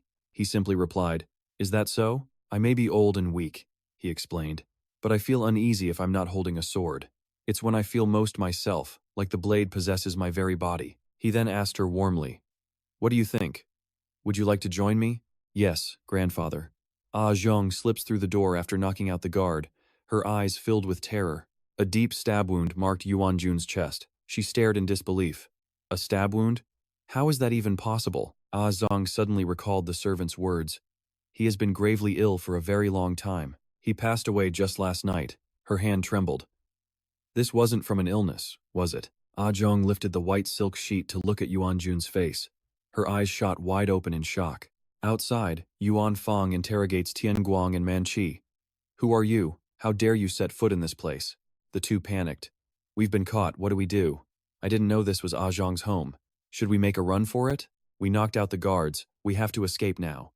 Suddenly, Yuan Ying lunged forward, grabbing Manchi and yelling, "Freeze! You thieves should have never come here. I won't kill you, but I will hand you over to the authorities." Tian Guang watched him tensely, while inside, a heartbroken Ah Zhong cried for her grandfather. "How could you just leave like this?" Yuan Ying looked around bewildered. "What is this? What's going on? This is a wake for the deceased. Who dares to break in? Everyone, get out!" After a long moment, silence finally returned. Tian Guang and Manchi were tied up, sitting in a corner. They grumbled to each other. "Our luck has been awful lately. At least they didn't kill us." "You're way too trusting. Look at the murderous glare in their eyes." Suddenly, a sound caught Tian Guang's attention. Voices were coming from the inner room. "It has been 5 years since we last met. Have you picked up a new habit of sneaking around like a thief?" Ah Zhong bowed her head and replied, "I'm sorry, brother. Call me master. I have no little sister who would disgrace the Yuan family like you. Do you have any idea how much face father lost when you ran away from your own engagement?" Ah Zhong's face darkened. At last, she murmured, "There's a stab wound on grandfather's chest." Her words made everyone in the room look up. Yuan Ying shot back in a low voice, "You're seeing things." Yuan Fang also scolded her. "You've been outside too long. You're having hallucinations. He died from natural causes." Ah Zhong's eyes, however, were burning with rage. Yuan Ying glared back at her. Yuan Fang shot her a cold look and finally lowered his voice. "I won't hold it against you for breaking in, so just go back quietly. The body will be cremated tomorrow, so don't interfere." Ah Zhong said nothing. She then spun around, and a tense silence immediately enveloped the room. Yuan Fang and Yuan Ying watched her quietly. Just then, Ah Zhong spoke. "Your neck seems to be quite badly injured. That's none of your concern." In the end, she left under their watchful gazes, and soon a new day dawned. Back at the merchant caravan, Mingua was curiously asking Manchi, "Did you sneak into the new Chuan sect last night?" "Yes, we wanted to help Sister Ah Zhong see her grandfather one last time, but we got caught. We were almost sent to the afterlife with him. When you were caught, you didn't mention our guild, did you?" No. Luckily, they didn't ask anything and just let us go. You never learn your lesson, Manchi. Kui Liu, go ahead and cut Manchi's salary for next month." "No, it wasn't my fault." Tian Guang insisted we go. "I just followed him. I didn't do anything. Selling out your teammate, are you? Then cut the salaries for both of them." "Sister Mingua, please don't." Mingua glanced over at Tian Guang working on the side and muttered under her breath, "Idiot. Always acting on impulse without thinking things through." Meanwhile, Ah Zhong was in her room at the Qinglian pavilion, lost in silent thought. She stared at the clothes laid out before her, her mind suddenly flashing back to when she was forced into marriage. Chengguan said seriously, "That's right. The eldest son of the Minister of Horse Administration in Pingyuan City, Lu Bang. He is a talented man, so you have likely heard his name. I believe the time is right to discuss marriage, as you have officially come of age. Though this is a bit sudden, you will soon be married into a new house. In my experience, this marriage will unite you with a man of high rank and prestige." Yuan Ying and Yuan Fang let out a cold sneer. "So you've finally returned to your proper place. Give up that sword that doesn't suit you and embrace your title as a daughter of the Yuan family. You've finally become useful to us." Before that, a confused Ah Zhong had pleaded with the guards. "Why? Why can't I be allowed to see him?" "Ah, yes. The Grandmaster's illness is worsening, so he requires rest. The sect master has ordered no one be allowed inside. Does that include me?" "Yes. I am sorry, Lady Ah Zhong." From that day forward, Ah Zhong never saw her grandfather again. The only person in the Yuan family who loved her had fallen ill, all while she was being forced to marry. It all happened so suddenly. She couldn't stand the mounting injustice. A few days later, she was gone. Back in the present, the group travels to the Yuan sect, to the ancestral tomb of the Yuan family. They line up in 2 rows to cremate Yuan Quan. Meanwhile, the Yuchuan sect disciples stared in absolute shock. "Sister? Azong?" It was really her. Yuan Ying instantly drew his sword, declaring, "You shouldn't have come here." Facing him was a furious Ah Zhong. Let's rewind 1 hour to Azure Lotus Peak, where Meng Hu was eagerly giving a report to the newly arrived Tian Guang. "Tian Guang, you're a bit late today, aren't you? Ming Yue just went out." "Out? Where did she go?" "I'm not sure. Someone came to find her, and they just left together. I think she had to meet with other merchant guilds. She probably went to the Luqian Merchant Guild. It looks like my own captain went out too. A Zhong wasn't on duty last night, so she should be on patrol today." "Ah, she asked me to switch shifts. That was something she had never done before. It had to be something serious." The look of sheer determination on Zhong's face had left Tian Guang feeling deeply unsettled. Back in the present, an elder heard the chaos from across the mountain. Yuan Feng asked curiously, "What's going on, uncle?" "Uncle, it looks like there are people down there. Do you think they could be assassins?" "Don't worry, Yuan Ying and the other masters are there. I'll go check things out. You go to great-grandfather's side. We must be careful to see him off." After the elder left, Yuan Feng turned and shot a cold, hard stare toward the opposite mountain. Over there, Zhong was now facing off against Yuan Ying and his men. He questioned her, his voice seething with anger. "I told you not to show your face again. Wasn't breaking in enough for you? What are you doing here now?" Zhong's reply was blunt. "I want to see my father. I want to ask if he knows about the stab wound on great-grandfather's chest." Her words shocked all the disciples. "A stab wound? What does she mean, a sword wound? Didn't the Grand Sect Master die of old age?" Yuan Ying's face darkened as he snapped. "Again with this? I told you to stop talking nonsense. He died of natural causes." Zhong's fury finally erupted. She gripped the hilt of her sword and hissed, "I don't understand. Why do you keep twisting the truth and making me out to be a liar? Why are you hiding the truth about great-grandfather's death?" Yuan Ying just kept shooting her down. "Shut your mouth and get a grip. Zhong, stop making up stories in front of everyone. The Yuchuan sect taught us to stand for justice and truth. Are you sure you're not involved in his death? You've gone too far." Yuan Ying suddenly lunged forward, unleashing the waterfish flowing river technique to strike Zhong. The disciples cried out in terror. "Master! Senior sister Zhong!" Yuan Ying continued his assault, threatening her. "Stop confusing the disciples with your baseless words. You've clearly gone mad. Why are you hiding the truth? Why are you stopping me from seeing my father? Because I have no reason to indulge your ridiculous fantasies. I'm going to handle you and throw you out of here myself." The two clashed fiercely, with Yuan Ying swinging his blade to unleash his ultimate move, the fish swallow flowing sword. Next came the fish pearl body stretch. Zhong's strength was fading fast. After just a few moves, she was sent flying. The sight left the disciples stunned. What is going on? Why are Master Yuan Ying and Sister Zhong fighting? And what she said about the Grand Sect Master? I don't understand why Sister Zhong is acting this way, but attacking a master with a sword is just too reckless. Both Master Yuan Feng and Yuan Ying were top-tier experts among the 20 exceptional youths of the Northern Plains. Their skill was even compared to that of the successor to the great Mengju Yingjian himself. Sister Zhong wasn't weak, but challenging a master like this was foolish. What were they supposed to do? Should they try to help her? Just then, Yuan Ying roared out an order. "All of you, block the path up the mountain. Stop Zhong from advancing. She abandoned our sect last year, and now she's lost her mind. Don't let her get near the elders." The disciples immediately drew their swords, forming a line to block her way. Zhong was about to be completely overwhelmed. She knew she had no chance of winning using the same techniques as Yuan Ying. And so, she unleashed a powerful new move, the shattering technique. Her attack was instantly parried. Zhong dug her feet into the ground to stop her momentum, panting heavily from exhaustion. She suddenly sensed someone appear behind her. "Why are you here?"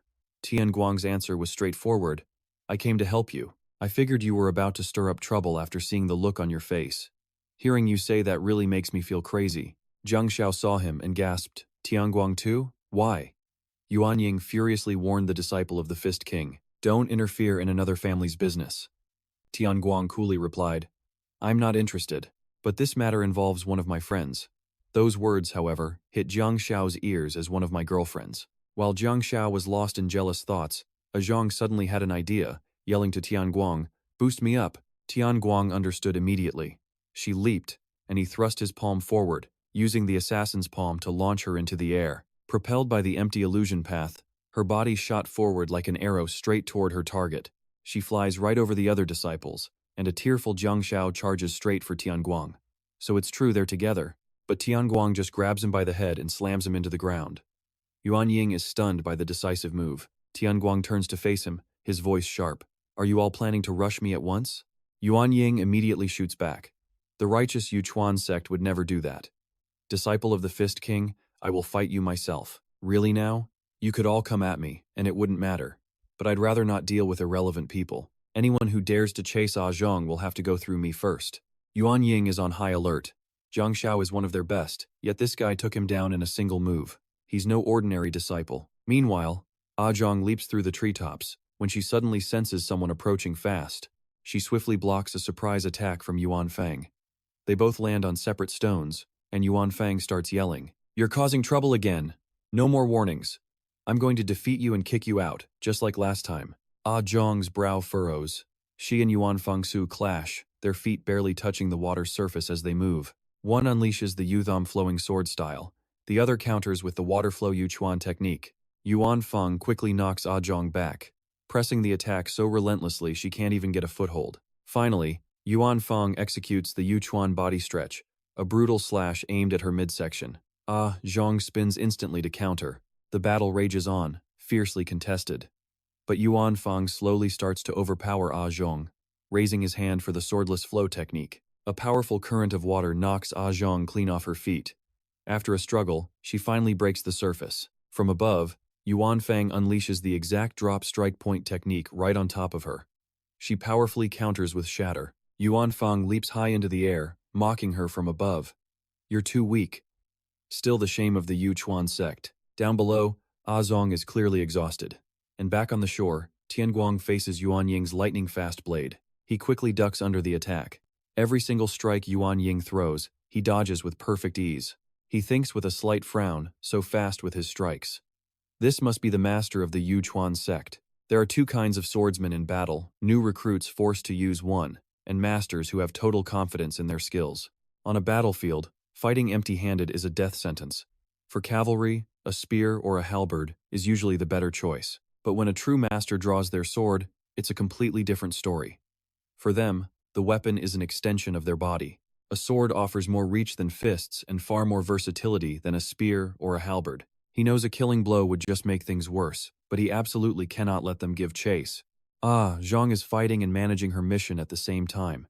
Things are getting messy. The other disciples start shouting, "First squad, follow me." We don't know what's going on, but we have to stop senior sister Ah Zhong. Tian Guang immediately spots them. He weaves through Yuan Ying's attacks and breaks past him. "He's coming this way. Stop him now." But it's already too late. Tian Guang takes them down one by one as he runs. The elite disciples of the Yuchuan sect are sent flying. Even the biggest guy of the bunch gets a fist to the face. Tian Guang suddenly senses an attack from behind and dodges just in time, narrowly avoiding injury. He spins around and sends a palm strike into Yuan Ying, blasting him away. Disciples are scattered everywhere. The others rush to their master's side. Standing before them is an infuriated Tian Guang. He rips off his torn shirt, muttering, "Damn it. Finding new clothes is hard enough." Yuan Ying is a little suspicious. It's strange for someone with your level of skill to be completely unknown. With your martial arts, you could easily be ranked among the peerless 20 youths. This spot is perfect for holding them off. "You will not follow Ah Zhong. How dare you ignore my warning? You will not succeed. Even if you stop us, Ah Zhong will never reach her father. The entire path up the mountain is lined with our best disciples. And the Grand Master of this sect isn't someone she can overcome. A weakling like Ah Zhong will be defeated the moment she sees him." The big guy, Tian Guang, just floored staggers back to his feet. Just as he's about to launch a sneak attack, he hears a voice. "I thought something was strange from the start. Why do you all think Ah Zhong is weak?" Tian Guang says, casually knocking the big guy out again. "What?" Yuan Ying says, completely confused. "Ah, Zhong might be stubborn, so she doesn't show her full power. But over 3 years of training, she became a true rival to me. Even when I wasn't around, she'd find any chance she could to go and test her skills against that old man.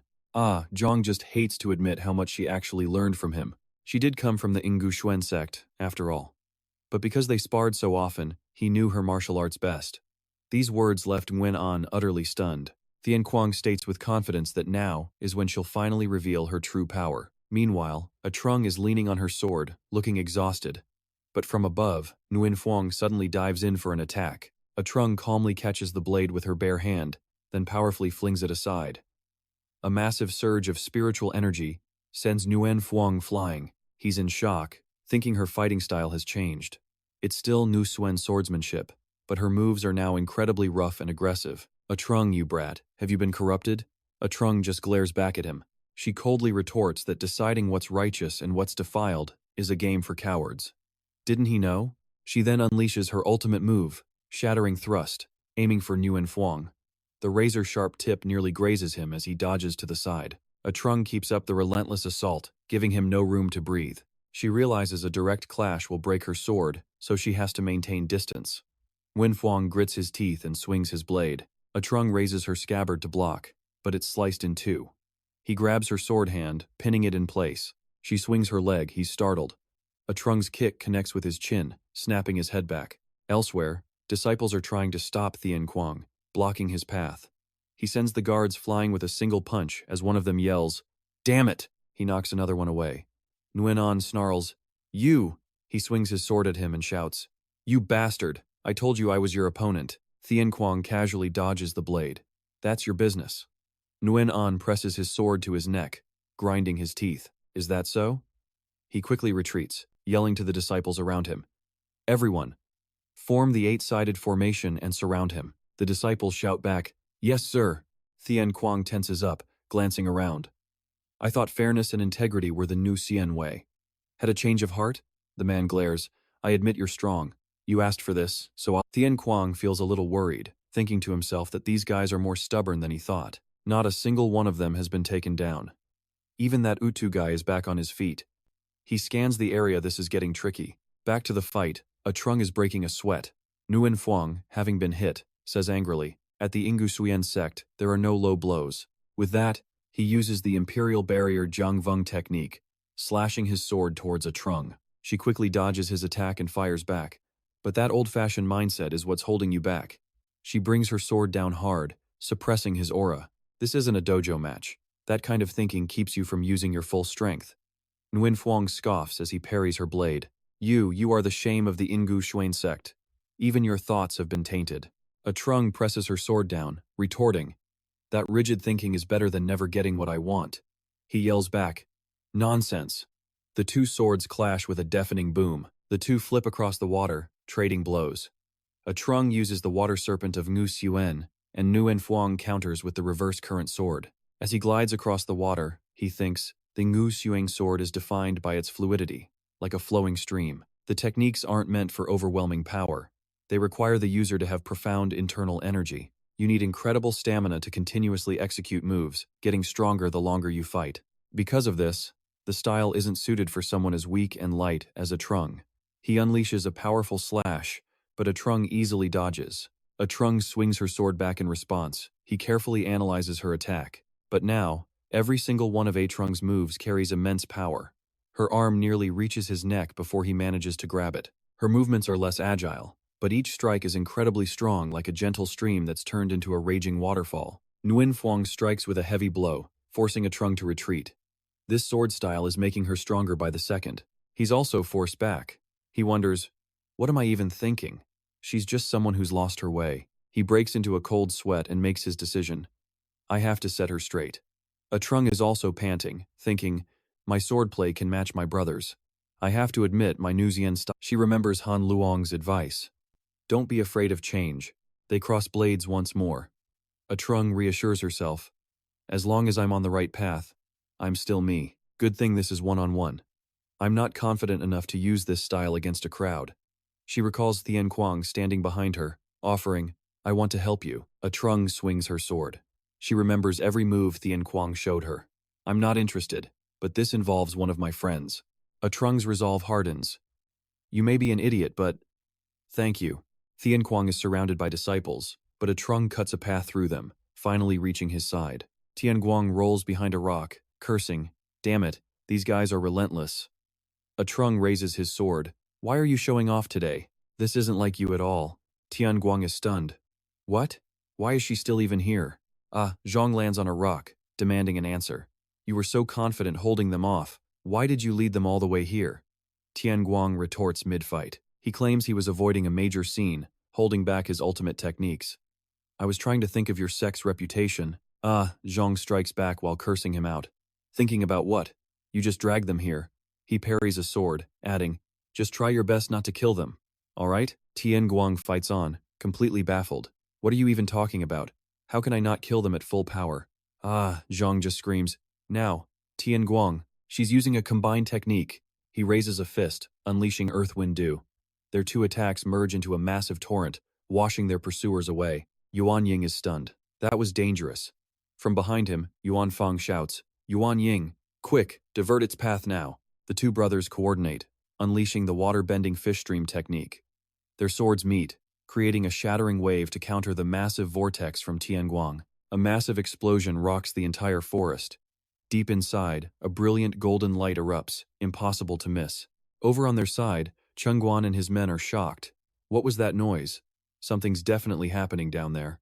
An order is given. Ganwen, get down there and see what's going on. Ganwen responds, yes, sir. The man beside Chengguan remarks, I told you so. It seems Ah Zhong has arrived. Should I go down there and handle this myself? But Chengguan flatly refuses with a single glance. No, he says. We will delay the funeral. This is not something I should get involved in.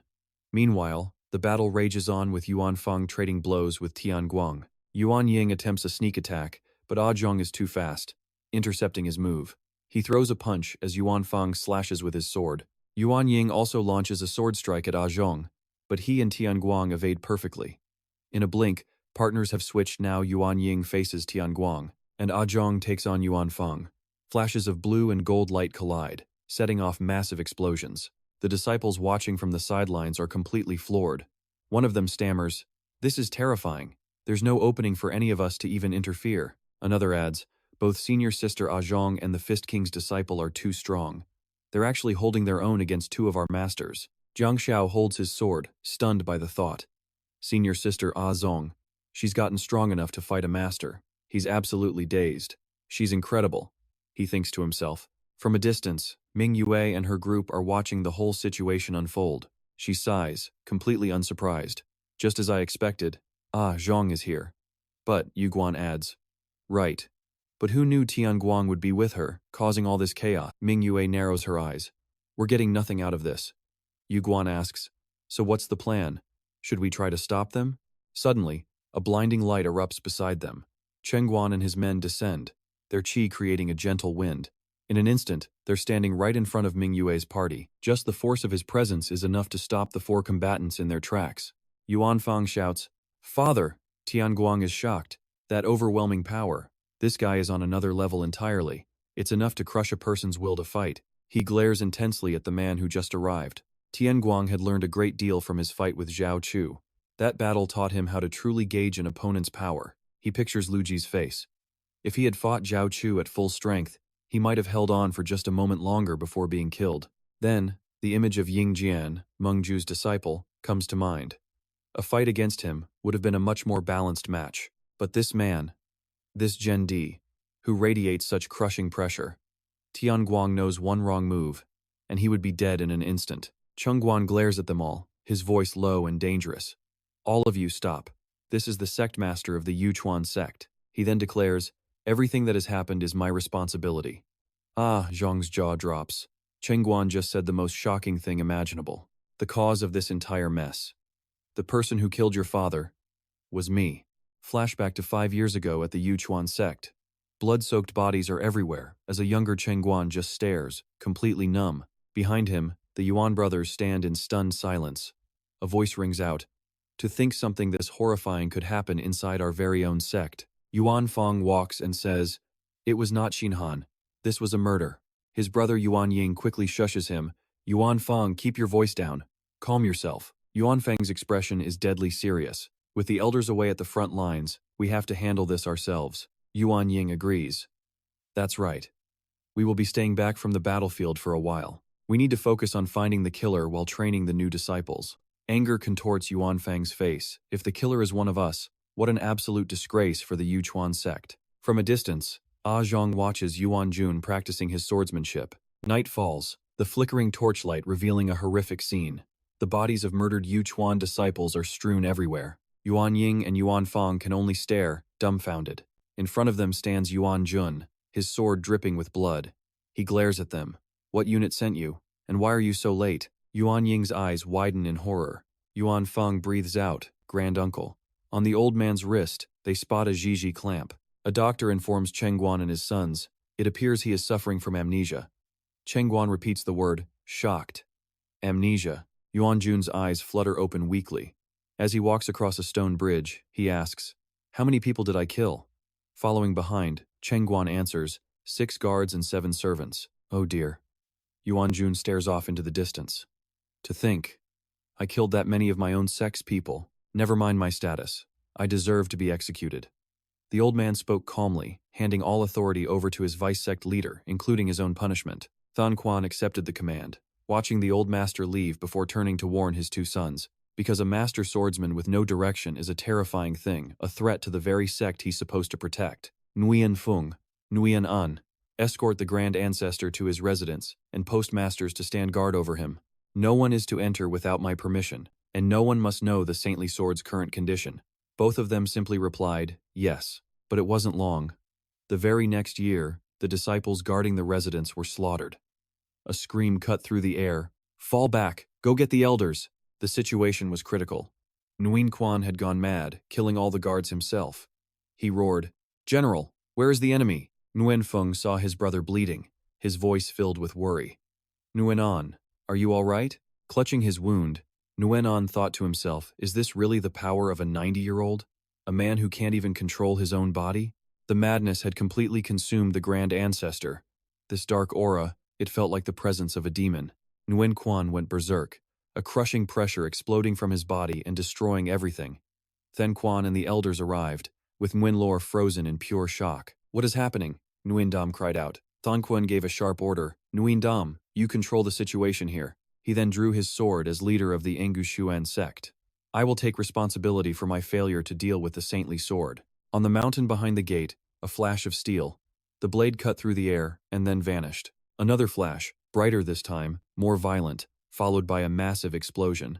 The mountain cracked, trees toppled, as Tian Guang drove his sword straight through Nguyen Quan's chest. His hand trembled on the sword, his breath ragged. Father, I am so sorry, he cried.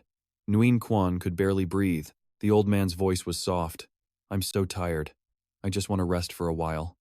Tears streamed down Tian Guang's face. He spoke casually, as if nothing was wrong. Speaking of home, I miss my granddaughter. She must be all grown up now. I haven't seen her since she was just a child. I want to go home to see her. With that, Nguyen Quan closed his eyes, looking peacefully asleep. Flanked by torch-bearing disciples, the sect members bowed before the funeral pyre, their cries echoing in the night. Father. Farewell. The Nguyen brothers bowed their heads in silence, while nearby, Min Weir tried to comfort a Trung. A Trung, if you just think about it a little more clearly. There was no stab wound. Before them, the crowd continued to bow. Min Weir analyzed the situation. No one here stood to gain anything from the Grand Ancestor's death. In fact, everyone here lost something, didn't they? But inside, Min Weir's thoughts were elsewhere. This chaos was his chance to finally speak with the true emperor and win his trust. A Trung just stood there, dazed by the sounds of grief. Father, Grand Ancestor, her eyes widened as a memory surfaced. A Trung, swordsmen do not cry, her grandfather had once said with a smile.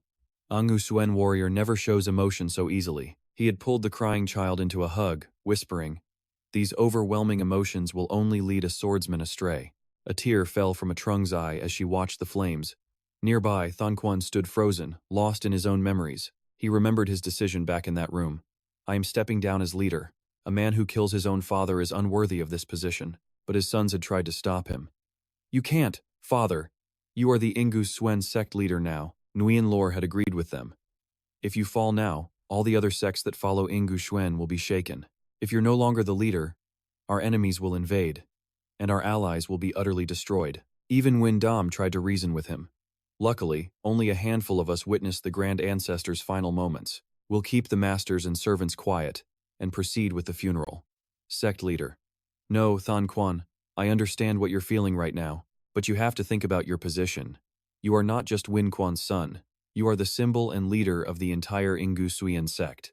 If the one at the top falls, then everyone who depends on him will fall too. And with that, the men had bowed their heads. We will handle the Grand Ancestor's matter, and we will show no mercy to anyone who dares tarnish our father's honor, no matter who they are, and no matter the cost. Back in the present, the body burned, smoke rising high above the trees. Watching from a distance was Han Leung. Quite the fancy send-off, he sneered, chewing on dried rations. This is too good for him, isn't it? So many people gathered for your final moments, Nguyen Quan. Han Leung mused. Guess you didn't live such a meaningless life after all. He squatted down on a branch. Still, why does it feel like I just swallowed a firefly? Suddenly, the spirit of Nguyen Quan appeared before him, silent. Han Leung wasn't fazed. Why did you come to me? Of all people. We were never close. You're dead now, so move on. Besides, I walk a very different path than you ever did. And with those words, the spirit of Nguyen Quan simply vanished. Days later, at the Prime Minister's residence, a servant burst in. My lord, Prime Minister, we have urgent news from Bin Than City. Lun Koi glances from behind his fan, annoyed. What is it? A servant reports back. On screen, Madame appears, a madman with a weapon, launching a sudden invasion. Si Madame has invaded Bin Than, his eyes gleaming with malicious intent. Meanwhile, at the Yingushuyan sect, Zong sits in complete silence. Through the window, she watches the silhouettes of her father, Than Quan, and her two brothers as they walk by. The door slides open. It's Lan. I told you to visit home hundreds of times, and only now you finally return. Mother, Zong says softly, but Lan, her mother, continues her lecture. On top of that, you dueled your brothers at your grandfather's cremation site. Are you just lashing out because you missed your own wedding arrangement? Zong snaps back. It's not like that. Lan sips her tea. The problem with you Win family members is that you are all far too disciplined. Your father, your brothers. None of them ever show their emotions. And you're just the same. Zong closes her eyes, not wanting to be compared to them. Lan looks right at her. You are all exactly alike. You just ran off without saying a single word. And you haven't even sent a letter home recently. Zong apologizes. Lan switches topics. Do you know why we discussed your marriage back then? Why? Zong asks, confused. Lan leans in. Your father's biggest worry was your grandfather. His condition was getting much worse. They absolutely had to find a way to get her away from him. If I had told you the truth about his illness, you never would have left. In a flashback, her brother Nguyen Phuong offered the solution. Zhong's marriage is the best way. He argued it was the most effective method to keep her from their grandfather.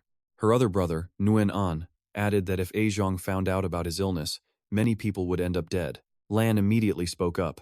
Wait a second. Are you saying you'd marry our little sister off without explaining anything to her? Nguyen Phuong turned his head. It's harsh, I know, but considering grandfather's current state, this is the safest option for everyone. Countless disciples admire Zhong. If she found out the truth, she would definitely insist on taking care of grandfather herself. And if the disciples discovered the holy sword has lost his memory and is killing people, the rumors would spread like wildfire. Nguyen An agreed, marrying her off was the best plan. Otherwise, they would have to find her a position in the imperial court. But for a family of warriors, the only way into the court is through the battlefield. He explains, on the battlefield, there's no justice or evil, only the strong and the weak. He coldly states they have no room for affection towards Zhong or her mother in this matter. The battlefield is nothing but theft and slaughter, killing women, killing children, killing everyone in their path, he says bluntly. But we don't think sending her to the front lines is a good idea. Even if Zhong despises us for this decision, we'll endure it for the honor of Nu Shuyan. Lan was stunned. Than Quan Sai Sans don't be so cruel, Toher. He thoughtfully adds, it's true Zhong is of marriageable age, and the Taibo of Bin Than is interested in her. I've met his eldest son. He's a decent man. I will tell Zhong about the marriage arrangement myself. He then asked Lan, you should try to meet the Taibo's son. If you approve, I will speak to Zhong. Lan finishes her story. Though the marriage was complicated, you ran away. And that was exactly what they wanted. If I'd known where you were, I wouldn't have begged you to come back. Zhong's anger flares. I can never forgive them for hiding grandfather's illness from me. Lan explains, most of the elders didn't even know until today. If you had stayed with him, the rumors would have spread through your many admirers. Lan sips her tea. They had no choice but to hide his illness. The Nugu Shuyan clan really is a strange family. Oh, on a side note, that potential fiancé of yours is actually quite handsome. Elsewhere, Than Quan sighs. I think it's best if I resign as sect master. Both his sons cry out, Father! He clasps his hands. Looking back now, I realize how scared I was. I was afraid the legacy our ancestors built for 1,000 years would crumble, and that I would disappoint all those who admire Nugu Shuyan. I justified my own terrible actions by lying to myself over and over again. I should be seeking forgiveness from the families of the victims my father murdered. Instead of hiding, I should be begging for their forgiveness. His two sons bow their heads. He sighs. This applies to you and Zhong as well. I should have been a true father to all of you. For that, I am truly sorry. He looks at them. Nugu Shuyan prizes righteousness. I don't want to hide behind cowardly excuses any longer. Suddenly, a laugh rings out. Ha ha, now that is a decision that suits you, Than Quan. He looks over to see Chancellor Lun Koi bowing to him. My apologies for not attending your father's funeral. I've been incredibly busy lately, so please don't take offense. Thon Quan bows respectfully. I would never dare, Chancellor. Everyone knows you are busy with matters of the court. Lun Koi flicks his fan. I've already heard about what happened. With your righteous nature, I assumed you would want to resign. I cannot stop you from stepping down as sect master. Thun Quan remains silent, waiting.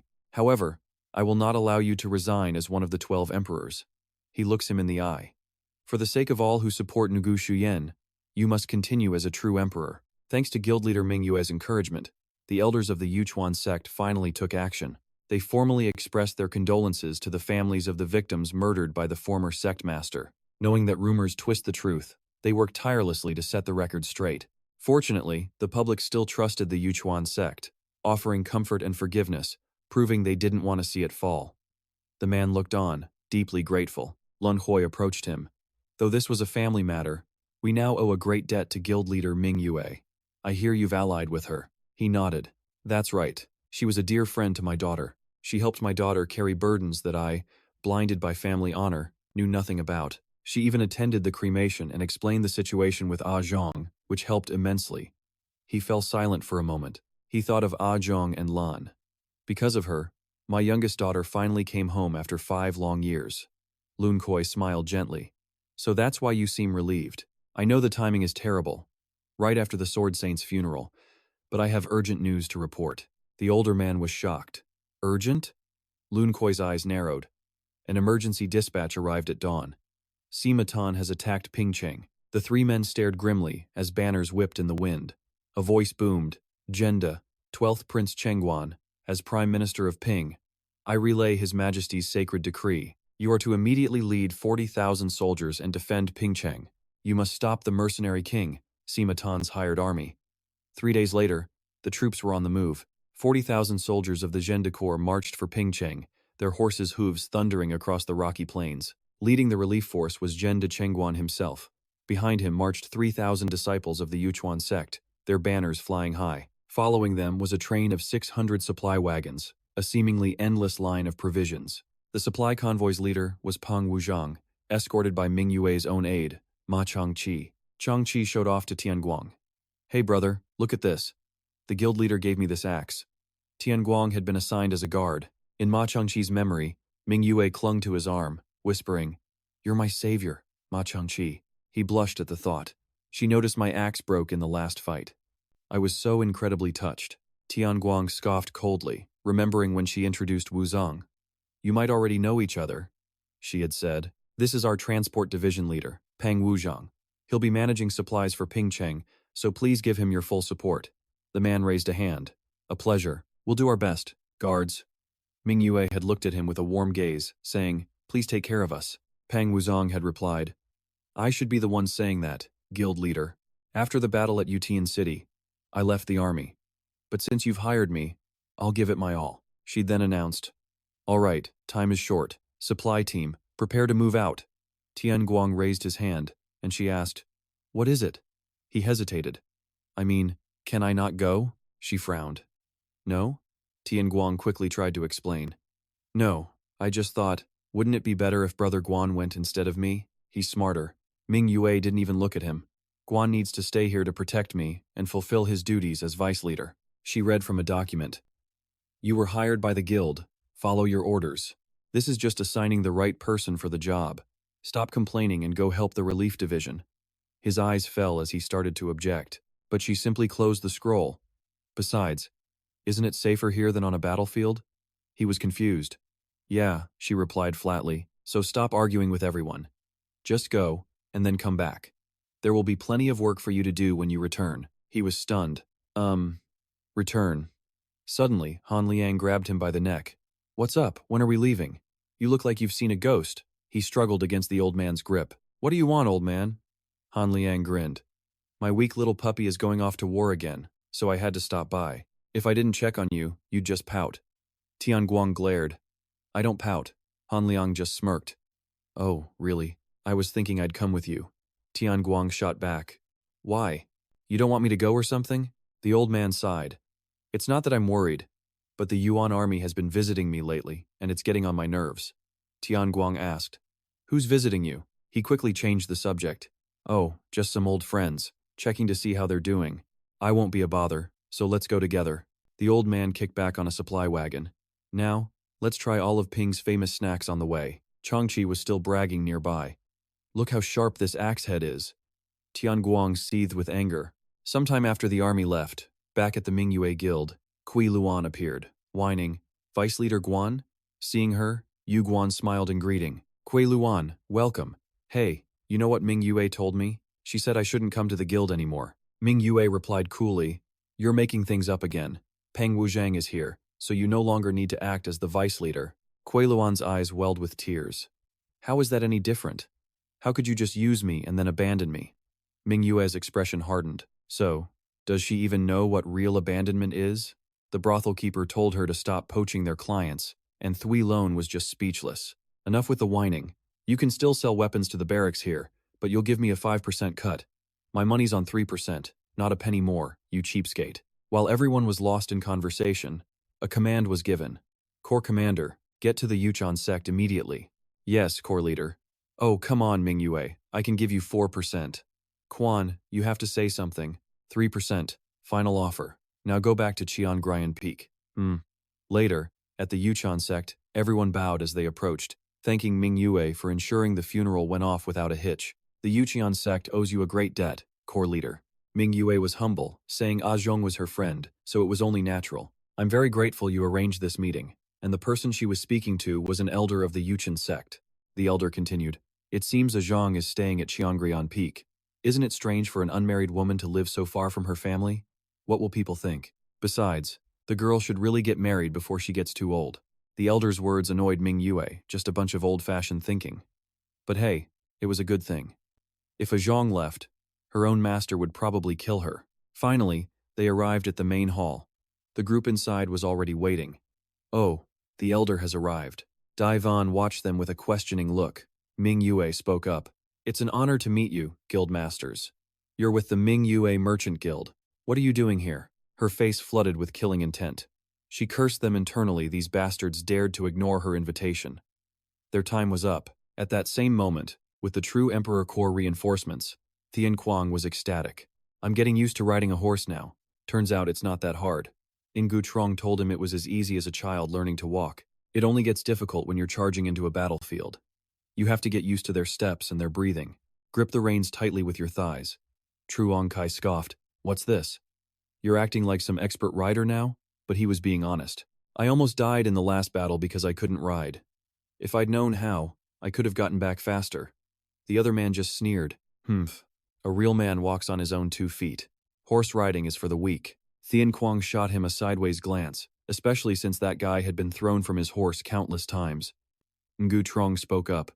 Looks like the Corps has arrived. Bin Thon is over there, and Hu Thon is up ahead. Truong Kai groaned. Finally, after 15 days, Tian Guang asked, is that smoke coming from the city gate? Ngu Trong was stunned.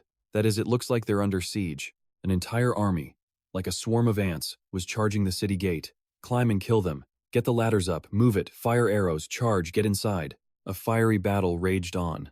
Bodies dropped left and right as the soldiers inside the city fought to defend it. But the enemy just kept pouring in. Suddenly, a group of men was launched into the air. A figure with dual blades soared into the sky, laughing with glee. Ha ha, you weaklings. Die, you dogs of Bin country. Wait, were they from Bin or the northern frontier? This man was none other than a general of the Tai country, the corpse general Tan Ni. He dove into a mad flurry of attacks. So, what should I call you all? Just then, another warrior shouted a warning. Don't charge in alone, Tan Ni, die. She spun her sword like a pinwheel, instantly cutting down her opponents. She was another general from the Tai country, the corpse general, Tu Ma Mai. It seems the northern reinforcements had finally arrived. The battle up ahead was so fierce the relief army could barely keep up. Nguyen Phuong was worried. The enemy is climbing the city gates. We have to stop them. Let me go, said Thon Quan. Our army's morale is dangerously low. I will charge ahead first. And just like that, he leaped from his horse, flying straight into the sky, startling the 2 men. It looks like something is heading this way. Ma Mai Dik La Kick Diem, a single move with immense destructive power slammed straight into the wall. Ma Mai and Tan Ni rushed over. She was horrified. Who is this man? His power is no joke. Before they could react, Thon Quan was already behind them, unleashing the Ungu Quang Bao. The ground shattered, and everyone on the wall was thrown into chaos. That's when Tian Guang. The soldiers erupted in cheers. It's the true emperor. The reinforcements from the north are here.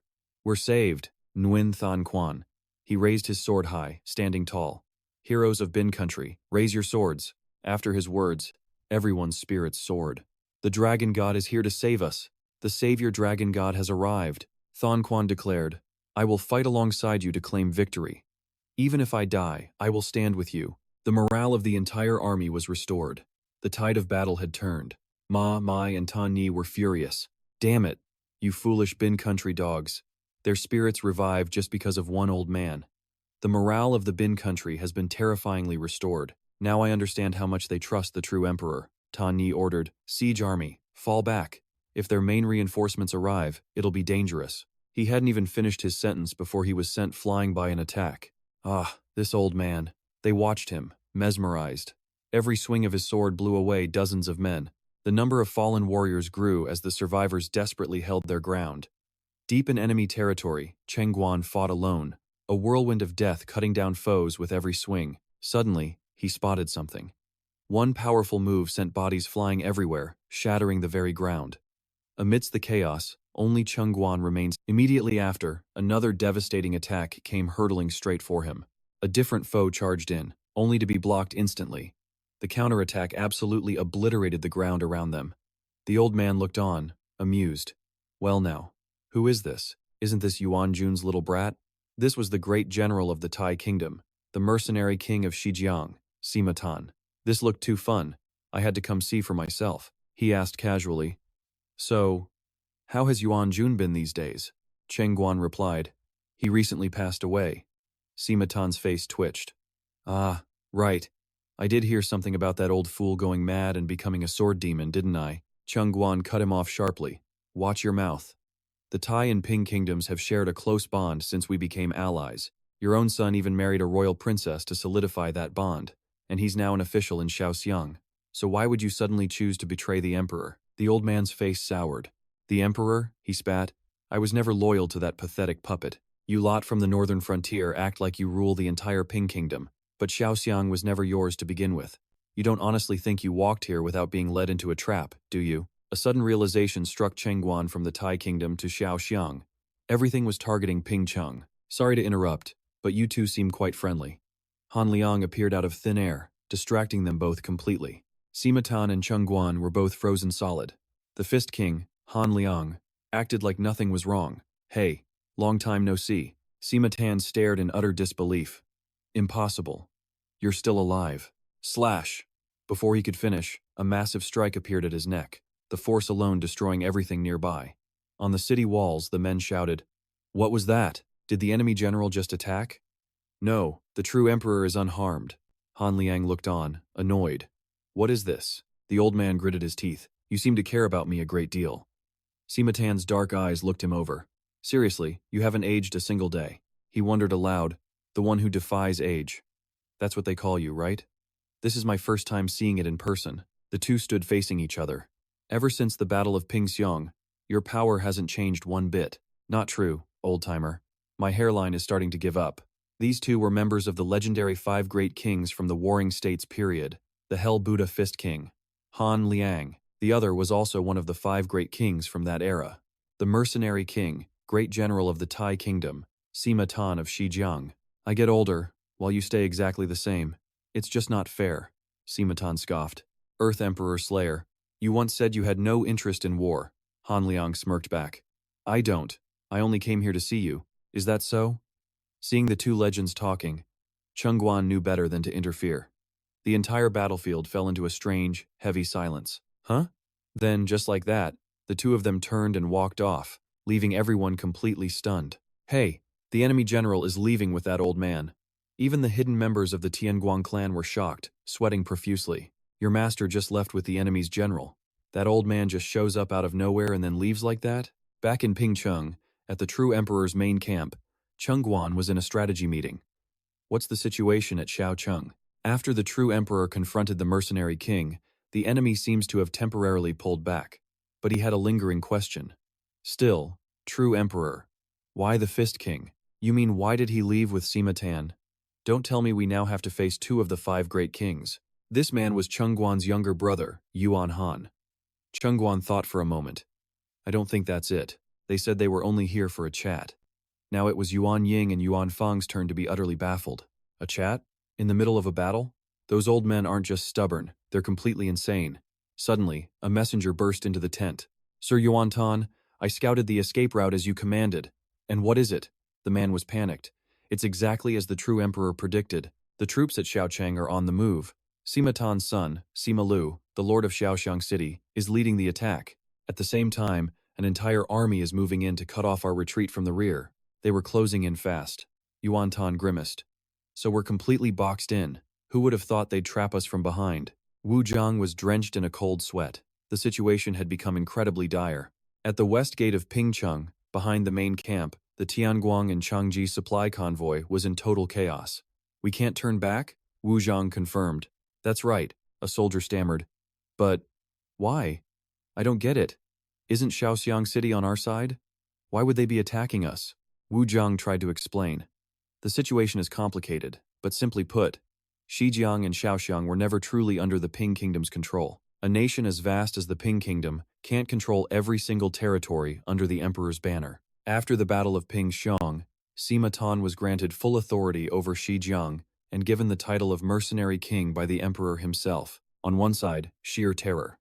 On the other, Sima Tan was offering up his own son in a political marriage to keep the peace. Fearing Sima Tan's vicious nature, Ping Guo agreed to the marriage between his son and their princess, even making him the lord of Xiaoxiang City, just to maintain peace. But deep down, Sima Tan's plan had nothing to do with peace. From the very beginning, Sima Tan had zero intention of staying loyal to Ping Guo. Later, in Xiaoxiang, Sima Tan's son conspired with his old man. Let's work together, father. Their plan was simple. First, seize control of the entire southern region, then crush these guys. The whole time he was allied with Ping Guo, he was just waiting, building his power in the south so he and his son could strike. Chang Qi summed it up bluntly. They had walked deep into enemy territory and were now surrounded. In other words, they were all about to die. But no. Zhendi said there was still hope. One of the mysterious five generals had actually foreseen this entire situation, and right on cue, Tian Guang leaped down from above. It was Mingua. Before Yuan Chengguan had even set out, Sima Tan's son was always waving that fan of his. That's right, a year after the Pingxiang battle, he married Princess Wu Hua to keep the peace. After that, to keep Sima Tan's greed in check, they made his son the city lord of Xiaoxiang. Chengguan thought for a moment. I remember his name was Sima Lu. He's serving as the city lord in Xiaoxiang. He was once recognized by the 12 emperors, a fact that had slipped his mind. Fair enough. Back then, they were all too busy fighting Hu Yingchen in the west. Meanwhile, the Shijiang had no grudge against them, and was even allied with Beijiang, a nation similar to Ping Guo. Whenever Sima Tan attacked the south, Sima Lu would appear to help. Watching him, Lun Kuei noted, the real problem here is the nature of Sima Lu and the princess. Sima Lu was a battle-crazed commander, just like his father, a real chip off the old block. On the other hand, his wife, Princess Wu Hua of Ping Guo, held a deep grudge against Beijiang, believing them to be the very threat that would destroy her kingdom. He let out a sigh. Unfortunately, everyone was just fighting to stay alive, living as hard as they could. Regardless, they had to give this battle everything they had. Chengguan was caught right between Sima Tan and Sima Lu. If Sima Tan and his son decided on an all-out assault on Pingcheng, not even Zhendi's elite corps could stop them. Chengguan wondered aloud, what should we do? At this rate, Sima Tan is going to crush Pingcheng. Lun Kuei gave a slight smile. It's not exactly a fighting force, but we do have a backup plan. At that very moment in Beicheng, Jiang Kong confirmed it. Just as the chancellor predicted, Sima Lu is aiming for Pingcheng. He lamented that the worst prophecies always come true. Most of Beicheng's soldiers had already joined Zhendi's main army. They didn't have many troops left to defend the city. Luckily, because of the deployment at Pingcheng, the enemy city of Xiaocheng was also short on manpower. Lun Kuei smiled slyly. If they launched a full-scale assault with all their elite troops, they could take Xiaocheng. Their target was Xiaoxiang City, to isolate Sima Lu completely. I'm entrusting this mission to you, Lord Mengju. Moody chuckled grimly, and Jian will have his work cut out for him. Just leave it to the Riguang Wu Guan. The old master spoke to Jian. Be safe on your journey. Yes, master, he replied. I will return. The Riguang Wu Guan's elite unit, 1,500 strong, set off for Xiaoxiang City. Meanwhile, at the rear gate of Pingcheng, everyone was gathering. Yuan Fang barked out his orders. Quickly, assemble behind the supply convoy. They had to be ready before Sima Lu's army arrived. The urgency was palpable, and even Cheng Guan was on edge. Spearmen took the front, the elite corps formed the center, and they advanced in a circular formation. The army was now arranged in 3 parallel lines. The soldiers whispered among themselves, "Did you hear? The enemy commander behind us is Sima Lu." Sima Lu? Isn't he the successor to the 12 emperors? That's him. A warmonger who inherited his father's tactics and fighting skill. And his father was Sima Tan, a butcher in human form. He was the most fitting heir to the 12 emperors, but his violent nature and utter lack of loyalty got him disqualified. The men broke out in a cold sweat. Damn it. Our very first battle, and we're up against one of the 5 great kings and the heir to the 12 emperors. No way. Are we completely cornered? But Jiang Xiao saw this as his golden opportunity to shine on his first mission. If he performed well here, he could become the master of the Yu Chuan sect. "Senior sister Azong," he muttered, "please watch over me." He imagined Tian Guang and the others as nothing. "I will definitely return victorious and save you from that bastard." There they were. Tian Guang, who was carrying supplies with Chang Chi, had to turn and look at the sight of Sima Lu's banners up ahead. Sima Lu's army was on the move. It was a formidable force, more than 10,000 soldiers strong, and they were getting closer. A man sitting proudly on his horse is none other than Sima Lu, eldest son of the Shaoxiang city lord, Sima Tan. The 2 armies were now closing in on each other, war drums beating to signal the start of the fight. Their cavalry is massed at the front. From this angle, Ma Liu's forces have a clear numbers advantage. And his horse's eyes, they're glowing. What is this? Damn it, he thinks, seeing their arrogant formation. Did they know he was coming? With preparations this perfect, his own father must have leaked the info. Ma Liu just cracks a smile. His father never makes a battle easy for him. All right then, time to see how tough these northern frontier bastards really are. The battle map is set at Bin Than, where the city's defense force numbers 6,300 soldiers. Behind Ma Liu, an army of 12,000 advances, met by the defensive forces of Yuan Fang and Yuan Ying, numbering 5,000. The Ingushuyan sect sends 3,000 more, while at Huthan Corner, the Yuan Than army forms a defense line with 32,000 troops. They stand against the invading army of Sima Tan, a massive force of 50,000 men. And back at his camp, the old man is just laughing. Tan Ni asks Ma Mai, "Sima Lu has reached the rear city. But where is the mercenary king? He's up on a hill, entertaining a guest." The man shouts, "Is that big old man supposed to be Hell Buddha? He doesn't look like much." "Ma," Mai shoves his hand away. "Get your hands off me, you baldy." High above, Ma Tan is with Han Luang, asking, "Did you come all this way just to see me? You don't much resemble the Hell Buddha." Then he adds, "Ah, that's it, old man. You're not feeling well, are you?" Han Luang ignores Ma Tan completely, just stuffing his face with food. "Hey, guard," he mumbles. "Are there any local specialties here?" The guard stammers. Yes, we have salted sardines. For an all-night meal." "Excellent, bring them out immediately." Ma Tan cuts in. "Don't bring any more. Are you trying to eat all of our rations?" The old man groans. "Humph, but I'm not even full yet." He wonders about it. "I don't fully understand the mechanism, but for rejuvenation, keeping a body in prime condition must require certain things. It seems you need a constant energy exchange to keep your body active and to fight off aging." Han Luang suddenly stops eating. "So the constant eating is to satisfy a terrible hunger." Ma Tan sighs. "It seems every miracle has its price. Who even knows what the side effects are?" Han Luang says glumly. "You sound like a perverted old man, always staring at other people's bodies. A prying pervert." Looking at the food, Ma Tan changes the subject. "Your disciple is with the true emperor's army, isn't he? The one with the snake eyes I met before, right? The person he's referring to is Cat." "Ah no, I heard that one already became a king in the north." Han Luang counters, "Not him. I have something much cuter now." Ma Tan frowns. "You're a strange one, old man. You forgive the very person who betrayed you, the one who imprisoned you for 10 years? If that were me, I would have killed him." The old man is calm. "Why? As long as I didn't lose anything, we can both just live our lives." The two continue their strange conversation. "I don't understand you.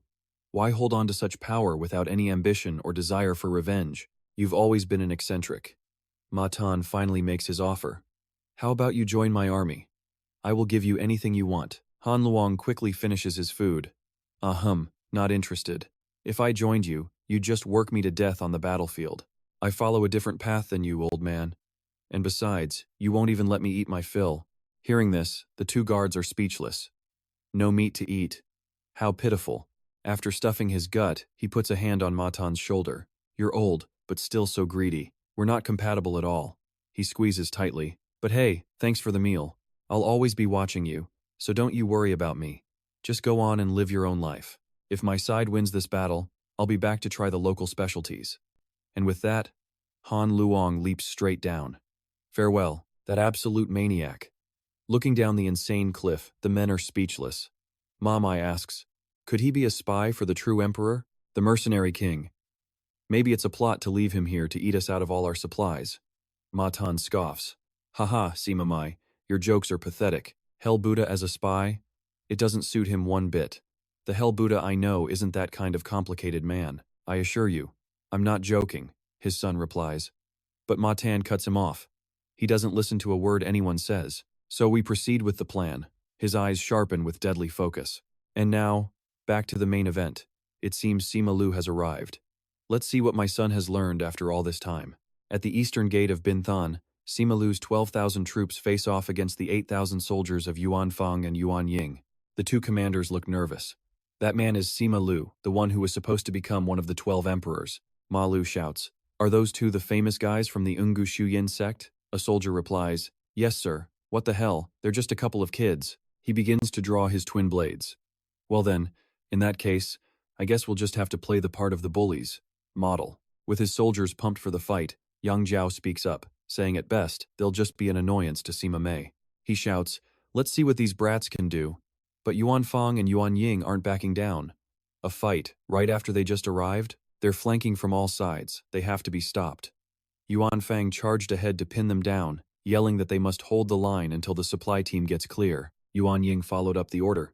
Attack! Form a half-moon formation. The battlefield map lit up with movement as war cries filled the air.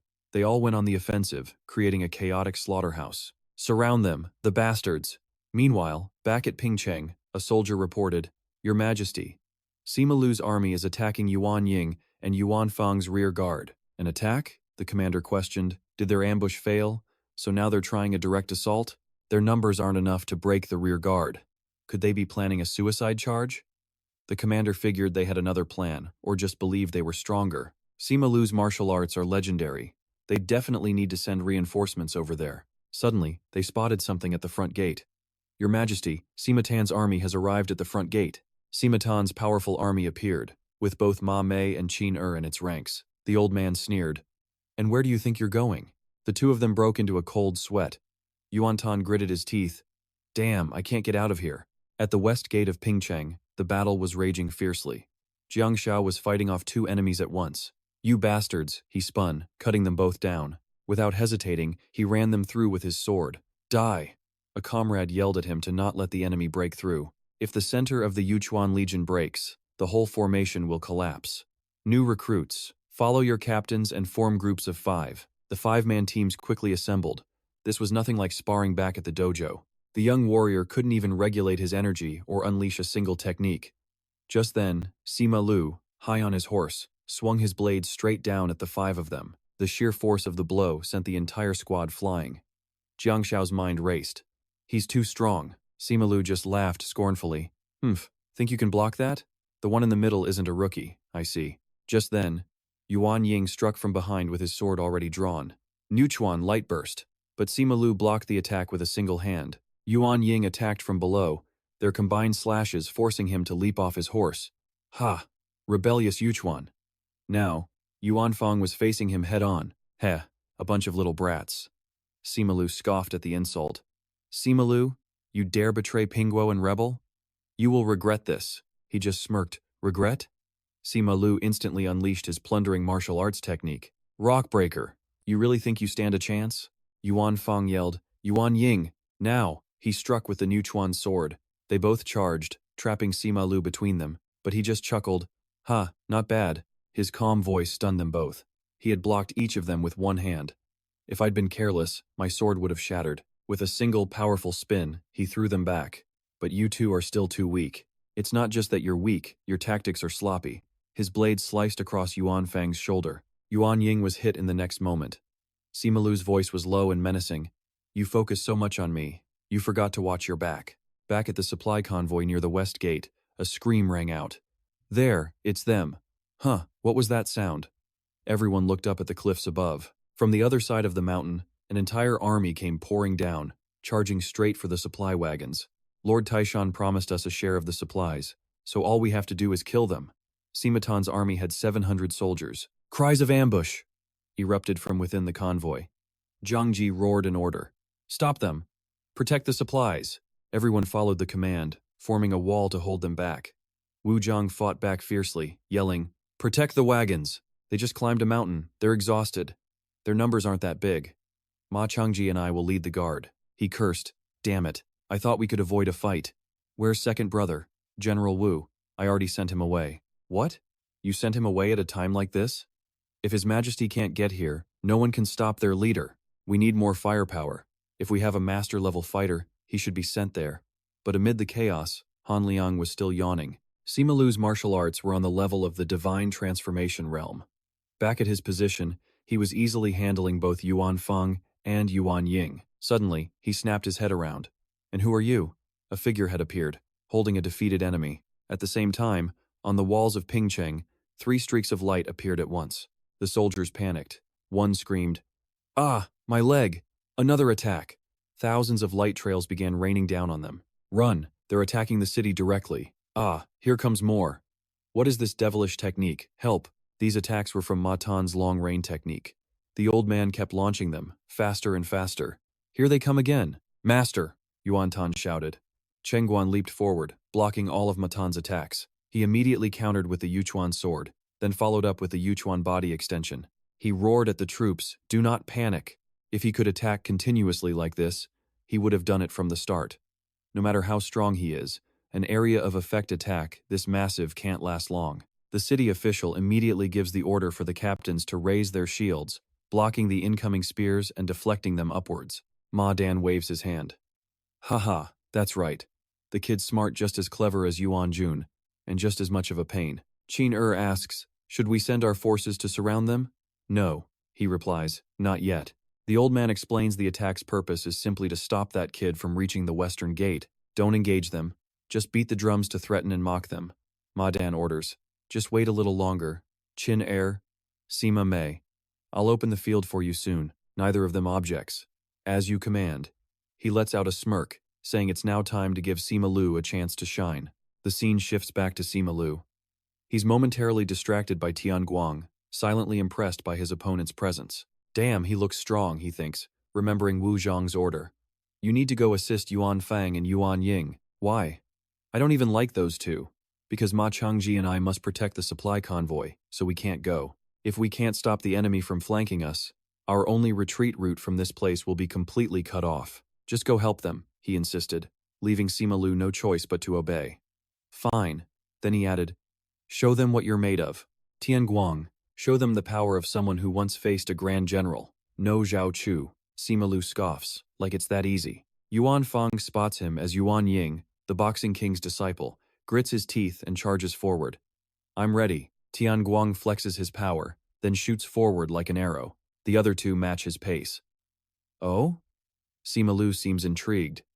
This one's different from the other two. Now this is interesting. He then decides to take on all 3 of them at once. Come on, all 3 of you, at me. Tian Guang strikes from below with his iron hell strike, managing to land a solid punch on Sima Lu's waist. This guy, he's got some weird moves, huh? Sima Lu immediately counters with a light kick as the other two seize the opportunity. Ha! Sima Lu spins to retaliate. Yuan Fang and Yuan Ying move in perfect sync, charging together, but Sima Lu handles them both with just his bare hands. Tian Guang throws a punch, but his target just turns, delivering a counterpunch right back at him for his trouble. He holds a blade to his neck. That was a good punch, kid. Yuan Fang rushes in to save him with his reverse flow sword technique, but Sima Lu just swings his blade in a massive circle, laughing loudly. Tian Guang is stunned. Damn it, he's completely unfazed. Yeah, but... Yuan Fang continues, we can hold out, at least until the supply convoy gets inside the city walls. At the western gate, the supply troops are in a panic. Hurry! Get inside, quickly! Follow us now! The enemy commanders shout orders. Destroy the wheels! Don't let the convoy through! Smash those wagon wheels! At the same time, They set everything ablaze, launching flaming arrows if they have to. Their orders were clear. If they can't steal the food, burn it all. 2 enemy soldiers move in. Help! Just in time, Changji appears, cutting down the 2 soldiers before helping the man to his feet. Get up! Get inside the city! Thank you, sir. Changji grits his teeth in frustration. Damn it, the supplies. The war drums beat from above, and the chaos below intensifies. Wu Zhang shouts, Deputy Commander, order the entire supply convoy to retreat. We can't leave the gate open for their charge. Damn it, I know, he yells back. Everyone, pull back. Leave the supplies behind. Go. The drumbeat grows faster, signaling a full retreat. Fall back. Get inside the city. The scene cuts back to Tian Guang's fight. The air is thick with the flurry of attacks. The 3 of them are still barely holding Sima Lu at bay. Tian Guang powers up, throwing a massive punch toward his opponent with his Hell's Provocation. But then he notices something. Sima Lu's face is flush red, a smirk on his lips. Not bad. Sima Lu spins again, sending all 3 of them flying. Yuan Fang grunts, damn it, at this rate. Yuan Ying finishes his thought. Disciples of the Boxing King, now is the time. The 3 of them prepare a combined attack. But Sima Lu just scoffs at their internal squabbling. What are you standing around for? You already missed your chance. Remember how you teamed up with Zhang last time? You just have to instinctively coordinate with me. Seeing this, Sima Lu is speechless. Are you guys insane? Why would I ever team up with you? Coordination isn't something you can just force. Damn it, you idiot. Sima Lu stands there amidst the battle. What did you just call me, you lunatic? Suddenly, he starts laughing. Heh, a bunch of naive fools. You all have such a long way to go. Sima Lu gets into his stance. I'm bored of you now. I'm leaving. Next time we meet, I'll kill you all. He unleashes his flood martial art rocks and dirt fly everywhere. The 3 of them scream, move, get out of the way. The attack rips a huge chunk out of the battlefield. In the end, Sima Lu's forces withdrew. The army of Yuan Ying and Yuan Fang lost 1,130 men. 580 were severely wounded, leaving a total of 6,200 soldiers. Sima Lu's forces lost 450, with 800 seriously injured. Their remaining forces numbered 10,250. The Mingua supply convoy lost 40% of its carts. After 2 days inside Pingcheng, what's the food situation? They had to abandon 40% of the supplies outside the city. Wu Zhang continues his report. 30% was burned, and another 10% was stolen. If we ration what's left, we can probably last for another month. They were just tricked by Sima Tan and his son. Wu Zhang asks if they can even hold out until Mengju's army attacks Xiaocheng. The leader grits his teeth. We have to try. Then, a voice calls out, Ah, there he is. Captain Tian Guang. The true emperor wants a word. Inside the west gate of Pingcheng, everyone's taking a breather. Tian Guang asks, Aren't you incredibly busy right now, sir? I'm busy, all right. I even have to carry rice. Wu Zhang warns him, Tian Guang, watch your mouth. Cheng Guan chimes in. Looks like you got hurt in that last fight. Thanks to our new captain. I got beaten to a pulp by that madman. The emperor just laughs. I heard it from Yuan Ying and Yuan Fang. The 3 of you took on Sima Lu. The captain's quick thinking saved our lives, one says. Tian Guang replies, It was nothing, your majesty. I was the one who almost died. The emperor gets serious, asking him what it was like fighting Sima Lu. If they had to fight him again, could the 3 of them hold him off? Tian Guang is blunt. I'm just a war slave. I don't know anything about strategy or tactics, but if it's just a fight, and that situation happened again, we could hold on for a little while. Turns out, the 3 of them work well together. But he continues, saying that if it was a fight to the death, all 3 of them would definitely be torn to pieces. Sima Lu is a monster. He could take on all 3 of them alone. Tian Guang admits he has no confidence he could beat a guy like that. Then Tian Guang points right at the emperor. So, you think you can beat him? Watch your tongue, Tian Guang. I don't know. I've never fought him. Yuan Tan cuts in. That's precisely why I came to see you. The forces on both sides are currently matched, and they're stuck on the defensive. Right now in Pingcheng, they have Cheng Guan's 38,000 troops and 6,300 guards. Behind them is Sima Lu's army, with 10,250 men. And in front, Sima Tan's army boasts a massive 50,000 soldiers. Even the elite Yuchuan army can't match the power of their generals. But the real problem is the masters of the Shenhua realm, Sima Tan and Sima Lu, that terrifying father-son duo. Still, victory can't be won by a single top-tier fighter. No one ever wins a war all by themselves. It's like recruiting by saying, I'm strong, so follow me. That approach usually backfires. What are you talking about, you idiot? What can you do alone? I'll show you the power of teamwork.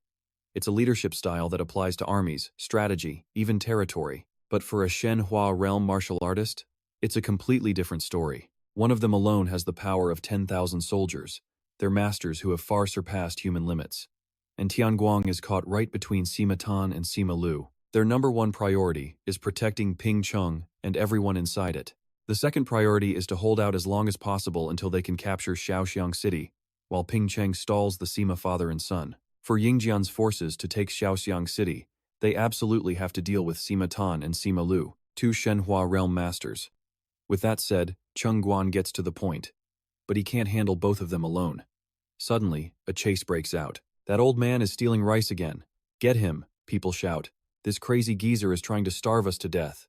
Grab him and hang him upside down. The emperor continues speaking, ignoring Han Liang, who's now stuffing his face with a sack of rice. That is why I need the Fist King's power. After the Battle of Pingxiong, the Hell Buddha hasn't been seen on the battlefield. When I spoke with Sima Tan, he said he had no interest in war. So Cheng Guan makes his request. I want to ask you directly, disciple of the Fist King, how do we get him to fight with us? Tian Guang just stares blankly. How should I know? Everyone is speechless, but he keeps talking. Besides training, I've only seen him fight twice. One time was against Mo Chi, and the other time was against Hong Suo. But in both cases, they started the fight first. It wasn't the old man who attacked. Han Liang just dodged their attacks at first. Cheng Guan asks, so, long story short, you have no idea, right? That's right. Every day he just trains and eats like there's no tomorrow. I have no clue what he actually wants. The old man is still chowing down on rice, even as he's being grabbed and his hair is pulled. Suddenly, Tian Guang has a realization. Ah, what if he's just messing with me? Yuan Tan speaks up. Then we should plan without the Fist King, or maybe seek help from neighboring countries. Just then, Tian Guang gets an idea. If we just need strong people, why not use the 12 emperors? There's 12 of them, right? Or is it 11 now? His words surprise them both. Cheng Guan just laughs. Haha, you're right. If only it were that simple. Yuan Tan interrupts. Brother, it's a summons from Xiao Cheng. The emperor nods. That's all for now. He doesn't forget his manners. Thank you for your time, captain and disciple of the Fist King. Yes, your majesty. And with that, the two of them sped off. Tian Guang was stunned. What the hell? Were they seriously just walking away? Nu Truong just sighed. I can't tell if you're stubborn or naive or maybe just plain dumb. That defiant attitude of yours is a real headache for them. What was that? Your question from before? He asks. The 12 emperors rarely, if ever, show up for the same battle. Binquok has too many rally points. The emperors are spread thin, each one defending their own zone across the country. They're all fighting in different places, so a full muster is nearly impossible. He then reveals the real problem. It's all about factions. Tian Guang is confused. Factions? Simply put, it's about whose side you're on and what you're really fighting for. Each of the 12 emperors has a different agenda. Some are loyal to the emperor, some follow the Bak Quang clan, and others work with the prime minister. Their masters are all different. Tian Guang just asks, so if they're on the same side, they should just fight. Bin Kwok and Bak Quang are the same, aren't they? The man reminds him. Did you forget what Lord Nguyen Dam said? War is about expanding your own domain. Mutrong claps him on the shoulder. It's a bit complicated, kid. Just think of it as them all wanting to rule in different ways. Are you looking down on me, Captain? He sighs. Not at all. Now get moving with those rice sacks. At that moment, an ambush springs at Hu Than. Lord Chan Di, a soldier cries in a panic. The villages outside Bin Than have been sealed off. The Lord repeats. The villages? The soldier reports that smoke is rising from villages near the front line, not just the ones right next to them. Bin Than is ahead, but they're at Hu Than. Lord Nguyen, there's fire on the mountain. Smoke is rising in scattered patches. The enemy crossed the mountains off-road. At that very moment, Mamai is leading his contingent along a narrow mountain trail. Suddenly, enemies scream from three sides. An ambush! What the? Tan Ni spurs his horse, charging for the city. Lord Chande, Tan Ni's 5,000 men are heading for the gate, but the enemy is attacking from all sides. The battlefield is a chaotic swarm, with Sima Tan's army on the right. The old general smirks, leading his 1,000-strong army in for the kill. Lord Chandi. Urgent news. Sima Luke's army is approaching from behind. We're completely surrounded. A soldier asks desperately, what do we do now? There are too many of them. Nguyen Dam and Than Quang fall silent. Meanwhile, at the Prime Minister's residence, a servant presents tea. My lord. Thank you. Eunuch Jiang Kong reports to Luan Koi. The Not Kuang army will reach Tu Huang City in 2 days. Is that so? They move fast. General Qian is quite diligent. He turns to the eunuch. Why do you look so troubled? The eunuch confesses. It's nothing, my lord. It's just. The situation in Binthan is dire, yet you seem so calm. Luan Koi scoffs playfully. How can you say that? I've been working non-stop. This is my first chance to relax with tea. The eunuch sighs. I mean, you don't seem worried in the slightest. Chande's army is certainly surrounded by the Sima, father and son. He states it plainly. Whether I worry or not won't change the outcome of the battle. I did all I could in the strategy meeting. Now, we can only wait for news from Huang City before planning our next move. Jiang Kong begins to stammer, but Luan Koi cuts in. Eunuch Jiang Kong, may I offer you some advice as a court official? The eunuch is stunned. Luan Koi is younger than him. How dare he interrupt? Luan Koi gives a cold smile. I may be younger, but my rank is higher, so listen well. If you let your emotions get in the way like this, you will never make the best decision. He continues, no matter the situation, a leader must always keep a cool head. Defeated. Jiang Kong sighs. I will take this to heart. Luan Koi continues. But if you need something to ease your mind, why do you think I sent the Ingu Suyen to Binthan? And why has their sect survived this long? The eunuch answers, because the Ingu Shuyen sect is powerful. And why are they powerful? This is the key. They're strong because they are cautious. The new Shuyen are steadfast, forging their own path and diligently honing their skills. They refuse all other opportunities to stick to their one path, like water dripping on a stone. They may be rigid and slow to adapt, but that is precisely what makes them so unshakable. The mercenary king, on the other hand, uses unpredictable tactics, striking when his enemies have their guard down. After scouting, they launch a surprise assault. That's why most armies are helpless and can't fight back. But strangely, the one thing that counters that strategy is stubborn, direct force. Back on the field, Nguyen Dam issues his order. Don't panic. Calm the soldiers and hold your positions. The enemy's goal is to make us panic and move the army. Those fires from the villages and the mountain, it's nothing more than a few soldiers. The troops stand firm, obeying the command. The army doesn't move, staying put and facing the mountain on high alert. Just as he predicted, they are fine. The villagers were already evacuated, so there are no casualties. Ignore it.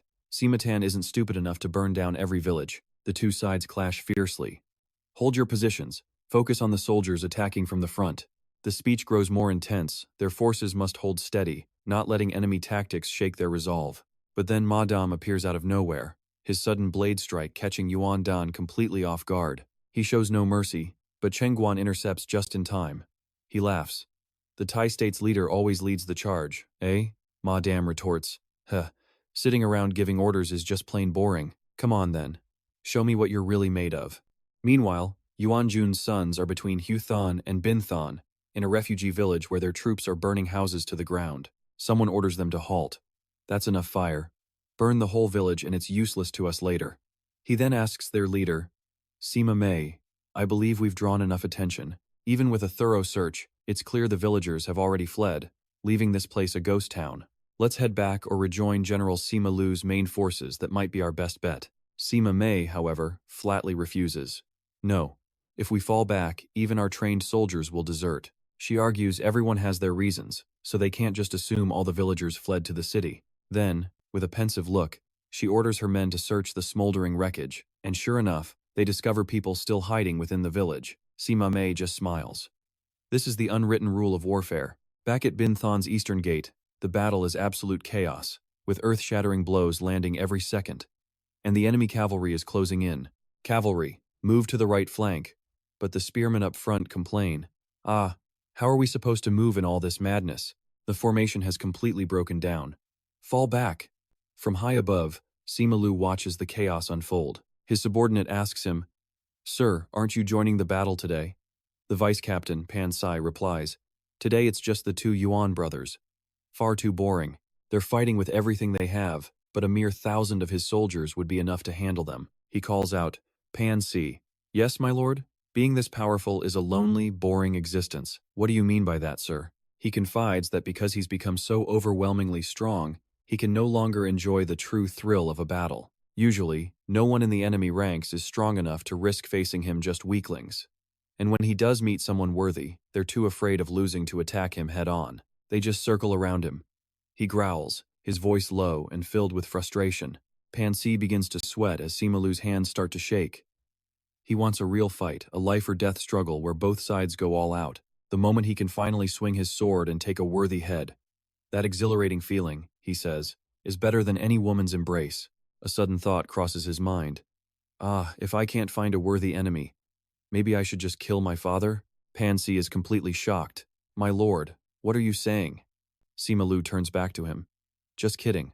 I'm not that foolish. Pan Si is left speechless. Sima Lu then asks, Hey, my father is probably fighting the master of the Yuchuan sect right now, isn't he? Yes, the battle before Huthan is absolute chaos. Sima Lu's jealousy is palpable. It's not fair. He always gets to fight the strongest enemies. At that exact moment at the city gate, war erupts. Suddenly, two streaks of light, one blue, one pink, burst from the crowd. It's Tian Guang and Madame. Madame unleashes his tidal wave technique, aiming it straight for his opponent. But he's no pushover, countering with a Yuchuan light blast. Madame blocks it, then retaliates with a rock-shattering blow, sending him flying into the city wall. Before the smoke can even clear, Tian Guang is back on the attack, appearing right in front of Madame. The two warriors are locked in a fierce duel, neither one giving a single inch. Yuchuan body expansion, a massive area of effect attack, throws everyone nearby back. But Madame is no weakling. He clears the field with one powerful sweep. They charge at each other again, their fight a non-stop blur of motion. The battlefield is consumed by only two colors, blue and pink, the fighters themselves now invisible. The two streams of light repel each other, then slam back together, creating a massive explosion. For a split second, the afterimages of Tian Guang and Madame become visible.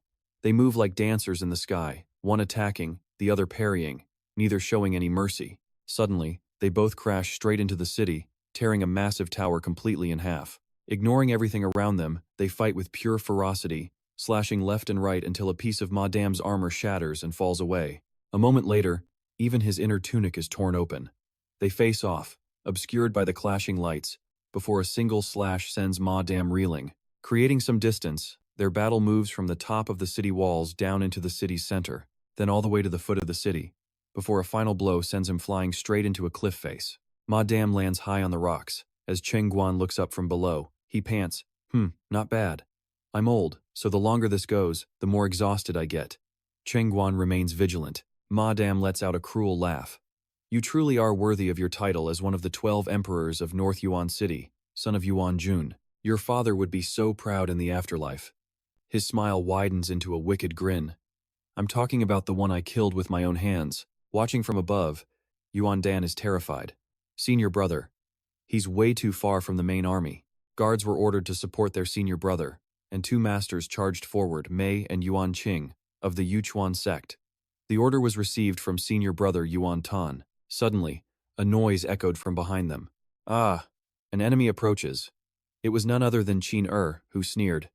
Well, where do you fools from Bingu think you're going? A desperate shout came from the walls Tai Quoc soldiers were climbing over. More troops were needed now. The main force was ordered to move out, open the gates, and support the true emperor. Thon Quan froze. Up above him was Ma Mei, who sneered, Let's see if you're anything like your father. She was holding two children, knowing he would always prioritize the weak. So, she simply let them go, dropping them into a terrifying freefall. No! In a flash, he clenched his sword in his teeth and launched himself upwards, reaching the children mid-air. But it was a trap. Ma Tan attacked from behind. He slashed viciously. But thankfully, the emperor dodged just in time. But this time, Ma Mei struck true, plunging her sword straight through his body before he could even react. Ma Tan and Ma Mei stood over him, their blades raised menacingly. Not stopping there, she lunged forward again without hesitation, driving her blade deep into Thon Quan's shoulder. Ma Mei smiled with sadistic glee, then pushed her blade deeper into the wound. Watching from the side, Ma Tan thought to himself, still too shallow. Without a word, Ma Tan sent her flying with a single, brutal kick. The Mei Legion saw this from afar and immediately rushed to their leader's side. The true emperor, Yuan Qing, was right behind them, with the Mei Legion shouting their war cry, "Protect the true emperor." Nearby, a group of enemy soldiers just laughed. Finally, the cowards from Bin decided to show up. The enemy soldiers just kept pouring in, swarming forward like a disturbed anthill, their numbers growing by the second. The enemy soldiers gave chase, trying to cut them off. Kill them, hold them back. But a powerful voice commanded, "Archers, fire!" Despite arrows raining down on him, Thon Quan pushed onward, trying to reach his allies with Ma Mei and Ma Tan hot on his heels. He managed to leap onto a horse. "Your Majesty, are you all right?" one of his men asked, full of concern. "My apologies," he replied grimly. "We must return to the castle. What's the situation in Huthan?" The soldier's face grew tense. "It's not good, sir. There's a battle raging on the castle walls." Huthan was in absolute chaos. Bodies of soldiers were strewn everywhere, blood staining the walls. With the main gate open, the city was nearly impossible to defend. A member of the Mei Legion asked desperately, "Your Majesty, what should we do now?" Thon Quan's voice was strained. "Abandon the gate." This shocking command made the soldier gasp. "What did you say?" "Evacuate the civilians. We're abandoning Huthan and regrouping at Binthan. All troops, rally at the south and east gates." He gave a final, crucial order: don't let the enemy pursue the villagers. Meanwhile, at Tuhuangthan, An Qian and his guard observed the situation from horseback. He suddenly turned to his subordinate, asking, "What's the situation in Tuhuangthan?" "Just as you predicted, sir. Their forces are thin. It seems they never expected our army to come here." He then stared at the city gate for a long moment. "Good. In 2 hours, we launch a full-scale attack on the southern gate. Inform the soldiers to prepare." "Yes, Sir An Qian," the subordinate replied, but then he hesitated for a moment. "Sir, I understand your plan is to take Tuhuangthan and cut off Simalu's retreat, but our forces are too small. If Simalu changes his mind and returns, we can't possibly stop his 10,000 troops. Is this truly worth the risk?" An Qian's reply was brutally simple. "Taking Tuhuangthan is about forcing a negotiation." Hearing this, the subordinate asked in surprise, "A negotiation?" An Qian explained, "Simalu controls 2 other territories, Vuduangthan and Lovanthan. The lords of those cities have always bowed to Simalu's power, but they despise being subjugated and forced to supply his army. Even in this war, they were forced to send troops to his legion, and they're not happy about it. The moment our army mobilized, the Prime Minister sent envoys to those 2 cities.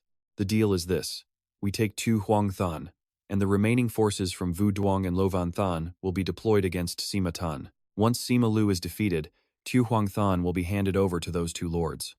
But his subordinate still looked unconvinced, muttering that the terms didn't seem very favorable. An Qian simply drew his sword.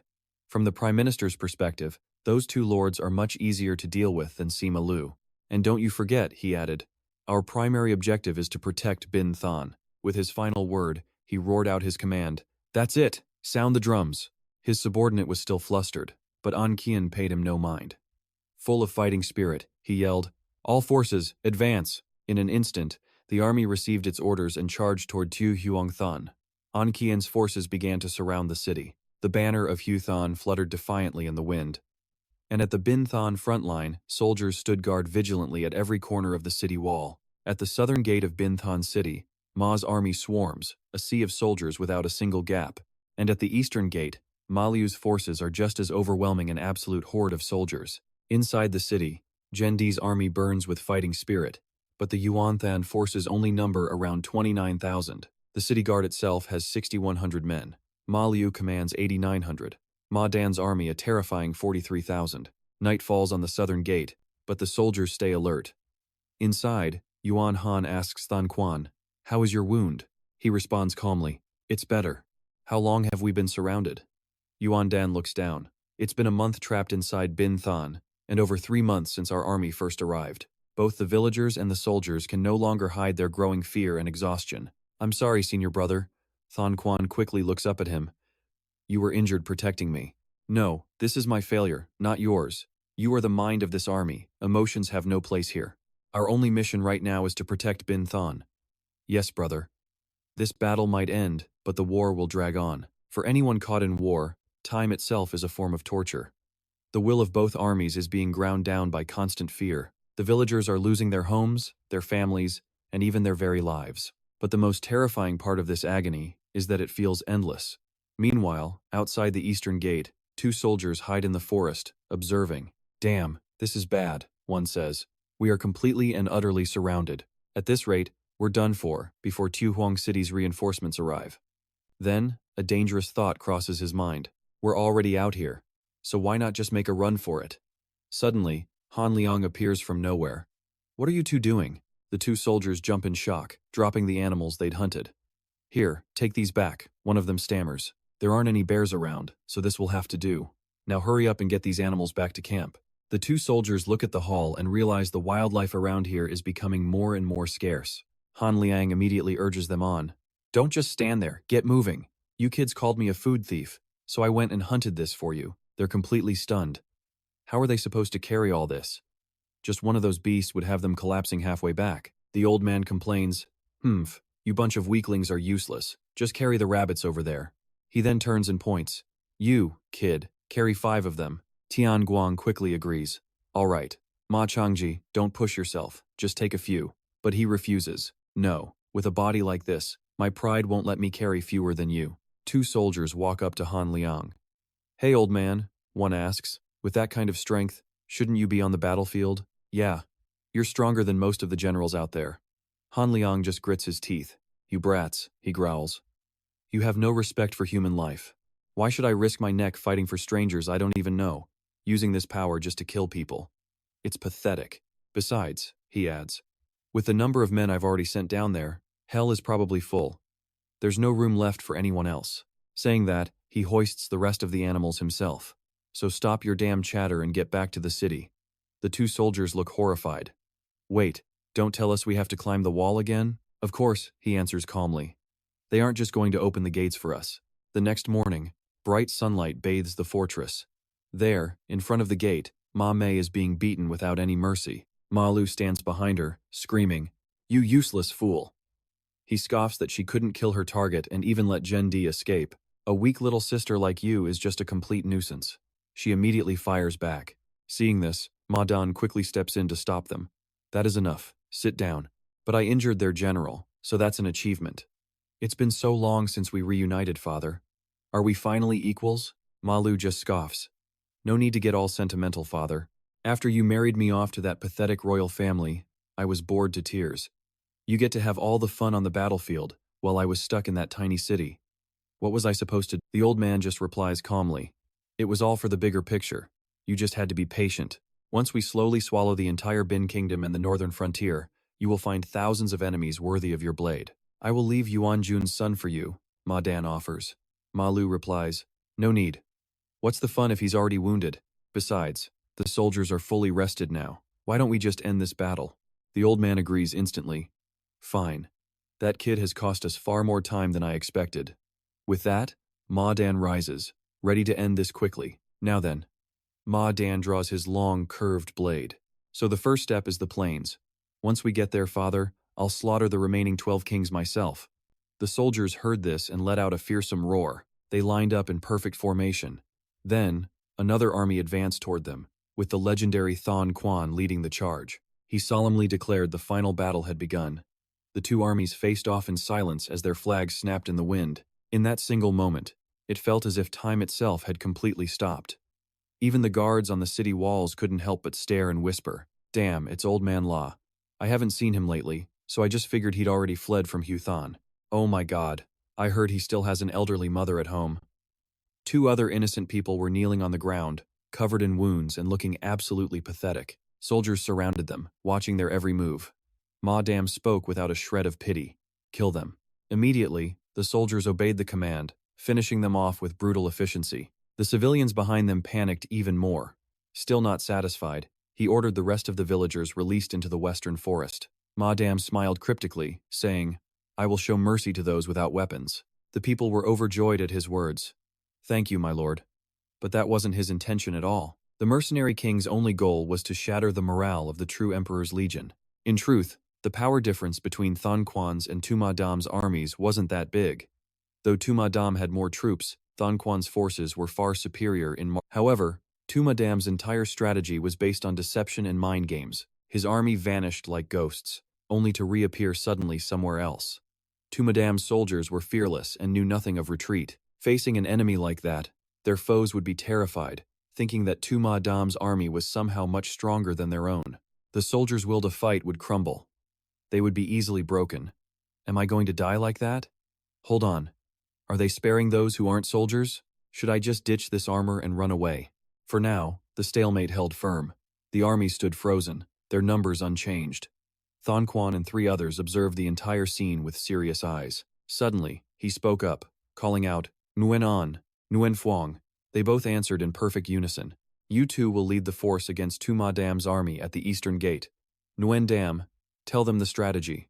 Nguyen Dam immediately acknowledged the order. It didn't take long to summarize the strategy for the two of them. They were left absolutely speechless. Father wants us to do that? Is that really the plan?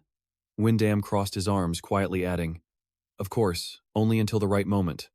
Otherwise, we attack head-on. Hearing this, Nguyen Phuong quickly tried to pass the buck. You should be the one to say something. Not far from the city, Nguyen An soldiers were having a feast. Whoa, that smells incredible. What is this? Did they really add meat to this? Look at those chunks floating in there. We have to eat first, we get to feast in the middle of a battle. I wonder if the other side still has any food left. They mocked. We're being treated like kings today. This is great. I feel totally re-energized now. Over at Bin Thon, Ma Luke was perched high above, yawning from pure and utter boredom. Fan Tu, right beside him, asked, General, are you feeling bored? He replied lazily, Of course I am. They scream like they're about to charge us. But they've done nothing but taunt us for a whole month without making a move. How could I not be bored? Fan Tu began to explain quietly. The mercenary king ordered us to stand down, so before Ma Luke cut him off. I know. That's why I'm sitting up here doing nothing. But the order to attack will come soon. According to our scouts, countless soldiers are stripping off their armor every night and fleeing Bin Thon. You only need to look at the soldiers at the east gate to see how badly their morale has been shaken. With that, the man stared at the gate before him. Ma Luke heard the report but still couldn't care less. I know, and that just makes this whole battle even more boring. Suddenly, a strange rustling came from the forest's edge. A soldier on horseback was yelling frantically, Hurry! He galloped straight for them. General! Sir Tumaluk is in big trouble, the soldier shouted, leaping onto a nearby tree branch. He panted, almost there. Turns out he was from the Radiant Sword Marshal Hall, a messenger sent by Brother Keen. He leaped desperately between the tree branches. I have to reach Huang Thon before the enemy does. After so long, the mentally torturous silence was finally over. The first to raise their weapons was none other than Win Thon Quan, the true emperor. The moment Thon Quan received the news, he made his decision. The time has come. All forces, prepare to engage. The army roared back. Prepare to engage. Prepare to engage. Ma Dam was just relaxing when he suddenly heard the massive uproar from afar. He was a bit confused. Bin Thon was not a wall well suited for defense, especially after Hu Thon had been taken. The true Emperor's Legion had no other choice. They had to abandon their surroundings and focus all of their power into this final battle. Yuan Ying and Yuan Fang were left at the east gate with 6,000 troops and the supply convoy. They prepared to engage Sima Tan's army with their remaining forces, a staggering 30,000 guards ready for a fight. Yuan Chengguan has gambled everything to take on Sima Tan. Suddenly, a soldier runs to Ma Lu with a report. General, have they betrayed us? No, the northern frontier took Shaoxiang City first. They've got reinforcements from both Wuyang and Luyun City, and they're all heading this way. The Yingjian army plus their allies from Wuyang and Luyun 12,000 strong. Sima Tan just crosses his arms with a smirk. They scrambled up quite a few soldiers. Ma Lu just laughs. Oh, really? So they've already caught up? He instantly realizes someone on the northern frontier must have predicted his attack on Pingcheng. Not bad. We lost Shaoxiang City, but so what? There was nothing valuable there anyway, so it doesn't even matter. Ma Lu wastes no time, ordering an immediate attack on Pingcheng. There's still a window before enemy reinforcements show up. Before that happens, they have to crush these youngsters and take the city. He smirks, hoping this fight's a good one. At the eastern gate of Pingcheng, the battle ignites between the forces of Yuan Ying, Yuan Fang, and Sima Lu. Ma Tan, meanwhile, remains eerily silent. South of Pingcheng, with Sima Tan's army, the old man suddenly calls for Qin Er. He snaps to attention. Yes, mercenary king. How many soldiers have deserted these last few months? Qin Er reports it was dark, so the count's not precise, but with 500 deserting, the old man wonders to himself, how can the true emperor possibly have so many soldiers left? Inside the city, the soldiers stand in perfect, disciplined formation. Among them, Jiang Shao thinks to himself a disciple of Yuchuan would never desert. Qin Er can't believe it. Impossible. He's certain he saw them ditch their armor and flee into the mountains. The old man just replies softly. Perhaps the ones who fled weren't soldiers at all. 4 hours later, inside a devastated Pingcheng, Ma Lu's army storms the city without hesitation, but a soldier suddenly voices his suspicion. General, something's not right. This was way too easy. The enemy's movements are strange, too. They're scattered all over instead of mounting a concentrated defense of the city. Ma Lu frowns, realizing there aren't any refugees in the city either. Hearing this, Pan Si gets it, so that was their plan. Suddenly, a voice calls down from the city wall. It's Yuan Ying. All the refugees escaped into the mountains through that western gate you so conveniently left open for them. A nation is built on its people. We'd abandon this city 100 times over to save them. That is the way of Yuchuan. Ma Lu just shrugs. And? So let me get this straight. You let them all run away just so you could die here? Yuan Ying suddenly roars, Sima Lu, you war-crazed animal. I might not be strong enough to face you yet, but there's someone here who can put that inner beast of yours on a leash. As soon as he says it, the soldiers below scramble to clear a path. That's the signal. Push the cart, clear the way. Yuan Ying announces him with reverence. One of the 5 great kings from the warring states, the Fist King. The carefree Buddha of hell. Han Liang just growls. And who the hell are you? Flashback to a few days ago, before the final battle. Yuan Tan lays out the strategy.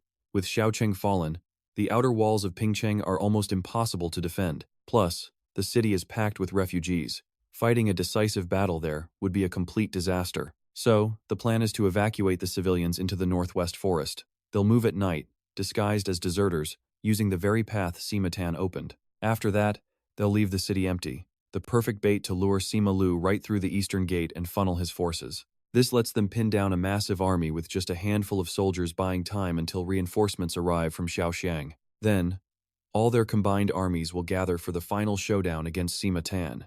There's a huge open field between Xiaocheng and Pingcheng. That's where they'll make their stand. He then turns, asking about their supply situation. Brigade leader Wu Zhang reports that they're almost out of the Kengying Yuan Dan rations. The good news? Thanks to the Fist King's Merchant Guild, nobody's starving. They've been hunting wild game in the mountains to feed everyone, so the villagers are strong enough to flee, and the soldiers are strong enough to fight. Tian Guang hesitates. Brigade leader, can we keep the Fist King in the city? Excuse me? I think we should ask Yuan Guangshu. But if he agrees, then yes, let's do it. From what I've seen, Sima Lu's obsession has gone way past just loving war. He's addicted to fighting the strongest opponents he can find. If we can, I want to point Sima Lu's bloodlust directly at the Fist King. It's not like the Fist King will volunteer for this. Yuan Ying, Yuan Feng. One of you has to be the one to provoke him. They look nervous. Do we really have to? What? Cheng Guan reminds them this isn't a request. I have no one else to turn to. I'm counting on both of you. Yuan Ying is stunned. So that's the strategy? Beside him, Yuan Feng quietly volunteers. I'll be the one to do it. Which brings us back to 30 minutes ago at Pingcheng's eastern gate, with Han Liang swaggering down the street and roaring. Hey kid, where are you? Where did you go and hide my food? You kids! I told you not to touch my food. You dare give it away while I'm gone? He had warned them that this was his, and touching it meant death.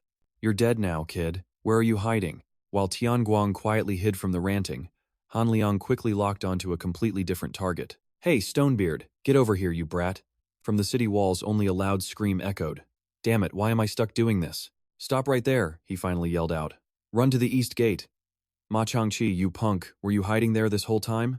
A huge crowd stormed in from the outside, while the soldiers inside were still busy cleaning the streets. The sight before them left everyone completely stunned. Even Han Liang took notice, while Ma Lu just stared, utterly bewildered. Fist King, he muttered. Hell, Buddha. The Battle of Pingcheng had finally begun. Ma Yi panted heavily, clutching 2 sabers. In the distance, riots erupted as people were sent flying. Ma Tan charged forward with a deafening roar. Die, you fools. The old warrior laughed as he sent men flying left and right. Ma Lu watched from the sidelines, completely stunned. His eyes were locked on Han Liang, who fought with incredible speed. His hands were stained red, but his will was unbreakable. Every punch unleashed terrifying waves of energy. Han Liang roared, shattering the very ground around him. Watching this spectacle, Ma Liu began to tremble with pure, unadulterated excitement. He gripped his twin sabers and bellowed, Pan Si, cavalry unit, prepare to engage. Enter and seize the entire city. That old man in the middle is mine. Don't you dare touch him. Han Liang heard the challenge and glanced over in surprise as Ma Liu rapidly closed in. He flashed a sinister grin as a brilliant energy began to radiate from his blade. An entire row of houses instantly exploded from the pressure. The 2 warriors clashed, their battle tearing across the landscape. Yuan Ying quickly commanded, Archers, fire now. Block the corridor and don't let them climb up. The soldiers immediately formed a defensive line. Suddenly, a chain shot out, striking Yuan Ying's head with unbelievable speed. He cried out in pain as everyone around him immediately rushed to his side. "Captain!" Red syrup streamed down Yuan Ying's face. He growled, "Who are you?" From above, Ma Mei and her troops answered coolly, "I was aiming to take your head off." The soldiers began to panic, shouting, "Enemy forces above us! Charge them! Kill them now!" Elsewhere, Pan Si gave the order, "There are no archers in the center. Charge the central area." A powerful sword slash flew right at him. "And where do you think you're going?" Members of the Mingua trading group supply team stepped forward. "We're guarding the center. We're telling you now, one step further and you die. You're soldiers. How can you ignore allies in danger? We're not soldiers." And at that moment, at the north gate of Pingcheng, total chaos was erupting. All around were screams of, "Destroy them! Over here!" The two sides were locked in a brutal fight. "We got a hit! Attack them! Wipe them all out! Charge, you fools of Pingcheng! Kill all the corpse generals!" Yuan Feng watched the madness unfold. It's too chaotic. He then realized with a start, "Where is my father?" Suddenly, an enemy rider galloped up arrogantly. "You there, you look strong. Are you the captain of the Pingcheng forces? I will be your opponent." Yuan Fang could only sigh. It's chaotic enough, and now this idiot shows up. They immediately clashed, unleashing an incredible amount of energy. Elsewhere, Ma Tan calmly watched the scene unfold below. Just then, a subordinate approached him. "Mercenary King, what is it?" Sima Mei's army sent an urgent message. "Shaoxiang City has fallen, and over 10,000 enemy troops are advancing on us. At the East Gate, the Fist King is fighting Sima Lu." Ma Tan was stunned, unable to believe it. "What? The Fist King is siding with Pingcheng? I don't know the details, sir, but Lord Sima Lu was the one who initiated the attack." Ma Tan's face hardened. That absolute fool. In the distance, a powerful energy blast erupted. Tian Guang had arrived with reinforcements, as Yang Jian shouted out, "Sima Tan." The man just smiled calmly. "Little one, is this your grand strategy? It's not like the Yuchuan faction's usual tricks, but it seems you've put some thought into it." Yuan Ying added from the side, "We will support you. Charge. I don't like fighting wounded enemies, so take care of them." "Luo Wang, the enemy is Yuan Jun's son. Do not let your guard down." "Yes, sir." Luo Wang was the vice commander of Sima Tan's entire army. He led the charge, roaring, "You arrogant people of Pingcheng, I will crush you all." Screams mixed with the clang of steel. "Die, Yuan Chengguan. I'll be your opponent." From a distance, Sima Tan observed in silence, his mind racing with unspoken thoughts. He truly was Yuan Jun's son in no time at all. He'd gathered an army and cemented his power. If over 10,000 reinforcements were heading straight here from Xiaoxiang City, the consequences would be absolutely unthinkable. With their numbers evenly matched, the battle was doomed to be a long one. But he had no taste for prolonged fights. Damn it, it felt like they were being pushed back. He decided to forget about a clean win. Killing Yuan Jun's son would end this war right now. But reinforcements were closing in. The best strategy was to take the castle fast and secure a superior position for the next inevitable clash. His eyes narrowed with deadly focus. Without a word, Ma Dam launched himself high into the air. Thon Quan watched, completely stunned. Ma Dam scanned the battlefield, choosing to either eliminate the strongest enemy or join Sima Lu to destroy Hell Buddha. At that very moment, Han Liang and Sima Lu were already locked in combat. The old man cursed in pure frustration. "Damn it, I'm retired. What more do you want?" But the youth was ecstatic, thrilled to fight Hell Buddha here. Then the young warrior announced his name. "I am Sima Lu. I witnessed your incredible martial arts during the Battle of Bin Hung." Han Liang muttered, "Sima, you're that black-eyed bastard's son. I swear I told him I wanted nothing to do with this war. Whatever you told my father means nothing to me. You're still on the enemy side, aren't you, Hell Buddha?" "Damn you," Han Liang growled. "Your eyes, your attitude just like him." Then, he unleashed the rock-shattering martial arts technique. The two of them flew through the air, their immense power causing debris to float weightlessly around them. Han Liang's white hair whipped across his irritated face, while Sima Lu, on the other hand, looked absolutely thrilled by the fight. They clashed head-on. A cataclysmic shockwave of energy erupted from the impact, shaking reality itself as the ground below them threatened to shatter. From deep within the forest, strange cries echoed out. The villagers hiding there were thrown into a panic. "Mom, stop crying." "What's happening? Are the heavens angry?" one of them cried. "We have to get out of here now." Through the canopy, blinding flashes of energy from the duel lit up the sky. Below, the regular soldiers continued their own bloody conflict. A figure suddenly shot across the sky. It was none other than Ma Dam. Thon Quan immediately spotted and recognized the man. Wang launched a sudden attack. Where do you think you're looking? Don't even think about following the mercenary king.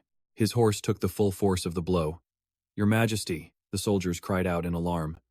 Wang simply sneered. So you're the so-called true emperor of the 12 northern houses. Looks to me like you've got no skill at all. You're pathetic. I am Wang, second in command of Ma Dam's army, and I will be your opponent.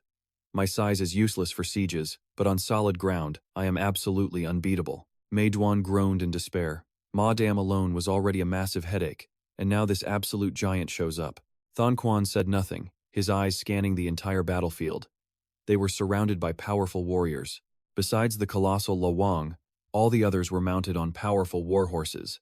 Even if their leader was the Fist King, facing 2 transformation realm masters was too much. But in this chaotic battle, both his side and the enemies were taking heavy losses and falling into disarray. There were too many problems to solve. What could he do? He then remembered some old advice. Thon Quan, you can become a truly righteous warrior, the one to carry the spirit of the Yuchuan school, but you try to carry the weight of the world on your shoulders, and it worries me. Not even an invincible man can control every single outcome. If you're ever overwhelmed, and you don't know what to do, let everything else go. Just solve one problem at a time. Solve the things right in front of you, one by one.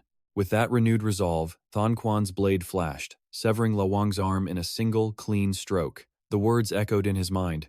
You may lose some things, but your heart will remain unshaken, and you will— Mei Juan, take command of the right flank. Yuan Qing, you take the left. Yes, sir. He would handle the elite corps in the center himself. Don't let anyone's death be in vain. Reform the Yuchuan formation. The situation at the eastern gate of Binthan City was dire. Pan Si was clashing with Tian Guang's men. He couldn't help but marvel to himself. These kids, they're ridiculously strong. Are they really just a supply unit? Suddenly, Zhang Qi unleashed the immortal bear strike, slicing Pan Si's horse cleanly in two. The young warrior grinned. Awesome. I think that's an enemy general. We can definitely take him, right? Don't let your guard down, Ma Changji. We can't let them break through. Suddenly, he paused, noticing something flash overhead at incredible speed. Tian Guang called out urgently, Ma Changji, did you see that thing in the sky? Why are you looking around at a time like this? Focus on the battle, you handle things here. And with that, he was gone. Huh? What? Second brother.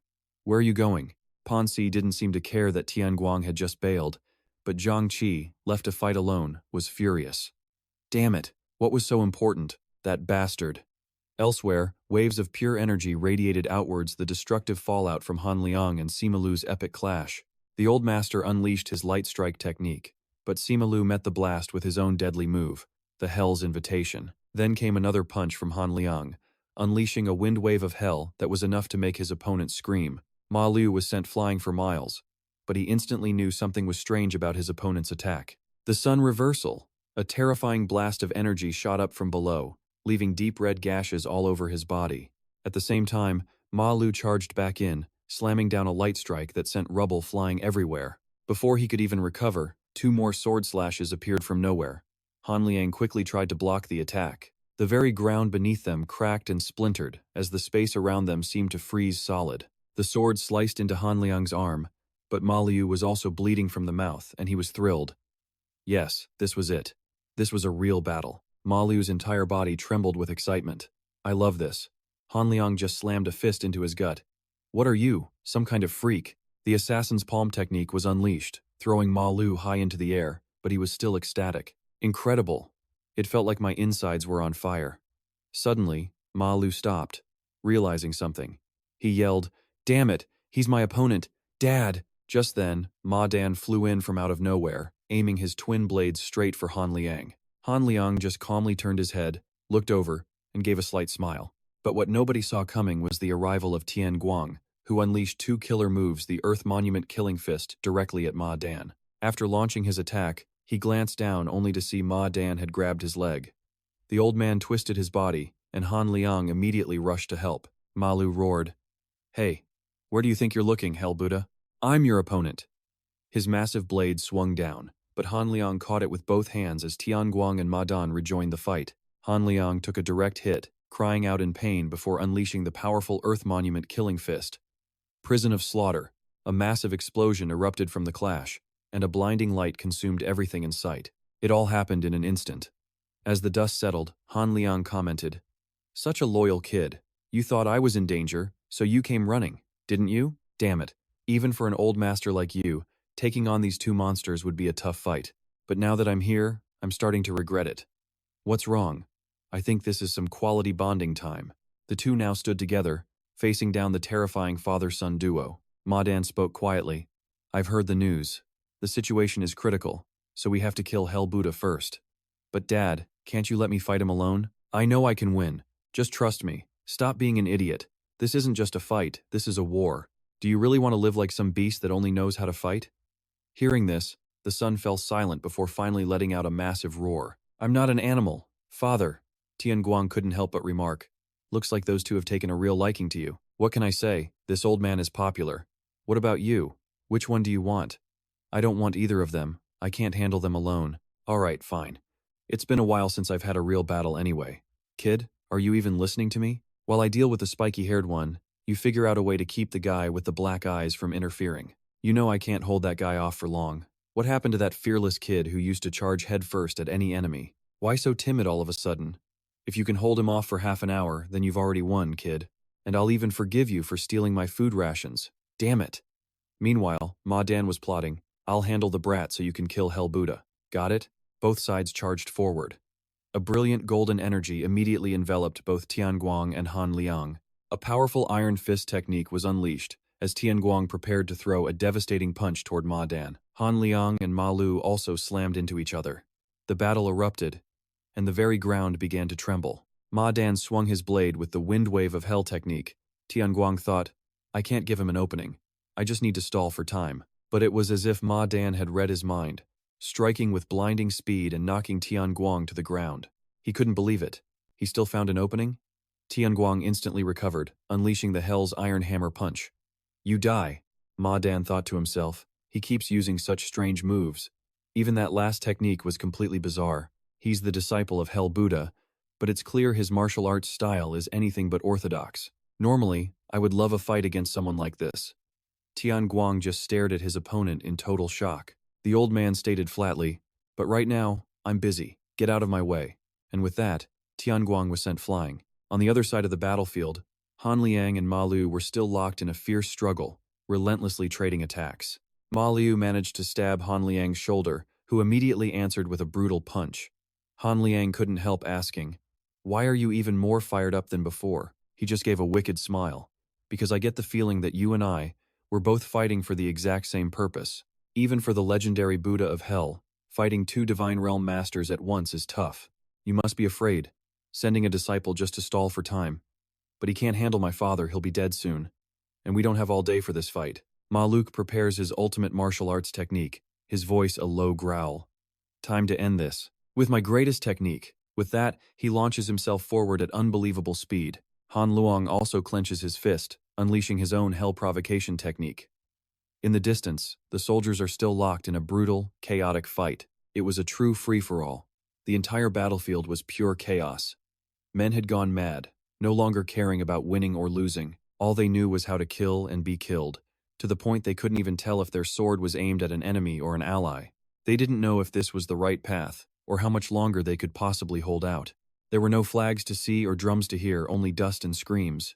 The only way to stop this hell on earth was to take the general's head. Rocks and debris continued to shatter and fly through the air. A figure darts from the chaos. It's Tian Guang, beaten, exhausted, and gasping for air. That was too close, he thinks. I almost died right there. Madame speaks calmly.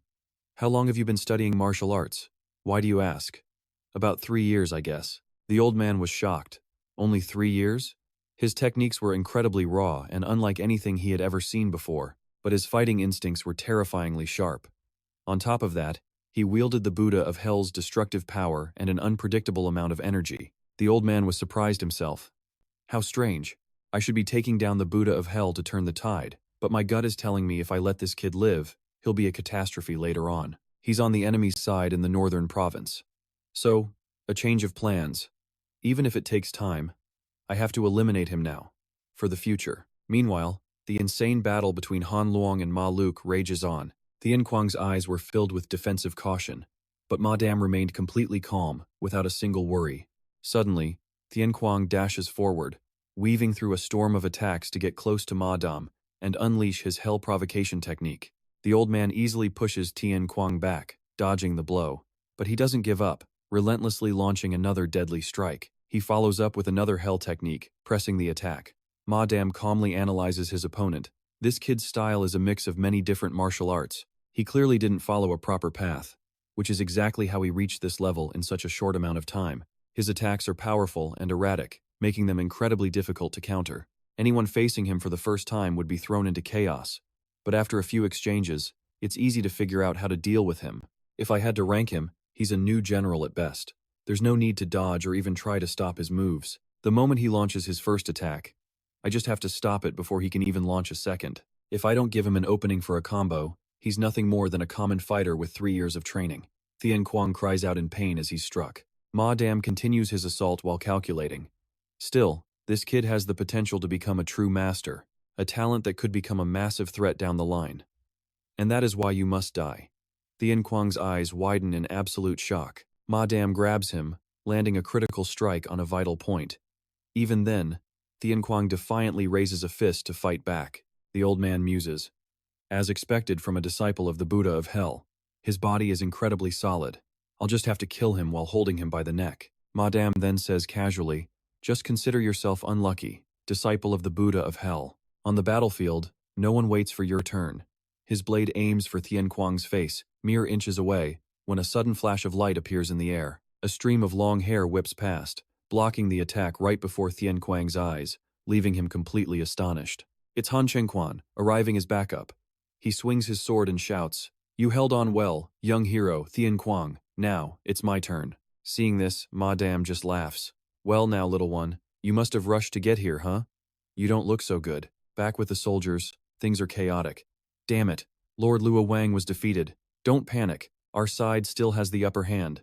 Forward, Mei Tuan shouts, trying to rally the troops. Hold the formation and endure until the general returns. He will claim victory and come back to us." Hearing this, the soldiers just hesitate and look at each other. Tian Guang now asks Han Chengquan, "Are you all right? You're bleeding from everywhere. If you can, get up and lend me a hand. The lives of so many soldiers are riding on this battle. Don't pressure me. I'm bleeding too, you know." Hearing their conversation, Madame just scoffs. "Hey kid, you've got guts. I'll give you that. But this battle was already in my hands. All you've done is delay things, and the gap between our forces is getting wider. Current numbers for the Yuan Chengquan army around 19,000. For the Sima Lu army, about 32,000. It's only a matter of time before we take Pingcheng, and you know you're in no condition to fight me. Even if your northern reinforcements arrive, they don't have the numbers to drive us out. But you two have another plan I don't know about. Ah, no, your real goal is just surviving this life or death battle. Someone like you would never surrender. So shouldn't you just be retreating right about now? If I defeat you, I can turn this whole thing around. What a ridiculously stubborn family. Fine, I'll send you to meet your father." Just then, a powerful blast of energy slams down between them. It was Han Liang and Sima Lu, locked in battle. The two tumbled around, cursing at each other like street brawlers. "You bastard! You brat!" Before rolling aside, still fighting dirty. Tian Guang and Chen Guan, still on the defensive, were left speechless by the shouting. "Damn it! Insolence!" Even Sima Tan was frozen. "You coward, who said you could pull my hair?" Finally, the two of them broke apart. Han Liang shouted in surprise, "The kid's still alive. Were you hoping I'd be dead?" The thought did cross my mind. "Father, I can't believe you let that brat stall you for so long." "You're getting old," Cheng Guan remarked coolly. "It's a good thing you're alive, Fist King. As long as we're breathing, this fight isn't over. Let's destroy the Sima family together." Han Liang said nothing. He just raised his hand and suddenly slammed a fist into Cheng Guan's gut. He doubled over in pain. "What are you doing? You can barely stand. What makes you think you can fight?" "Kid, it's been well over half an hour. Is that so? Then that's enough time. Help this guy fall back." In the end, only Han Liang was left to face the Sima father and son. "You alone against us, Hell Buddha? This is exactly what father wanted. Stop being a coward and fight us with your full strength." "Hell Buddha, you think you alone can fight 2 divine transformation masters? You're always going on about that divine transformation title. Why do you keep acting like we're on the same level? Did you really think I was going easy on you this whole time? You, the one with the dark eyes. You weren't with me during the Battle of Ping Xiang when I took down that bald guy with the mustache, were you? That's why you don't know. Back then, among the 5 of us on our side, I was the strongest one there. I don't even want to use my full power since I haven't eaten, but I'll teach you arrogant divine masters a lesson. Show you what the peak of martial arts truly is. Han Liang's entire body erupted with energy. He used an external pill, instantly restoring his power. A muscle pill to restore internal energy, followed by a rage pill, a love pill, and a saintly pill. Tian Guang couldn't hide his shock. The old man's energy. An enlightenment pill. A lust pill. A love pill. Cheng Guan's eyes went wide. Sima Lu realized he was absorbing all the surrounding qi. Sima Tan was also stunned.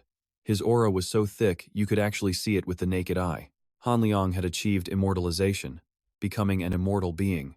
Sima Lu rushed forward impatiently. Are you ready yet, Hell Buddha? It would be even better if you could power up more. Killing you will be so much more satisfying that way. Sima Tan quickly tried to stop him. Sima Lu, stop. But his son didn't listen, screaming, Die, Hell Buddha.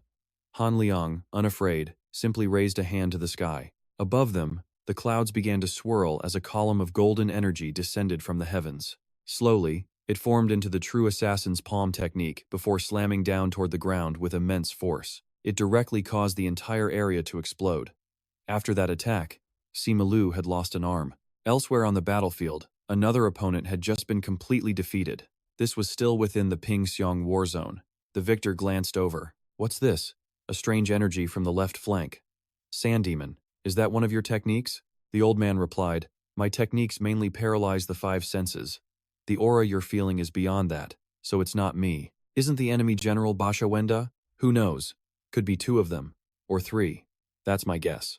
Back with Sima Tan's group, the old man was frozen stiff at the sight before him, his son's arm, completely obliterated. Han Liang's body was now radiating a powerful energy.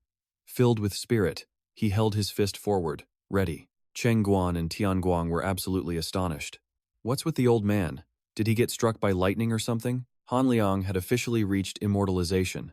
He was now an immortal being, facing the battered and broken body of Sima Lu. Half of his body was destroyed, but he still growled in defiance, a stark contrast to Han Liang's overwhelming power. Han Liang stood tall, completely unharmed. Sima Lu was so furious he could only scream, You son of a… Sima Tan tried to seize the opportunity, unleashing his Lost Way technique, but it had no effect on Han Liang. Despite the old man's best efforts, he unleashed another move, the Rock Breaker, sending stone and debris flying everywhere. Ma Dam dragged his son away, desperate to escape. Hang on, son. Focus your energy on the wound. Stop the bleeding. But Han Liang casually blocked their path. And where do you wanted to provoke the Hell Buddha? Then you'd better be ready to face the consequences. The air filled with nothing but echoing screams, drowned out by overwhelming waves of energy. The scene was pure, absolute chaos. Han Liang couldn't help but scoff. Those stabs of yours were dangerous. I'll give you that. Now get lost. With that, he sent Ma Dam flying. Ma Lu rushed forward, but his attack was blocked with ease. Don't be so emotional. Your blade will just break. You can get lost, too. Han Liang used a powerful leg technique to pin Ma Lu to the ground, then unleashed his Hell's Windblade attack. In an instant, his face was a bloody mess, leaving him completely speechless. Not done yet, you fool. It would be a waste of my transformation to kill you in one hit. A massive wave of energy slammed down, sending debris flying everywhere. Cheng Guang gave a quiet warning. Step back, young hero Tian Guang. From afar, the other soldiers could only see a colossal pillar of energy erupt, leaving them utterly What was that? Is there a volcano nearby or something? Yuan Fang seized the opportunity. The divine power of the Hell Buddha was so immense it forced even the clashing armies to a dead stop. Even from 5 mountain ranges away, they could feel the tremor. To ordinary people, this was a catastrophe like the heavens themselves were furious. Send a team to investigate. Yes, sir. A massive crater had been carved into the earth. Han Liang lifted Ma Lu into the air. Still alive? You're a stubborn one. I told you not to mess with me. There are people far stronger than you in this world. This ends now. With those words, Han Liang began gathering a terrifying amount of energy into his fist. Cheng Guang and Tian Guang could only watch from above, stunned into silence by the incredible sight before them. You cunning bastard.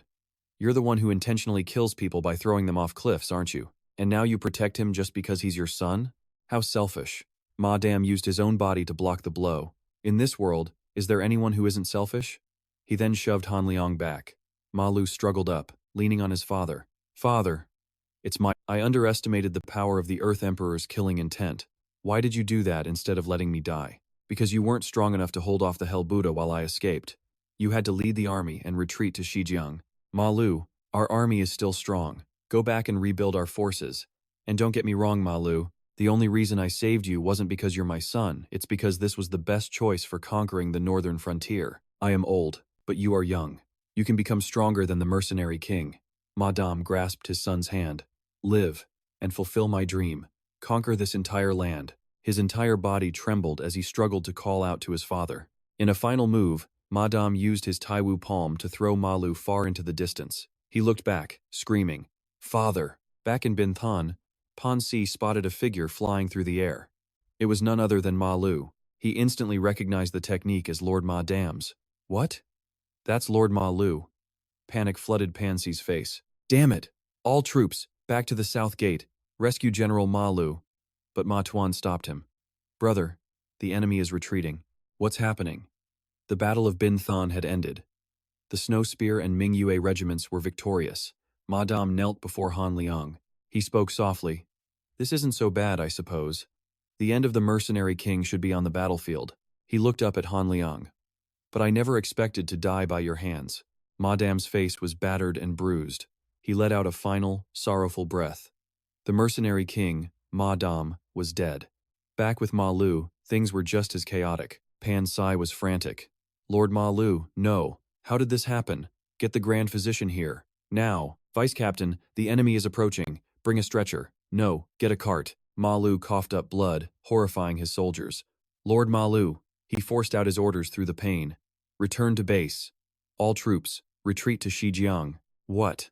The mercenary king is dead. The words hit them like a bolt of lightning. Pan Si roared, retreat. All forces, head for the south gate.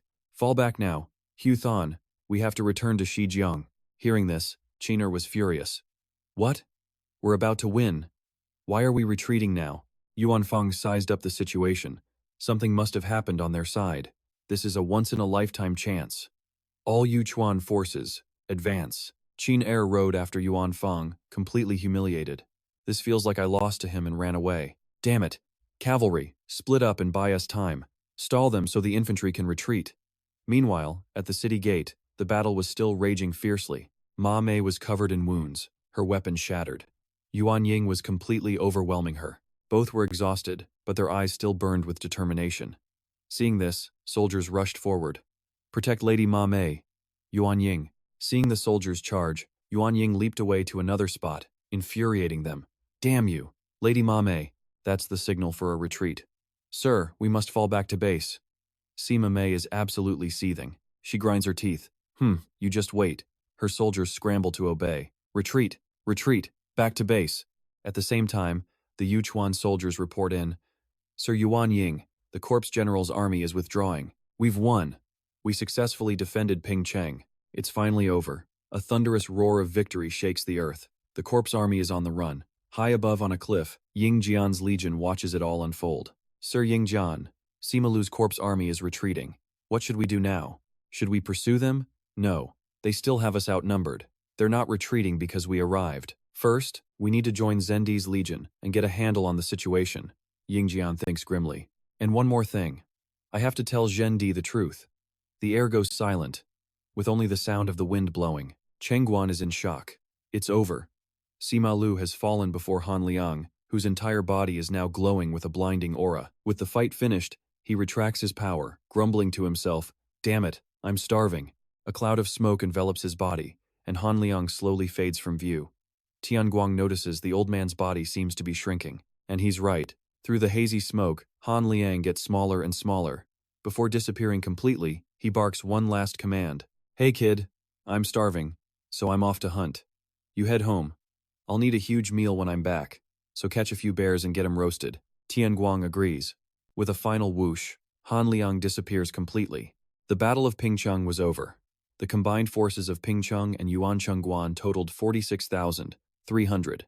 They suffered 18,000 fatalities, leaving 28,300 survivors, with 13,000 of them severely wounded.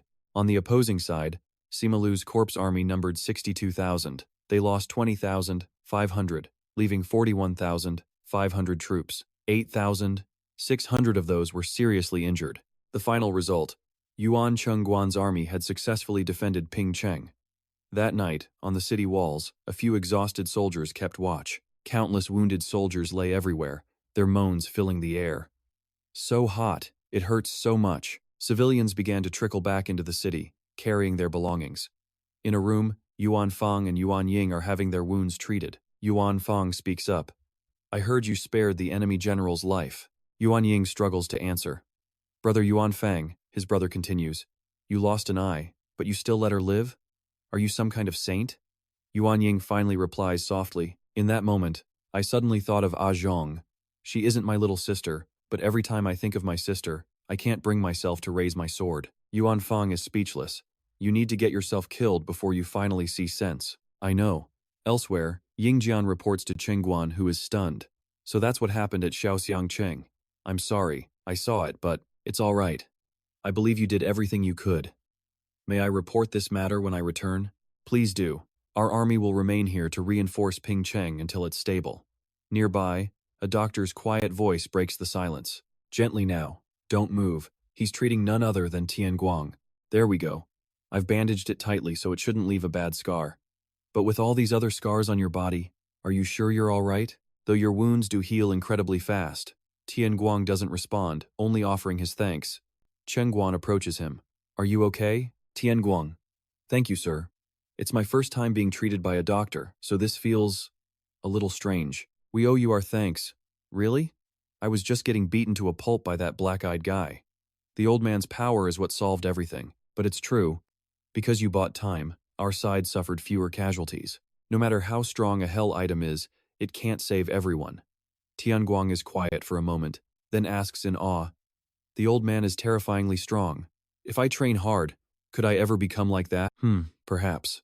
If you want it badly enough and train with everything you have, it's possible. Are you starting to admire your master's martial arts? Admire? Don't use such complicated words. I was definitely surprised by what I saw, but it also made me feel uneasy. Those two black-eyed freaks and their army were monstrously strong. Watching the old man single-handedly crush them felt less like a fight and more like he was just bullying them. Chengguan seems to understand this feeling perfectly. He explains, "The essence of martial arts is, after all, destruction. If you see it as violence, it is still destruction, and that violence only increases, it never fades. But it's also true that you need strength to avoid being the one who gets crushed. If you're going to trust in your master's strength, or in martial arts itself, then you must remember why you want to be stronger." Tian Guang sits in stunned silence. "Thank you, sir. As for Mingua, she is in a world of trouble. She holds her sword defensively as a cold voice echoes around her. You must be the woman named Mingua." Manchi lies wounded on the ground, watching in terror. Sister Ming, Yue, all the others have been cut down. Their bodies are scattered all over the room. The man spoke again. He was Ba-an, the Qin emperor and one of the 12 sovereigns. He told her she could turn the tide, but she still looked like a stray cat. "Prepare to face the consequences," he warned. But Ming Nuyet simply stared him down, utterly fearless. Elder Yuan Lu walked in calmly, finding the guild leaders already waiting. But the moment they saw Min Nguyet trailing behind him, the mood soured instantly. Min and Nguyet offered a polite greeting. "Hello, it's a pleasure to meet all of you." Dai Wen scowled, asking who this Min and Nguyet was, and why she looked so grim. Min and Nguyet fumed internally. These despicable merchants actually dared to ignore her summons. This all started 4 months before the Battle of Binthun. Right after the Yuan Chengguan army departed, a crowd gathered in the merchants' lounge at the Yuchuan Sect Hall. Mangkai looked around, confused. "Wow, the other guilds brought some serious muscle. Did we even bring an escort?" Yu Quan explained that most of their people were busy running supplies to Binthun, leaving them short-staffed. "Makes sense. Quality over quantity, right, Brother Quan?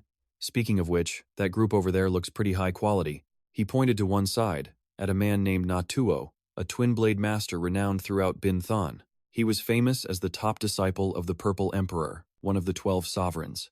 The big guy next to him was the legendary 20-man Iron Fist, Tang Tan. Tang Tan was a former enforcer whose body was tough as steel, earning him the nickname Jingang Ma Shi.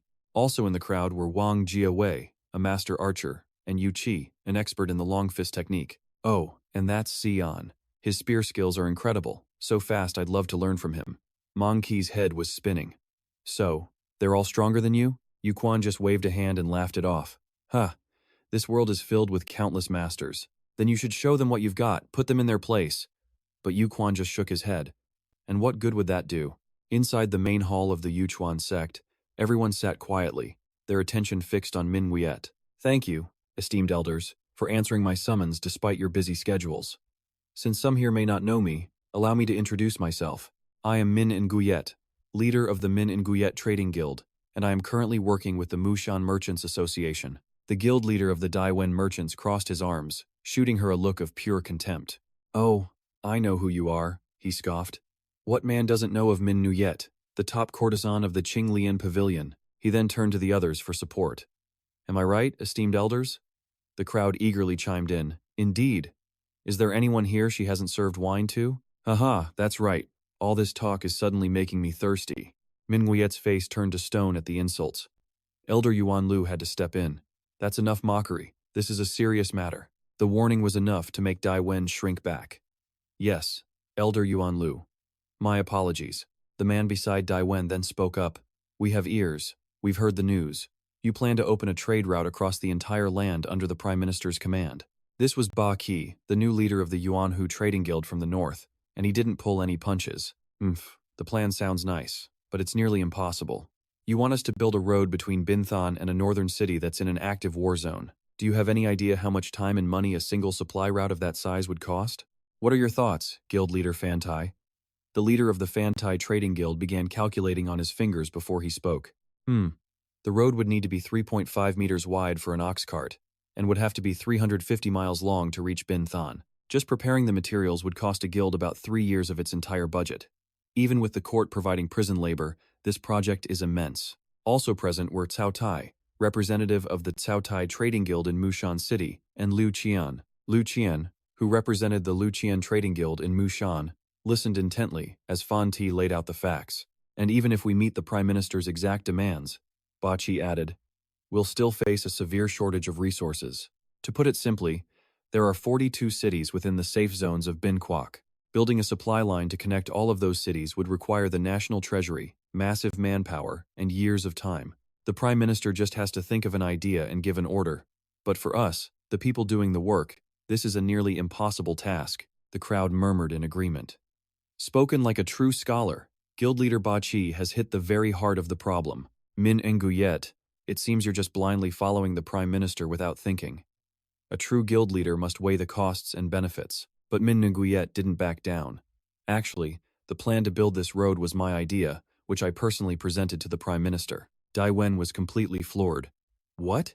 Is she not even going to let us have a say in this? Min Nguyet explained that the Prime Minister was on the same page, which is precisely why he entrusted this entire plan to her. He knew she had a real knack for business, just as Guild Leader Pham Thiet had mentioned before. She knew the mission was a long shot, but she pointed out that nearly impossible isn't the same as impossible. Perhaps because they were merchants, they always had to calculate the potential profit if a risky plan actually succeeded. She reminded them that stopping 12,000 Hung warriors during the Bin Hung battle also seemed impossible. But there were those who turned the impossible into reality and achieved something beyond anyone's expectations. When everyone else gives up, the ones who find a way to act are the ones who ultimately survive in these chaotic times of war. Winlo listened to her every word, while Daivan just sneered at her audacity. How dare she speak so boldly? Ba Qi, on the other hand, looked genuinely intrigued by her proposal. Daivan had heard enough, deciding to speak up. Courtesan or not, you've got an impressive way with words. A cross-country route, if successful, would yield unimaginable results. The plan itself was a temptation. But who here stood to gain the most? That made it even more uncertain. A courtesan who started a merchant guild just 3 years ago, acting like she's the leader of everyone here. It would be more profitable for everyone to compete. For the lead position, that would be much fairer. Don't you think so? Min Nguyet thought for a moment before deciding. That's a reasonable point. If I were you, I'd think the same way. She then boldly stepped toward Daivan. However, I have no intention of giving up this key position. Her sheer nerve made Daivan grind his teeth in anger.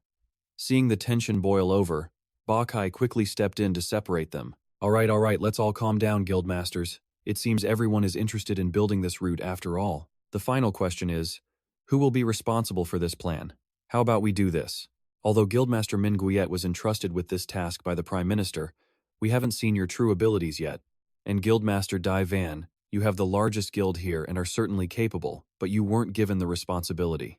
This might be a bit of a hassle, but Elder Nguyen Lo, of the New Shuyan Sect, could you perhaps conduct a test for us? The Elder would pose the problem, and whoever came up with the most clever solution would become the leader.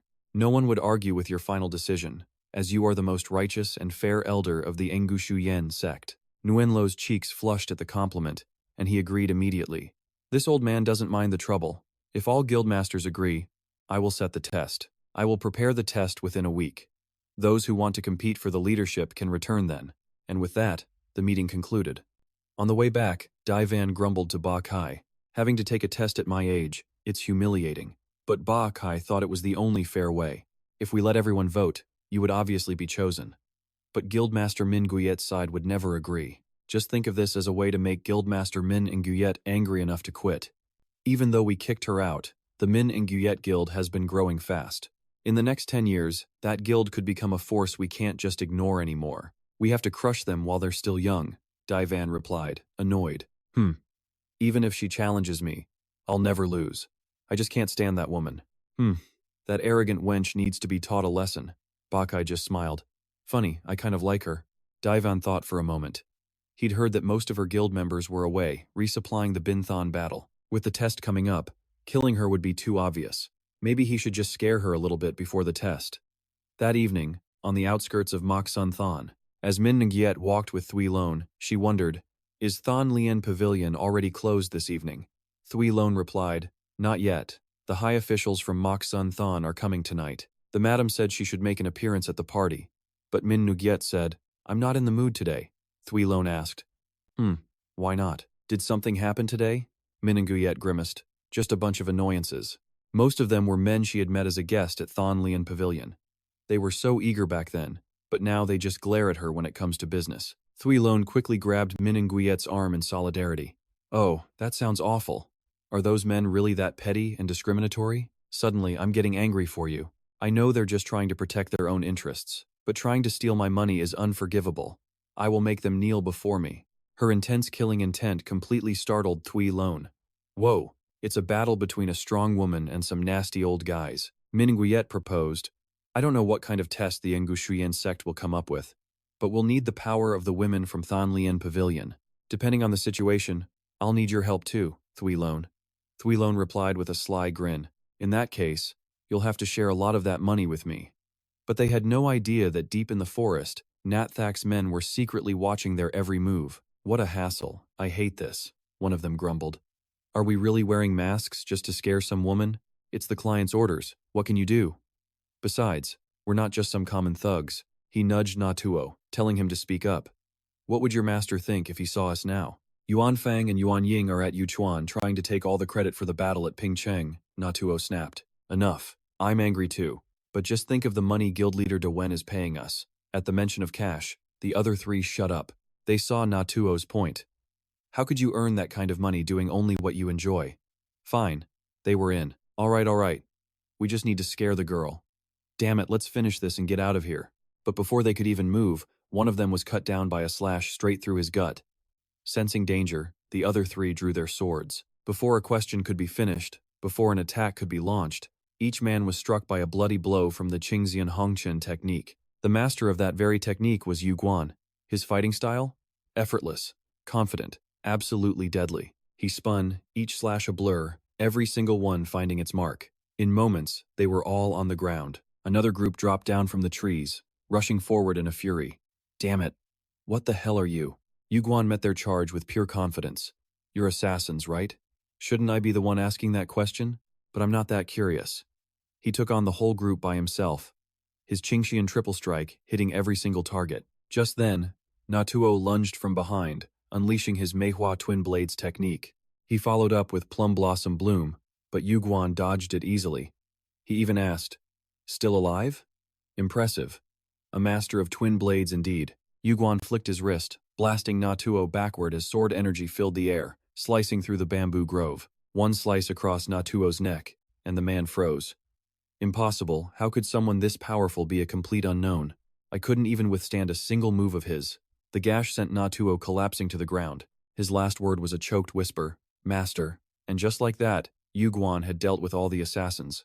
At Qinglian Pavilion, Mingua sat with Kui Luan and Ying. Ying couldn't help but exclaim, "You're so good at causing trouble, aren't you? Those guild leaders are our regulars, and you picked a fight with them." Mingua shot back, "This isn't my fault. They were the ones who insulted me first. That's why this happened." "Your temper is getting shorter," Ying sighed. "So what's your plan now? Let's say the Musan town merchants are on our side. But what about the guilds from the north and the plains? How do you plan to fight them?" Mingua answered honestly, "That's why I came to you for help, sister. You look pathetic, you know that?" Mingua began her analysis. Anyone who controls a merchant guild shares one trait. Merchants always put profit first. Ying added that this is why most guilds try to stay on good terms with the Da Wen Guild. It's the oldest and largest in the plains. Not to mention, they are ridiculously wealthy.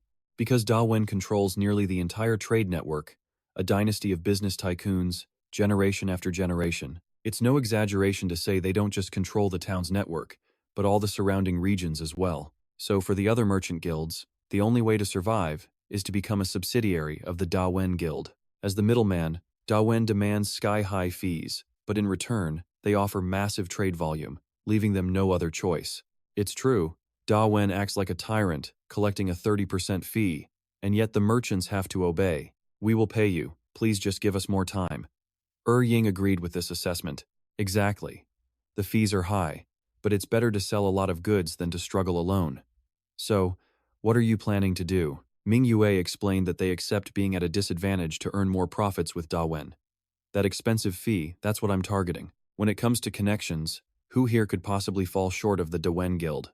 The top courtesan of Mushan Town, a master of diplomacy. None other than the owner of Qinglian Pavilion. You, my dear sister. With your connections and the Prime Minister's backing for my guild, if we play this right, within 2 years, our guild could compete with the Da Wen Guild and become the biggest middleman in the region. Facing this kind of competition, Da Wen will have no choice but to slash its fees to keep its clients." Mingua could already see it, her guild charging just 18%, forcing Da Wen to drop down to 20%. The partners will simply choose whichever side offers them the most reasonable costs. That is my plan to sway the guild leaders. First, we need to meet them and spread this rumor.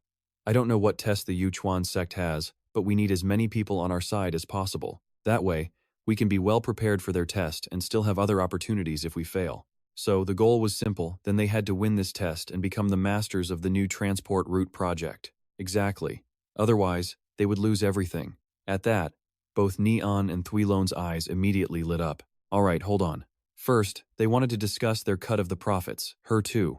Min Nugiet was just speechless at their sudden greed. In the distance, a Trung stood guard over the three of them when Hu Quan suddenly appeared. "It's been a while. Leader Quan, my apologies, I'm late." He then turned to a Trung, saying, "Sorry to have kept you waiting." Leader A, Trung, "I had to send someone ahead on an urgent matter." A Trung's senses tingled. Was it an assassin? Hu Quan looked himself over, surprised. "I thought I'd cleaned up pretty well. Is there blood on me or something?" "No," she replied. "It's the killing intent rolling off of you." He was impressed she was incredibly sharp, even off the battlefield. He told her he would report the assassin to Leader Min Nguyet and asked her to keep it quiet from Tho Kai and the others. He didn't want to cause more trouble. A Trung was impressed by his foresight, agreeing to act like she knew nothing. He thanked her, admitting he was worried they'd abandon the trade route plan if they knew the full danger. The Min Nguyet Merchant Guild still needed to get stronger. A Trung found this comment a bit strange, giving him a suspicious look, so Hu Quan quickly tried to cover. This whole thing is connected to my salary." That made sense to her. The next morning at the Daivan Merchant Guild, its leader heard the news in disbelief. Na Thak was killed? His subordinate confirmed it. Yes, and not just him, the entire escort party was wiped out. Impossible, he thought. Na Thak was supposed to be a monster. Who in this wasteland could possibly defeat him? Was it the Mininguyet Guild's doing? No, they found no trace of the Mininguyet escort. But from the looks of it, a single person took down the entire group. Bakai crossed his arms, unimpressed. This strategy was a failure, Leader Daivan. Sending assassins was a mistake from the very beginning. Even in a crisis like this, shouldn't merchants stick to the rules of trade? Since they hadn't suffered any real losses, he suggested they just wait for the scheduled test to proceed as planned. Daivan growled, shaking with fury. There was no way he was just going to swallow this humiliation. Ba Kai tried to reason with him. We're not warriors, so we should ignore the insult. No, Daivan shouted back. Now is the perfect time to show them the power of money. Assassins have their own ways of handling things discreetly. He was sure Ba Kai had heard of this particular individual. The #1 assassin, Hong Hoa. Hearing this name, Ba Kai was completely at a loss for words. He stated calmly, I heard that he died several years ago. What? Daivan shot back. I heard he just assassinated an official in Jiangcheng. That was 2 years ago. Ba Kai sighed. It seems your information is out of date. Impossible. The day of the test finally arrived. Everyone gathered together at a canyon near the northern plains. Nguyen Lo stood on a high cliff and addressed them. He knew the journey was difficult, and it seemed most guilds had sent representatives. He then asked, Have you ever been to this place before, Leader Lu Tian? No, Elder Nguyen. The roads around here are too treacherous, so I've never come this way. Exactly. The weather here is also harsh, with strong winds and no nearby city walls.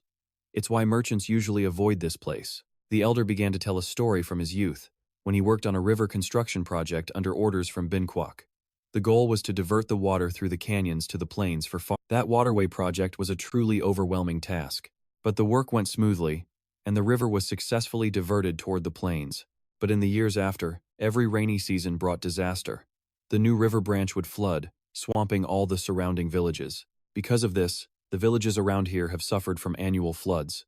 They've tried everything, even digging a new canal. They tried moving villages to higher ground, but it wasn't easy. Rice paddies flooded every year, and even if homes were safe, famine was a constant problem. One of the guild leaders finally asked, Then why not just move all the villages to another location? Nguyen Lo explained that with 5 villages in the area, a mass migration just wasn't that simple. Besides, their ancestors' graves were located in the canyon. They would never agree to leave everything behind and start over. And that is the challenge he presented to them. They must help the villagers face this tragedy, using any method they choose. They could repair the river or relocate the people. They could even form alliances with each other for mutual support. However, violence and coercion were strictly forbidden. He would be sending men from the Nugu Shuyan faction to monitor their progress. The challenge is set. The guild that cares for the villagers best gets to spearhead the new trade route project. With the challenge set, the guilds began to leave. Baki muttered to himself, So basically, he's just making us clean up the court's mess, right? That old man is just making us clean up his own leftovers. Yu Guan, however, saw the upside. He believed this could resolve conflicts between all the merchant guilds, help the villagers with the flooding, and boost the Yushuan sect's reputation. A perfect case of killing 3 birds with 1 stone. The sun was about to set, so they decided to find a place to rest. Mingua agreed, wanting to see the nearby villages for herself. Suddenly, a voice cut in. You won't find any place to stay in that village. It was Ba Qi. He politely offered Mingua a place. We brought a few extra tents, so you can stay with us. Do you want to join us? He asked. Mingua, ever cautious, politely declined his offer for now. Thank you for your kindness. As they passed through a patch of dried-out trees, they couldn't help but be shocked. The rainy season was long over, but this devastation? This was from last year's flood. That flood was so massive that the scars were still visible a year later. Exactly. They needed to see how the village prepared for storms. Passing a dry area, they noticed the defenses were just temporary shelters. Mingua pointed out that if this happens annually, a few wooden planks weren't going to stop any real flood. Someone spotted villagers nearby. Time to go ask them a few questions. Lu Qian called out, Hello there. We're from the Mushan Merchant Guild. We just want to ask you a few questions. But the moment the villagers saw them, they grabbed their child and fled. Lu Qian fell silent, watching helplessly as they were avoided. Seems like we're not exactly welcome here.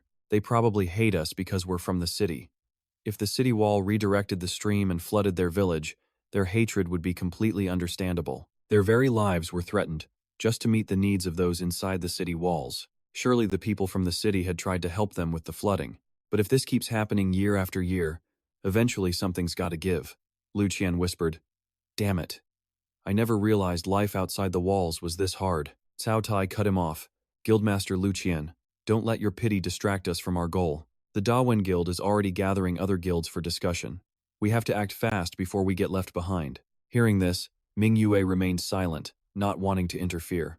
Back at their temporary camp near the village, the bugs came out as soon as the sun set. That's right, they had to get back to their own camp.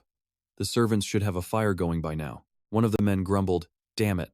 Thanks to Mingua, we're stuck out here instead of being at home." Huh. Another laughed. "Well, we're here now, so we have to endure it. At least we have a tent to stay in." Has Guildmaster Lu Qian seemed a bit off his game lately? Did you forget what that old fox of a guildmaster said? "Excuse me, but I'd like to speak with Guildmaster Mingua privately." Another man muttered. "Damn it. Are we taking orders from her now?" Bachi and Mingua took a walk nearby. "So, what did you think after seeing the village?" "This test isn't going to be easy. I'm starting to resent Guildmaster Ba Qi for coming up with this test for the Yushuan sect," she joked. He just laughed. "Haha, my apologies," he continued. "But you're a smart woman, so I think you understand my reasoning. Most of the merchant guilds here serve Prime Minister Ping, but they aren't loyal like soldiers. They're only in it for the profit. So just because he trusts me," Bachi explains, "doesn't mean the others do." He knew she'd understand. It was obvious. So what was her plan for the test? There were only two options: rebuild the waterway and prevent future floods, or move the villagers to other areas outside the flood zone. Of course, that was the best way. Naturally, relocating them was the most practical solution. As Mingua added, that's how a merchant would think. The most important question was, how much would it cost? The villagers had been fighting these floods for decades. In recent years, they couldn't hold back the water, meaning a huge problem had emerged, and fixing it would be incredibly expensive. On the other hand, the cost of relocating people depends entirely on how you do it, and even if you have to force them, there are ways to relocate the entire population without spending a single coin. Mingua replied, "True, but this isn't exactly a private matter, is it?" Bachi paused for a beat. "I recently met the head of the Qinglian Pavilion. More accurately, he interrupted her conversation with Guildmaster Fantai while she was trying to persuade him, but she ended up talking to him instead. And he discovered that Guildmaster Mingua had some very clever ideas. That was his first impression, and he wanted to know more. Most guilds were already siding with the Dawen Guild to tackle the problem. They'd formed an alliance that nobody else dared to challenge. But if they could rally the guilds in Musan and convince just one, their side might not be strong, but it'd be decent," she wondered. "Is that all?" "Publicly, yes, that's the story. Publicly," he says with a look that hints at so much more. To him, Mingua was a captivating woman, a powerful leader among the guilds, someone who never gave up and always fought for her beliefs. How could anyone not be impressed? He figured an alliance would be beneficial for his side. But from a distance, Yuquan and Manchi watched their every move. That night, at Mingua's camp, Yuquan was on edge. Strange. Bringing them to our side was far too easy, he thought. The Yuanhu Guild has a long history and has always been close with the Dawen Guild. So why the sudden change of heart to join us? Manchi agreed. "Yeah, there's something about that guy that bothers me. He looks way too slick. Maybe we should investigate him and find out what's really going on." "You mean act on our own? Without an order from leader Mingua?" But Manchi was determined. "Even if she didn't give the order, we have to take initiative. That's the only way the Mingua Guild will grow stronger and get the recognition it deserves." Yuquan shot that down fast. "No thanks. I prefer doing less work for more pay." He silently wished Tian Guang and Ma Changqi were here. They were way more fun. Manchi's face fell as he stared into the distance. An hour later at the Yuanhu Guild camp, a shadow crept onto the roof of Baji's residence. Manchi had decided to go investigate alone. Fortunately, their guild wasn't too far from the camp. If he moved fast, he could get back before sunrise. "Humph, that Yuquan is a fool," he muttered. "How can he ever properly support leader Mingua with such a lazy attitude?" Mingua wasn't the kind of person who would settle for just being a guild leader. To become her trusted advisor and secure a good position, he knew he had to act now. Every great leader needs a shadow, and Manchi planned to be hers. If he could expose that bastard before Mingua found out, who knows what kind of reward he might get. Suddenly, a pair of red eyes glowed from the shadows, and a cold dread washed over him. Back in her tent, Mingua stirred. "Quan, where is Manchi? Are you still awake? I thought you were asleep, so I told him to head back to his tent. I can go get him if you need to see him. If he's already asleep, then never mind. I just worry he's off doing something reckless again." "Yuquan, I agree that Baji is suspicious, but we must wait for my command. You've done well to be cautious. It would be a massive headache if he snuck into someone's camp again." "Yes, but you should consider these matters carefully, my lady." They discussed the Yuanhu Guild's new leader, Baji, an adopted son. He had earned the complete trust of the former master before he stepped down. His sheer charisma allowed him to take over the former leader's legacy and maintain the Yuanhu Guild's reputation. It became one of the top guilds in the Northern Plains, and he maintained relations with the top guild in the city, the Dawen Guild, which was famous for mediating conflicts between all the other guilds. Mingua chimed in, revealing that the Yuan Hu Guild was actually the Dawen Guild's most dangerous rival. That's right. But wasn't the old leader of Yuan Hu quite taken with you? Leader Mingua, sometimes it's really hard to believe you aren't actually from this region. You know an awful lot. I just have sharp ears, that's all. She paused, her voice low. The former leader of the Yuan Hu Guild. He was an infamous character. Rumor had it that in his youth, he was a notorious thief who only stole from the rich. Another rumor said he was a war veteran who fought alongside the Northern Territory in the Battle of Pingxiong, and a much darker one claimed he built his fortune on the slave trade long before establishing his guild. Then, he was summoned back to the Northern Territory to become one of the 12 emperors, Emperor Qin, the Night Marquis, Grand Dao Ba An. At that very moment, Manchi sensed a deadly intent, and his captor was none other than Ba An himself. Well, my first guest of the evening, did you come prepared? A sudden chill ran through Mingua. Something felt terribly wrong. A few hours earlier, while Manchi and Yuquan stood guard outside, she had been inside her tent, brushing her hair with a deeply troubled expression. Something felt off. It was like she had met these men before, but for the life of her, she couldn't remember when or where. It was infuriating. Mingua slammed her comb down. Or am I just overthinking things because I'm so overworked these days? How could she possibly remember every single face she had ever come across in her life? I shouldn't be thinking about this. I need to focus on the test. But that test was already a headache on its own. Closing her eyes for a moment, Mingua fell back into her troubled thoughts. She didn't move, just sat there, staring into the candle's flame. Time passed. The candle burned down to half its size. She huddled in a corner, hugging a pillow tightly to her chest. Who knows how long passed? She finally looked up, dazed, and then slowly peeked outside her tent. Quan, where is Manchi? Oh, you're still up? He asked, noting the boy had already gone back to camp, thinking they were asleep.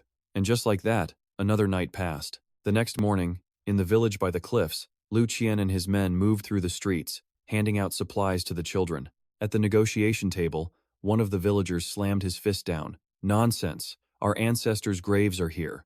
Are we supposed to just abandon them? Humph. You people from the city are all cunning foxes, the man's wife added, turning her gaze towards Mingyu. I'm sorry, she said. My husband despises people from the city. It's all right, I understand. Mingyue replied calmly. Relocation, you say? Moving to a place without floods sounded ideal, but in a country overrun with bandits, there wasn't a single corner untouched by war. They asked where they were even supposed to go. Even if they found a place to live, how on earth would they make a living? The villagers explained that even with new paddy fields, they couldn't afford to plant crops and had no food to last until the next harvest. We appreciate the offer, their leader stated, but we'd rather stay here than migrate without any kind of solid plan. Dying of starvation in a new land was no different from dying here. It was better to fall in the place their parents were buried. Lu Qian let out a long sigh. This relocation was getting complicated. Moving and stabilizing the entire village would cost an absolute fortune. They decided not to force the issue. They were lacking crucial information and needed to scout the area first to come up with a real solution. But it seemed their options were dwindling. A man rushed in shouting for Guildmaster Ba Qi, announcing the Da Wen Guild had made its move. They've already started? He asked. That's right, over by the cliffs. Do you want to go and take a look? Ming Yue's brow furrowed, the tension clear on her face as she processed the news. At that very moment, the Da Wen Guild and a huge crowd of villagers were gathering. Attention everyone, a man shouted. Guildmaster Da Wen has decided to begin a massive project to aid those affected by the annual floods. This project, he declared, would be entirely different from all the failed attempts of the past. They would rebuild the entire waterway to finally stop the flooding, with construction and material transport beginning that very day. And what's more, they were hiring workers directly from the village, and of course, the wages would be extremely generous. He even announced that anyone who wanted one could receive their pay in advance. The crowd was instantly hooked. High wages, paid up front? Can women work too? I want to join. The representative called for order. Everyone calm down and form a line. If you can work, we'll hire you. From a distance, Ming Yue's group could only watch as the villagers threw their overwhelming support behind their rivals. Ba Qi was impressed. A large-scale construction project plus hiring workers that must have cost an absolute fortune. But while it was expensive, the Dawen Guild could certainly afford it, being the richest guild in the city and the wealthiest on the entire plain. After all, the Dawen Merchant Guild was practically his personal property. Still, Something didn't quite add up. It was highly unusual for a merchant to sink so much money into a project with no clear profit. He was obviously determined to control this trade route. Mingua thought to herself that her own guild was already struggling with funds and manpower after the battle at Pingcheng. But even without that conflict, she knew they could never afford to undertake such a risky, large-scale project on their own. For the past decade, every single attempt to build a proper dam here had ended in complete failure. A stronger one might not even survive the storm season. And yet, Da Wen had managed to start construction almost immediately. That could only mean they had been preparing for this from the very moment the test was first announced. By building first, the villagers would lose any desire to move, and paying them handsomely would only boost the Da Wen Guild's reputation. But no matter how much money they had, even they couldn't just ignore the risk of investing so much into this massive plan. She realized their goal was to crush her, even if it meant taking a financial hit. This was a direct and obvious threat. Da Wen shot a contemptuous look at Mingua. "Watch closely, girl. This is how a real merchant invests their money. I will crush you," he sneered, "and send you right back to the brothel." Mingua then turned to Ba Qi, asking why he wasn't joining the project. He'd been invited to manage the downstream project, but refused. When she asked why, he just offered a hollow smile. "Didn't I tell you I find you interesting, Guildmaster Mingyu? I'm quite curious to see what you'll do next." If she could come up with a viable plan, he continued, he would decide to throw his support behind her. She fell silent for a moment. So that's it. Mingua thought to herself that she'd heard countless men say they were interested in her, but something about this felt wrong. Even if he was the son of the 12 emperors, she couldn't blindly trust him. She needed to investigate. Then, a thought struck her. Where is Manchi? At that same moment, inside the Yuan Hu Guild at the residence of Ba'an, Manchi was tied up and captured. "Well now," Ba'an mused, "I didn't expect to have an evening visitor right after returning from the Northwest Front. How very strange," he said, swirling a cup of red wine. The Merchants Guild knew of his return, but where did this boy come from? Manchi let out a few muffled sounds, and Ba'an finally understood. As soon as the gag was torn away, the young man gasped desperately for air. Damn it, he should have investigated thoroughly before rushing in here. He couldn't believe this was the home of An, one of the 12 emperors. Why was an emperor running a merchant guild? Manchi finally spoke up. "Excuse me, sir, but you seem rather excited?" With a chilling smile, Anne snorted before bursting into laughter. "Do I really look that excited to you? It's just that seeing a little thief like you reminds me of the old days. I just couldn't help it." "The old days, sir?" And looked surprised. "Don't the kids these days know? Back in my youth, I was the most notorious robber in the entire eastern region. I was starving, so I stole from the rich, and somehow became a famous bandit leader.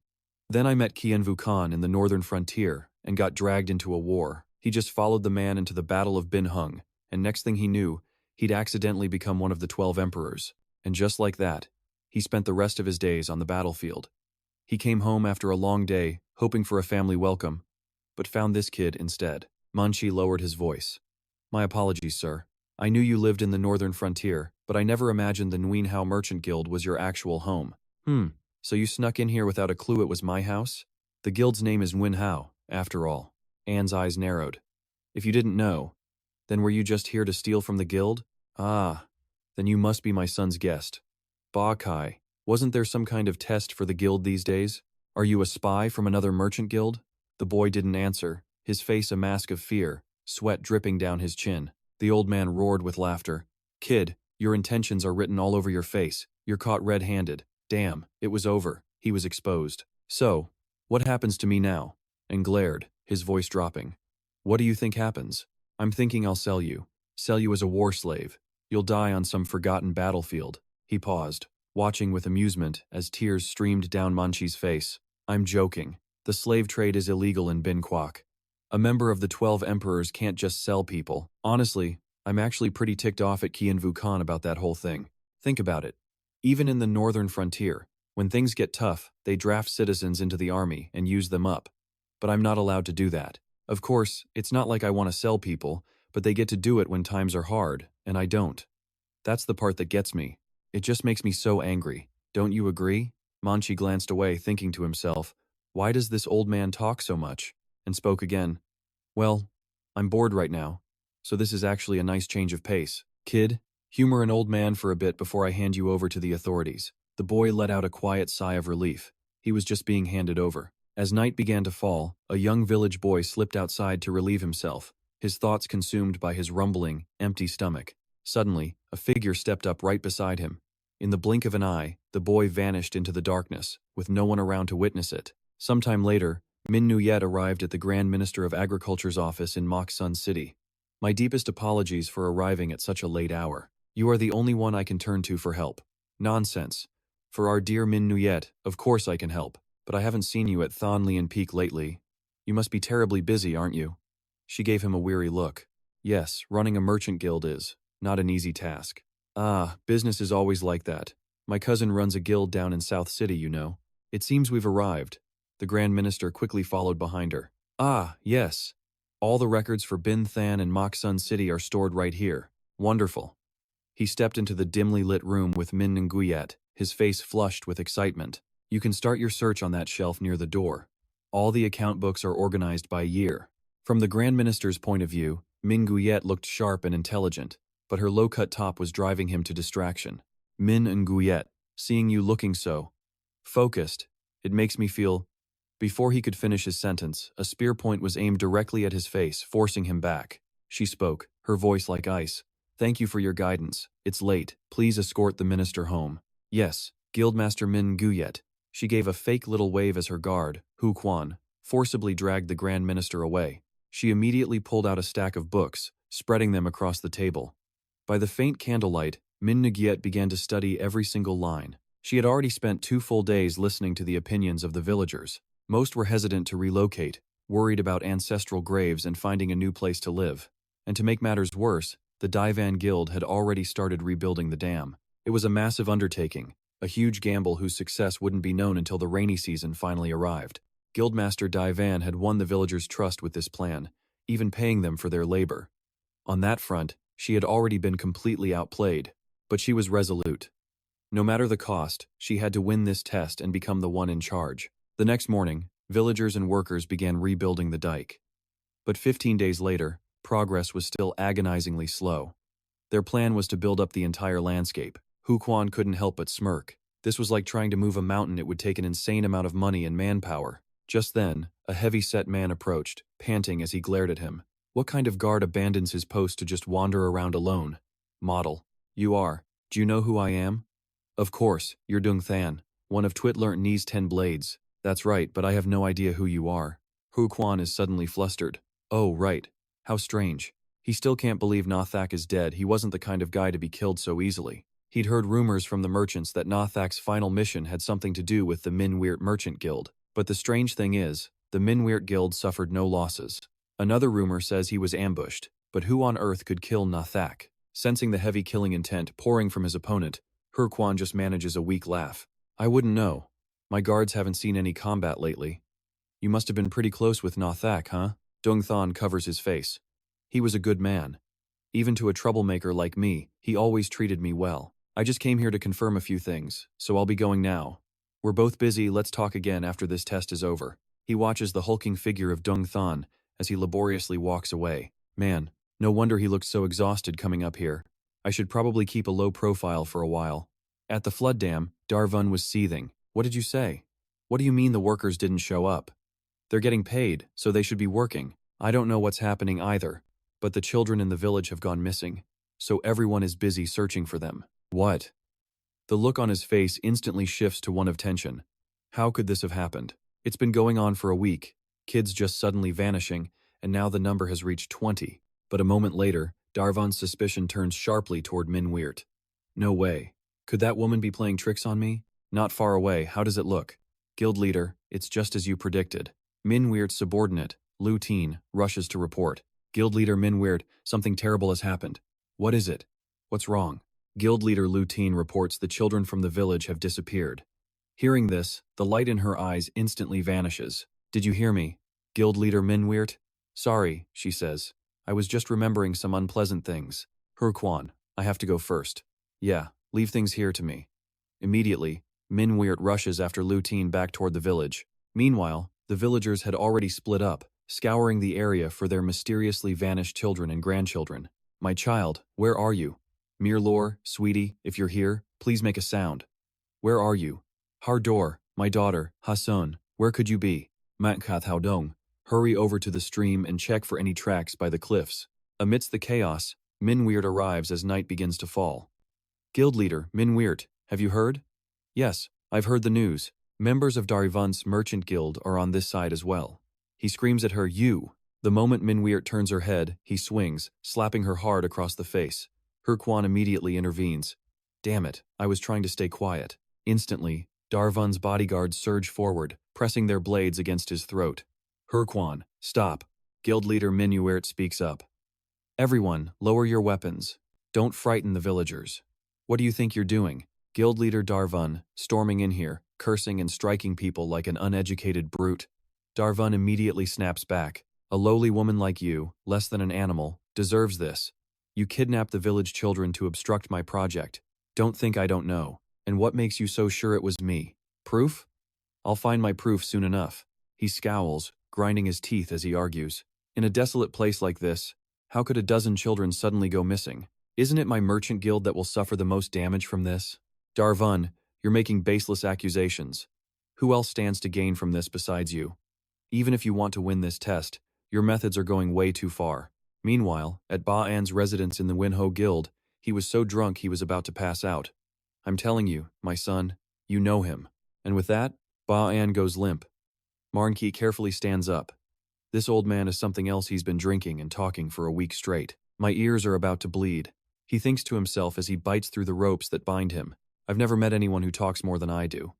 I have no idea how this lazy old man became one of the 12 emperors. While he's drunk and passed out, I have to sneak out of here. Marnki climbs back onto the roof, his mind filled with information for Minweird. Suddenly, he hears a piercing noise coming from a mountain belonging to the Nguyen Ho Merchant Guild. Finding it highly suspicious, Marnki squints and listens carefully. Over there, the kidnapped village children were being held by a group in red robes, their faces covered. Some of them had already fainted. Drawn by sheer curiosity, he'd followed them all this way. Hidden high in the branches, Manchi watched with bated breath, tracking the mysterious group's every move. Meanwhile, Bachi makes an appearance at the most opportune time, right in the middle of Mingyue and Dawen's heated argument, telling them to calm down and talk things through. Ba-An finds himself reminiscing about the first time he met Ba-Chi, some 15 or 16 years ago, before he became one of the 12 emperors. That was the first time he'd laid eyes on the boy, during a conquest way out west. He was among the children who had lost their parents in the war. The kid had guts. He walked right up to Ba-An and told him to take him along. He'd even accept being treated like a slave, so long as he was fed. Ba-An didn't have a wife or kids back then, so he was intrigued and decided to adopt him. This kind of thing didn't happen often, especially not to a bandit. But that boy, he was sharp and incredibly smart. From that day on, Bachi was the one who ran and grew the merchant guild. Ba-An was just the face of the operation. He gently swirled his drink, fondly recalling that the boy was his lucky charm. He built my fortune and my name. Now that he's grown, I just need to find him a good wife. He had nothing left to worry about. All he wanted was to drink wine poured by his daughter-in-law and see his grandchildren. Manchi had no choice but to listen. Back when he was a bandit, he never imagined he could live such a happy life. Then, as if a thought just struck him, he asked, "Oh, I heard you also steal to take care of orphans and the elderly, right?" He swayed and chuckled with delight. Stealing is a bad look, but you know what? I like you, kid. The wine finally kicked in. Ba-An staggered, nearly out cold from the drink, but still managed to mumble, "Family really is a miracle." Manchi could only turn away, exhausted, sighing to himself that his ears were about to bleed. Meanwhile, the argument between Mingyue and the other guild leaders was getting more intense. Bachi immediately stepped in, telling them to calm down so they could discuss things. He said that with the children missing, they had to pause the test and join the search party to find them. Mingyue stayed silent, her eyes locked onto Bachi. But an angry guild leader shot back. "Search? The mastermind is standing right in front of us. You've gone too far, Guildmaster Mingyue. Even if you did this to compete with us, this is just completely unacceptable." Bachi kept his calm, reminding them all, "Everyone, please settle down. There's no actual proof that Guildmaster Mingyue is behind this, but that just made them even angrier. Isn't it completely obvious? Besides her, who else would want to kidnap kids from this tiny village?" Hearing this, even Bachi seemed to hesitate for a moment. "The situation is definitely strange, but we can't just assume they were kidnapped. Let's not rush to conclusions and hear what Guildmaster Mingyue has to say." He turned to her, asking gently, "Guildmaster Mingyue, is there anything you'd like to say about this kidnapping?" Mingyue's reply was decisive. I would never do such a thing. Ba Qi looked at her, his voice low. Is that so? But right now, everyone here suspects you, Guildmaster Mingyue. Do you have anything to prove your innocence? Hearing this, Mingyue coldly retorted, I don't understand why I have to prove I didn't do something. If I kidnapped the children like Guildmaster Da Wen claims, shouldn't you be the one finding proof that I did it? Instantly, Da Wen's group exploded with rage, cursing her, calling her shameless, and claiming she just wanted to win the test at any cost. Facing this onslaught, Mingyue silently tensed up. This is trouble. She had to win over the merchant guilds, but now she was being framed without a shred of evidence. Even the villagers were starting to doubt her because they trusted Da Wen. The parents couldn't think straight, too busy desperately searching for their children. Her eyes landed on Ba Qi. The person who always tries to stay neutral will be the one most hated in the end. Guild Master Ba Qi. He backed off and shifted the conflict squarely between her and the other guild leaders. This bastard, he was definitely suspicious. Mingyue gritted her teeth, cursing inwardly. She suspected him too, but had absolutely no concrete proof. Back in the forest where Manchi was hiding, the terrified screams of children suddenly echoed out. Manchi was stunned. What? What is going on? He quickly realized what was happening.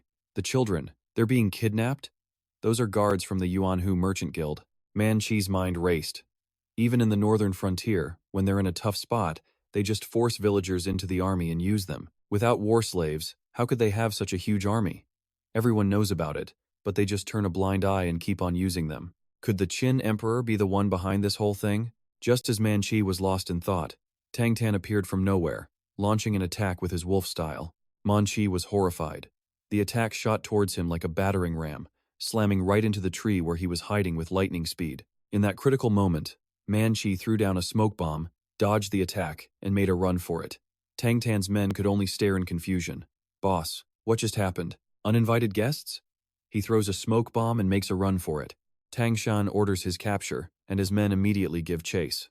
Meanwhile, Monkey is already darting through the forest. He frantically searches for an escape route, weaving through dense trees to evade his pursuers. But his strength is fading. Monkey stumbles, hitting the ground with a cry of pain. He realizes he was hurt by that falling tree from before. Behind him, footsteps and angry shouts are getting closer. The screams of his pursuers are drawing near. Monkey grits his teeth, forces himself up, and keeps running. He manages to get deeper into the woods, but the kidnappers are sticking to him like glue, cursing as they run. That kid moves like a monkey. Even using my best skills, these damn trees are in the way. I can't catch up. Monkey finally breaks free from the forest, only to find himself in a vibrant field of flowers. The sight only makes him more anxious. There's nowhere to hide out here. He has to find another way. But it's too late. His pursuers have caught up. One man closes in on Monkey fast. Got you now. Monkey pulls his old trick again, using a smoke bomb to retreat. The kidnappers scream in frustration. You're pulling that useless trick again? He's right up ahead. Get him. The whole group dives in, starting a chaotic struggle. Desperate cries echo across the flower field. Finally, Monkey is restrained by one of the men, who pins him to the ground, cursing. This little punk just had to make everything difficult. Dressed like that, you obviously came here on purpose. Don't even think about getting out of here alive. Monkey curses silently, his mind calling out for Mingyue, when suddenly, a flash of steel slices through the air, taking down a kidnapper in an instant. The remaining men are startled, looking at each other cautiously. Who was that? Everyone be careful. But before they can react, they fall one by one. The panicked group turns toward the sound. So fast, it came from up there, that direction. A mysterious figure emerges from the shadows, her voice soft but cold, wearing masks and sneaking around at midnight. You must be assassins who work in the dark. Monkey's eyes widen as he realizes the speaker is Zhong. She steps forward, her face as cold as ice, and states firmly, the person you're holding down is a friend of mine, so I can't just stand by. The kidnappers curse, staring at her warily. Zhong delivers an ultimatum. If you put down your weapons, I will spare your lives. I'll just hand you over to the authorities. The kidnappers quietly exchange a few words. No way. If they find the cave, we're finished. We outnumber them, so let's take the kid hostage and kill them both. The moment the thought forms, another sword technique strikes. Their plan is shattered by the relentless assault of the new Chuan sword. Zhong moves like a lightning bolt, rescuing Monkey with her incredible speed technique. She slowly sheathes her sword. Your little tricks are way too obvious. Monkey, still stunned, blurts out, Sister Zhong, why are you here? A Zhang replies simply, I'm on a mission. In another scene, Mingua is negotiating with the guildmasters about their next move. She asks, can you get more seeds? One guildmaster replies, actually, it's easy to ship them from the west.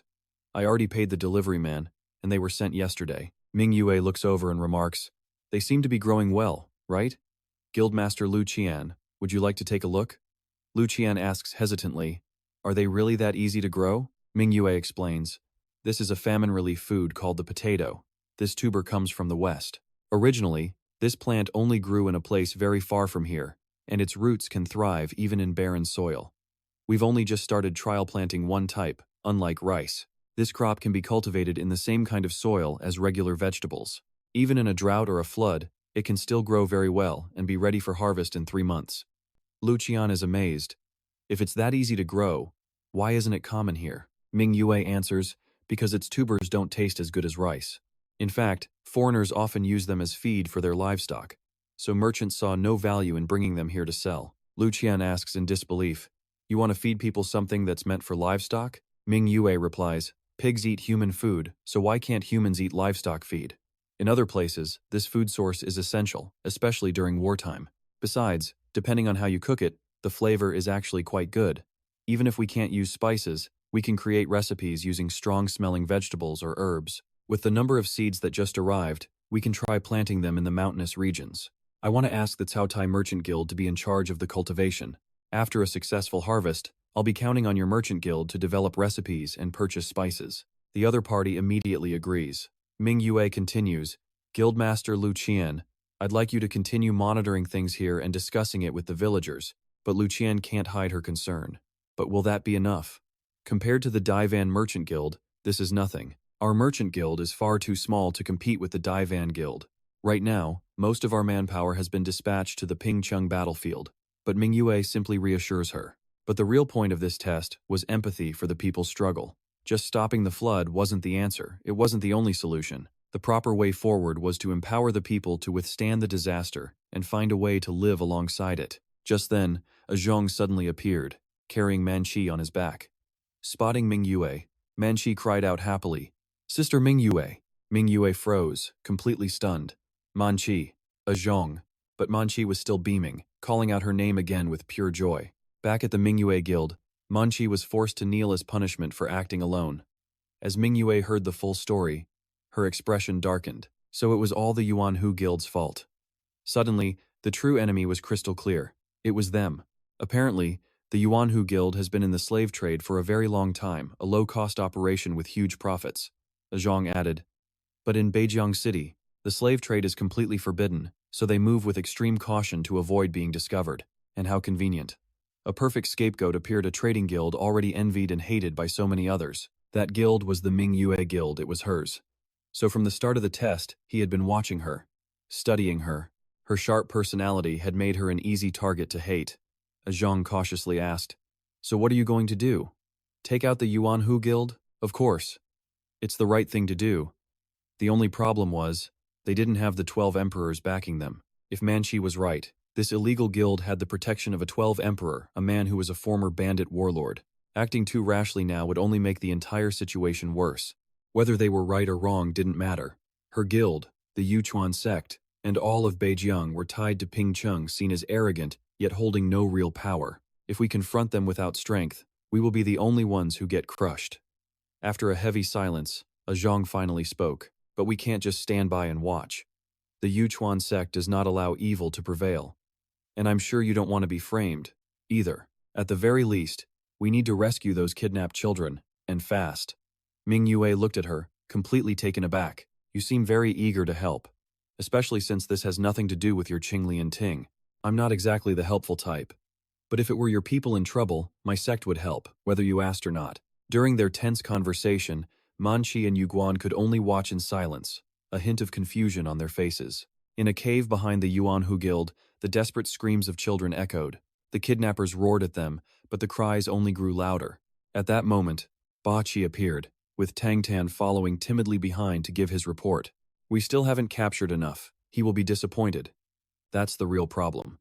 As he finished speaking, a long whip materialized in Ba Qi's hand. A loud crack echoed through the cave. Then, He violently backhanded the loudest crying child, sending him flying across the ground. Ba Qi screamed in a rage, "Shut your mouths. Listening to you brats cry is making my blood boil." His anger vented. Ba Qi's voice turned to ice. "You said there was an assassin?" "Yes. I sent 6 men after him, but all of them were killed." Glancing at the miserable children on the floor, Ba Qi just clicked his tongue. "This deal is too big. We need more. Tie them all up and move them somewhere else." His men roared in reply. "Get on your feet, kid." The following day, Zhang and Manchi quietly made their way back to that same cave. Zhang whispered, "This is the place?" "That's right. They dragged the children in here." They both fell silent and observed. The air inside was unnaturally still. Zhang frowned, her voice low. "Kidnapped children. It's too quiet. Something feels very wrong." They snuck inside, but the moment they passed the entrance, they froze. The cave was completely empty, not a single soul in sight. Manchi panicked. "There's no one here. But I saw them go in yesterday." Just then, a chilling voice spoke from directly behind them. "They haven't gone anywhere. In fact, I've been waiting for you." Tang Tan stepped out, a mocking sneer on his face. "I knew you would return. Just as I thought. You're the Mingua Guild's lackeys. You've stuck your noses where they don't belong." Zhang knew they were in deep trouble and yelled urgently to Manchi, "I'll handle him. You find the children." Manchi nodded. But before they could move, enemies surrounded them. "You're not going anywhere. Both of you are going to die right here." Meanwhile, at the Yuanhu Guild, a sleepy gatekeeper called out, My, what brings you all here so late at night?" Mingua, leading the group, quickly answered, "Our apologies, but we've come on urgent business. If your master is asleep, we are more than willing to wait until he is awake." Mingua's mind was racing. Zhang and Manchi were on their way to save the children. She had to create their escape route. She would lead the other masters to the Yuanhu Guild.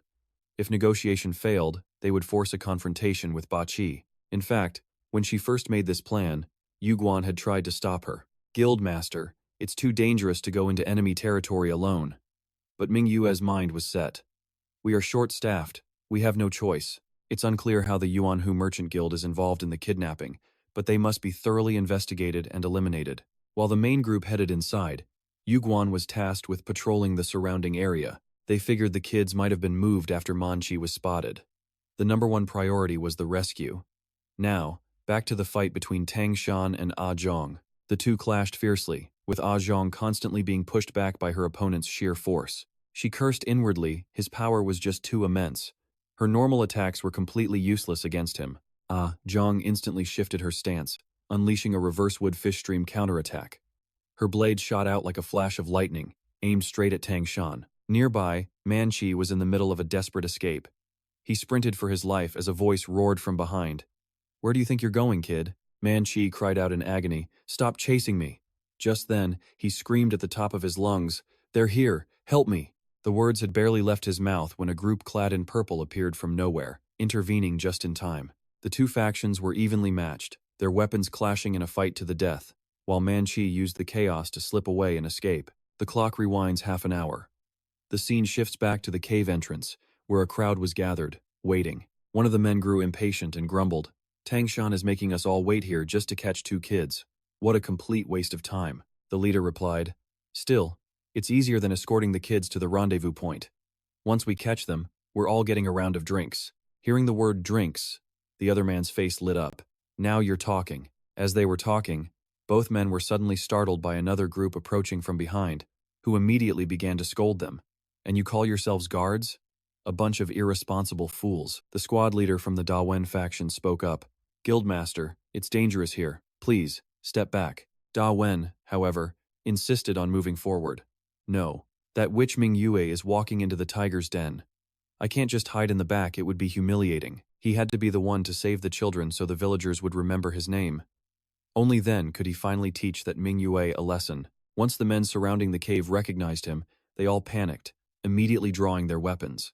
"Guildmaster Dawen, why are you here?" But there was no time for pleasantries. Dawen gave a cold order. "They've drawn their swords. You know what to do." At once, his subordinates charged forward. "Yes, sir," Dawen roared, "kill every single one of them for me." And just like that, the two forces clashed in a chaotic brawl. The leader guarding the cave was furious. "Damn it, we're under attack! Everyone, prepare to engage the enemy." Dawen, however, was still barking orders. "Get into that cave and find those kids. Kill them all." We flash back again. this time to that very morning, inside the Da Wen Merchant Guild's main hall. At this point, Da Wen stood with his arms crossed, declaring, "All right, fine, I'll take your word for it." Da Wen then turned and said, "Vice No, guild leader, gather everyone immediately. We're heading to the Yuanhu Merchant Guild." The leader obeyed. Understood. Mingua couldn't believe her eyes and had to ask, "You're just going to believe me that easily?" Da Wen offered no reply, though a faint blush appeared on his face. His mind suddenly flashed back to 11 days prior, right here at the Da Wen Merchant Guild. The Qing Lianding's master, Ni Ying, was speaking to him gently. "Sheng no, Ming Yue is a girl with great ambition, which is why I worry. I'm afraid she'll push herself too hard and end up getting hurt." Of course, Da Wen wasn't easily persuaded. "You talk as if you're her mother. If you're worried about her, you should teach her a lesson. That girl needs to learn some respect." Ni Ying looked at him affectionately and replied, "Rather than mother and daughter, we're more like sworn sisters. That's why I came here. To resolve this misunderstanding with you, Guildmaster." She then stepped closer to Da Wen, who was still grumbling. "Misunderstanding? What misunderstanding? I won't let that little brat off the hook. She's about to steal a lucrative deal right from under my nose. I only wanted to scare her a little, but she killed my most loyal guard." Ni Ying gently caressed Da Wen's arm while trying to persuade him. "Haha, Guildmaster, you need to look at the bigger picture. Ming Yue has no intention of opposing your guild." Her voice was soft, like the sound of a babbling brook. Ni Ying slowly made her case. She might be naive now, but with the right guidance, she could become an incredibly useful person to everyone. Especially in these chaotic times, people like Ming Yue could become the pioneers of a whole new era. Instead of making her an enemy over a temporary gain, you should try investing in her potential. Show some mercy and become her ally. She massaged his head while gently stroking his beard. "One day, she will bring you even greater wealth. Because you, sir, will be her greatest benefactor." Da Wen tried to resist. "But I will not lose this test." Ni Ying skillfully redirected the conversation. "You don't need to lose. You just need to help her find the right path. A wise man such as yourself has a role to play in guiding the next generation." Remembering the image of a young and resilient Ming Yue, Ni Ying spoke with deep conviction. As your friend of 10 years and Min Ngiet's sworn sister for 15, she was counting on him. After that tense meeting, Ni An departed with her personal escort. The words of Dai Van echoed in her mind as she rode away. "All right then, if she dares to step out of line, he will put her right back in her place." He admits that dealing with the Yuanho Guild is tough, but since she asked, he'll give it his special attention. Ni An was confused. "Wait, aren't you close with the Yuanho Guild?" Daivan just looked back at her and coldly replied, "So what? When it comes to money, there's no such thing as friends. And with their unnatural growth, he needs to watch them even closer." A dark look crossed Daivan's face. He suspects something's off. Even with their backing, growing this fast is just too strange. The Guildmaster, Ba Qi, that man is incredibly shady. After thinking it over, Nian softly called out, "A Zhong." A Zhong immediately responded, "Yes, ma'am." And with that, Nian began to give her instructions. "I know you don't like this kind of work," she began, "but during the test, could you keep an eye on the Yuanho Guild for me?" A Zhong replied simply, "If you want me to, I'll do it." Her easy agreement was so surprising, it actually made Nian suspicious. "How strange. You're just agreeing to my request." A Zhong slowly explained, "This is for Ming Yue. I owe Ming Yue and Tian Guang," she said, "so I'll take care of this." Turns out, A Zhong never forgot how they helped her in the past. Hearing this, Ni An smiled warmly at her. A Zhong. And now, back to the present. The scene shifts to the Yuanho Guild's cave, where a scream rips through the air. "Move in, we're almost there." Amidst the brutal fighting, a desperate shout erupts. "Damn it, there are too many of them," but the rescuers just roared back. "Show no mercy. They're nothing but a bunch of kidnappers. Kill them all. Take them down." Outnumbered, the cave guards were quickly wiped out, their last words filled with despair. "Boss, save me." The leader of the kidnappers saw how bad things were getting and gave the order. "Damn it, we have to run. We need to report this to the guildmaster, now." On the other side, Dai Van arrived under heavy guard. "Where are the kidnapped children?" The rescue leader replied, "We're still looking for them." A Zhang rushed over from a distance to report, "Guildmaster, they're not here. It looks like they've been moved somewhere else." Dai Van demanded to know, "Where?" But before he could finish, the mountain of a man named Tang Shan came crashing in. He unleashed a powerful charging attack, shattering the stone wall. Luckily, a Zong was quick enough to dodge. Seeing him, the kidnapper leader scrambled over. "Big brother, Tang Shan casually brushed the dust off and asked, "What is it?" The man reported frantically. "Divan's guards are attacking us. There are too many. We have to escape." Tang Shan's eyes widened in pure shock. "What? How is that possible? My brother is close with the Divan Guild." At the same time, the rescue leader spotted Tang Shan and immediately moved to shield Divan. "Guildmaster, this way. Our men are under attack," the kidnapper continued. "We have to report this to Brother Ba Chi." Tang Shan glanced at Divan's group, his brow furrowing.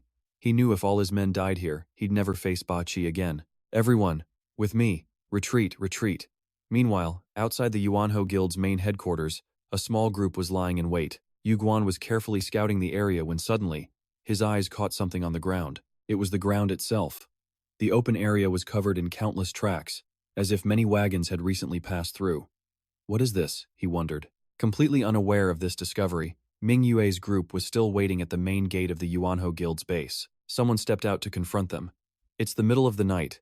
What business do you guildmasters have here?" Mingyue came up with a quick excuse.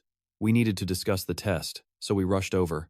"Where is Guildmaster Ba Chi?" The man, Du Peng, manager of the Yuanho Guild, stood at the gate and announced, "Ah, he had urgent business and has already left. He isn't here right now."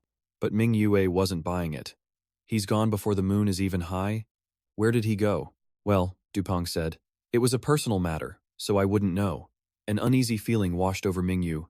She wondered, did he find out? She knew they couldn't just stand here forever, but Mingyue still couldn't find a reason to force her way inside. Suddenly, a sound echoed from the distance, making everyone whip their heads around. What was that noise? What's happening? Following their gaze, they could all see a plume of smoke rising. One of them pointed it out. "Looks like it's coming from the mountain." And the source of the chaos? None other than Manchi. The young boy had activated the signal flare. "Sister Mingyue," he panted, exhausted. "Just like you said, I've sent the signal. I'll be there soon." That was all Mingyue needed. It was time to act. In a flash, she snatched the sword from a gate guard's hand, pointed its tip straight at Dupeng and commanded, "Take me to Ba Kui, now." It all happened so fast. The guards drew their swords but were too stunned to make a move. What the? The manager! The other guild leaders were just as shocked by her sudden move. Guild leader Min Nuyet then announced, "Everyone, that firework was a signal from my guard.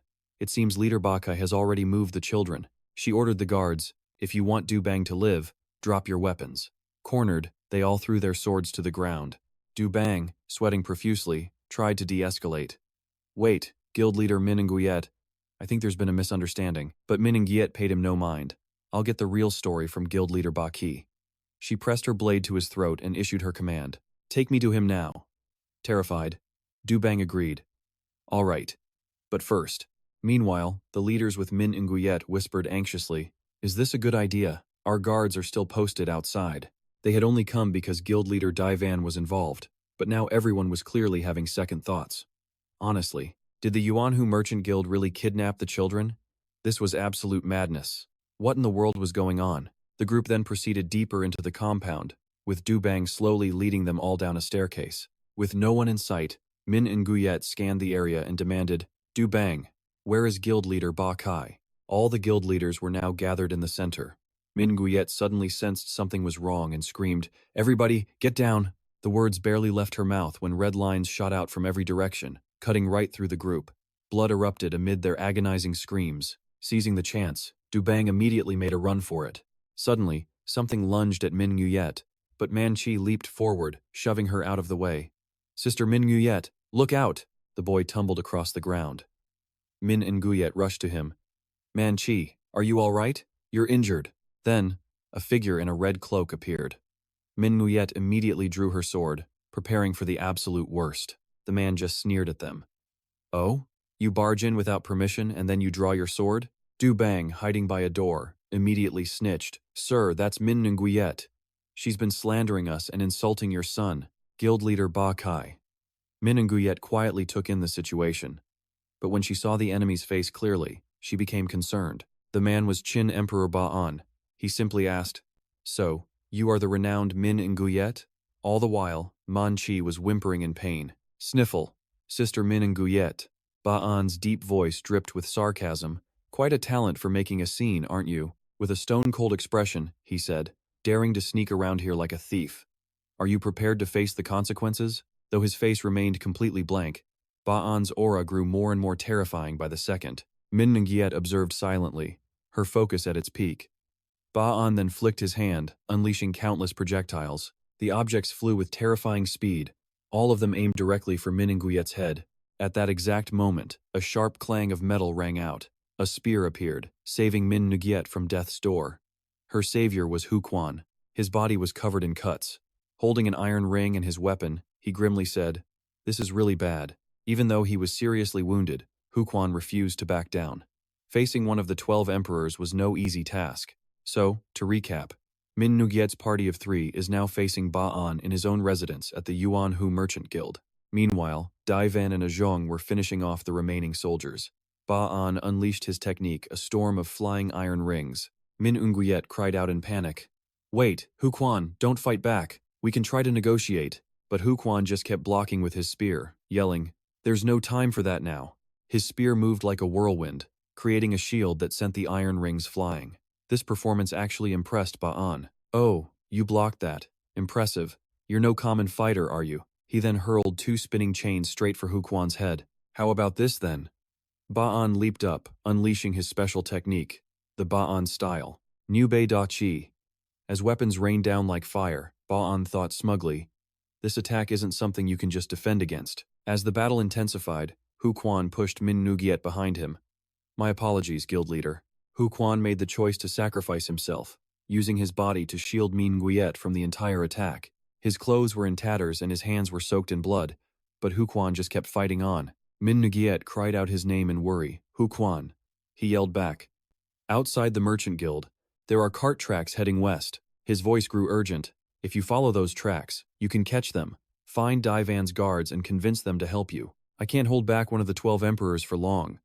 All the while, Ba'an attacked relentlessly, his expression utterly blank. As for Min Nguyet, her mind raced as she desperately tried to think of a plan. She remembered Manchi's words.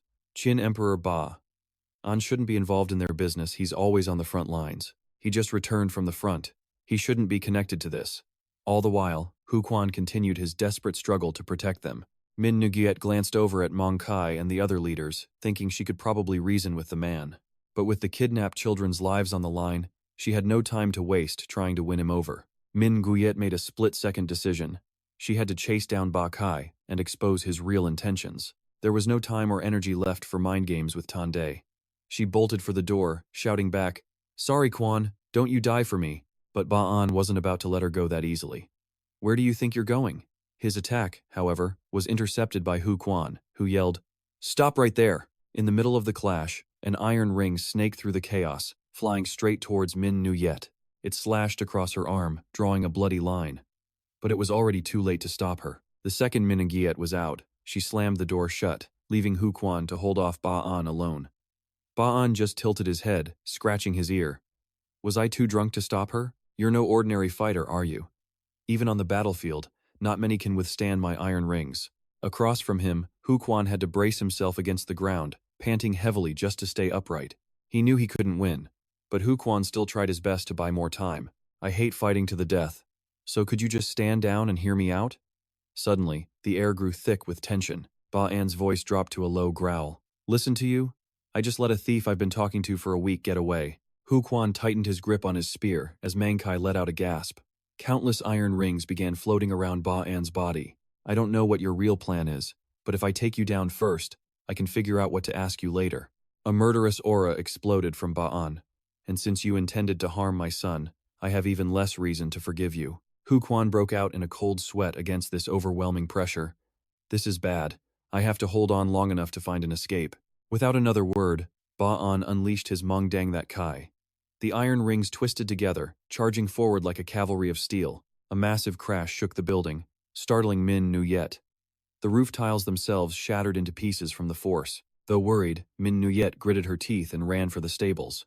"This is a much bigger mess than I thought." As she mounted her horse, Min Nguyet followed the tracks. They were heading west. She quickly galloped out of the manor, racing in that direction. Back with Dai Van, he watched Tang Tan's group flee with growing suspicion. "Where are they running?" His captain answered. "It doesn't look like they're returning to the Yuan Hu headquarters." "Guild leader, this is too dangerous. Please go back. It looks like they've ducked into the bushes to hide." Just then, Min Nungiet arrived with a crucial update. Guild leader Daivan, they've taken the children and left. Daivan was completely stunned. Min Nungiet, where did they go? She quickly explained. There are carriage tracks leading west. You need to send men after them now. On top of that, Tan Day of the Yuanhu Guild has gone berserk. Take half your men to keep him busy. She spurred her horse onward as she spoke. If we lose them now, we'll never find those kids. I'm counting on you, Daivan grumbled under his breath. Who do you think you are giving me orders? He didn't like her attitude one bit, but for the greater good, he sent his men to follow her lead. Captain, take half our forces and follow Min Nungiet. The captain yelled, Understood. Squads 1 and 2, move out. And so, the group led by Min Nungiet plunged into the dense, untamed wilderness of the forest. The silence of the woods was suddenly shattered by a group of people moving swiftly under the trees. It was none other than Tang Tan and his underlings. As they were running for their lives, a figure suddenly appeared, flitting through the branches above. Even in his haste, Tang Tan sensed that something was terribly wrong. In an instant, a Trung dove down from above, unleashing her Ungu Suyen Quangbao attack, but he managed to block it. His men screamed in panic, Boss! While fending off a Trung's fierce assault, Tang Tan had to shout out an order. Go straight to Brother Ba Kai and report. I'll handle things here. He slammed his foot into the ground, sending out shockwaves that knocked a Trung back. As he came charging forward, a Trung thought to herself, he's huge, but way too fast. Smashing through everything in his path, Tang Tan relentlessly attacked a Trung, who desperately dodged while trying to form a new strategy. He's using his sheer size and brute force for these deadly blows. A direct fight is just too dangerous. After he unleashes an attack, there's a brief pause. An idea sparked in a Trung's mind. That's my opening for a counterattack. Seizing the moment Tang Tan was recovering, a Trung immediately struck with her Thui Mok Nu Shuyen, slashing him deep. Clutching his bleeding arm, Tang Tan wondered, this sword style, it seems familiar. She must be one of those annoying disciples from the Ingu Shuyen sect, but I've never heard of a female swordmaster this strong. He was now on the defensive, barely parrying a Trung's deadly strikes. But Duang then remained completely unfazed, thinking to himself that there was no way he'd let them catch him. We're almost at the meeting point.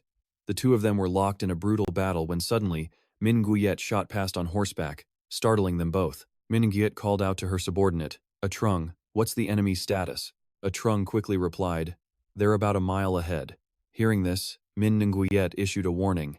Daivan's caravan guards are approaching. Can you handle them on your own? A Trung answered decisively, I can, but don't you stray too far. With a sharp cry, a Trung launched a powerful slash at Duang Than, creating an opening for Min Nungiet to press forward. The sky above was slowly being swallowed by dark clouds, and in the desolate mountain forest, only the neighing of horses could be heard. A single drop of rain hit a leaf, signaling the start of a downpour. But ignoring the storm, Min Nungiet spurred her horse onward. Suddenly, Min Nungiet's eyes flew wide open. It looked like she had spotted something up ahead. In the distance, a group of people could be seen fleeing desperately. A closer look revealed that they were transporting carts full of children with their hands tied. The man leading the group was none other than Ba Ki, who was frantically pushing his horse to move faster. The very moment Ba Kai glanced over his shoulder, a cold, hard knot formed in the pit of Min Nungiet's stomach. Her expression darkened as she immediately gave chase. Through the rain, he and his men rushed to escape with the abducted children. Back at the other scene, Manchi was anxiously trying to get everyone to safety while Hu Quan fought to hold off their pursuer, but against Ba An, he was clearly losing. Ba An aimed carefully and then swung his arm, unleashing all of his rings at once in an attempt to end the fight quickly. Not only that, but Ba An instantly closed the gap, appearing right in front of Hu Quan in a flash. Just before the finishing blow landed, Hu Quan managed to parry, using his 3 slashes technique to leap clear of the attack zone. Ba An was taken aback. This kid, he's not just skilled, he's actually holding his own against me. He's blocking my path, stalling so his master can escape. I can't let my guard down. This kid is something else. Hu Quan breathed a sigh of relief. That was close, but he'd bought enough time. He then launched a rapid series of spear thrusts toward Ba An. Unsurprisingly, the old master dodged them with ease, but before his opponent could touch him, Hu Quan once again escaped by using his spear to vault away. This was his chance. He had to use this opening to escape, but from below, Ba An saw through the ruse and moved to intercept him. He praised the move, knees faint, and appeared to block Hu Quan's path. He unleashed a powerful palm strike, sending the young fighter flying backward even as he tried to counter. Ba An was shocked. He still managed to counterattack? For someone so young to be this skilled is incredible. What kind of life has he lived? Huquan twisted in midair and managed to land safely on his feet. He felt a thrill rush through him. This battle is actually getting exciting, but getting curious about your opponent on the battlefield is a dangerous habit. Should I just finish him here and now? Seeing Ba'an prepare another attack, Huquan knew this was it. He didn't want to die, but it seemed he had no choice left. He settled into a ready stance, pointing the tip of his spear forward. A second later, it began to glow with a bright blue light. Ba'an sensed the shift in his opponent's aura and became even more intrigued. Huquan had prepared himself for the outcome. Either he'd live or he'd die right here. Just then, Daivan and his men burst through the door. Wait a second. Whoa, you scared me. What happened to this door? It's completely broken. Ba'an tilted his head and said, Daivan, Your Majesty, I heard you just returned from the battlefield. That's right, my old drinking buddy. What brings you here so late at night? Is it raining outside? This isn't something we can discuss over drinks. Please, listen to me very carefully. What is it? Huquan sighed in relief. He was saved. At the same time, the rain continued to pour outside as Min Nuyet rode on at a breakneck pace. Soon, the rest of her people managed to catch up. But from a distance, two mysterious figures were watching their every move. They rushed us out here at this hour just because he was being followed. So, what's our next move? We still need to secure the goods. Let's just watch for now and see how he handles this. And with that, the two figures turned and left. I'm so sleepy. Just have to hold on a little longer. Just then, Min and Guyet finally caught up to Baki's group. Caravan leader Min and Guyet, it's dangerous out here. You need to fall back. Baki turned his head, and the two leaders faced each other down as the sound of children crying filled the air. It's over, Caravan leader Bakai. Release the children now. What a pain. Boss, what do we do? What else? We've been discovered, so we can't leave any of them alive. Kill every last one of them. Seeing the enemy make their move, Min Guyet's forces surged forward. Draw your weapons. We're saving those kids. Find cover, now. The order rings out, and with their leader's command, everyone launches a furious counterattack. Leave no one standing, kill them all. Ahead of him, Ba Chi slowly closes in on the group of children. Without a word, he grabs one by the neck and yanks them up. The baby's cry pierced the air. Ba Chi shot a dark look at Min Weert, and she knew instantly she had to act. Min Weert spurred her horse forward, ignoring the chaotic battle raging around them. She chased Ba Chi into a ravine as heavy rain poured down. He taunted her. At first, I was just going to frame you and take over the guild, but you've dug too deep now. She wasn't surprised. Of course. That's just who you are. When you're cornered, you'll even bite your own master just to survive. I remember seeing you at the guild meeting. At first, you looked so different from the old days, I almost didn't recognize you. But your mannerisms, your expression. I knew it was you. Min Weert was completely lost. What are you talking about? He silently bent down, smearing some blood onto his hand. Then, Baki took off his glasses and wiped it across his face. Do you remember me? The first time we met, we were so close. We hugged, cried, and fell asleep from sheer exhaustion. We've both changed so much since then. Hearing this, her expression darkened. Even her master would sometimes bring up that day. The day you set the entire residence on fire and tried to escape with all those children. So many people died because of you. But thanks to that, I earned the master's trust. On his orders, I started a guild in Bak Kwang and have served him ever since. He flashed a demonic smile. Seeing you here, I'm sure the master is dying to meet you again. Min Weert gasped for air, the words of a witch echoing in her mind. Did you really think you could escape me? I am everywhere. In your dreams, even in death, you will never be free of me. Now, my dear, let's go and meet our master, shall we? Over in Huquan, Darvan had just finished explaining everything to Ba'an. He remained silent for a long moment, then flatly denied it all. Lies, Lord Tunde. Everyone's lives are on the line.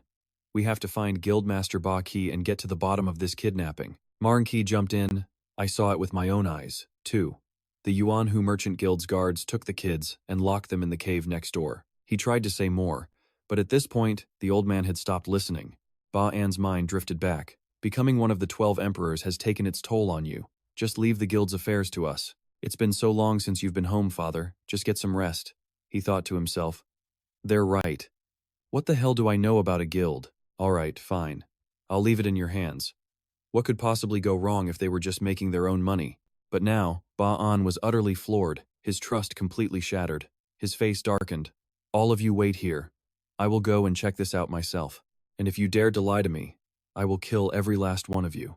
With that, Ba An bent his knees and launched himself into the air. He blasted straight through the roof, disappearing in the blink of an eye. At that very moment in the canyon, Minweert and Ba Ki faced off once more, a bloody past between them. She gritted her teeth, her eyes filled with rage as she remembered. "It's okay. The Imperial Army will definitely come and rescue us. With so many children missing, they won't just ignore it. If we just stay strong, we will definitely be allowed to go home. You all belong to me. Your destiny is to be a sacrifice for my beauty." That declaration was made amidst countless sobs and cries. Minweert's face was a mask of sheer horror. "Impossible. You're still alive? If you wish it, I'll do anything you say." "Anything." Baki charged forward with his weapon, a strike she just barely managed to block. He was enraged. "How dare you ruin the master's plan?" Sweat poured down Minweert's face. She was clearly no match for his raw power. "You, a runaway from paradise who became nothing but a lowly prostitute. Do you think starting a merchant guild gives you a voice? You're just a nobody who doesn't know her place." With that, Baki slapped her hard across the face. Minweert fell to the ground, and he quickly dropped down on top of her. Baki pinned her underneath him, clamping her hand down and declaring, "On behalf of the master, I will teach you a lesson." But Minweert's free hand shot up, grabbing a fistful of Baki's hair before yanking his head down with all her might. She slammed her forehead right into his eye and refused to let go. Baki screamed, "You bitch, let go." In response, she grabbed his hair with her other hand too. "Oh, I know my place perfectly well." With that, she smashed her forehead straight into Baki's nose. He was stunned. "You damn bitch, let me go."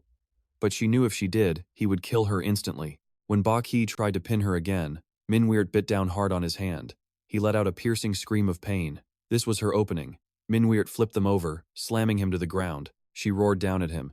"You're the one who picked a fight with the wrong person. Do you have any idea what they call me? The venomous woman."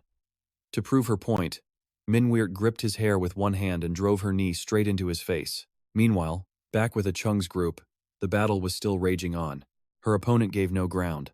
Every single slash she made was blocked by Duong Than's bare fists. After another vicious clash, they both pulled back to a defensive stance. He knew his attacks weren't strong enough yet. She was fast, sure, but as a woman, her stamina was bound to be lower. Both fighters took their stances simultaneously, their techniques perfectly matched, move for move. He decided this next attack would be the final one. He was ending this match right here and now. A tense silence hung in the air. They stared each other down for a moment, and then charged forward at the exact same time. But before a Trung could even strike, a flash of orange light shot past, wrapping itself around Duong Than. She looked on, completely baffled, as he screamed, "What in the world?" High in the air, Duong Than felt himself being dragged upward, screaming in pure terror. "Ba," Anne recalled something from years ago. A voice asked, "Sir, you're the famous general from the northern frontier, aren't you? We'll even be your slaves," they pleaded. "Just please take us with you. We're starving." "Lord Chin Di," a voice reported, "while you were away, Duong Than became one of the 20 unrivaled youths." He felt a pang of embarrassment. At the same time, the fighters below saw Duong Than in the sky and all wondered the same thing: where did he even come from? Then, Ba-An's eyes scanned the scene and locked onto the kidnapped children, their heads covered with hoods. Their hands and feet were tied, all of them sitting on a large cart. "Sir, just leave this to us," a man said. "We'll handle our own merchant guild's business. We've already prepared a feast for you. Please come enjoy it. It's been so long since you've been home from the battlefield." Remembering all of this, Ba-An unleashed his fury, slaughtering every last member of his own merchant guild down below. In another corner of the fight, Ba Ki had turned the tables on Mininguyet, leaving her broken and sprawled on the ground. He panted as he cursed her. "You're just a weak woman, you inferior piece of trash."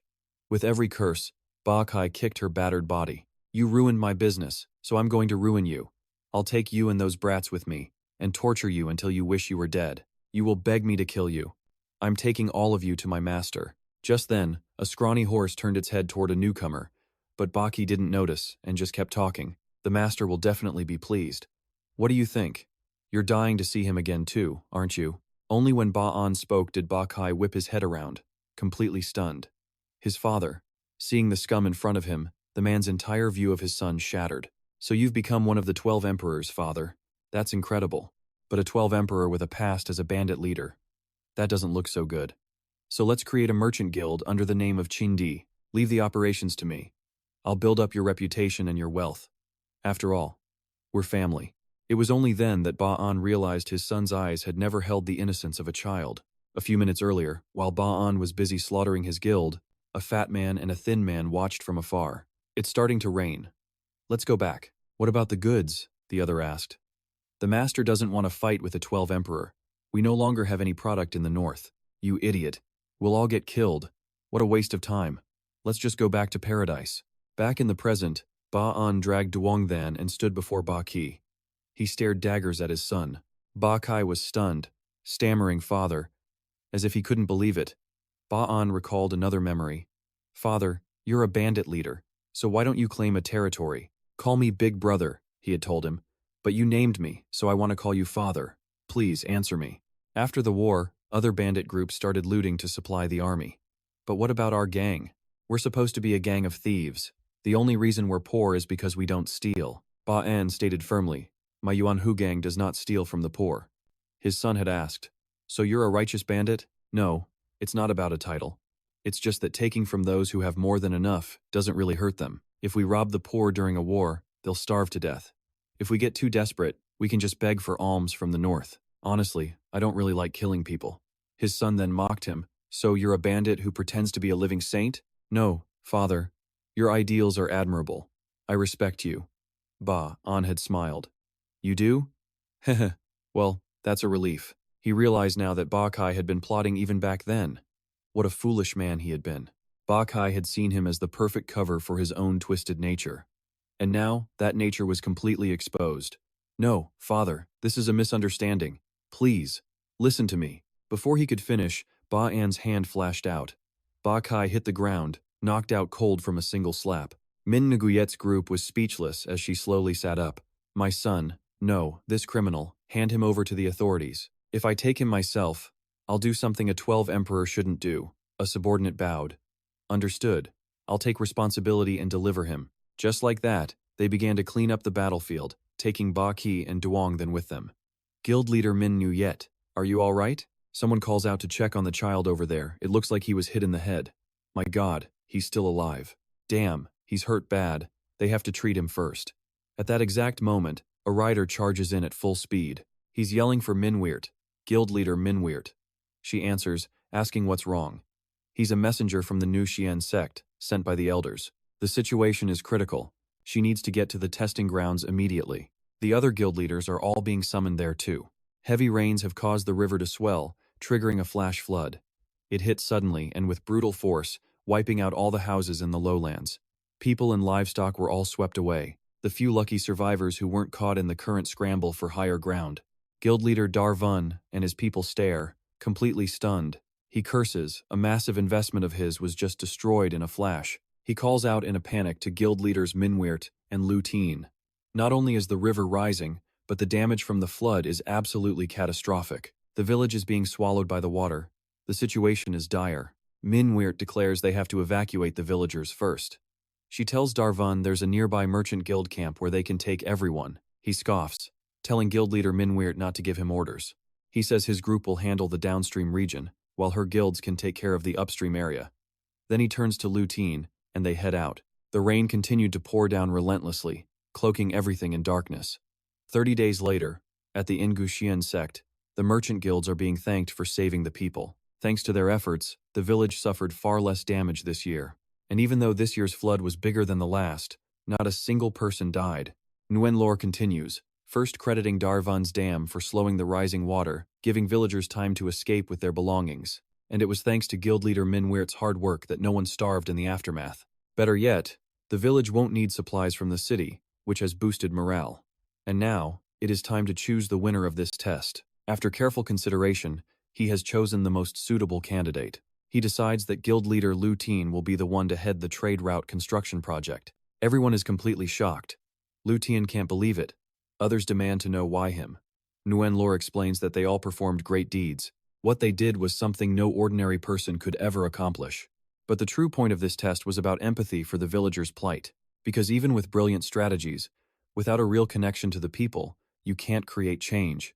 They needed someone to be a bridge. While the others were building dams and planting crops, it was guild leader Lutin who was out there communicating with the villagers. When the children were kidnapped by the Yuanhu Guild, Lu Tian was the one comforting the frantic parents. Lu Tian is the bridge connecting the people to this great cause. Who else could unite the guilds better than him? He blushes, finally understanding the reason. Mingua happily congratulates him, and he thanks her in return. Darvun thinks to himself, damn it, he has a feeling that woman, Mingua, got exactly what she wanted. And so, guild leader Lu Tian was appointed supervisor of the trade route plan. Guild leader Darvun was appointed deputy supervisor, chosen for his quick decision-making and response skills. And Mingua was also made a deputy, in charge of recruitment, materials, and devising crisis response strategies.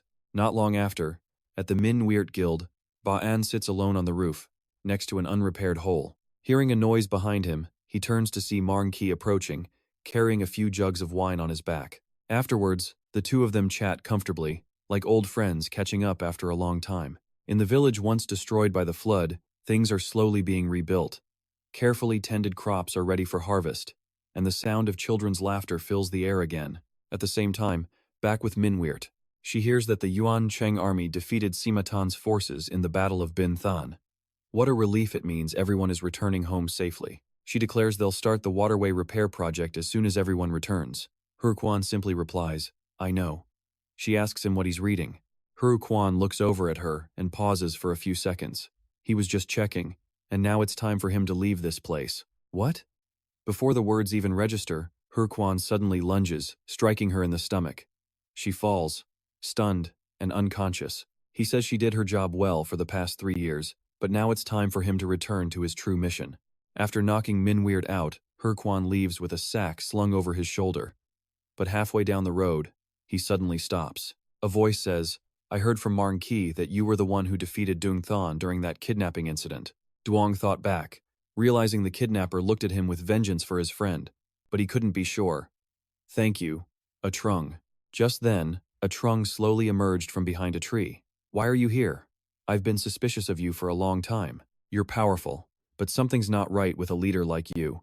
At first it was just a hunch, but sometimes you look like a completely different person. Quan was confused. Is that all? She continued. I heard you went to see Mingua after the battle with the Qin Emperor, but you never showed. Manchi said he saw you constantly exchanging letters, so I thought I should keep an eye on you. Manchi and I have been taking turns tracking your movements for days. Now look at you, carrying Mingua away. He dropped the sack and replied, a Trung, you're pretty sharp, or should I say you're just naturally suspicious. I didn't leave a letter, but it would have been better if I had left the messenger. I never expected to fight you in this situation. Quan laughed. A fight? I see. Just try not to kill me. The next morning, at the Yuanhu Merchant Guild, a man in black sat talking with Ba'an. This was Ba Qi, or rather, his real name was A Wen. After interrogating him, it seems there's a huge gang behind this operation. They mainly kidnap orphans and poor children to avoid investigation.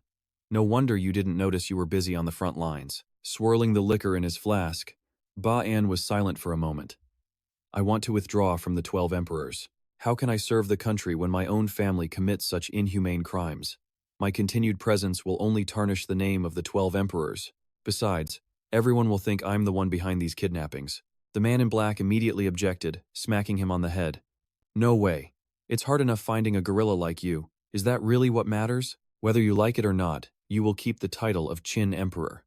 This is an order from your king. It turns out this man was none other than the Prime Minister of Ping, the head of the Quan family of the northern frontier, Quan Vu Khan. I've known you since you were young. You are not the kind of person to be involved in kidnapping schemes like this. A thief who shares food with the poor and hungry in the mountains would not be the mastermind behind this incident. If you leave the 12 emperors, the front line will collapse. Do you have any idea how much influence the 12 emperors have in wartime? Furthermore, Lu Ji's position is currently vacant due to Zhao Chu's betrayal. Tears welled up in Ba'an's eyes. You just want to use me as a pawn in your battle. Vukan snatched the flask. Of course I do. I can't let a talented person like you get drunk all day. Didn't you always want to be someone who could do great things? Ba'an, we promised each other we would overthrow this whole country, so don't let these trivial family matters affect you. If you feel empty from this betrayal, find something else to fill that void. Leave this to me. I will make you so busy that you will forget everything. Anne snatched the flask back and flatly refused. You're just trying to exploit me, right? So, you're still thinking clearly. If you stay with the 12 emperors, the royal court will oppose it. Ha! I'll handle those cowards hiding in this city myself. If you want to leave, you'd better be prepared to die on the battlefield. Vukan wondered. Speaking of which, who's the climbing kid from recently? He's a thief who wanted to steal from my house. Recently he's been bringing me wine to cheer me up. A thief, you say? Birds of a feather flock together, huh? Shouldn't he be here by now? He's probably busy with the trade route plan lately. At the same time, in another corner of the forest, Manchi was on his way when he suddenly stopped mid-stride. In front of him was a Trung, lying motionless on the ground, surrounded by blood. 20 days later at Qinglian Peak, the doctor said she was out of danger. I should have asked her more when she left here after mentioning she felt something strange after the test. I can't believe this happened. Thuilon sobbed. Min Nguyen, where are you? Tian Guang, upon hearing the news, became furious, his hands trembling with rage. The veins in his eyes popped, turning them completely red. Hu Quan, that bastard. Brother Tian Guang, where are you going? Unable to be stopped, he crashed into Nguyen An and Nguyen Phuong to quickly go find Min Nguyen. A Trung, members of the Yuchuan Sect, it's a relief you've returned safely. I am the leader of Qinglian Peak. I've heard the story. How is a Trung? She lost a lot of blood, so her condition was critical, but thankfully she's still alive. She is now recovering and resting, but remains unconscious. Nguyen Phuong snorted. While we were away, that weakling managed to cause trouble again. Can you explain more clearly what happened? Yes, but a Trung is recuperating, so let's move to another room. For something this serious, where is the true emperor? My father had to go to Ping Cheng to report, so we will listen and report back to him later. At the same time, at the Min Nguyen Merchant Guild. Wait, slow down, just do one at a time. Huh? Why did you suddenly bring stones to our guild? Weren't these stones supposed to be brought to the Cao Tai Merchant Guild? What? Has this been approved by the leader? Deputy Chief, where should we put the nails from the smithing village? Deputy Chief, the North Border Garrison needs to file their expense report. Nu Trung was flustered. Wait, slow down. I haven't even received the letters yet. Just let me see. I remember making a note about this. First, set up the tents outside the caravan grounds and put those boulders over on the other side. Take the nails inside to the warehouse. What in the world has happened since we've been back? They're saying Leader Min Weert was kidnapped, and I still haven't received authorization for the trade route project. Deputy Chief, what are you doing? Why aren't you helping everyone? Trung Ki grits his teeth. Quan betrayed us. Impossible. They had sworn to be brothers. They took an oath to serve Min Weert until death. Deputy Chief, get over here and help everyone out. Soon, night fell. With a deafening boom, nearly half of the nearby forest was suddenly blown away in an instant. Tian Guang stood in a low stance, every muscle in his body coiled tight. Damn it. Sin Ni, just wait for me. I will find you. Damn it all. Where on earth did you go? Suddenly, Neon's voice cut through the air. There you are. I heard the noise, and it led me right to you. How are you supposed to find her when you have no clue where she went? Stop taking your anger out on the trees and come back to Thonlian Peak with me. A Trung has woken up. She wants to see you. Surprised, Tian Guang didn't waste a second and followed her back. You're here, Tian Guang. I heard you had a tough time in Bien Thine. But what about you? Are you all right? This is nothing. I'm just sorry I couldn't save Min Weert. She then pulled out a piece of paper. Quan left a message. He told me I had to give it to you. Tian Guang stared at it for a second before taking it, huddling up with Marng Ki to read the contents. He suddenly remembered something and looked up. Oh, right, Tian Guang can't read. A Trung added. He only left 2 sentences. He said you'd understand it. Come on back, you stubborn son. Meanwhile, at a camp on the outskirts of the city, the captured Min Weert hadn't stopped fighting back. I want to go home, her captor sneered. Shut your mouth, you idiot. You must be tired after that long journey. She glanced up, her eyes filled with nothing but contempt. He chuckled. Heh, you must be that stubborn son's little sister. You two have the exact same look in your eyes. Well now, hello there. 2 years ago, at the Min Weert caravan. Heh, so second brother completed his mission to take 20 masters' heads, and he still wasn't freed? That guy Thai Ho. In other words, I was an idiot for trusting him while I was fighting like that for him. Looks like you and I are on the same page, second brother. Trung Ki asked He Quan, confused. What's that supposed to mean? Eldest brother, where are you from? Somewhere far to the west, I believe. Another brother shot back, hey, that sounds way too suspicious. What are you trying to hide? Boys, grab him. Let's have a nice brotherly chat. Tell us your story, old man. Brother Quan, aren't you just like the rest of us? Come on now, don't make me use force. After easily getting Trung Ki in a headlock, He Quan spoke up. By the way, the leader just stepped out, so stop causing trouble and assemble at the guard post. Yes, patrol leader. Tian Guang is coming today too, right? Of course. It's nice to see an older brother care so much for his little sister. Tian Guang looked up. Manchi is such a gossip. I guess everyone knows, huh? But Xin Yi, I mean, the leader, she doesn't like to hear that stuff, so don't say it in front of her. He just smiled faintly. Right, I'll be more careful, he said, following Minweird as the scene shifts back to the present at Thonlian Peak. Leader A Trung, are you sure you should be out here? Sorry for being a burden to all of you. You still don't look well. You should get more rest. That's right, we haven't even prepared your recovery gift yet. A Trung spoke softly. I'm not recovered yet. Where's Trung Qi? He's in Minwert's room with Tian Guang. They've both seemed incredibly tense lately. Well, it makes sense. The face of Thonlian Peak was just kidnapped. But it's more than that, they're brothers, living together since before this place was even built. Meanwhile, inside Minwert's room, Tian Guang was standing there, staring at her bed with a lost expression. His head was hung low, his eyes glued to the floor. Why do you look so down? It's nothing. After a beat, Tian Guang spoke again, his voice quiet. Seeing Xin Yi again just makes me feel guilty. They hired that kidnapper because of me. If I hadn't met her again, this would have never happened. It's better if I just stay away from Xin Yi. As if expecting this exact response, Neon stepped forward and slapped him hard across the face. How long are you going to stand there blaming yourself for what happened? You should be thinking of a plan instead of wasting time like this. You are Xin Yi's big brother.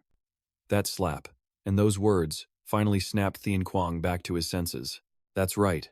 I have to save her. Neon turned away. When I first met Minweird, I was just trying to survive among a bunch of scoundrels. I did terrible things, and sometimes I wasn't even treated like a human being. It was a life where I was terrified I was going to die. One day, a kid was caught stealing from that gang's warehouse. She was the one who found the girl. It was their very first meeting. And hearing her story, she realized just how hard this child's life had been. And because of that fateful encounter, her own life began to change, too. She asks if he truly knows how Min Nguyet had to live during those dark times, beyond all the rumors and stories. She explains Min Nguyet was the one who built Thonlian Din from nothing, clawing away for them to survive in a time of war. To become the star of Thonlian Din, Min Nguyet knew she had to be mysterious, to make people endlessly curious about her. That's why she used foreign bleach to dye her hair, making herself stand out. She was always doing things no one else dared. But despite all the hardship, Min Nguyet always dreamed big. On nights when Thonlian Din was closed, they would talk over tea until sunrise. In those quiet moments, Xin Yi would always speak about her plans for the future. She dreamed of one day building her own nation, a fortress city where she could finally be free and safe. Inside that fortress, she promised they would all live happily, like a real family. A city where no one could ever control them again. When she spoke of this dream, Min Nguyet seemed just like a hopeful child. But deep down, she was terrified of actually pursuing it. She feared that everything she had built up until now would come crashing down, and that they would all get hurt in the process. Finishing her story, she points right at Tian Guang. But then one day, you showed up, and you called her Xin Yi. Her long-lost brother, the one she thought was dead, had suddenly reappeared. And just like that, Xin Yi's frozen future began to thaw. That dream of hers, the one she was too scared to chase after, suddenly sparked back to life. Hearing this, Tian Guang's entire expression shifts. The gloom vanishes.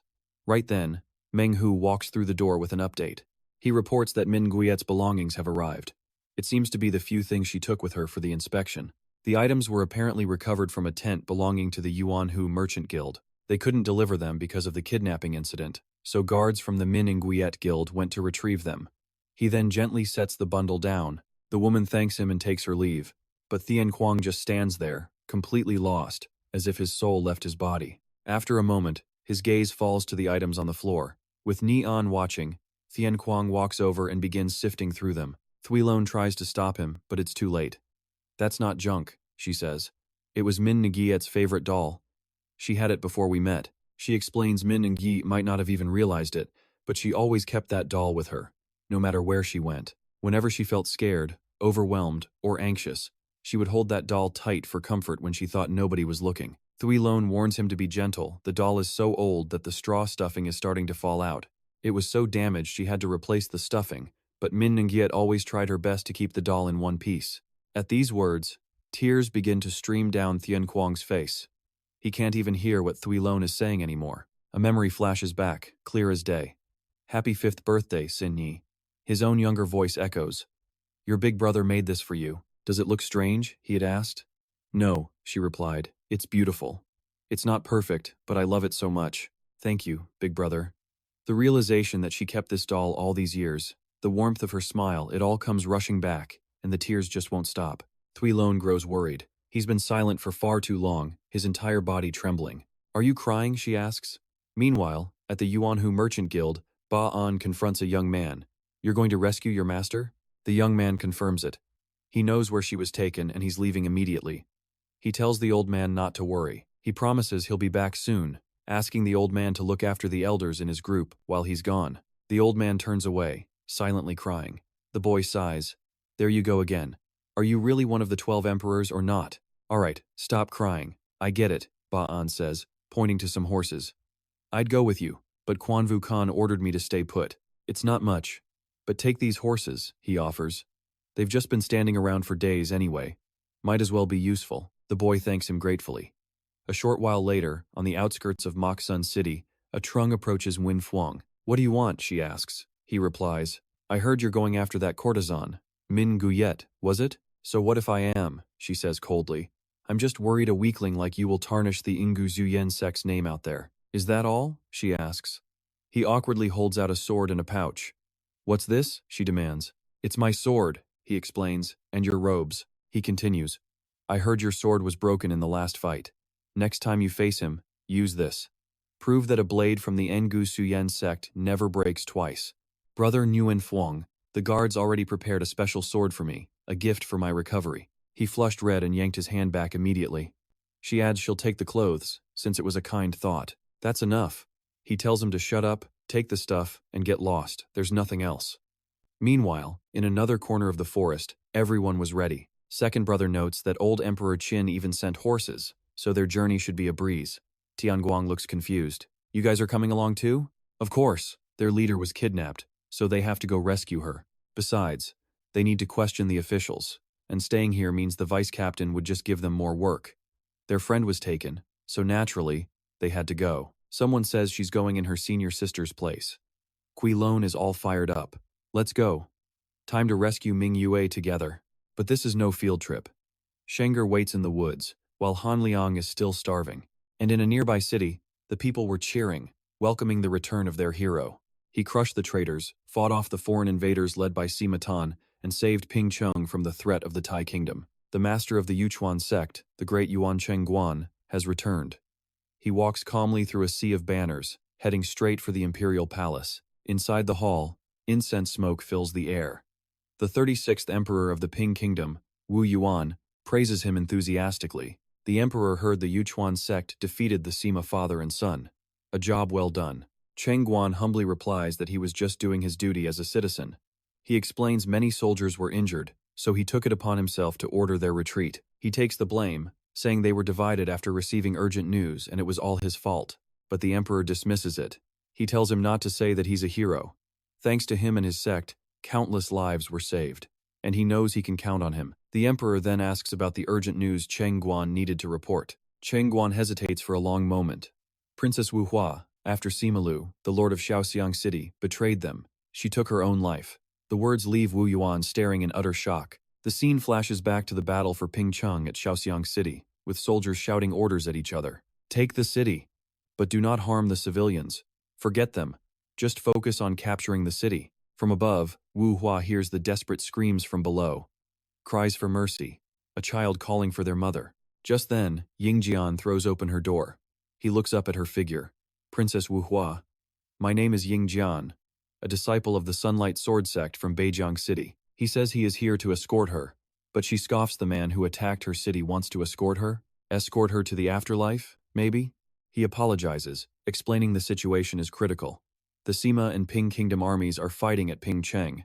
His plan was to isolate Sima Lu by taking Shaoxiang City, and so, he begs her to allow them to escort her to safety. She fires back. First, they sold her to that monster and forced her out of the Ping Kingdom. And now they want to steal this place from her, too? Wu Hua turns, revealing the dark bruises on her face. Does he have any idea how that monster has treated her since she was sold to him? When she cried and begged for help, all of them just looked the other way. How can they be so shameless? When her country needed her, they sold her away. When she needed help, they completely ignored her. She's just so tired. She can't live through this endless war without being able to make her own choices anymore. Yingjian watches in horror as Wu Hua walks toward the railing. No, he screams. With a final, I'm so tired, she throws herself over the edge. Back in the present, after hearing the full story, Wu Yuan breaks down, clutching his face. Sister, why? How could you just leave me like this? Cheng Guan listens silently to the emperor's cries. Just then, someone barges in, commenting on receiving good and bad news at the same time. It's Prime Minister Quan Wuqing, who suggests they should prepare for a state funeral immediately. But a sudden voice objects. Absolutely not. Because the princess did not pass away peacefully, it shouldn't be a state funeral. Instead, they should hold the service at the royal mausoleum. Chancellor Lun Kuei adds with a smile. Besides, we should all be doing what our duties require of us, shouldn't we? Finally, they kneel and shout in unison.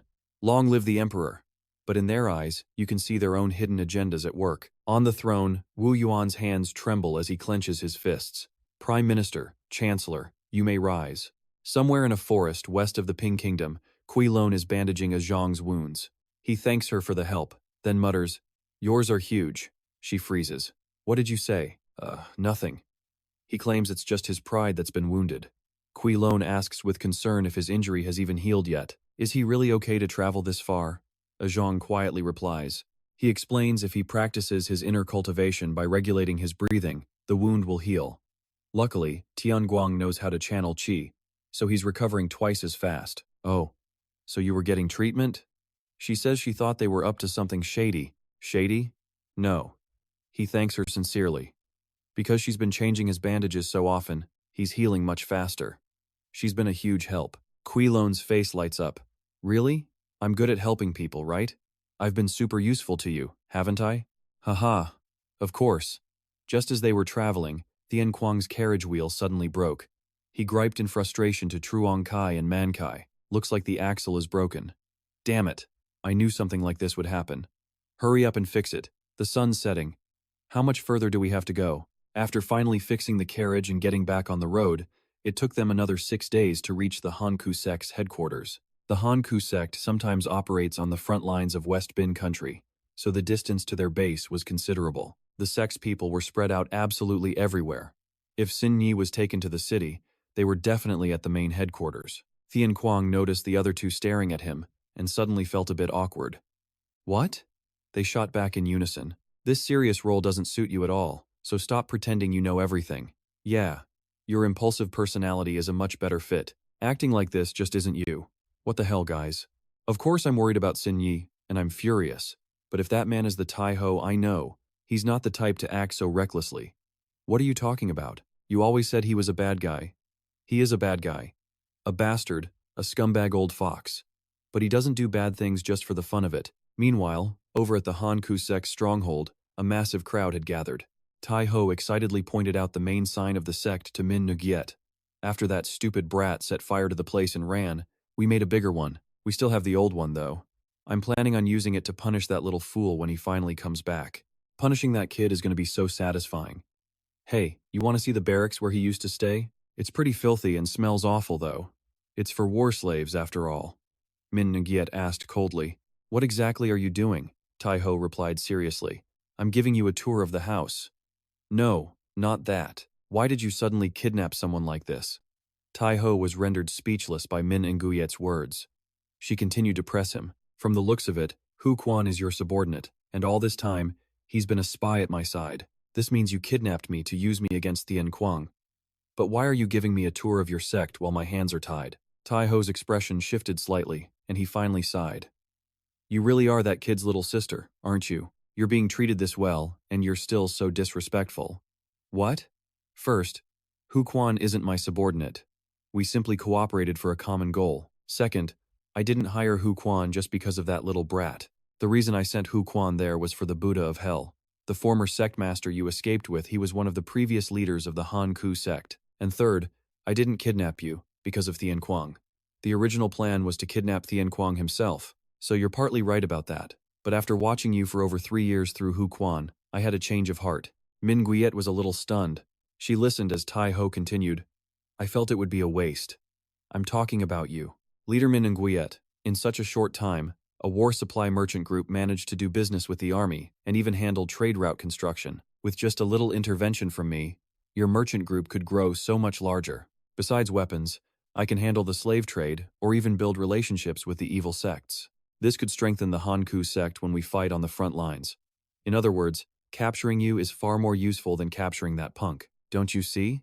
That's why I ordered him to bring you here as soon as the test was over. The real reason I kidnapped you was to take over the Min Nuget Merchant Guild. Taiho leaned in close, a teasing look in his eyes. You are the one I've always coveted, so become mine. At this moment, in the Imperial Palace, Vukan was standing alone on a rooftop, looking down thoughtfully. A group of people was leaving with their horses, led by the city's general returning victorious from battle. Vukan's eyes followed them until Luan Koi spoke from behind. Staring at me like that, you must be planning to protest during the award ceremony. You must be thinking we just aided the enemy, right? Vukan leaped down with a sneer. A tongue like a venomous snake but actions as timid as a rabbit, huh? As a loyal subject of His Majesty, how could I possibly become an enemy? We understand each other perfectly. No need for the act, is there?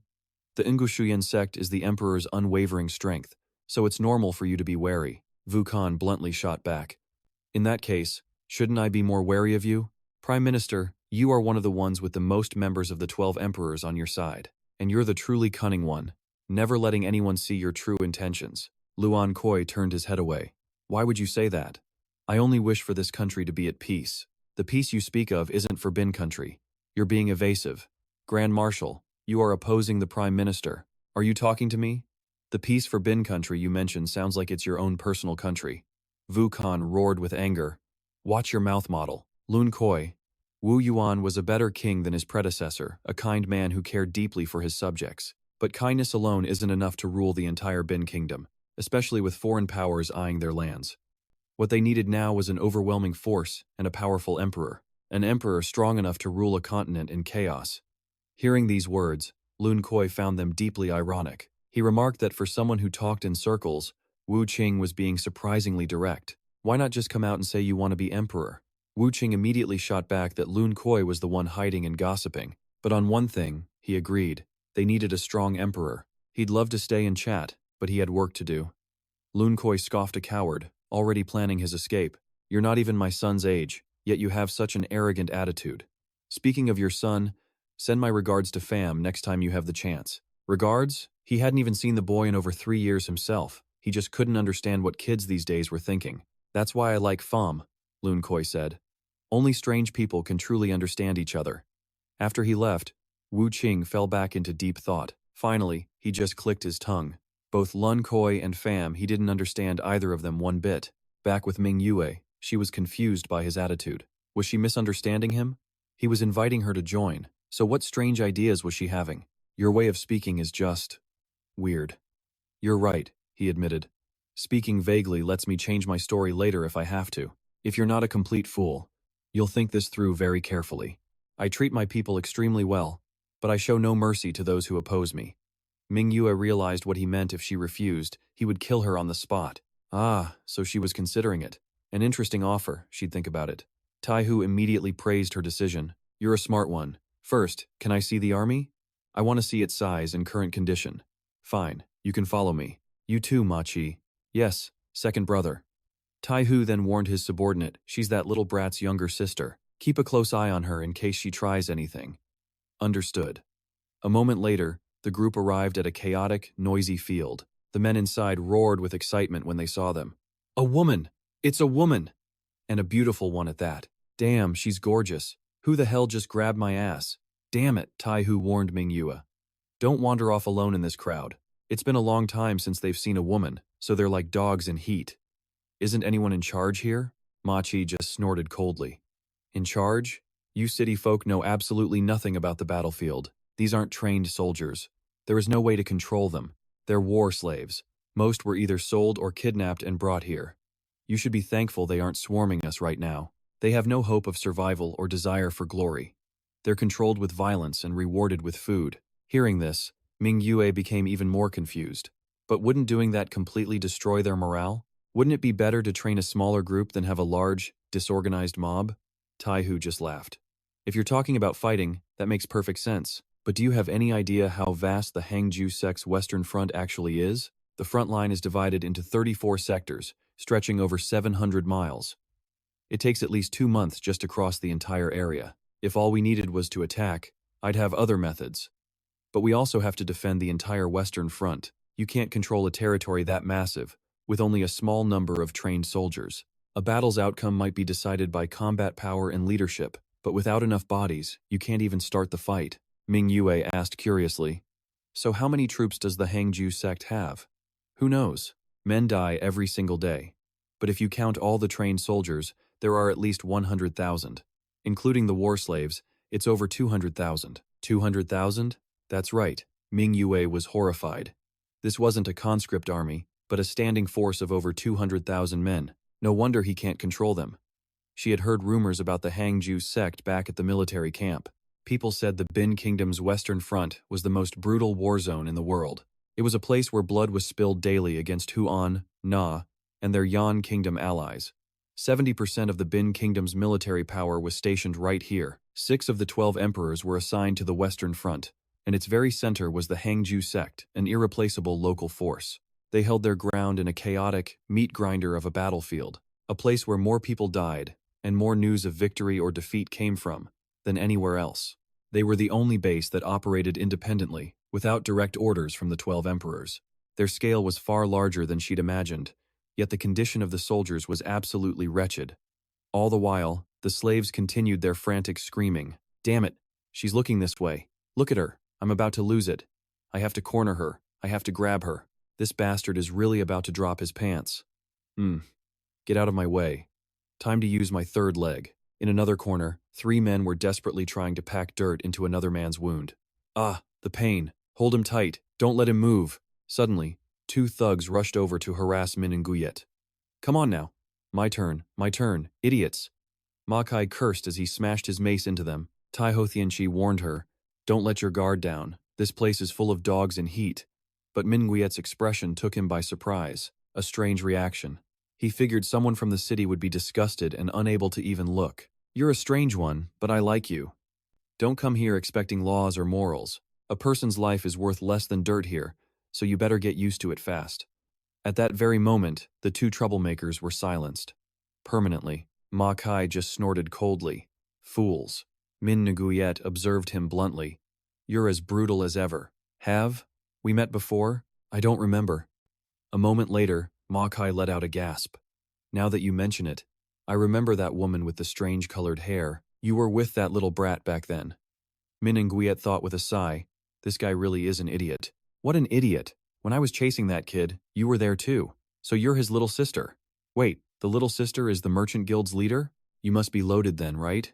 Ma Kai pointed off to the side, adding, so that brat got away. Living the good life now, isn't he? He used to barely scrape by right here. You see that guy over there? He lost an arm because of him. He was on the kid's team. That was his punishment for letting the little brat escape. The kid broke his nose, and his arm was chopped off as a penalty. Out of the 4 men who chased him, he's the only one still alive. If that brat ever comes back here, he'll need to watch out for that guy. Hearing this, Min Nguyen frowned slightly. Just then, a man knelt before Taiho, calling him second brother. He was the 34th disciple of the Hangju sect. Dongdu reported quickly, a carriage, looks like the Brat's group, has entered our territory. Exactly as you predicted. Excellent. Hey woman, you're going to be in a cell for a while. Ma Kai, get a legion ready for me. Yes sir. Taiho smiled at Min Nguyen. Oh, and you should know, this business with the kid has nothing to do with my takeover, so try not to be too sad when I slaughter him. After all, he's the family that abandoned you. He's just a war slave. The forest was dead silent. Then suddenly a series of violent explosions tore through the night. Tian Guang stood defiantly in the middle of his enemies, his eyes burning with determination and rage. Just a few minutes earlier, the forest had been cloaked in darkness. Tian Guang's group was gathered around the fire, talking strategy. We're about to enter the territory of the Hangju sect. Already? I thought we still had a long way to go before their main camp. Even I'm not sure of the exact borders. The sect's territory is massive. I only learned that once the fighting started, but their main force seems to be stationed in the west, at the front line. No. If Min Nguyen's kidnappers were targeting you, they'd know I was coming.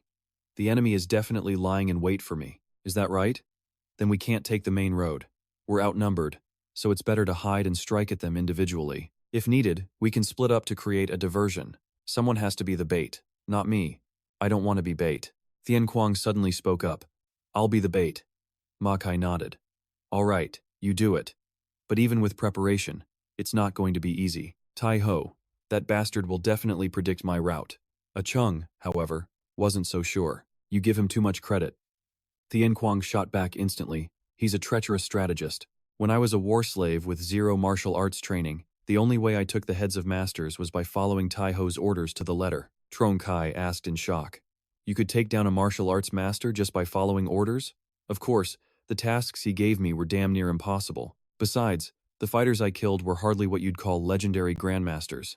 For example, I had to endure a wound on my back for 8 days lying among corpses, climb a sheer cliff to set their camp on fire, or hide inside a cow's belly to be thrown at them. Ma Kai murmured softly. The person who thinks of plans like that is crazy enough, but the person who actually does them is even crazier. The two of you really are a match made in hell, a trung cut in, but I don't approve of attacking without a proper plan. At that exact moment, a sudden voice rang out, making every single one of them jump. You don't need to worry about that. Second brother Tai Ho already knew you'd be a burden. You're his war slave, Tian Guang, aren't you? Tian Guang's group scrambled to their feet in a panic. What? Since when were they here? We're surrounded. This group knows how to stay hidden. Disciples of the Hanku sect, Akung coolly observes that the one radiating killing intent must be Tian Guang. To Tu Vun, the 8th disciple, nods, saying he looks familiar like he'd seen him with their second brother before. The 29th disciple of the Nine Paths sect. Fandong glanced around before speaking up. Senior brother, I don't see the master anywhere. The 23rd disciple, Chi Chi, snapped back. Watch your mouth, Fandong. Hell Buddha is just a deserter, but shouldn't the master still be here? If he's not around, why bring the whole army? That red-haired guy has the right build, but something about him seems off. A Kwang chimed in with a frown. If Hell Buddha isn't here, then this whole mission is a complete waste of time. You, war slave. Stop wasting your energy and just surrender quietly. And another thing, where is Hell Buddha? Tian Guang eyed him cautiously. He whispered to his teammates behind him. We execute the plan, just as we practiced. Man Kai looked bewildered. We have a plan? Tian Guang declared, I'll be the decoy. The rest of you, escape and find Sheng Ni. With that, he unleashed Hellwind Blade, scattering a wave of enemies. The remaining soldiers shouted, preparing for a real fight. A Trung's group seized the opportunity to break away. Across the battlefield, Tuvan gasped in shock. Senior brother. That kid. A Kwang nodded grimly. I know. He's the master's disciple. Chi-Chi, Fandong, take your men and go after them. They immediately complied. To Tuvan, stay alert. Hell Buddha might be hiding nearby. As she acknowledged, Tian Guang was already spinning to execute the Hell Iron stance. Waves of his spirit energy erupted outward, sending the surrounding grunts flying. They screamed in panic. This guy knows martial arts. Fall back. Just block his escape and let the experts handle him. Tian Guang continued to drop 5 more of the idiots. Cursing, a Guang flew forward, aiming to strike him with the earth skin killing fist. The killing fist connected, sending Tian Guang flying backwards. A Guang didn't hesitate, pressing his advantage. A brutal flurry of iron stance kicks and provocation fists rained down on him. He sneered. I heard you became Hell Buddha's disciple, but do you really think you can beat us with those outdated moves? Tian Guang took a new stance. Then how about this one? He suddenly unleashed the killer palm, absolutely battering a Guang. Finally, Tian Guang landed a vicious punch right to his face. A Guang growled in fury. So, you really can fight? Before grabbing Tian Guang's head and smashing it relentlessly. Gritting his teeth through the pain, Tian Guang thought, this guy's too strong. Their techniques are almost identical, but my attacks aren't connecting. But even if he could beat this guy, how could he possibly escape this entire encirclement? The surrounding soldiers suddenly raised their weapons. Now's our chance. Pin him down. It's just one guy. Take him alive. Just as they pinned him to the ground, he unleashed Hell's provocation, a shockwave that shattered their formation and sent them reeling in shock. Damn it! Why is this guy so tough? A Guang rushed forward, slamming a powerful killer kick into Tian Guang. A Guang screamed at the others to back off before kicking Tian Guang far into the distance. But suddenly, a circle of light flashed within the dust cloud. Tian Guang shot out, punching A Guang square in the stomach, the backlash sending them both flying back several meters. Without missing a beat, they rushed back at each other, trading blows in a furious exchange. Tian Guang was panting hard. He realized he couldn't win, his internal energy was just too low. At that moment, his opponent let out a roar and leaped high into the air. A single point of light flashed in the night. An instant later, a Guang was already diving down to attack Tian Guang. He met the attack head-on, the sheer pressure causing everything around them to just explode. The Hellwind Blade technique practically wiped out half the forest, leaving Tuvan absolutely horrified. A Guang and his men were all blasted into the air, and Tian Guang knew this was his chance. He had to get out of this forest. Now, suddenly, countless streams of spirit energy rained down from above. The 16th disciple, Tra Huang, and the 47th disciple, Tra Nan, appeared with their bows drawn. Well now, I am surprised. Are you really the same little kid I used to know? Tai Ho also stepped out slowly. You've gotten a lot stronger. He let out a low whistle of appreciation. Impressive. Right in front of him, Tian Guang was still fighting desperately against the encirclement. So that's the kid? What's your take? Manchi, if I told you to capture him, could you do it? Manchi replied with total confidence. Second brother, are you kidding? Just give the order, I'll bring him right to you. No, never mind, you just stay put. He let out a soft sigh as he saw a Guang's condition. Tai Ho observed, thinking to himself that in a one-on-one fight, a Guang was one of the top 3 strongest warriors in the entire Nine-Path Sect, and the only person who could truly match him was Fan Dong. He decided he couldn't underestimate this kid anymore. Capturing him would require a real strategy. Tai Ho immediately gave the order. Tra Huang, Tra Nan, get ready. After all, it had been 4 years. You never know what life is going to throw at you, and Tian Guang was now facing down his entire powerful army. Behind him was a noisy mob of soldiers, demanding to surround him. Right at that moment, Fan Dong appeared, calling out, Second brother Tai Ho, what's the situation? We lost track of a small group, they were pretty fast. But the big guy and that woman have been cornered by Chi-Chi. They're in our hands now, one reports, apologizing for the failure. But his brother isn't worried. Tai Ho then greets Tian Guang with a sneer. Long time no see, kid. You've gotten a little more useful since we last met, haven't you? Cut to the chase. Where's Sin Yi? Tai Ho just grins. Still as prickly as ever, Tai Ho could see right through him. Tian Guang's breathing was heavy and ragged, showing how much that last move had cost him. He stood a good 7 jang away. If Tian Guang recovered his strength, he could close that distance in 4 or 5 breaths. That last technique drained him of 60 breaths worth of stamina. As he was thinking, Tian Guang's angry roar cut him off. Don't you dare call me your junior. I have nothing to say to you, and you still want to call yourself my senior brother? Just tell me where Sin Yi is. In response, Tai Ho's expression turns strange, and a deep sense of dread fills Tian Guang. He hears Tai Ho break into a crazed laugh. Sin Yi? Oh, you mean your little sister? The moment I saw her, I had my fun, then tossed her to the war slaves. Pure rage erupts from Tian Guang. You bastard. Tian Guang explodes forward in a blur of motion. He takes down 2 of the guards before launching a fist right at Tai Ho. But a Guang flies in, knocking him back. Tu Vanyan seizes the chance, raining down punches. Tai Ho breathes a sigh of relief. I was worried you wouldn't get here in time, he says. Meanwhile, Tu Van presses Tian Guang's head to the ground, threatening him. If I hadn't broken your neck back then, you'd be just as stupid as ever, huh kid? This isn't a place where strength alone wins. Just lie still and let me teach you. Elsewhere, in the forest, Manchi calls out to a Trung. Sister A Trung, stop for a moment.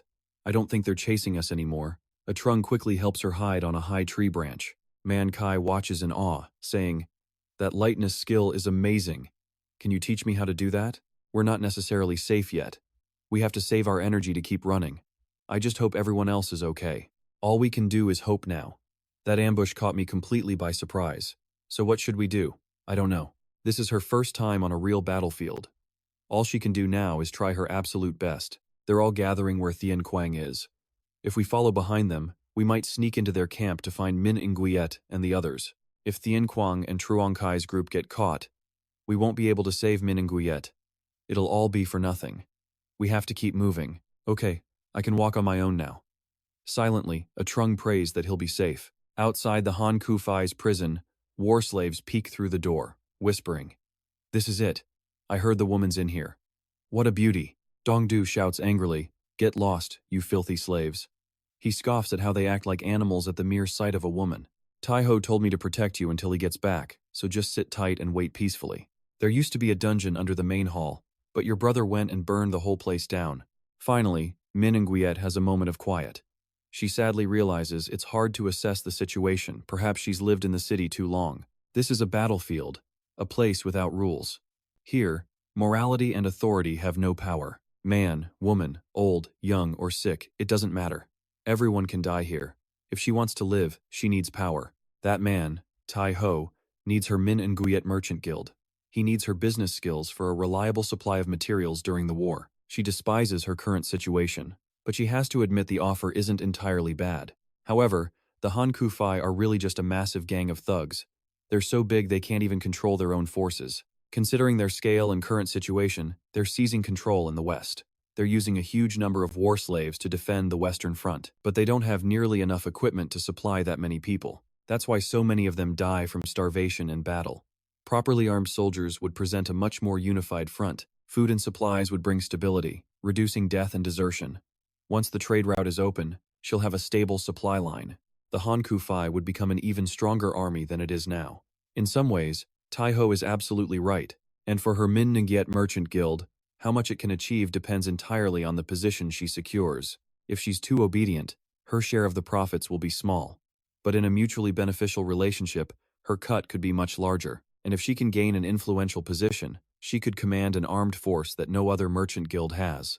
At that moment, Min Ngyet suddenly hears a scream from just outside her cell. It hurts so much. Hold him down. The wound is about to open. Hang in there, old man. You don't want to die here, do you? Please.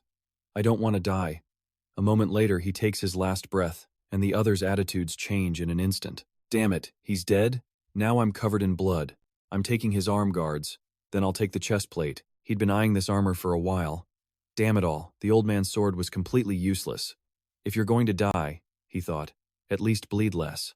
He'd just have to tear the shirt for rope. Mingyue's expression suddenly darkened as she remembered the image of Tian Guang protecting her. She had cried so much back then. The scars covering his body were impossible to look away from. Her hand clenched her shirt, memories of her childhood flooding back. All she could do was cry, wondering where her brother had gone. Tian Guang had promised her, "Shenger, wait for me. I will absolutely find you." As Mingyue lowered her head, a voice called out from the opposite cell. "Excuse me," the voice asked. "Your hair color. You aren't from around here, are you?" "Miss, do you have any food?" On the western front of Pingcheng, the scene was one of total desolation, with bodies littering the ground. From the fortress walls, soldiers kept a vigilant watch. Bang Tuan observed that after Zhen Di proposed the attack, the front lines had been reinforced faster than anyone expected. It seemed that even on the Hu Ying front, the Chen family had pulled their troops back.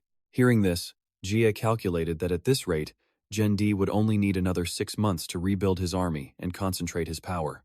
The western front was quiet now, but it felt like the calm before a storm. He demanded, "What's the situation in Banya City?" Nacha reported immediately. "Master, Banya City fell 6 months ago. We appear to have control over all the surrounding villages. Tai Hu is currently overseeing that area, so there shouldn't be any problems." Ji's voice dropped. "That sounds exactly like what you told me 6 months ago." Nacha could only reply, "Yes, sir. Nothing has changed." Bang Tuan spoke up, a hint of surprise in his voice. "It seems they've paused their assault to fortify their lines. This must be Zhen Di's strategy," he scoffed. "That greedy little brat is actually postponing his attack?" Just 2 months ago, Zhen Di's master plan had been sent to all the Legion commanders. Delaying now, it was completely out of character. It's highly suspicious. Bang Tuan, you need to discipline your subordinate. Tai Hu is plotting something, and you will make him tell me everything. "Yes, master." Seeing Bang Tuan's fierce demeanor, Nacha broke into a cold sweat. Outside the prison, an old man with a limp brought food to Tong Du. "Here's the meal, sir. What took you so long, you idiot?" Tong Du entered the cell, grumbling, "You eat too much. This is your 5th meal today." In front of Mingyue lay the remains of several rice balls. She quickly explained, "City folk have big appetites." Tong Du just snorted. "Tai Hu didn't say stop, so I just keep bringing food. Here, clean this up when you're done, and remember to shut the door. Those war slaves are always trying to peek in here." Tong Du quickly left. Inside, the 2 people opposite Mingyue began devouring the rice. Mingyue wondered to herself what were foreigners doing in a war zone. This was no place for people like them. A traveler named Mai Khan spoke up, his voice full of gratitude. "Thank you, miss. You just saved our lives." Mingyue then noticed the other man sprinkling something on his rice. "What is that?" she asked curiously, and Mai Khan began to translate. "Masala. It's a spice for food. I used to have a lot, but they took it all when they captured us. This is all I could hide in my sleeve. Here, take some. You saved us, so I want you to have it. Mingua carefully examined the spices in her palm. She knew immediately this wasn't from her country. The aroma was far too strong. She had never tasted a flavor like this. A foreign spice. She remembered reading about it in the Musan city government office. Wealthy merchants near the border would often sell these expensive imported goods to the local aristocrats. An idea sparked in Mingua's mind. She eagerly asked the man, "Are you a merchant? How much money do you have? Do you have any trade agreements?" My Khan translated the man's reply. "Too many questions. Ask me one at a time. Besides, I'm not a native, so it's hard to understand. I'm just a traveler. This is our leader, Kavan Rahun. We met here in this prison. We're both foreigners. We risked our lives coming east to make money, never expecting to walk into a war. On the way to the capital, we were captured, brought here, and they stole everything we had. They are truly terrible people." Mingyu realized something critical. If they didn't know the way to Pingcheng, it meant they had no contracts with anyone here. She had Mai Khan tell Rahun that she herself ran a merchant guild in the capital. Mai Khan quickly relayed Rahun's response. "It's a pleasure to meet you, but it's too late. They've already taken everything from me. It seems we're just going to die here." "Don't worry," Mingyu told them. "I will find a way to save you." "Really? We can be saved? Is that even possible? That would be a miracle. Ever since I was separated from Luunga, I've met nothing but bad people. Are you a good person?" "No, a kind woman." The gears in Mingyue's mind were turning. In the central plains of Pingcheng, nobody was dealing in foreign goods. Not yet. If she could sell luxurious items from abroad to the nobles of Ping, she could gain incredible power. She had the money, but nowhere to invest it. She leaned forward and asked, "Gentlemen, would you be interested in seeing some mysterious goods from a foreign land? If everything goes according to plan, the shares in the trade route project will completely change. The capital under the Min Nuyet banner will grow to an astronomical sum. It won't just be the Great Van Guild, even the Prime Minister, and this entire country will recognize him as the head of the trade route project. If he becomes the owner of that route, something this nation desperately needs, the country itself will grant him a power that money can't buy: the military might of the Hang Ku faction and the authority of Bin Than. The bottom line is, he needs to seize both power and territory." Thinking this far, Min Nguyet feels a bit embarrassed. It's still too early.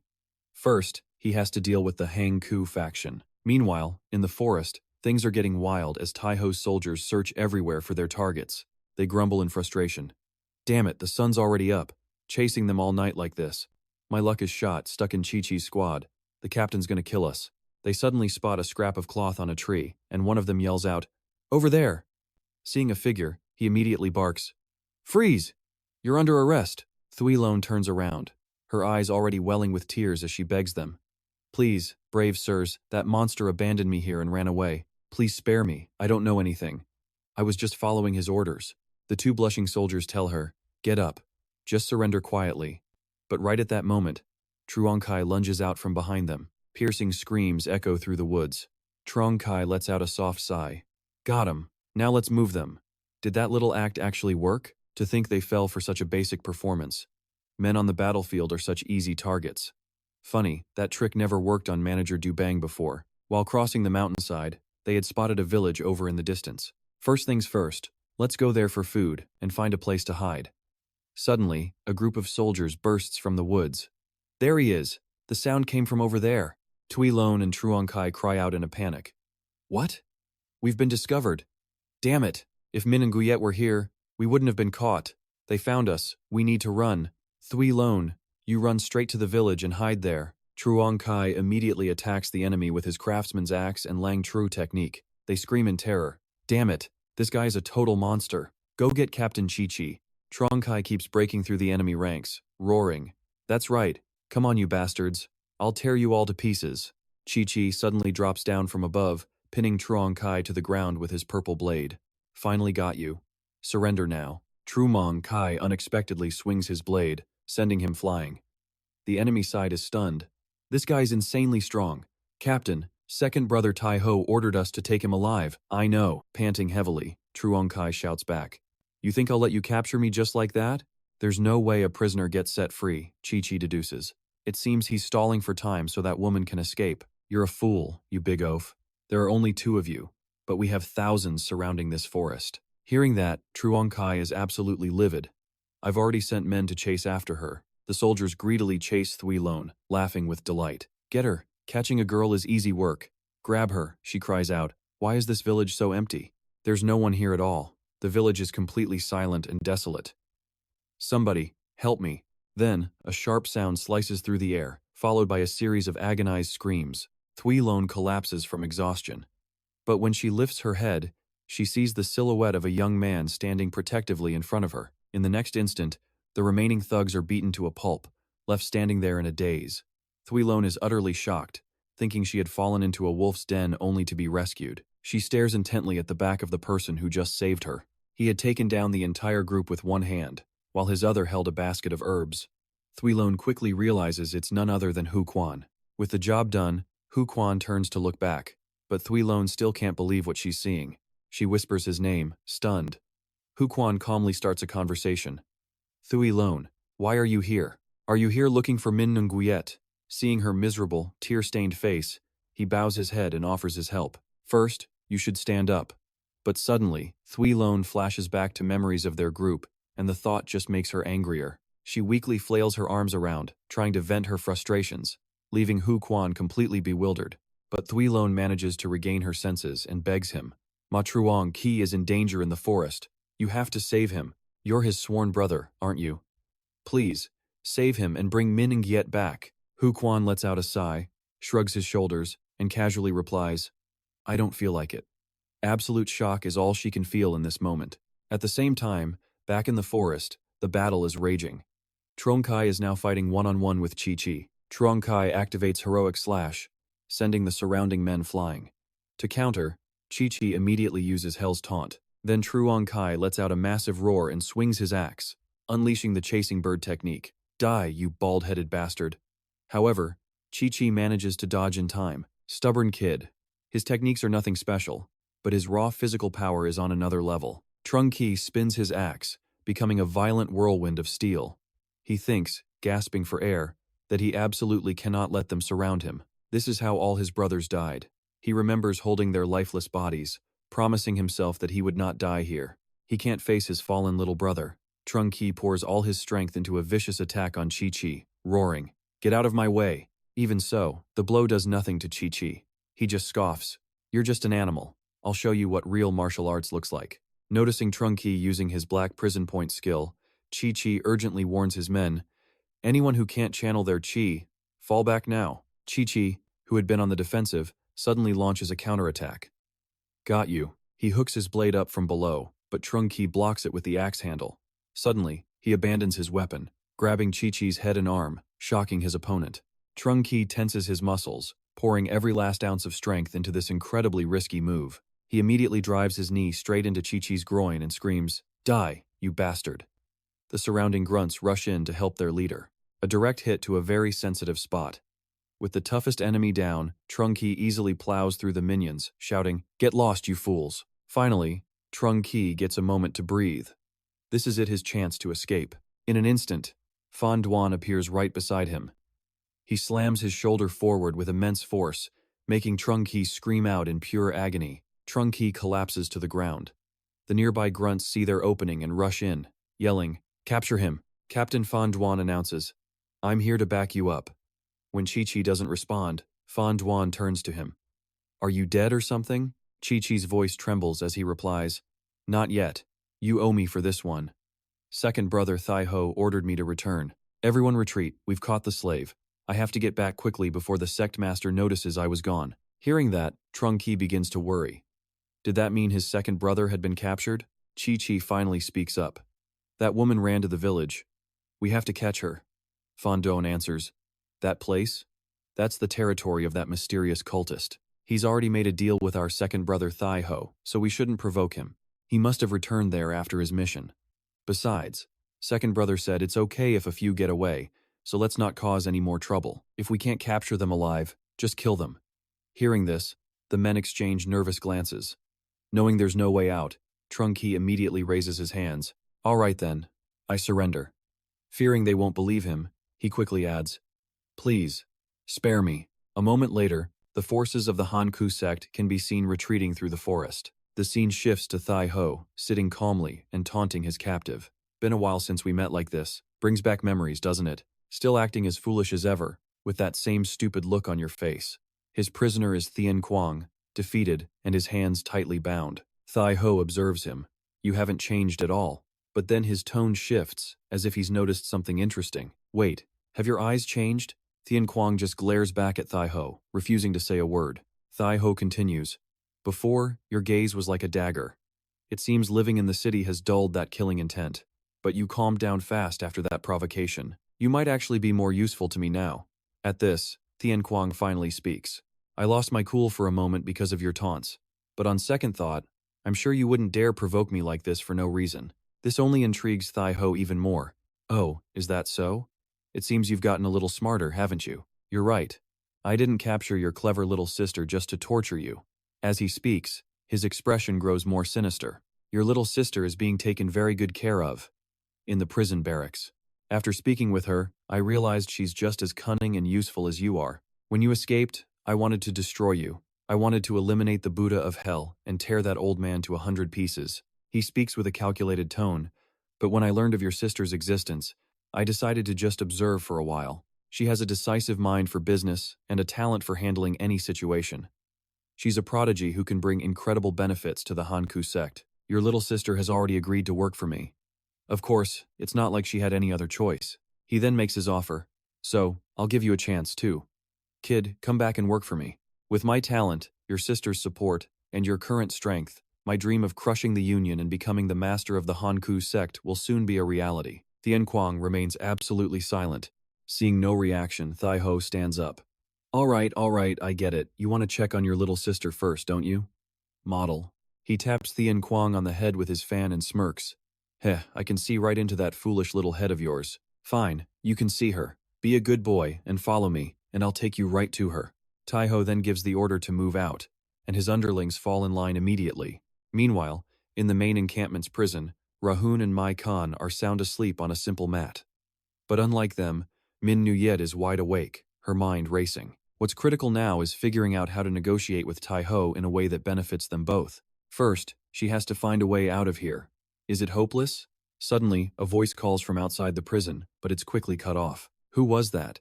Then she hears it again, a call for Sister Min Nguyet. It's Man Kai. He's peering through the iron bars, desperately calling out to her. Min Nguyet is completely shocked, whispering back, Man Kai. Man Kai is sitting on Trung's shoulders, overjoyed. You're here. Thank goodness you're safe, sister, she asks, surprised. You came here to rescue me? Man Kai quickly tells her, Tian Guang is here too. Trung then explains, but we just ran into the Han Ku sect, so the situation isn't looking good. Min Nguyet immediately proposes a plan. Get me out of here first. We'll figure out the rest once we're free, and bring these people with us. The two heavy sleepers finally stir at the sound, just as someone shouts, Who goes there? Trung instantly draws her sword, ready for a fight. Dongdu approaches, sizing her up and concluding, You don't look like a slave or a warrior. Back at the prison, Trung's eyes are filled with fierce determination as she swings her sword. I have to finish him before he calls for backup. In an instant, she unleashes her swift movement technique, closing the distance to Dongdu. Trung then uses her water stream fish pierce sword, launching a flurry of deadly thrusts that leaves him unable to move. The moment Dongdu reveals an opening, she slashes his arm with a reverse flow strike, causing him to scream out in pain. Fearing he's about to be killed, Dongdu gathers his energy for a fighting technique. Damn it, but his speed is no match for Trung's agile footwork. She just gracefully spins and executes the fish pierce body thrust, leaving Dongdu's other arm a bloody mess. At that exact moment, Ming Nuyet cries out, Wait, Trung, don't kill him. This catches Trung completely by surprise, but she stays her hand, stopping the final blow. Min Nguyet asks, Is he dead? Trung explains, Not yet. His internal energy is too strong, so my earlier strikes weren't deep enough. She orders Man Kai, Gag him before he makes a scene. Man Kai hurries over. Trung is confused now. Why did you tell me not to kill him? Is there something I'm missing here? Min Nguyet pulls herself up to the bars. There's a reason. Just help us get out of here first. We can talk once we're outside. While they're talking, Man Kai quickly searches Dongdu and then proudly shows what he found. The keys. Min Nguyet praises him. Good job. Now we need a safe place to talk. The Hanku sect is perfect. Their war slaves aren't loyal to them. Find an abandoned tent and hide inside.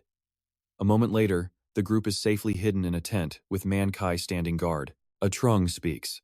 So, the Hanku sect wants to be trading partners, I see. Min Nguyet holds her head in frustration, asking, so besides you two, everyone else might have been captured or killed? Why would she bring Thuy Lone here? A Trung replies, they probably escaped like we did, but the Hanku sect has too many members. Dongdu, still tied up, suddenly speaks. You never should have dreamed of defying my second brother, Tai Ho. Min Nguyet scoffs, so you still have the energy to talk? You ungrateful brat. After everything I did to help you, you torture and insult me like this? Then she turns to the slaves. I'm sure you all suffered under him, right?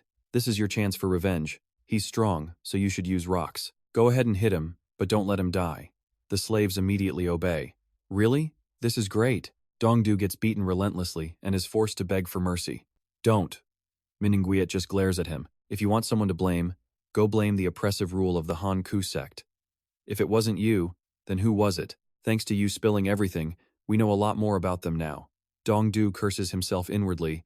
Damn it, second brother Tai Ho is going to kill me. I tried to trick them, but the war slaves kept telling the whole truth, so I couldn't fool them. After that, she makes a swift decision.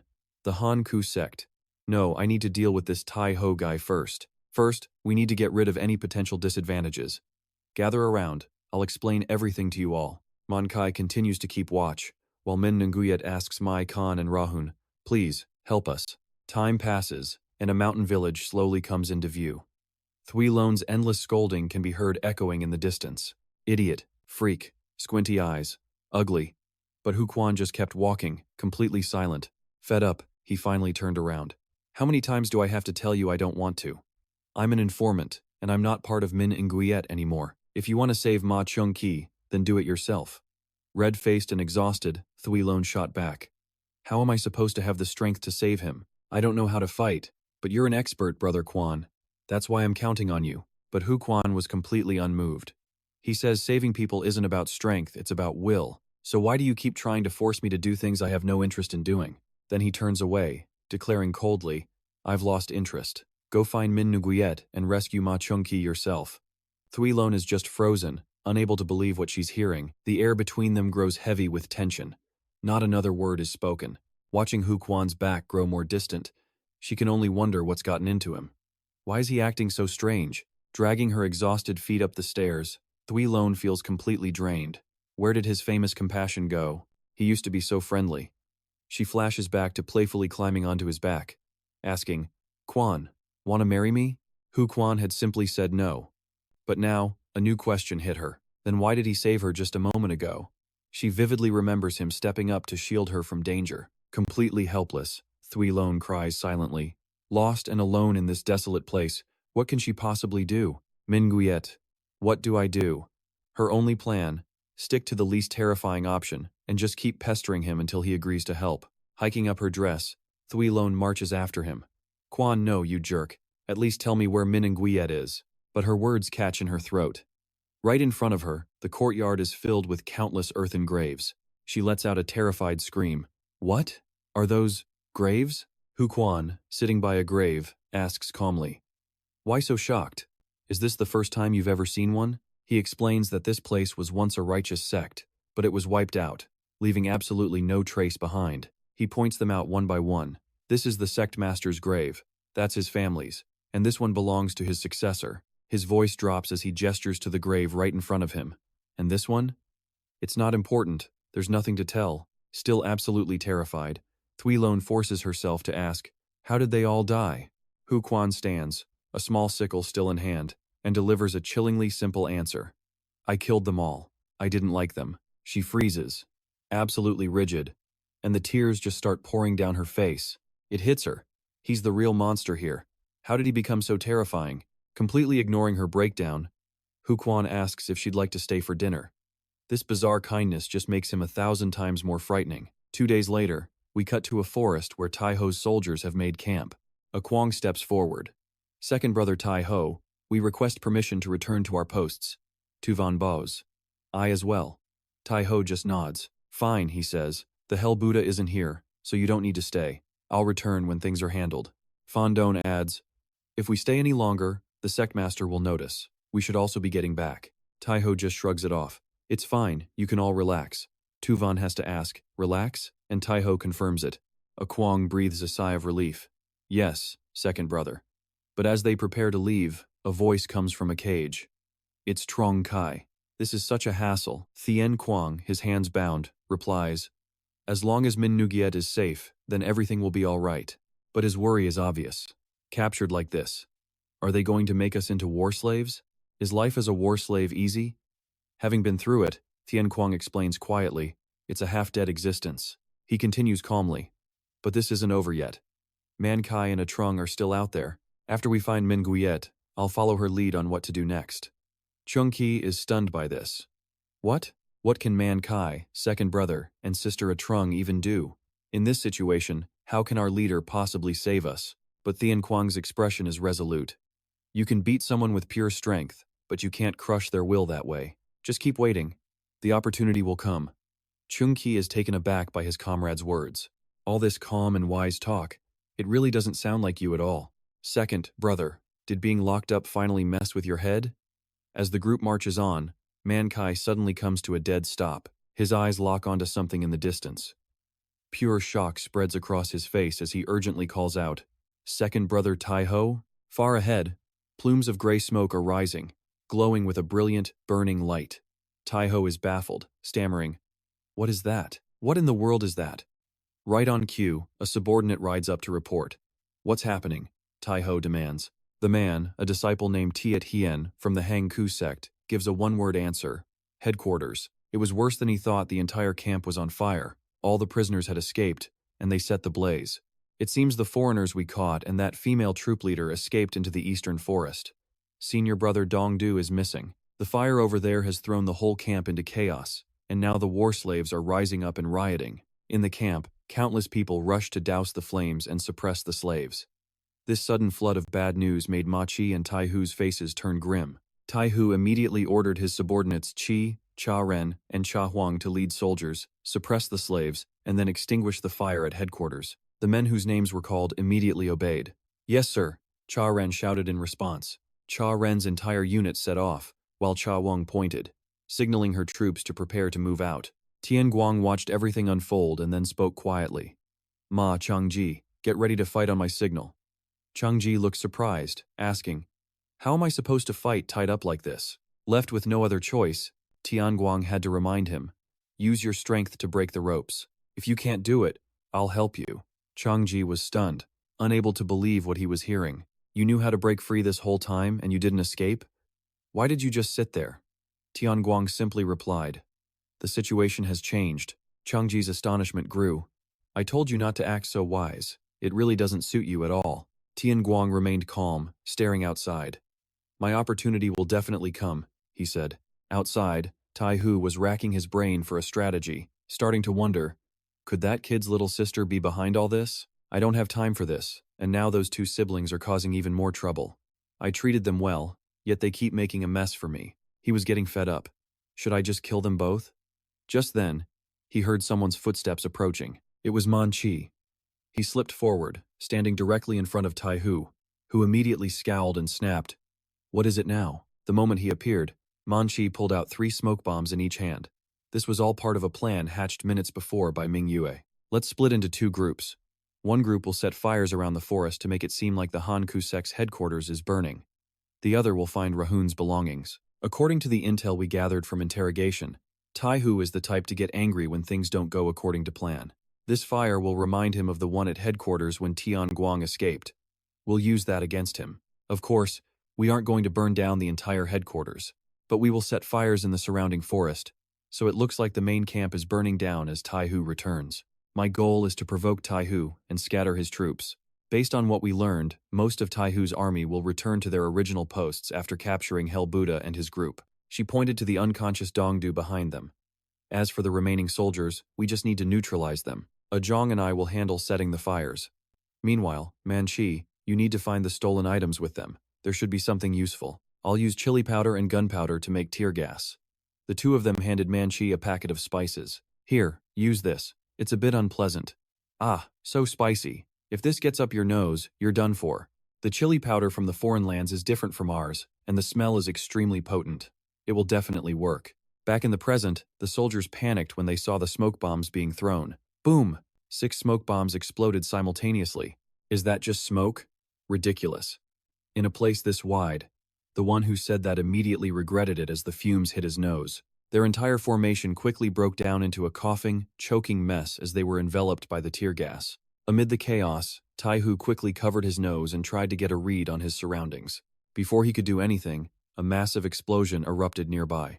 Tian Guang and Changji had destroyed the carriage, attacking the enemy from within, their faces wrapped in cloth. Changji grumbled, "This smoke is even stronger than what Manchi usually uses. Second brother, just covering our mouths isn't enough to block the fumes. We have to escape this smoke. It's too strong. I can't fight." Earlier, a Zhang had questioned the plan, saying, "Taking them down and helping Tian Guang's group escape is a good idea, but shouldn't we just escape back to Musan City? No matter how you look at it, this is a massive army. We don't have a chance to negotiate with them," Mingua replied. "We don't have a chance to win, but we're not facing the Hanku sect head-on either. Besides, we are deep inside the Hanku sect's den. I'll find a way to exploit their poor leadership to create a chance for victory. If we run now, we'll just give Taihu another chance to chase us. It's better to keep him close and stay vigilant. What do Mai Khan and Rahun think? If you two think it's too dangerous, you can escape first." Hearing this, the two of them turned to discuss it for a moment. Mai Khan translated for Rahun. As for Rahun, since his friends have died and he has too much to carry, he can't leave it all behind. He'll go with Luna to recover the goods and sell them in Haven City, while the other man makes a run for it. The man says he's a wanderer and will get far away. Luna replies, "Oh really? I hoped you'd help clean up, but I won't stop you. Thank you for saving my life?" He stops for a moment, then suddenly breaks down, sobbing his heart out. He says Luna reminds him of Cammy, who also fought bad people, begging Luna not to die. She just asks, "Who? All right. Time to move out. It's time for the counterattack." The other two guys get excited, asking if they can escape now too. They beg her to help them set a fire and create a decoy so they can escape with Maya. The second Theo and Kai escape, Aaron leaps from the shadows, launching a surprise attack on Tiger. Tiger's eyes widen in shock, but he reacts instantly, deflecting the blow. He looks up to see a blade aimed right for him. He blocks, but the force of Aaron's reverse flow sword technique sends him flying. Before he even lands, she's moving again. After 2 quick steps, Areen jumps into the air, clashing with him again in the sky. She slams him into a nearby tree. "Who are you?" Tiger demands, enraged. Suddenly, a blade is at his throat as a voice warns, "You've done this before, so don't blame me. You will come with us quietly." From a distance, Theo sees Tiger brought to his knees. He's stunned, the name Luna escaping his lips. Luna glances at her brother. "Stay sharp. It's too early to relax." Then she barks her orders. "Manny, tie Tiger up, get him to the carriage, and let's move." 2 hours later, under the cover of darkness, they bring Tiger to a desolate cliffside. He's forced onto the ground with his hands bound. "You look pathetic, Tiger," Luna taunts. "Funny how the tables have turned, isn't it?" He doesn't answer. He just stares at the ground. "You said you'd cooperate, but then you set the headquarters on fire. Do you really get your situation?" He snaps back. "When did I agree to be your subordinate?" Luna lets out a wicked smile. "Ah, that's right. I did say I found your offer. Interesting. Who was it that said if you're vague, you can always back out of a promise later on? Smart. Not like that other kid. That attitude isn't fit for a subordinate," she adds. "Besides, kidnapping people to force their loyalty isn't exactly normal. So now, we're going to renegotiate." Tiger's face twists with irritation. Luna says it plainly. "I heard all about the Nine Fists sect from your little brother. By the way, he's alive in that tent, and your headquarters was never burned. I'll work with you. Letting the Nine Fists sect trade through my guild is a great idea. But given how things are, I want to renegotiate the benefits for my side." He tilts his head. "So now that you're in charge, you want to talk benefits. Of course, it has to be mutually beneficial." Hearing this, Tiger looks up. "Fine. State your terms, and you'd better be able to pay in cash. You have over 200,000 troops, consisting of soldiers and war slaves.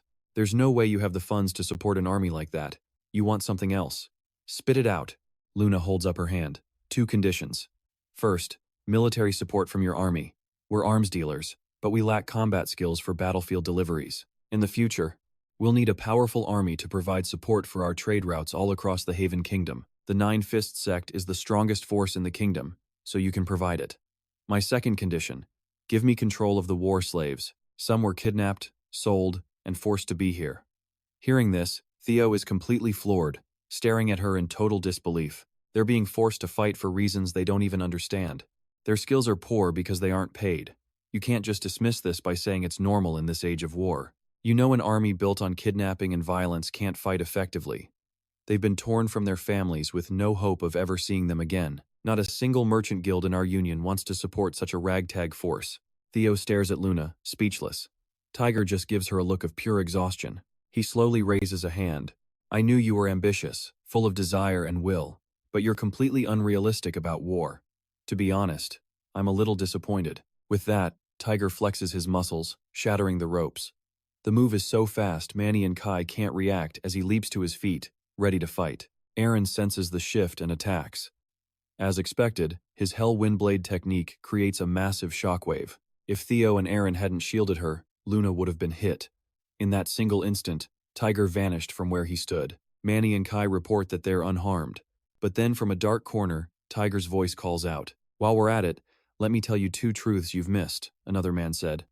First, I don't like to fight personally. It's a hassle and it looks like I'm trying too hard. But that doesn't mean I'm weak, Taiho continued. Second, about your leader of Mingua, though it has nothing to do with you.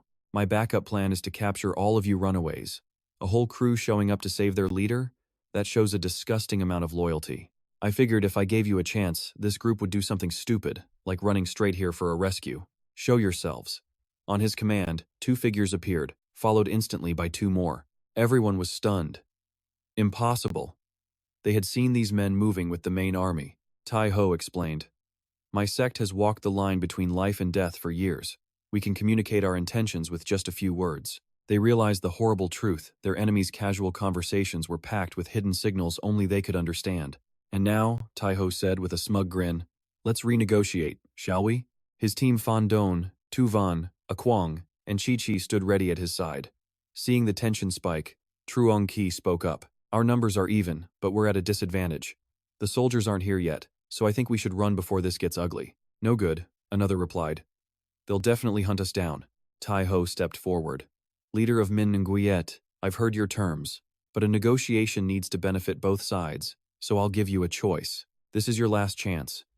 Know your place and kneel before me, or you can run like a dog with your stupid older brother, and all of you will die right here. A dead silence fell. Only the whistling wind could be heard, sending a chill down everyone's spine. Both sides were ready to move, but would it be a fight or flight? Min Nguyen quietly asked Tian Guang, if I can buy more time, do we still have a chance? You know these guys, right? If I fight them, can we win? He fell silent for a moment, looking up at the enemies perched on the cliff. She resolved, if I can stop Tai Ho and think of another plan, I'll win. No matter what it takes. A Trung stepped up. Then I'll fight Tai Ho. His strategy is incredible, but his sword skills can't be underestimated. Truong Ki added, the guards and I will handle the rest with a direct assault. Man Ki, Rahun, and I will provide support from the outside. Rahun has some useful items from the west. One of them muttered, wait, I have to fight too? I really don't want to. The plan's set. Min Nuyet took a deep breath. Without fair payment, she declared, the Merchants Guild will not cooperate with you, you old fox. The moment the words left her mouth, Trong Ki and Tian Guang unleashed a joint attack, a heroic slash and hell windblade aimed right at the rocks before them, kicking up a storm of dust and debris. It was a diversion aimed at Minguyet's leader. Before anyone could react, a Trung sliced a boulder in half and appeared right in front of Tai Ho. Using her heavenly sound gate technique, she launched him into the air, carrying him away from the main battle. Before the remaining goons could move, Truong Kai and Tian Guang teleported behind them, teaming up for another strike. They combined their techniques to shatter the very ground, disrupting the enemy's formation. The entire cliff face split in two. Fondone looked around, bewildered. Where did he go? Behind you. The moment he turned his head, he met the murderous gaze of Tian Guang and Truong Ki. They struck at the same time, one from the front, one from behind, taking down the leader in a single blow, then moving on to the next. Truong Kai, behind you. Second brother. The warning came just in time, letting Tian Guang block a powerful punch from a Guang, but at the same time, Tuvan closed in on Truong Ki. Caught off guard, he took the full force of Tuvan's killer fist strike. Not stopping there, Chi Chi seized the opening to land another heavy blow on Truong Ki's back. "You bastard." Gritting his teeth through the pain, he threw a punch to push Tuvan back, then aimed for the one who just hit him. Just as his axe hit the ground, Tuvan attacked from behind again. In a flash, Tian Guang was there, kicking the attacker away. Out of nowhere, a Guang charged in, slamming Tian Guang flat on the ground. Seeing this, Truong Kai immediately slammed a fist into his side. In seconds, all three enemies had backed off to a safe distance, but now they had the two heroes completely surrounded. A moment later, all three of them charged forward again. Truong Kai saw it coming and immediately alerted Tian Guang. He leaped high into the air, leaving his partner to take the full brunt of the enemy's coordinated attack. Tian Guang unleashed his iron leg of hell kick, sending the attackers flying and shattering their formation once more. But just then, a hand shot up from the rubble and grabbed his leg. Tian Guang looked down and saw Fan Dong, battered and bruised, but still conscious and fighting. Model. Chi-Chi saw his opening and went for a sneak attack, but his hand slipped.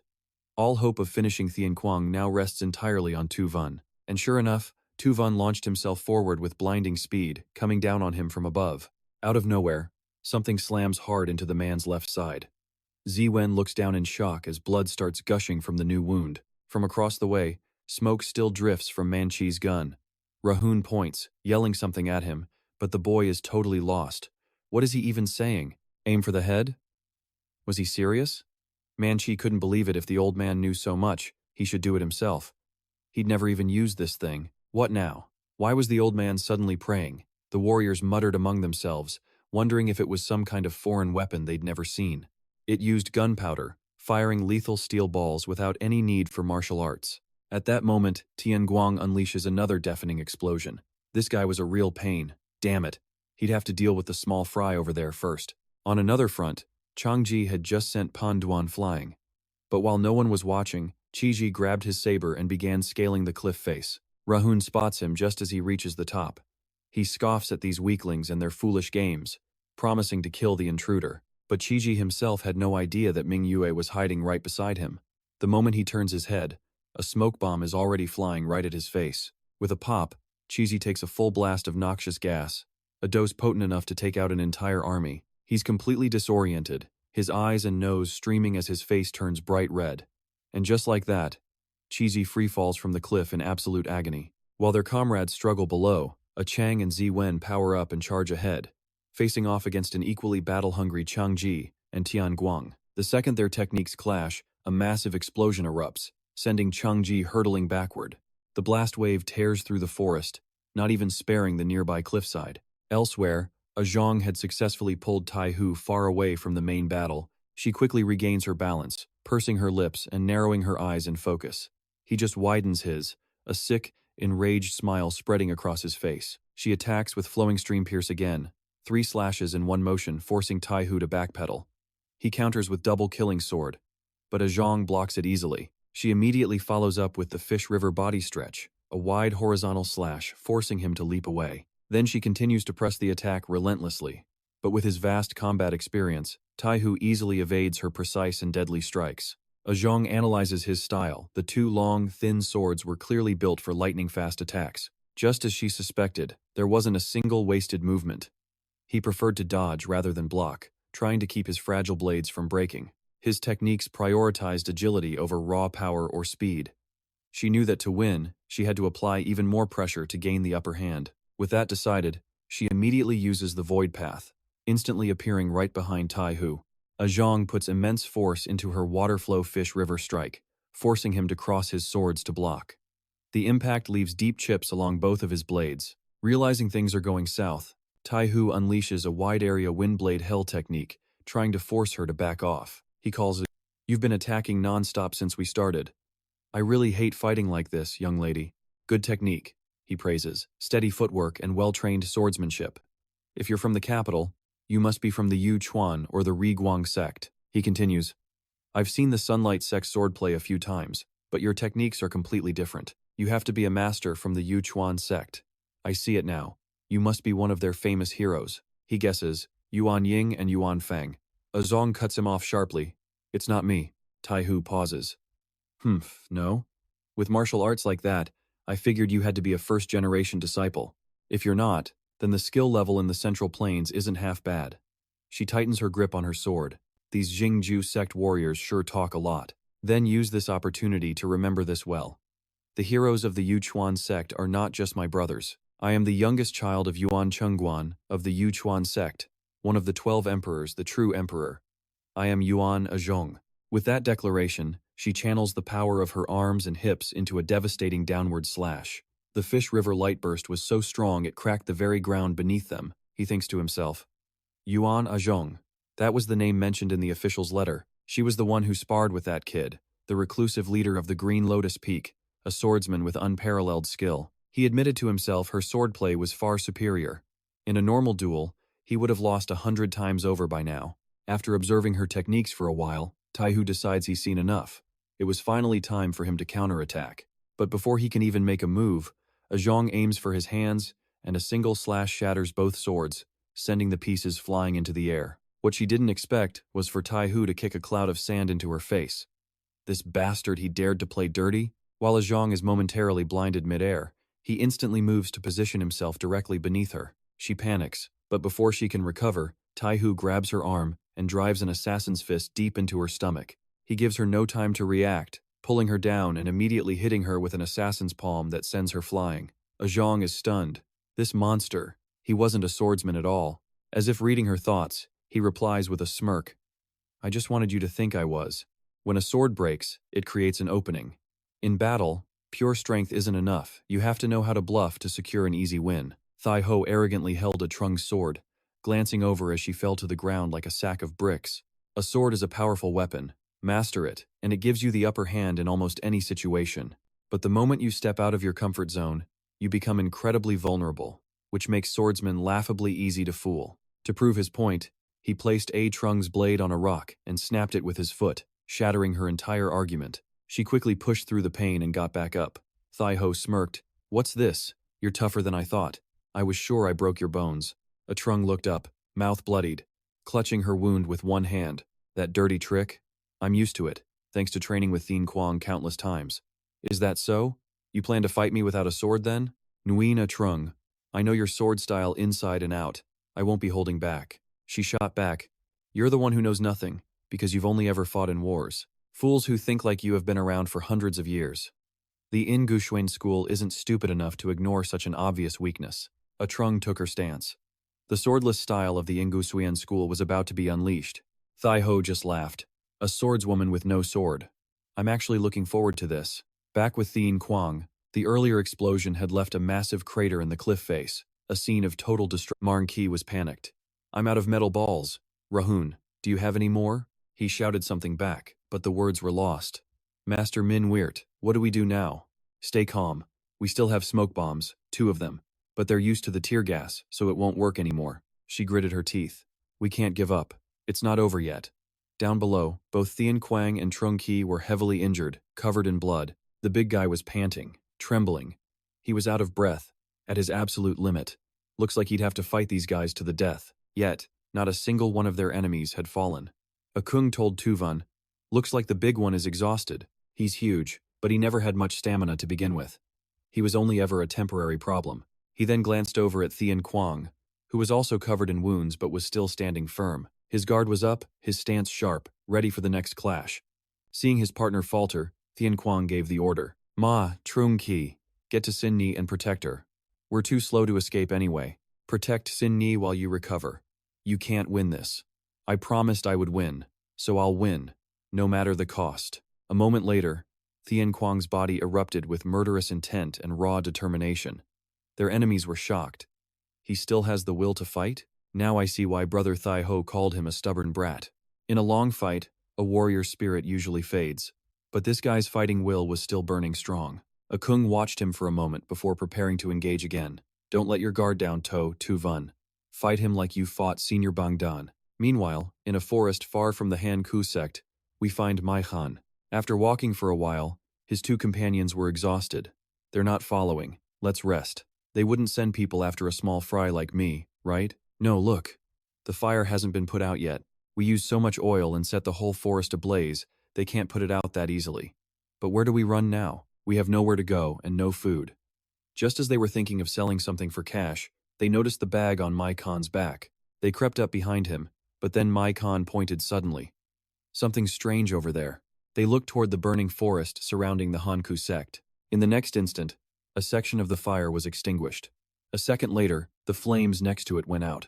The massive blaze they started was being put out with impossible speed. They looked toward the burning forest surrounding the Hanku sect. In the next instant, a section of the fire was extinguished. A second later, the flames next to it went out. The massive blaze they started was being put out with impossible speed. Moments earlier at the Hanku sect headquarters, Ma Qi, Tra Hung, and Tra Nyon returned to a shocking sight. Because only the surrounding forest was on fire, the main building was completely untouched. It seems they used a trick to split our forces. Are they targeting Brother Thai Ho? Senior, trick or not, we can't ignore this. The main hall could catch fire. We need to put out the blaze and suppress the war slaves. The two women looked at Ma Qi expectantly. What should we do, Senior? What's the plan? Just when they were stumped, a whooshing sound erupted from behind. They turned in surprise to see someone was actually putting out the fire. The wind force was immense. At that moment, another figure appeared, ordering Ma Qi to report the situation immediately. He and the twins instantly dropped to their knees, their faces turning dead serious. Ma Qi stammered, afraid to speak. Pan Duan frowned, asking where that bastard Tai Hu was. At that very moment, Tai Hu and a Zhang were still locked in combat in another part of the forest. He spun, thinking he had successfully deflected her attack, but a Zhang immediately struck again with her other hand. Gritting her teeth, she unleashed the nameless sword-style's falling strike, once again grazing Tai Hu's face. Seeing the danger, he threw out a kick to create distance. But after a quick backflip, she immediately lunged forward again. In the blink of an eye, their techniques clashed countless times, a perfect match in both offense and defense. After a Zhang landed a light scratch on his cheek, Tai Hu moved fluidly, channeling his inner energy into his arm to use it like a blade. True to its name, the Yuchuan sect's nameless sword style was impressive, but still not as dangerous as a real sword. The moment he grabbed her hand, he slapped a Zhang across the face. She shot him a death glare that could burn, and the fight instantly resumed. Tai Hu figured that as long as he wasn't slower than her, there was no way he'd lose a hand-to-hand fight like this. She never took her eyes off him for a second, pushing her speed to the absolute limit to take him down. With a flick of her wrist, a Zhang neutralized another of Tai Hu's attacks. They continued their grueling battle, moving further from Mingua's group and back toward the jagged cliffs of Tian Guang's fight. Covered in blood, Changji gasped for air as he watched the battle. Seeing his state, a worried Mingua climbed down to his side. Are you all right? I'm fine. Okay, get up, we have to move. Seeing her struggle to pull him up, Changji quietly made a confession. Actually, I'm not okay. Their side took damage too. Get up and help me. We'll circle the forest and attack from behind. These siblings are just so stubborn. After another tremor shook the ground, Pan Duan leaped high into the air, let out a yell, and punched Tian Guang square in the face, but Tian Guang immediately returned the favor. Ziwen was slammed to the ground before he could even land a blow. But as soon as one was down, another charged in. Tian Guang looked up in shock, barely managing to block a devastating strike from a Chang. Chizi advanced with his sword. Senior brother, I'll attack at the same time. Just as he jumped to behead Tian Guang, he was blasted back by a vicious Hell's Windblade technique. In an instant, Chiji found himself caught in a chokehold, followed by a hard punch to the face. A Chang tried to seize the opening, but Tian Guang was already on guard again. He had to have a limit, right? His strength and technique were fading, yet somehow, his will to fight back was becoming even more ferocious. Tian Guang panted, glaring at his opponent with savage eyes. A Chiang launched a finishing blow only to get hit with a surprise iron knee kick to the gut. Refusing to go down, he grabbed Tian Guang's leg and landed a palm strike right on his shin. A Chiang, fifth disciple of the Hengju sect, was no pushover. With that, he brought down a world-shaking blow like a gorilla. A Chiang gasped for breath, looking ahead with hope, and yet Tian Guang stood there, completely unharmed. He glared. I promised I would win. I will never lose. After his declaration, he threw a Chiang's arms aside. Before his foe could react, Tian Guang grabbed his hair and delivered a direct Hell's provocation kick to his face.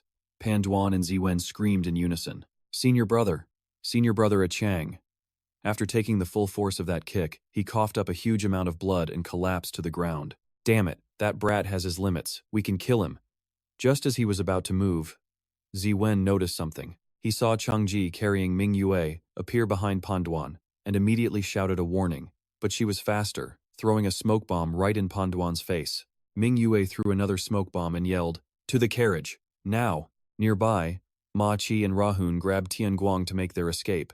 At her command, The entire group retreated, heading for the carriage waiting above. Up on the cliff, the battle between Zhang and Tai Hu had circled all the way back to where they started. The entire time, he'd been on the defensive. Every counterattack he launched, Zhang blocked.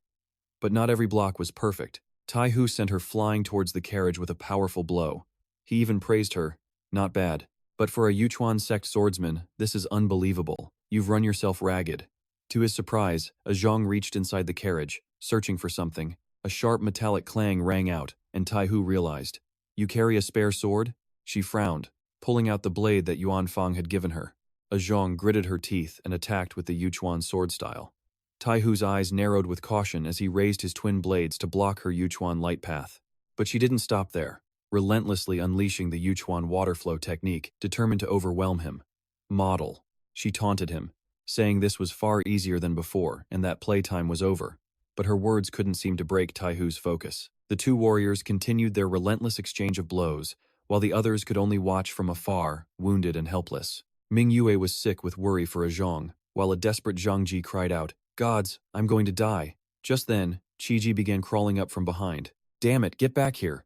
His shout immediately snapped the attention of both Zhang and Tai Hu, breaking their duel. Tai Hu instantly shifted his focus to Mingua, forcing Zhang to scream, "Ma Zhangji, block them."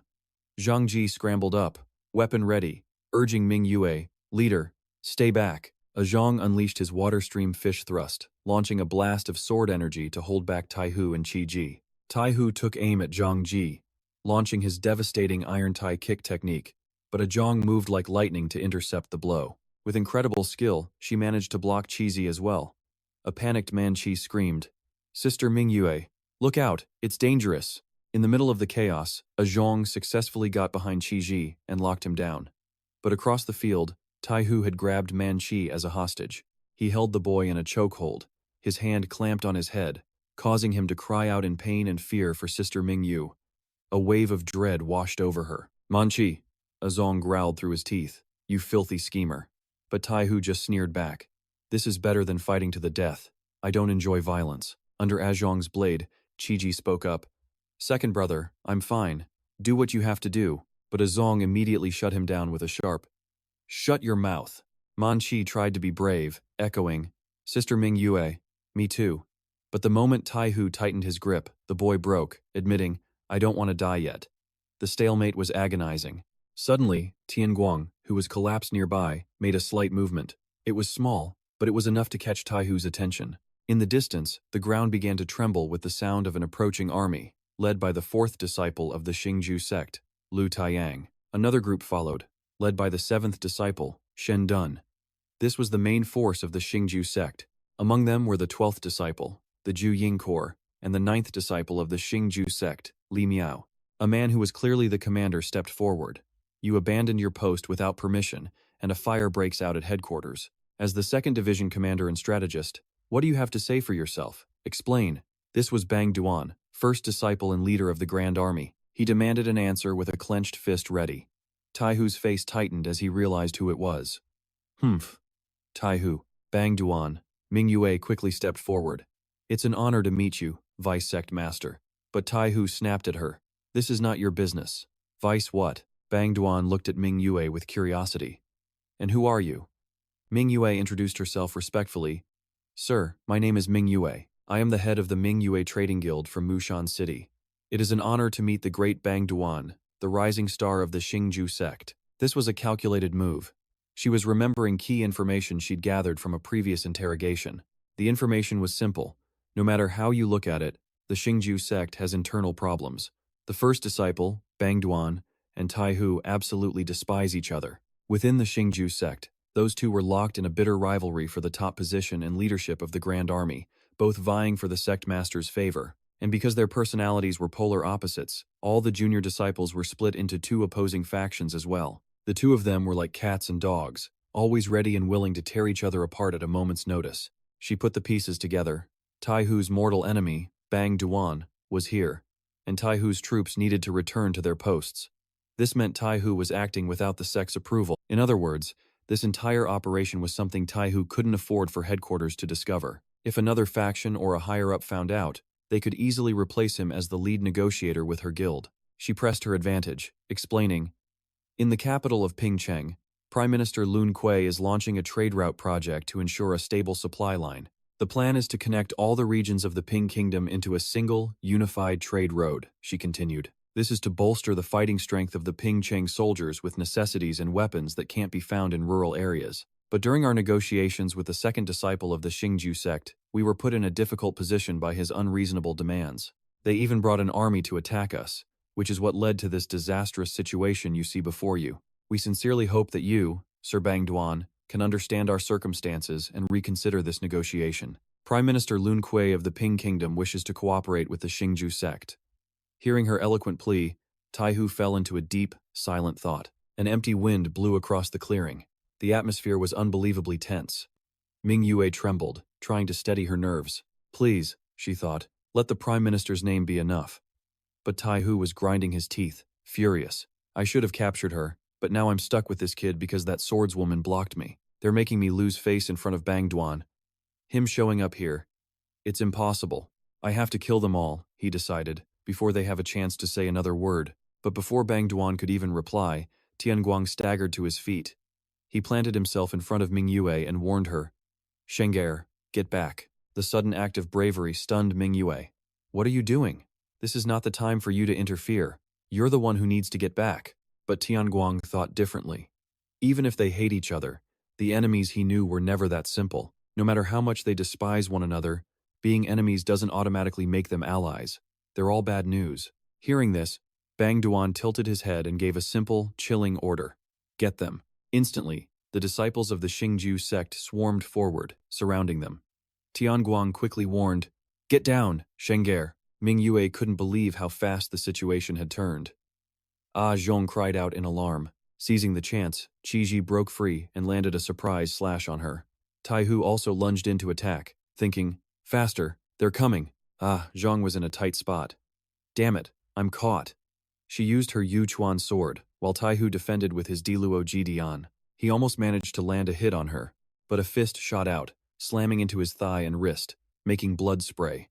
He flew back several meters as Ah Zhong stared in shock. Jiang Xiao, why are you here? On the other side, Tian Guang focused on protecting Mingua. A gust of wind blew past, and in the blink of an eye, everything changed. Shen Dun's face was completely smashed in as he lay on the ground, and Zhou Yingduan was held by the neck by a giant hand, his eyes rolling back. Manchi broke out in a cold sweat, speechless, while Bangduan calmly asked, Who are you? Before them, Han Liang held Zhou Yingduan tightly by the neck. Shen Dun was unconscious, and opposite them, Tian Guang stood protecting a bewildered Mingua. Old men. To explain this sudden arrival, we have to go back to the ravaged battlefield, where everyone was helping each other out. Brother Su Ziwen, are you all right? Panduan is unconscious. Lu Taiyang just stood by with his arms crossed. Chang joins the second corps, and now he's using these tricks. Like master, like servant, Li Miao chimed in. Of course. He always skipped training, that's why he's so weak. Lu Taiyang poked fun at Ziwen. Look at you guys. A bunch of slackers. Ziwen just replied, That's a bit harsh. Brother Lu Taiyang, I don't know how to explain. Everyone was exhausted, but they knew they couldn't underestimate the disciples of the Buddhist hell. Lu Taiyang just clicked his tongue. You're good at making excuses. Li Miao asked. Disciples of the Buddhist hell? Ah, so that's it. No wonder second brother Taihu is acting so strange.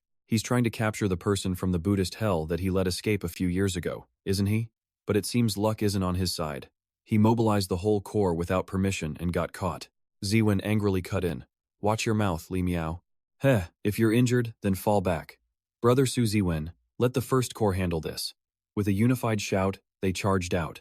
And this brings us back to the moment Bangduan calmly ordered their capture. At his word, the entire group surged forward. They surrounded Tian Guang's group with dizzying speed. Tian Guang yelled to Mingua, Get down, Sheng'er! He fearlessly charged forward, landing a punch on each enemy.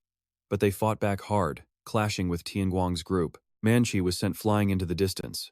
While Ah Zhong had to face both Qiji and Taihu alone, their swords locked. Both Ah Zhong and Taihu were on edge.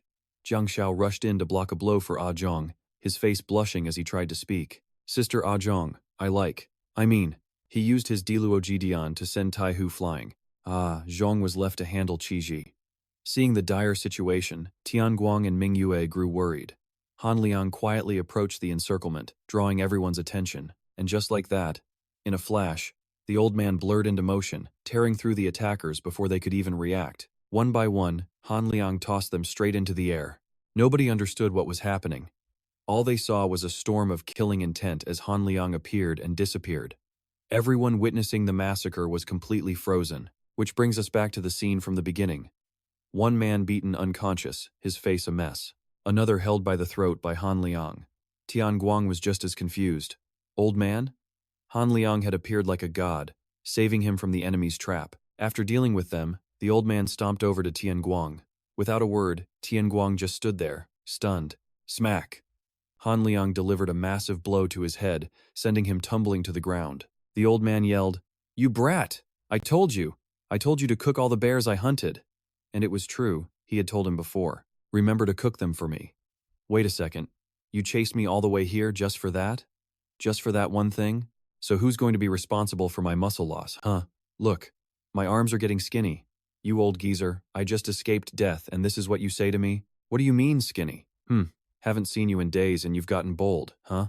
Your punishment is to buy me 10,000 buns in Judy Musan City. While those two brawled, Zhang Xiao tearfully asked Zhang, "Sister." "Ah, Zhang, are you alright, sister?" Bang Duan stood frozen, watching Han Liang discipline Tian Guang. Hilarious. Where would I get that kind of money? Eating that much would kill a person. Oh, really? You want to see someone really die then? He thought to himself. So that's it. This must be the master who was locked in the divine transformation prison, or at least someone on that level. Tai Hu had his own thoughts. So strong. He must be on the level of the 12 emperors. But this power was beyond imagination, though the current damage was still manageable. Just then, Han Liang locked Tian Guang in a powerful arm hold. So painful. You arrogant brat. When we get home, I'm going to teach you a serious lesson. After a good thrashing, the old man wondered aloud, "Hey, are all these guys from the Xingju sect? There's so many. Back in my day, you could count them on one hand. That kid must be up to something again. He's got potential, a ton of potential. But since all these guys follow him, they all have the same dirty look in their eyes. Hey now, when you meet your former sect master, you should at least bow." Seeing no response, he cracked his back, judging the insolent crowd. In an instant, his eyes flashed with rage. A fierce aura erupted from his body as he demanded, "Now kneel before me." The pressure exploded from his body at incredible speed. The soldiers broke out in a cold sweat. What is this? Can a normal human unleash an aura that intense? Even Tai Hu gritted his teeth, realizing he'd met a formidable foe. This guy is too strong. This felt like the power of the 12 emperors combined. Soldiers collapsed to the ground, hearts pounding, legs trembling. What is this earthquake? Pure demonic power. The soldiers and Tai Hu couldn't help but wonder, how did their master ever defeat an expert this powerful? If they fought him now, they would all die. The aura Han Liang unleashed was overwhelming, as if he were a giant warrior ready to crush anyone who dared disrespect him. Suddenly, a figure calmly walked through the panicked crowd. "You still only know how to use brute force. You don't need to threaten the disciples like this. Master, there are soldiers here about to head into battle. Are you really trying to destroy their morale right now?" These words quickly grabbed Tai Hu's attention. He frowned. How did he spot me so quickly? Han Liang knew immediately who had appeared and asked casually, "You've gotten old, haven't you, brat?" This man was none other than the current master of the Xingzhou sect and the ruler of the Western Ping nation. The Sand Emperor Ge of the 12 emperors frowned. It might be because the disciple was old, but it was mostly due to the master's age reversal technique. Tai Hu quickly regained his composure to watch the situation unfold. Ge and Han Liang faced off, the atmosphere thick with tension. Qi walked right up to Han Liang and greeted him. "It's been a long time, master." Han Liang simply crossed his arms and retorted, "You little brat. Did you come all this way looking to die? Thanks to you, I've spent over 10 years living like a corpse in a dungeon. Your golden age is over. You should have died in that prison. Besides, you're not the type to care about petty things like revenge." Hearing this, Han Liang pointed towards Tian Guang and explained, "Oh no, I love petty things like revenge. I came here to save my disciple who got into trouble." Tian Guang scowled at that, saying, "Don't point directly at me." Ge stared at Tian Guang with a probing gaze. Not one to be intimidated, Tian Guang shot back. "What are you looking at?" Ge turned away. "I never thought you'd take on a new disciple at your age. It's like you've had a youngest son." Han Liang then ordered Tian Guang to greet him. "Brat, He's your equal. He's your senior brother. Ge admitted. It seems my disciple greed was the cause of this. The consequences led to this whole messy conflict. I don't want to waste military strength on a meaningless battle. Let's return to the sect headquarters and resolve this together. What do you say? Mingua was shocked by this proposal. Ge spoke directly to Han Liang. If you feel petty and want revenge, then this disciple will just lock you back in the dungeon. I've betrayed you once before, and I can certainly do it again. Do you want to try using your immortal's hand again? Master, that move is useless against me now. I already know its weakness. Of course, most of the disciples and soldiers here will die. This suggestion finally enraged Han Liang, and his aura exploded once more. You little brat, you're still as annoying as you've always been. It's been a while, let me give you a good beating. Let's see how far your skills have come. The moment he finished speaking, blasts of energy slammed into the ground, cracking it wide open. To Tian Guang's complete surprise, Mingua rushed forward and grabbed Han Liang's arm. Even Han Liang himself was taken aback. Mingua held on tight, her eyes filled with fierce determination. Han Liang understood her gaze instantly. His anger subsided, and he awkwardly changed the subject. Is there anything to eat at headquarters? Let's get a meal first. Ji, understanding the situation, immediately ordered, prepare a feast at headquarters for about 200 people. Yes, sir. Elsewhere, deep within a dark forest, a magnificent mansion stood in isolation. A shy girl hid behind a wall, her cheeks flushed red as she thought, there he is again, sitting in the same spot. Before her was a young man, thoughtfully reading a piece of paper. That young man was Yu Guan, and it seemed he was reading a very important letter. And that's all for this video. That was the summary of the story so far. If you have any thoughts, be sure to leave them in the comments below. Don't forget to leave a like, subscribe, and ring that notification bell for more awesome videos just like this one. For now, goodbye, and I will see you